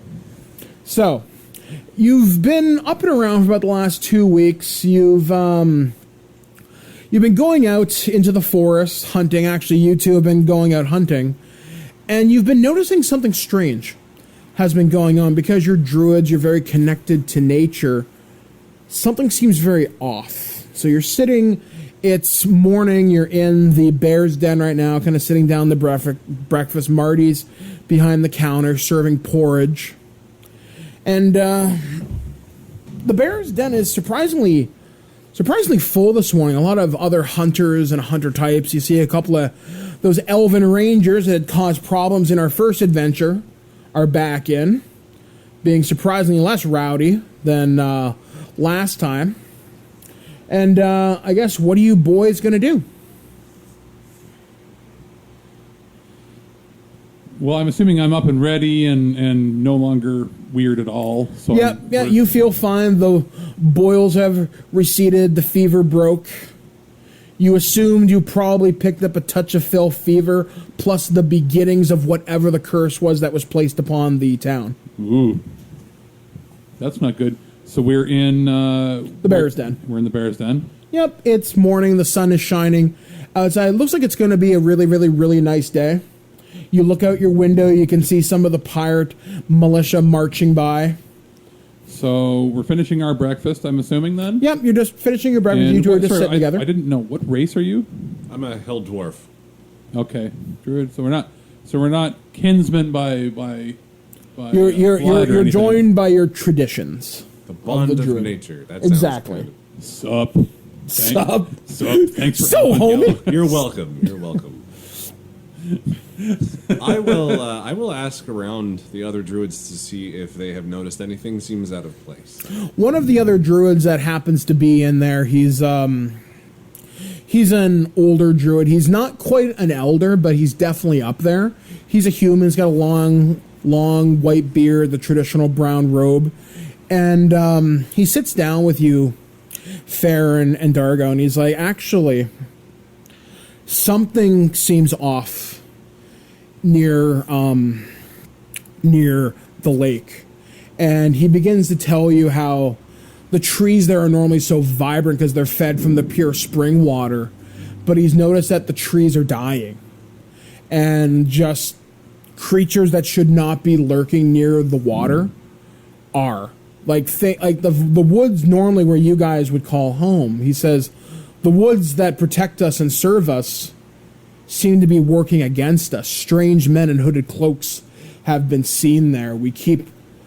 Our elders receive visions of men in brown cloaks and green tentacles. We keep seeing these things in our druidic circles, and the elders do not know. Prophecy does not speak of it. We are uncertain as to what is happening in our own domain, and that worries me. I've been walking this earth for...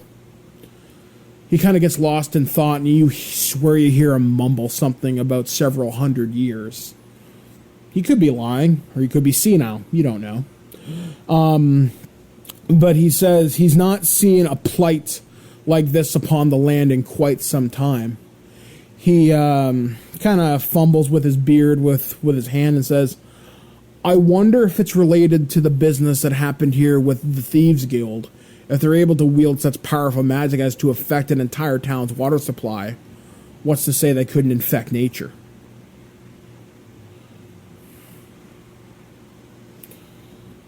But he goes, I have not seen vermin that size. I saw a spider the size of a horse.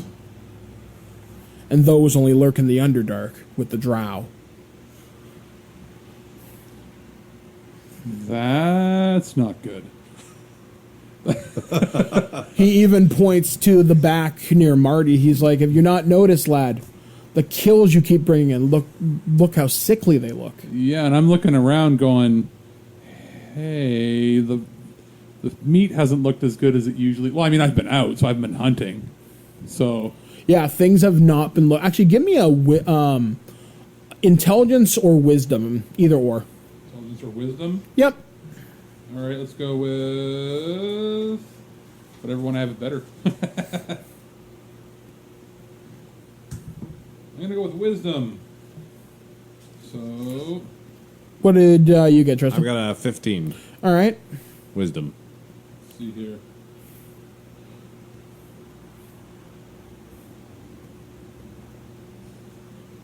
Five. Okay.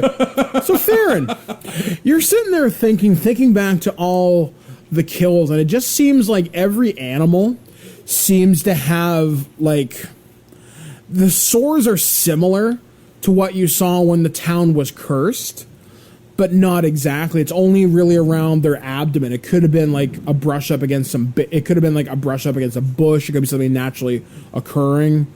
But every animal has these weird bloodshot eyes every single time.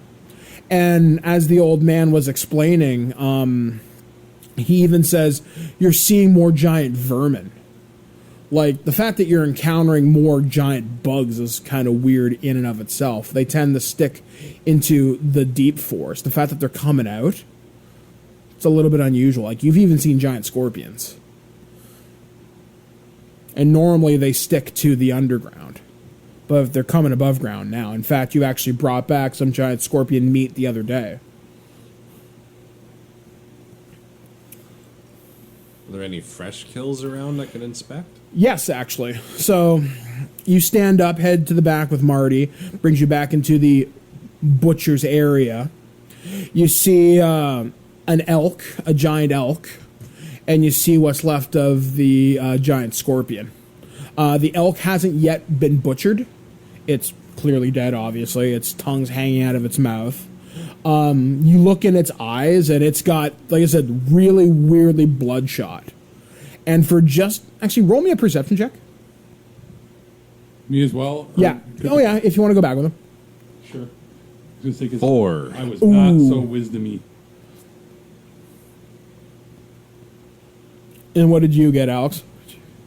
17. You swear. You swear that elk blinked at you. Oh boy, this is going to be like a Evil Dead thing. So you go over to the elk and start inspecting it. Like I say, it's got the same weird kind of bloodshot eyes. You look inside of its mouth, and normally you'd expect, like, you see its purple tongue extended, stuff you normally associate with a kill. Yeah. But there's this weird, unusual green film on its tongue. Ew. And it feels like moss. And not the moss that you would associate with, nature, homey. No, this stuff, it feels wrong. Like disgusting to the touch. So It almost burns, actually. So almost. putrid, but not naturally occurring. Yeah, putrid, but not naturally occurring. Definitely not unusual. Definitely not natural. And you say it's coming from the forest. Yeah, and it's been happening over the last 2 weeks, but it's been getting worse since the curse broke. Since we broke the curse. Yeah. When you look at the timings of everything, you start to say, hey, that's when things started to make a little less sense. The curse was only in the town before, and now once it was broken into town, now the forest seems to be affected. Yeah. So you want to go check out the forest? Is there anyone else around we could ask for some insight? Yeah, I'm thinking, like, I'm scratching my head here going, well, there's a couple of rangers I'm in good there. with animals, and that's not normal. As I point down at it, point at you, point at it, and go, what the hell is that? Well, there were a couple of rangers sitting outside. There's the usual hunting parties that you normally, come and go. You could ask Marty if maybe he knows anyone who might know anything. Marty, since I've been sleeping for the past few weeks, how are things? What's going on? He goes, well, I keep having to offer less and less for all the meat that gets brought in, and the pelts are almost unusable. Like, he kind of points you under the counter, and you see probably what would have been taken off, maybe a dire bear, and some other things like just pelts. They just look sickly, just ratty and mangy. And you're like, boss, I might be able to maybe make some shoes out of these, but there's no way we're selling cloaks or capes or anything out of this. Like, I know your last cape got ruined when you went trekking through the sewers, but even I can't work this magic, and I wouldn't want you to wear this, boss. Okay, so scratch that with the cloak, or with the cape, or with the... Basically my bear fur. Scratch that. I mean, I'm sure if you went hunting up near Waterdeep, or if you went and go shopping up there, maybe, but there's no time for that. We got to figure out what's going on. I'll speak with Here. the rangers. Yeah, you go ahead and do that. Okay, so you walk over to one of the far tables right near one of the windows. You see a group of 3 elven rangers. They're known in these parts. They typically keep to themselves. They typically live out in the bush. They come in, they bring their kills in, and they go out again. They're the good old boys of the town. If there were the town hicks, they would be them. So you walk up to one who is known as It, like ETI. He kind of looks at you. He kind of pulls down like this pointy hat. He goes, "What do you want, boy?" Ranger, I have noticed many of the animals around here are sickly and weak, and strange creatures that would dwell in the deep forest have come forth into our area. What do you know of this? He goes, "Well, I know to stay the fuck out of the deep forest, I know that. Boy, I've tangled with manticores. You know, body of a lion, you know, throw spikes at you. Yeah, I've seen 3 of those in the last week. And let me tell you, no easy feat to kill these things. Especially when they start talking with you, saying how they're going to rip you and your friends apart. But yeah, I know something about it. So me and the boys here were going down hunting down by the lake. And you know how there's that island right out in the middle of the lake there? Started hearing some weird noises coming out of there.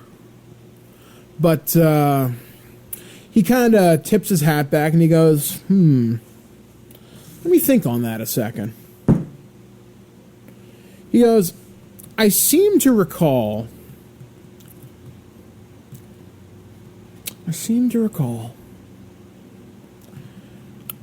You know, come to think of it, there was something kind of weird I noticed the last time when we brought in that giant scorpion. I did notice a lot of the things we were killing and bringing up were a lot of cave-dwelling creatures. Come to think of it, like I said, we heard the noises coming off the island, so we went to go check that out. But then we got jumped by this thing and its buddies. So yeah, now that you mention it, yeah. A lot of giant bugs. A lot of them. And they were near, just as you're going into the deep forest there's a little bit of a hilly area before you go into the really, really deep stuff. So yeah, might I suggest you check some of the caves down near there. If there's anything coming out of there, that's where I'd start looking. But if you're going, I suggest you pack for war, because the 3 of us, we barely walked out of there. But you being with nature and all, much like us, maybe you'll have better luck. Caves, huh? Caves. Say the danger is great. Awfully small party this time. Yeah. So we should pack well. We need to be prepared for this one. I can see in the dark, like pitch black. I think dwarfs have dark vision too, or at least low light or something. Low light. I know I can see completely pitch black. Like I have dark vision. Yeah, let me look it up really quick. So yeah. So while discuss your plan. We're gonna We should head for these caves and figure out what's happening. Yeah, absolutely. Let's pick a small cave, or what we think would be a small cave to start. Travel carefully. Try not to attract. I'm a small. I'm only like 3 feet tall, So let's pick a small cave where bigger creatures may not be able to get in and out of, because we probably have a better chance of not running into something that's like 12 feet tall in there. If the cave entrance, you're a dwarf too, right? Yes. So as long as the cave entrance is like no more than 6 feet tall, we should be fine. So a small entranced cave. That's our goal. Yeah. Toward the deep forest, we'll find this hilly area and we'll find a good cave. Yeah. You also have dark vision. Nice. Excellent. So we don't need torches. Yeah, We don't screw need that no shit. torches. Let that mother effer burn. I have torches. Not burn. But I no longer need them. Don't I can set burn. things on fire. Neat. All right. So as you guys start discussing your plans, another person comes in, and he's dragging behind the carcass of a giant centipede. Ew.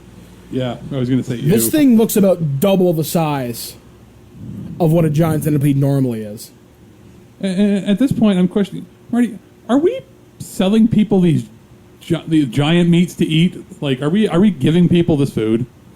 He's like, boss, some of these things are good eating. You ever had a giant scorpion steak before? It's not bad.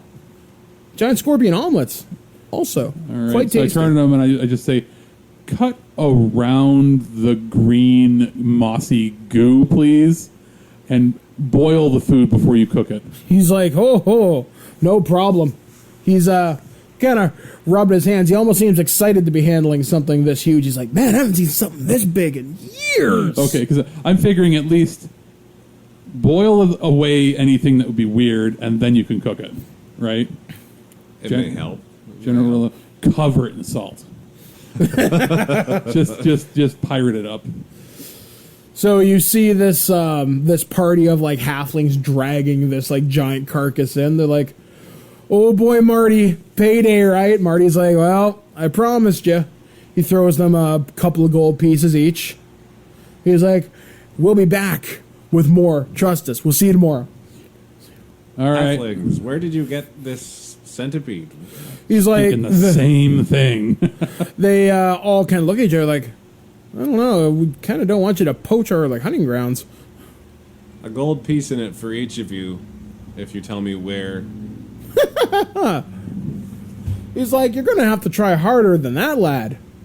A free meal and boarding. Does anybody have diplomacy or persuasion? I have -1 for me. +2 for persuasion. Go for it. Try and persuade them.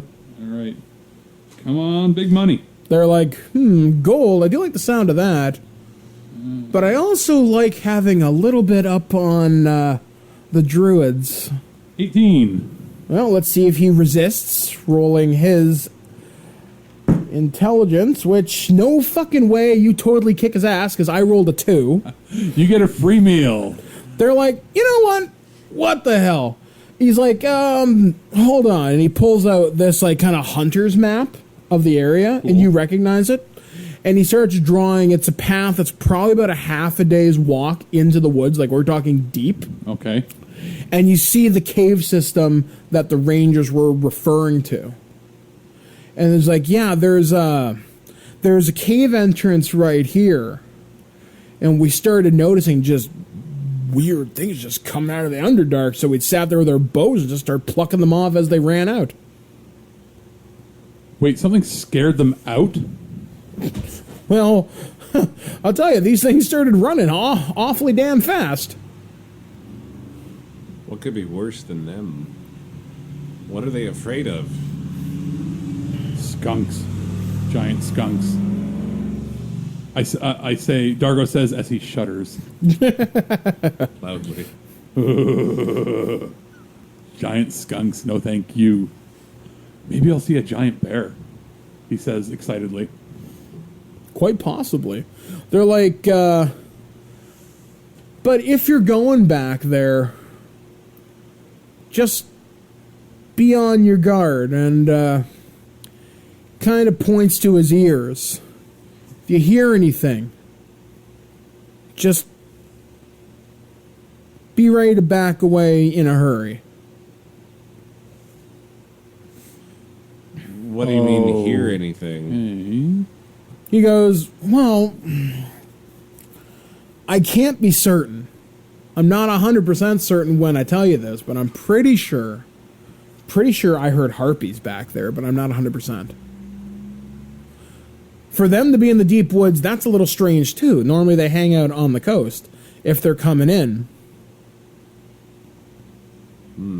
But I don't know. Could have been nothing.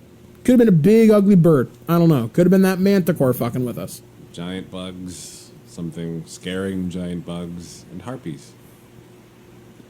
What are we waiting for? Well, we can't let this go the way it is. Like, we have to. I mean, I can't have my business running under. We can't have people eating weird mossy food. The village will get sick again if they're eating the food off of these creatures. And my reputation will be gone. And I'm loved here. We can't have that. You know how hard it is for a rock gnome to be loved by a town of humans and everybody else? And a half-orc working underclass. Correct. We should leave sooner rather than later for this cave. All right. So, you guys make preparations. He also makes note. He goes, you may want to, since you boys are druids, should maybe drop into your old stomping grounds there, see if maybe they know anything. Because like I said, we're just hunters. We don't know the land as well as, like, say, you strange folk do. Druidia. I think it's Spaceballs. She's Druish. Druish princess. Yeah. Stomping grounds. To the old stomping grounds. All right, so are you guys just going to walk? You going to take horses? I love that it's called the old stomping grounds. I don't have a name for it. No. It's just a cabin in the woods with nature, and it's literally ye old stomping grounds. Yeah, there's like a druidic circle there, very similar to Stonehenge. Somebody just, as a joke, carved it into the wood with a knife. Ye old stomping grounds. Because that's how we leave messages to. There was a name. There was a name for this place, but it was long forgotten, hundreds of years ago, thousands of years ago, and it's just jokingly referred to as the old stomping grounds. It's where the druids go to hang out and camp out and have fun and talk and learn the craft. Yeah, it's where basically you gather. Yeah. Okay. All right. So you guys just gonna take a stroll out of town? Time is of the essence. We should ride. Okay. So you guys grab your packs. You grab your gear. Can I ride you? You turn into a... No, I'm a panther. Yeah? I won't be ridden. I realize I asked that in a weird way. But, I mean, can I mount you? Wait, that's worse. Onward with the dungeoning. All right. I just turned... The metaphor is getting a little intense in here. Yes, Dargo turns and says, I'm sorry for that. And then turns back. I'm not a bear. I'm still groggy.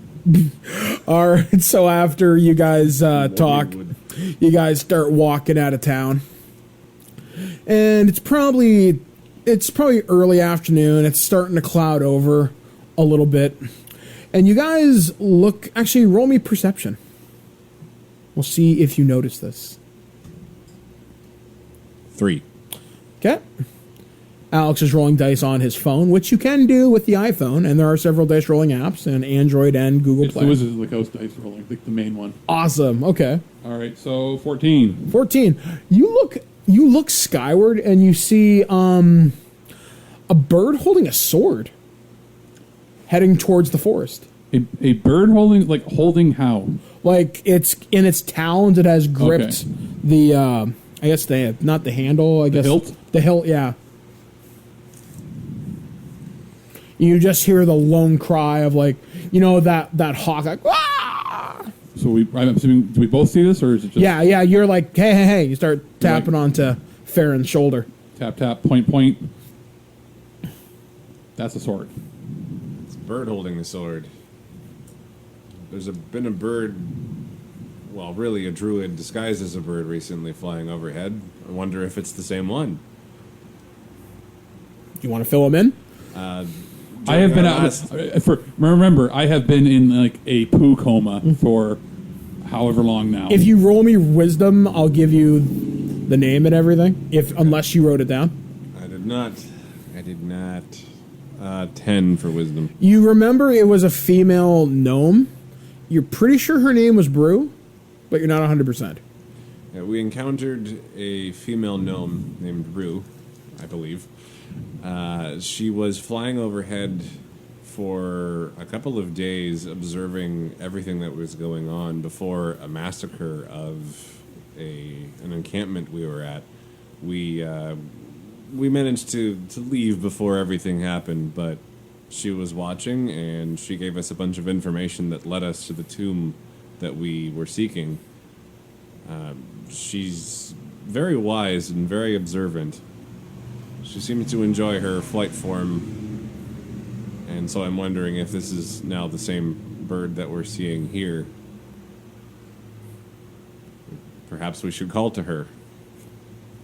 What are you gonna do? What are you gonna? Rue! Is that you, Rue? Hey, bird.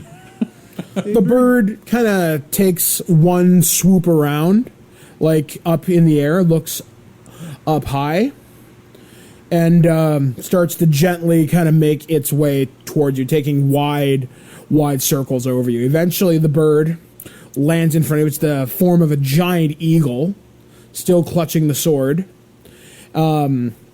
Bird flaps its wings once, pits the sword into the ground, and a young gnomish woman forms out of the bird's original avian form. And she goes, I was wondering when I'd see you guys again. Goes, Farron, where is the rest of your traveling companions? Where is the tiefling?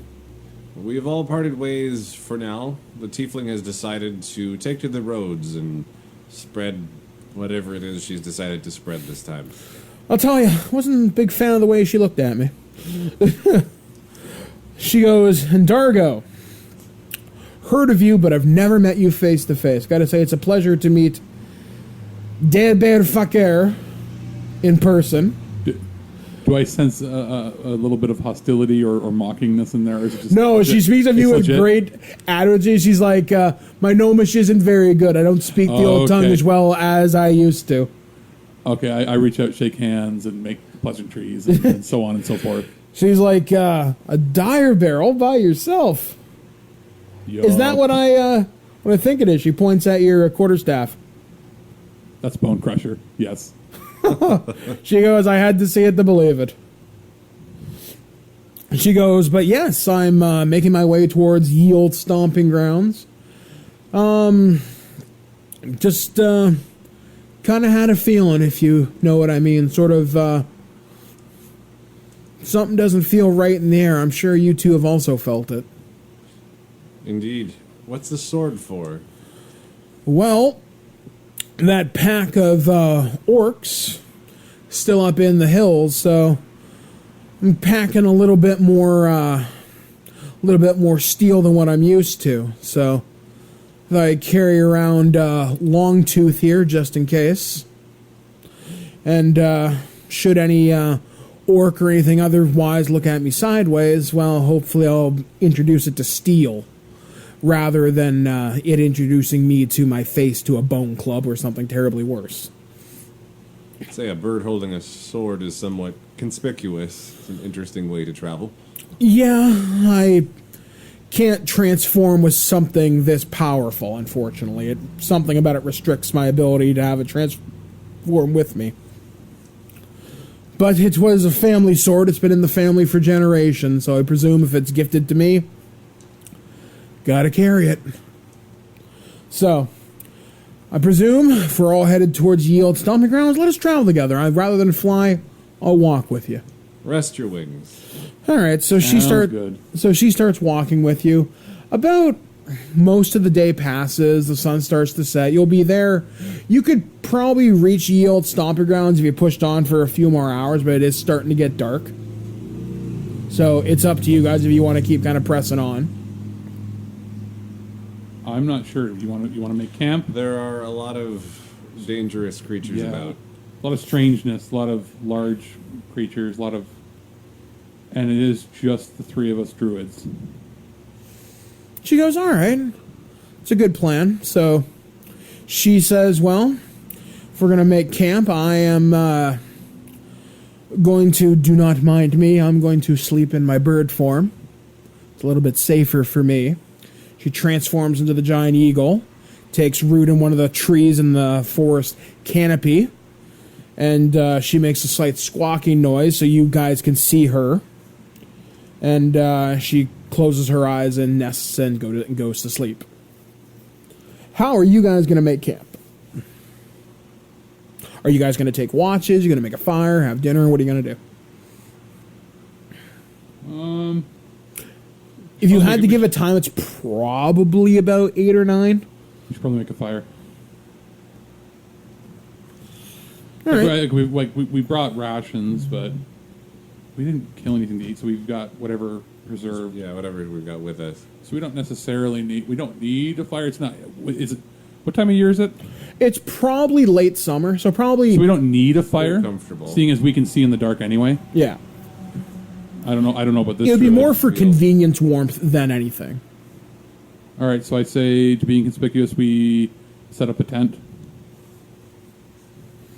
We can talk inside if we need to. Okay.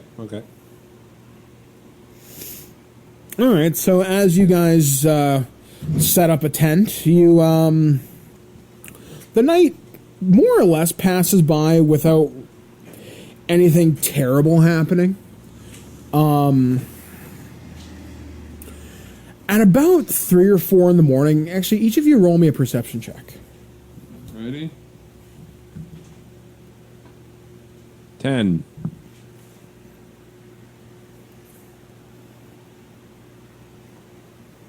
21. 21. You hear something.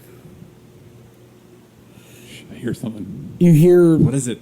You hear rustling in the trees above you. I And you stuff in hear- the trees. You hear what above you? sounds like 2 women talking. You hear, "Do you see them?" I hear. Do you see them? Just repeating everything. Something's going on out there, guys. You hear one of the women like, "I want the one with the club." The one with the that's me. There's people definitely outside, and we're probably going to have to fight whatever it is because I am not giving my what's not a club? It's a quarterstaff. Well, that they don't know that. Yeah, they're not taking my bone away. So as you start hearing swishing, like basically like as if something was ripping through the air super fast. All right, let's get out of the tent. Get out of the tent. Get ready. All right, you get out of the tent. Get ready. You don't see anything. Oh, damn. It's not like not seeing anything because it's dark. Just like nothing's around us. Yeah, you don't see anything immediately. Do we have anything? We see well in the dark, so it shouldn't Roll be me difficult. perceptions again. 13. 4. You think you see movement in the trees up above. You don't see where Brew should be. Like she's gone. Dare I call out for Brew? Or Brew? Whatever the hell name is? Brew. Brew, okay. Brew! Where are you? You hear kind of a moan from behind you. And you see her covered in cuts and bruises. Looks like she's been beaten to a pulp. Oh. And you guys need to roll me a DC 11 wisdom save.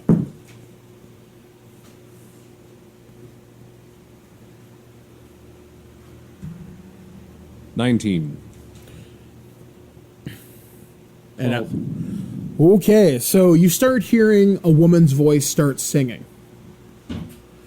And it's the most beautiful thing you've ever heard in your entire lives. Crap. However, you two remain unaffected. I mean, unaffected.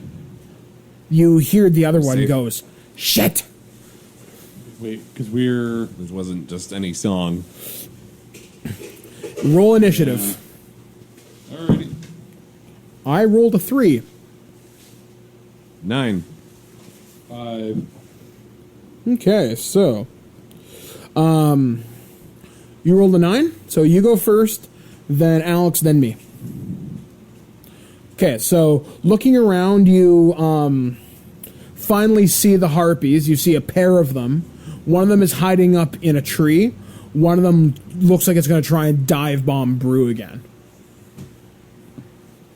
All right. It looks like they got an attack of opportunity on her and probably snuck up on her.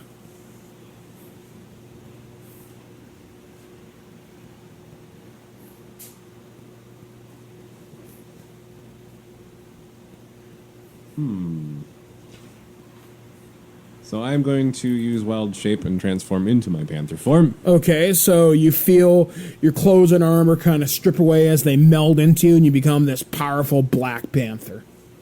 You can feel your claws, your muscles tightening. You are death incarnate. You are... And as far as... I think you can do that in your turn, and I think that's it, I think. Yeah, I think transforming uses... the full round, Yeah. all right. Okay, then. So, Dargo, what are you going to do?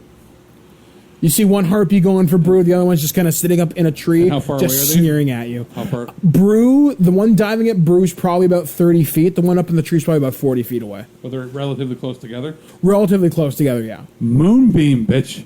Okay. So, describe what Moonbeam does.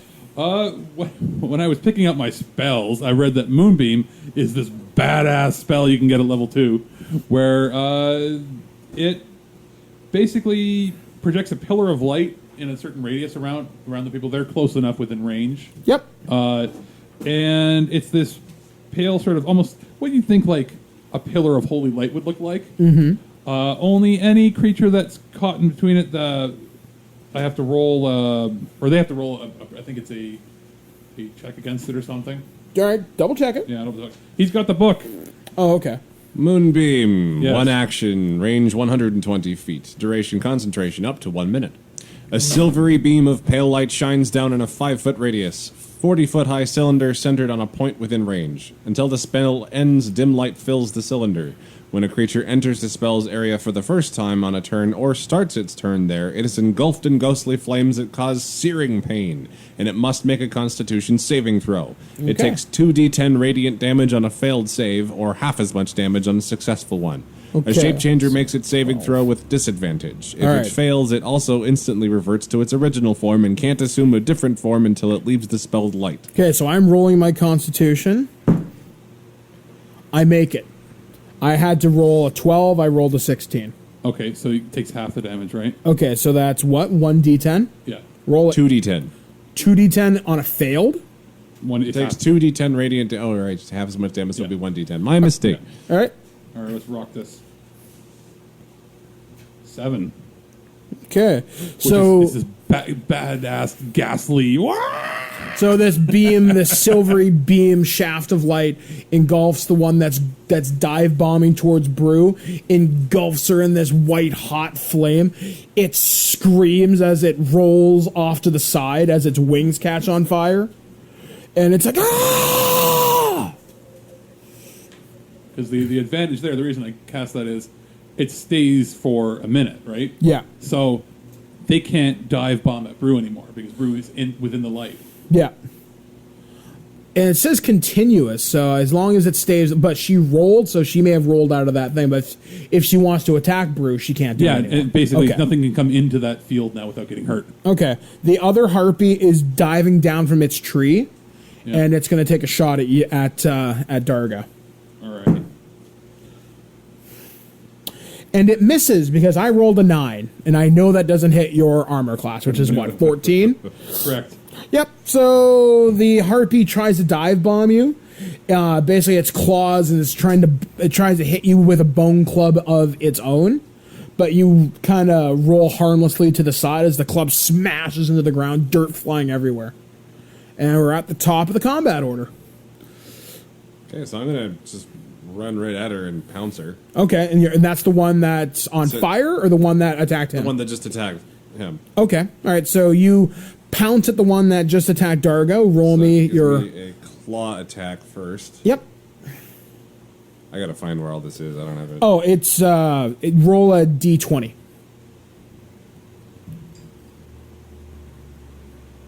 So it's a 10 there. I'm trying to remember where my modifier Proficiency is. bonus. That should be a +2. Yes, plus plus your- 2. So that's 12. Then it's a dexterity is a +2, isn't it? No, it's a strength because you're. Oh, Okay, strength, yeah. that's -1. Either way. Strength is 14 in panther form. Okay, so yeah, you hit. All right, roll damage.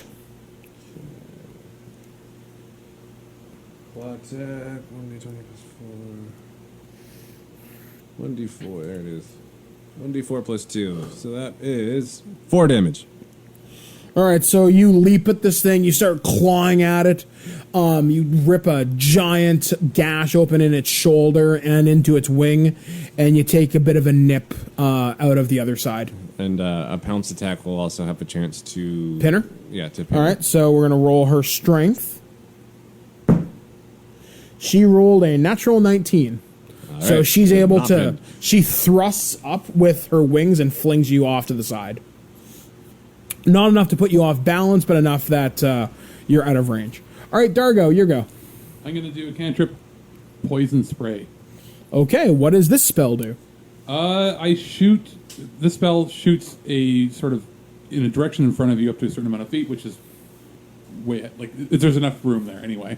A sort of noxious spray gas comes out of my palm. Okay. At it. I roll.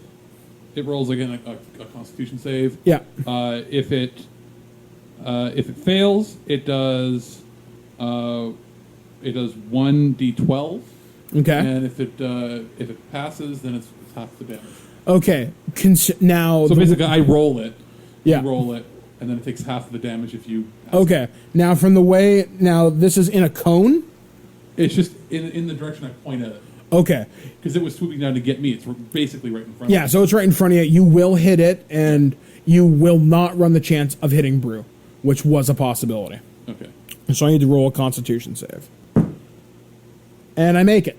Okay. All right, so how much damage do I take? That'd be 3 then. 3? Yeah. Okay. All right, so this green mist forms from your hand, shoots the harpy right in the face. It starts gasping for air, starts coughing up this black bile-like substance. Cool. And it starts to just start screaming bloody murder as it picks up its bone club and tries to whale you from underneath, kind of like a golf swing. And it misses because I rolled a 3. And it golf misses. I'm untouchable. I am invincible. All right, so top of the combat order again. Now, the one that was on fire has rolled off to the side, and it's kind of joining its harpy partner. So they're both side by side now. Okay, well, now I'm going to run right at the one that was on fire before and try to pounce it. Okay, roll it. So that's a 12. 12 is enough to hit. Okay. Okay. 3 damage. Okay. All right, so you take another bite out of its wing, and we roll a strength check to see if you can hold it down. And you said I have to beat a 14? I think it's a DC 12 to... DC 12? Okay. I just break 3 with a 13. Basically, the harpy starts pulling its wings and its arms against you and is able to just barely nudge you off enough that it can kind of scramble back. All right, Dargo, your go. You see this giant panther take a rip out of the other one as it scrambles out of the way. Okay. Your moonbeam is still continuously shining onto Brew. Which is good. So there's some form of protection there. I am going to cast a level 1 spell. Thunder Wave. Okay. What does this spell do? I am just looking up the exact description here. 1 second. We're launching all sorts of spells tonight. That's the thing. A wave of thunderous force sweeps out from you. Each creature in a 15-foot cube originating from you must make a Constitution saving throw. On a failed save, the creature takes 2d8 thunder damage and is pushed 10 feet away from you. On a successful save, the creature takes half as much damage and isn't pushed. And from how far from you? From 15 foot cube around me. Okay. Yep, that's more than enough to hit them. Okay, so you got to do Constitution save on both of them. Okay. One fails. The other one fails. Brew fails. Oh, shit. Okay, how much damage was that? 2d8. Roll it. All right.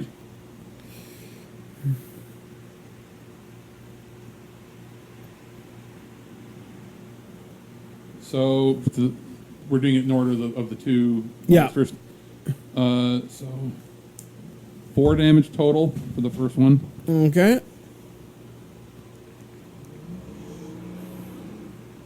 12 damage for the second one. Okay. 12 damage for the third one.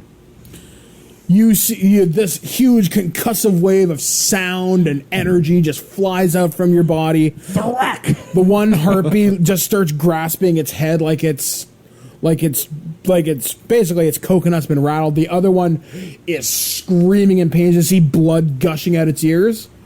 Brew has stopped moving. Oh man! It pushes everything back 2 times. Oh yeah, basically, Brew's been pushed out of the shaft of light. Crap. One of the harpies, the one that was most hurt, was pushed back into the light. So roll damage for it. All right, give me a second here.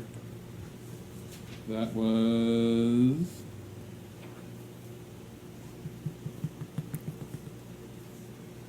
Oh, so it's got to do another Constitution check on that. Okay. Yeah. Oh, it fails. Oh. Okay. 2d10. 5. Okay, as you push it into it basically lands right in the middle of it. Yeah. Starts screaming once again. Starts catching on fire. It starts screaming unholy terror. You see the other one start to kind of crawl its way like it's trying to leave. Okie dokie. Top of the combat order. Time to chase the bats. The bats? That's bastard and bitch at the same time. Chase this batch down. All right, then. Pouncing. All right, roll it. She's at disadvantage, so roll 2d20. Or roll it twice. So that's a 16. That hits. Doesn't matter, so whatever. But Unless you want to try roll critical. But does it super hit? Does it hit that hard? 3 damage. All right. You take another nip out of this thing's wing. It starts bleeding. I just realized he's like a real cat. He's just like toying with it. He's little bites. Yeah, nip, nip, nip, nip. He's pawing at it. He's biting. It's like a rabbit caught. And it's going to try and push you off as it tries to escape. It's at disadvantage right now, I'm going to say, because it's trying to get away. It fails miserably. So you've pinned this thing. You've got its wings pinned. You've got its neck basically right open. Now I get to bite it. Now you get the bite. That's a 12. That's a hit.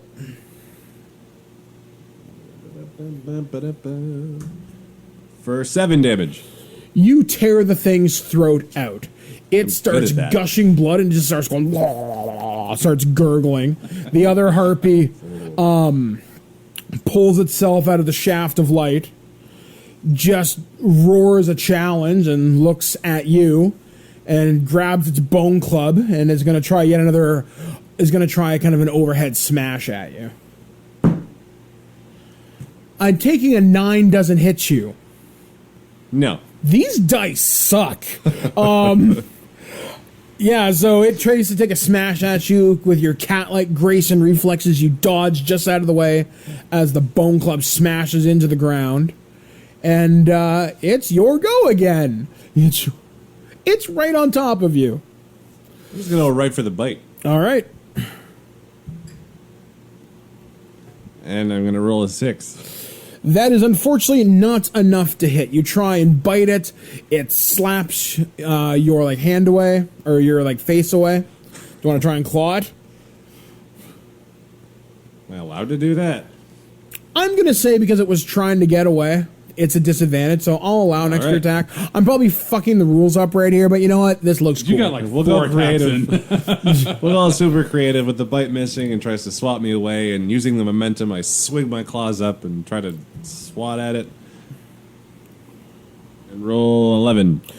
With your is that with proficiency bonus? Yes. You just missed. Basically, your claws wish by this thing's face, so you can see the surprise as it's like, oh shit. And you just see the harpy begin to try and get to its feet, which means it is now your go, Dargo. I'm going to go boop him on the head with my club, or with my quarterstaff. All right, roll. Give him a little boop. Alrighty. I rolled an 8. That is unfortunately not enough to hit. Swing and a miss. Basically, you swing with all your momentum, you're slightly off balance, and you just miss. Harpies go. It decides it's going to try and fly away, but it is hurt, so I'm going to give it 2 chances to escape. I'm just going to say this is a dexterity check for it to fly. Yeah, it does, and it tries to get enough strength to fly up. It gets about 10 feet in the air, and it drops thudding loudly to the ground. Which means top of the combat round. Kitty. Pounce him. All right, roll it. I'm enjoying this. 19. 19, more than enough to hit. Does that actually crit? I don't know. That would be 5 damage. 5 damage.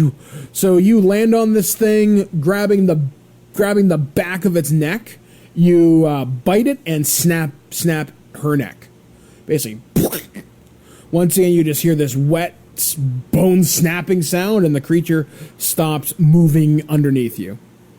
Yay! You have killed 2 harpies. You killed 2 harpies, and I may have killed our friend.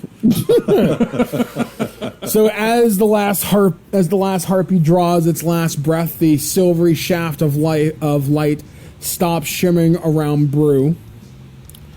And well, is she alive or is she dead? We'll have to find out next hour. And that's how we did things here on the Cambridge Chronicles, as our 2 druids go into the forest to ye old stomping grounds to find out what is going on in the forest outside of Cambridge. Stay tuned next week as we find out what happens. So, for Terrible Warriors, we have been Alex. Christopher. I've been your Dungeon Master, Mike the Birdman Dodd from ThisWeekInGeek.net. We'll catch you guys again right here on TerribleWarriors.com. The Cambridge Chronicles is a Terrible Warrior ongoing adventure. The Chronicles are entirely funded by supporters from Patreon at patreon.com/terriblewarriors. If you like what you've heard and you want to hear more, the Terrible Warriors continue to release new episodes in their rotating catalog of one-shot campaigns every Tuesday and Thursday. You can find out more at terriblewarriors.com. Follow us on Twitter at Dice Warriors. Technical production by Alex Ricci.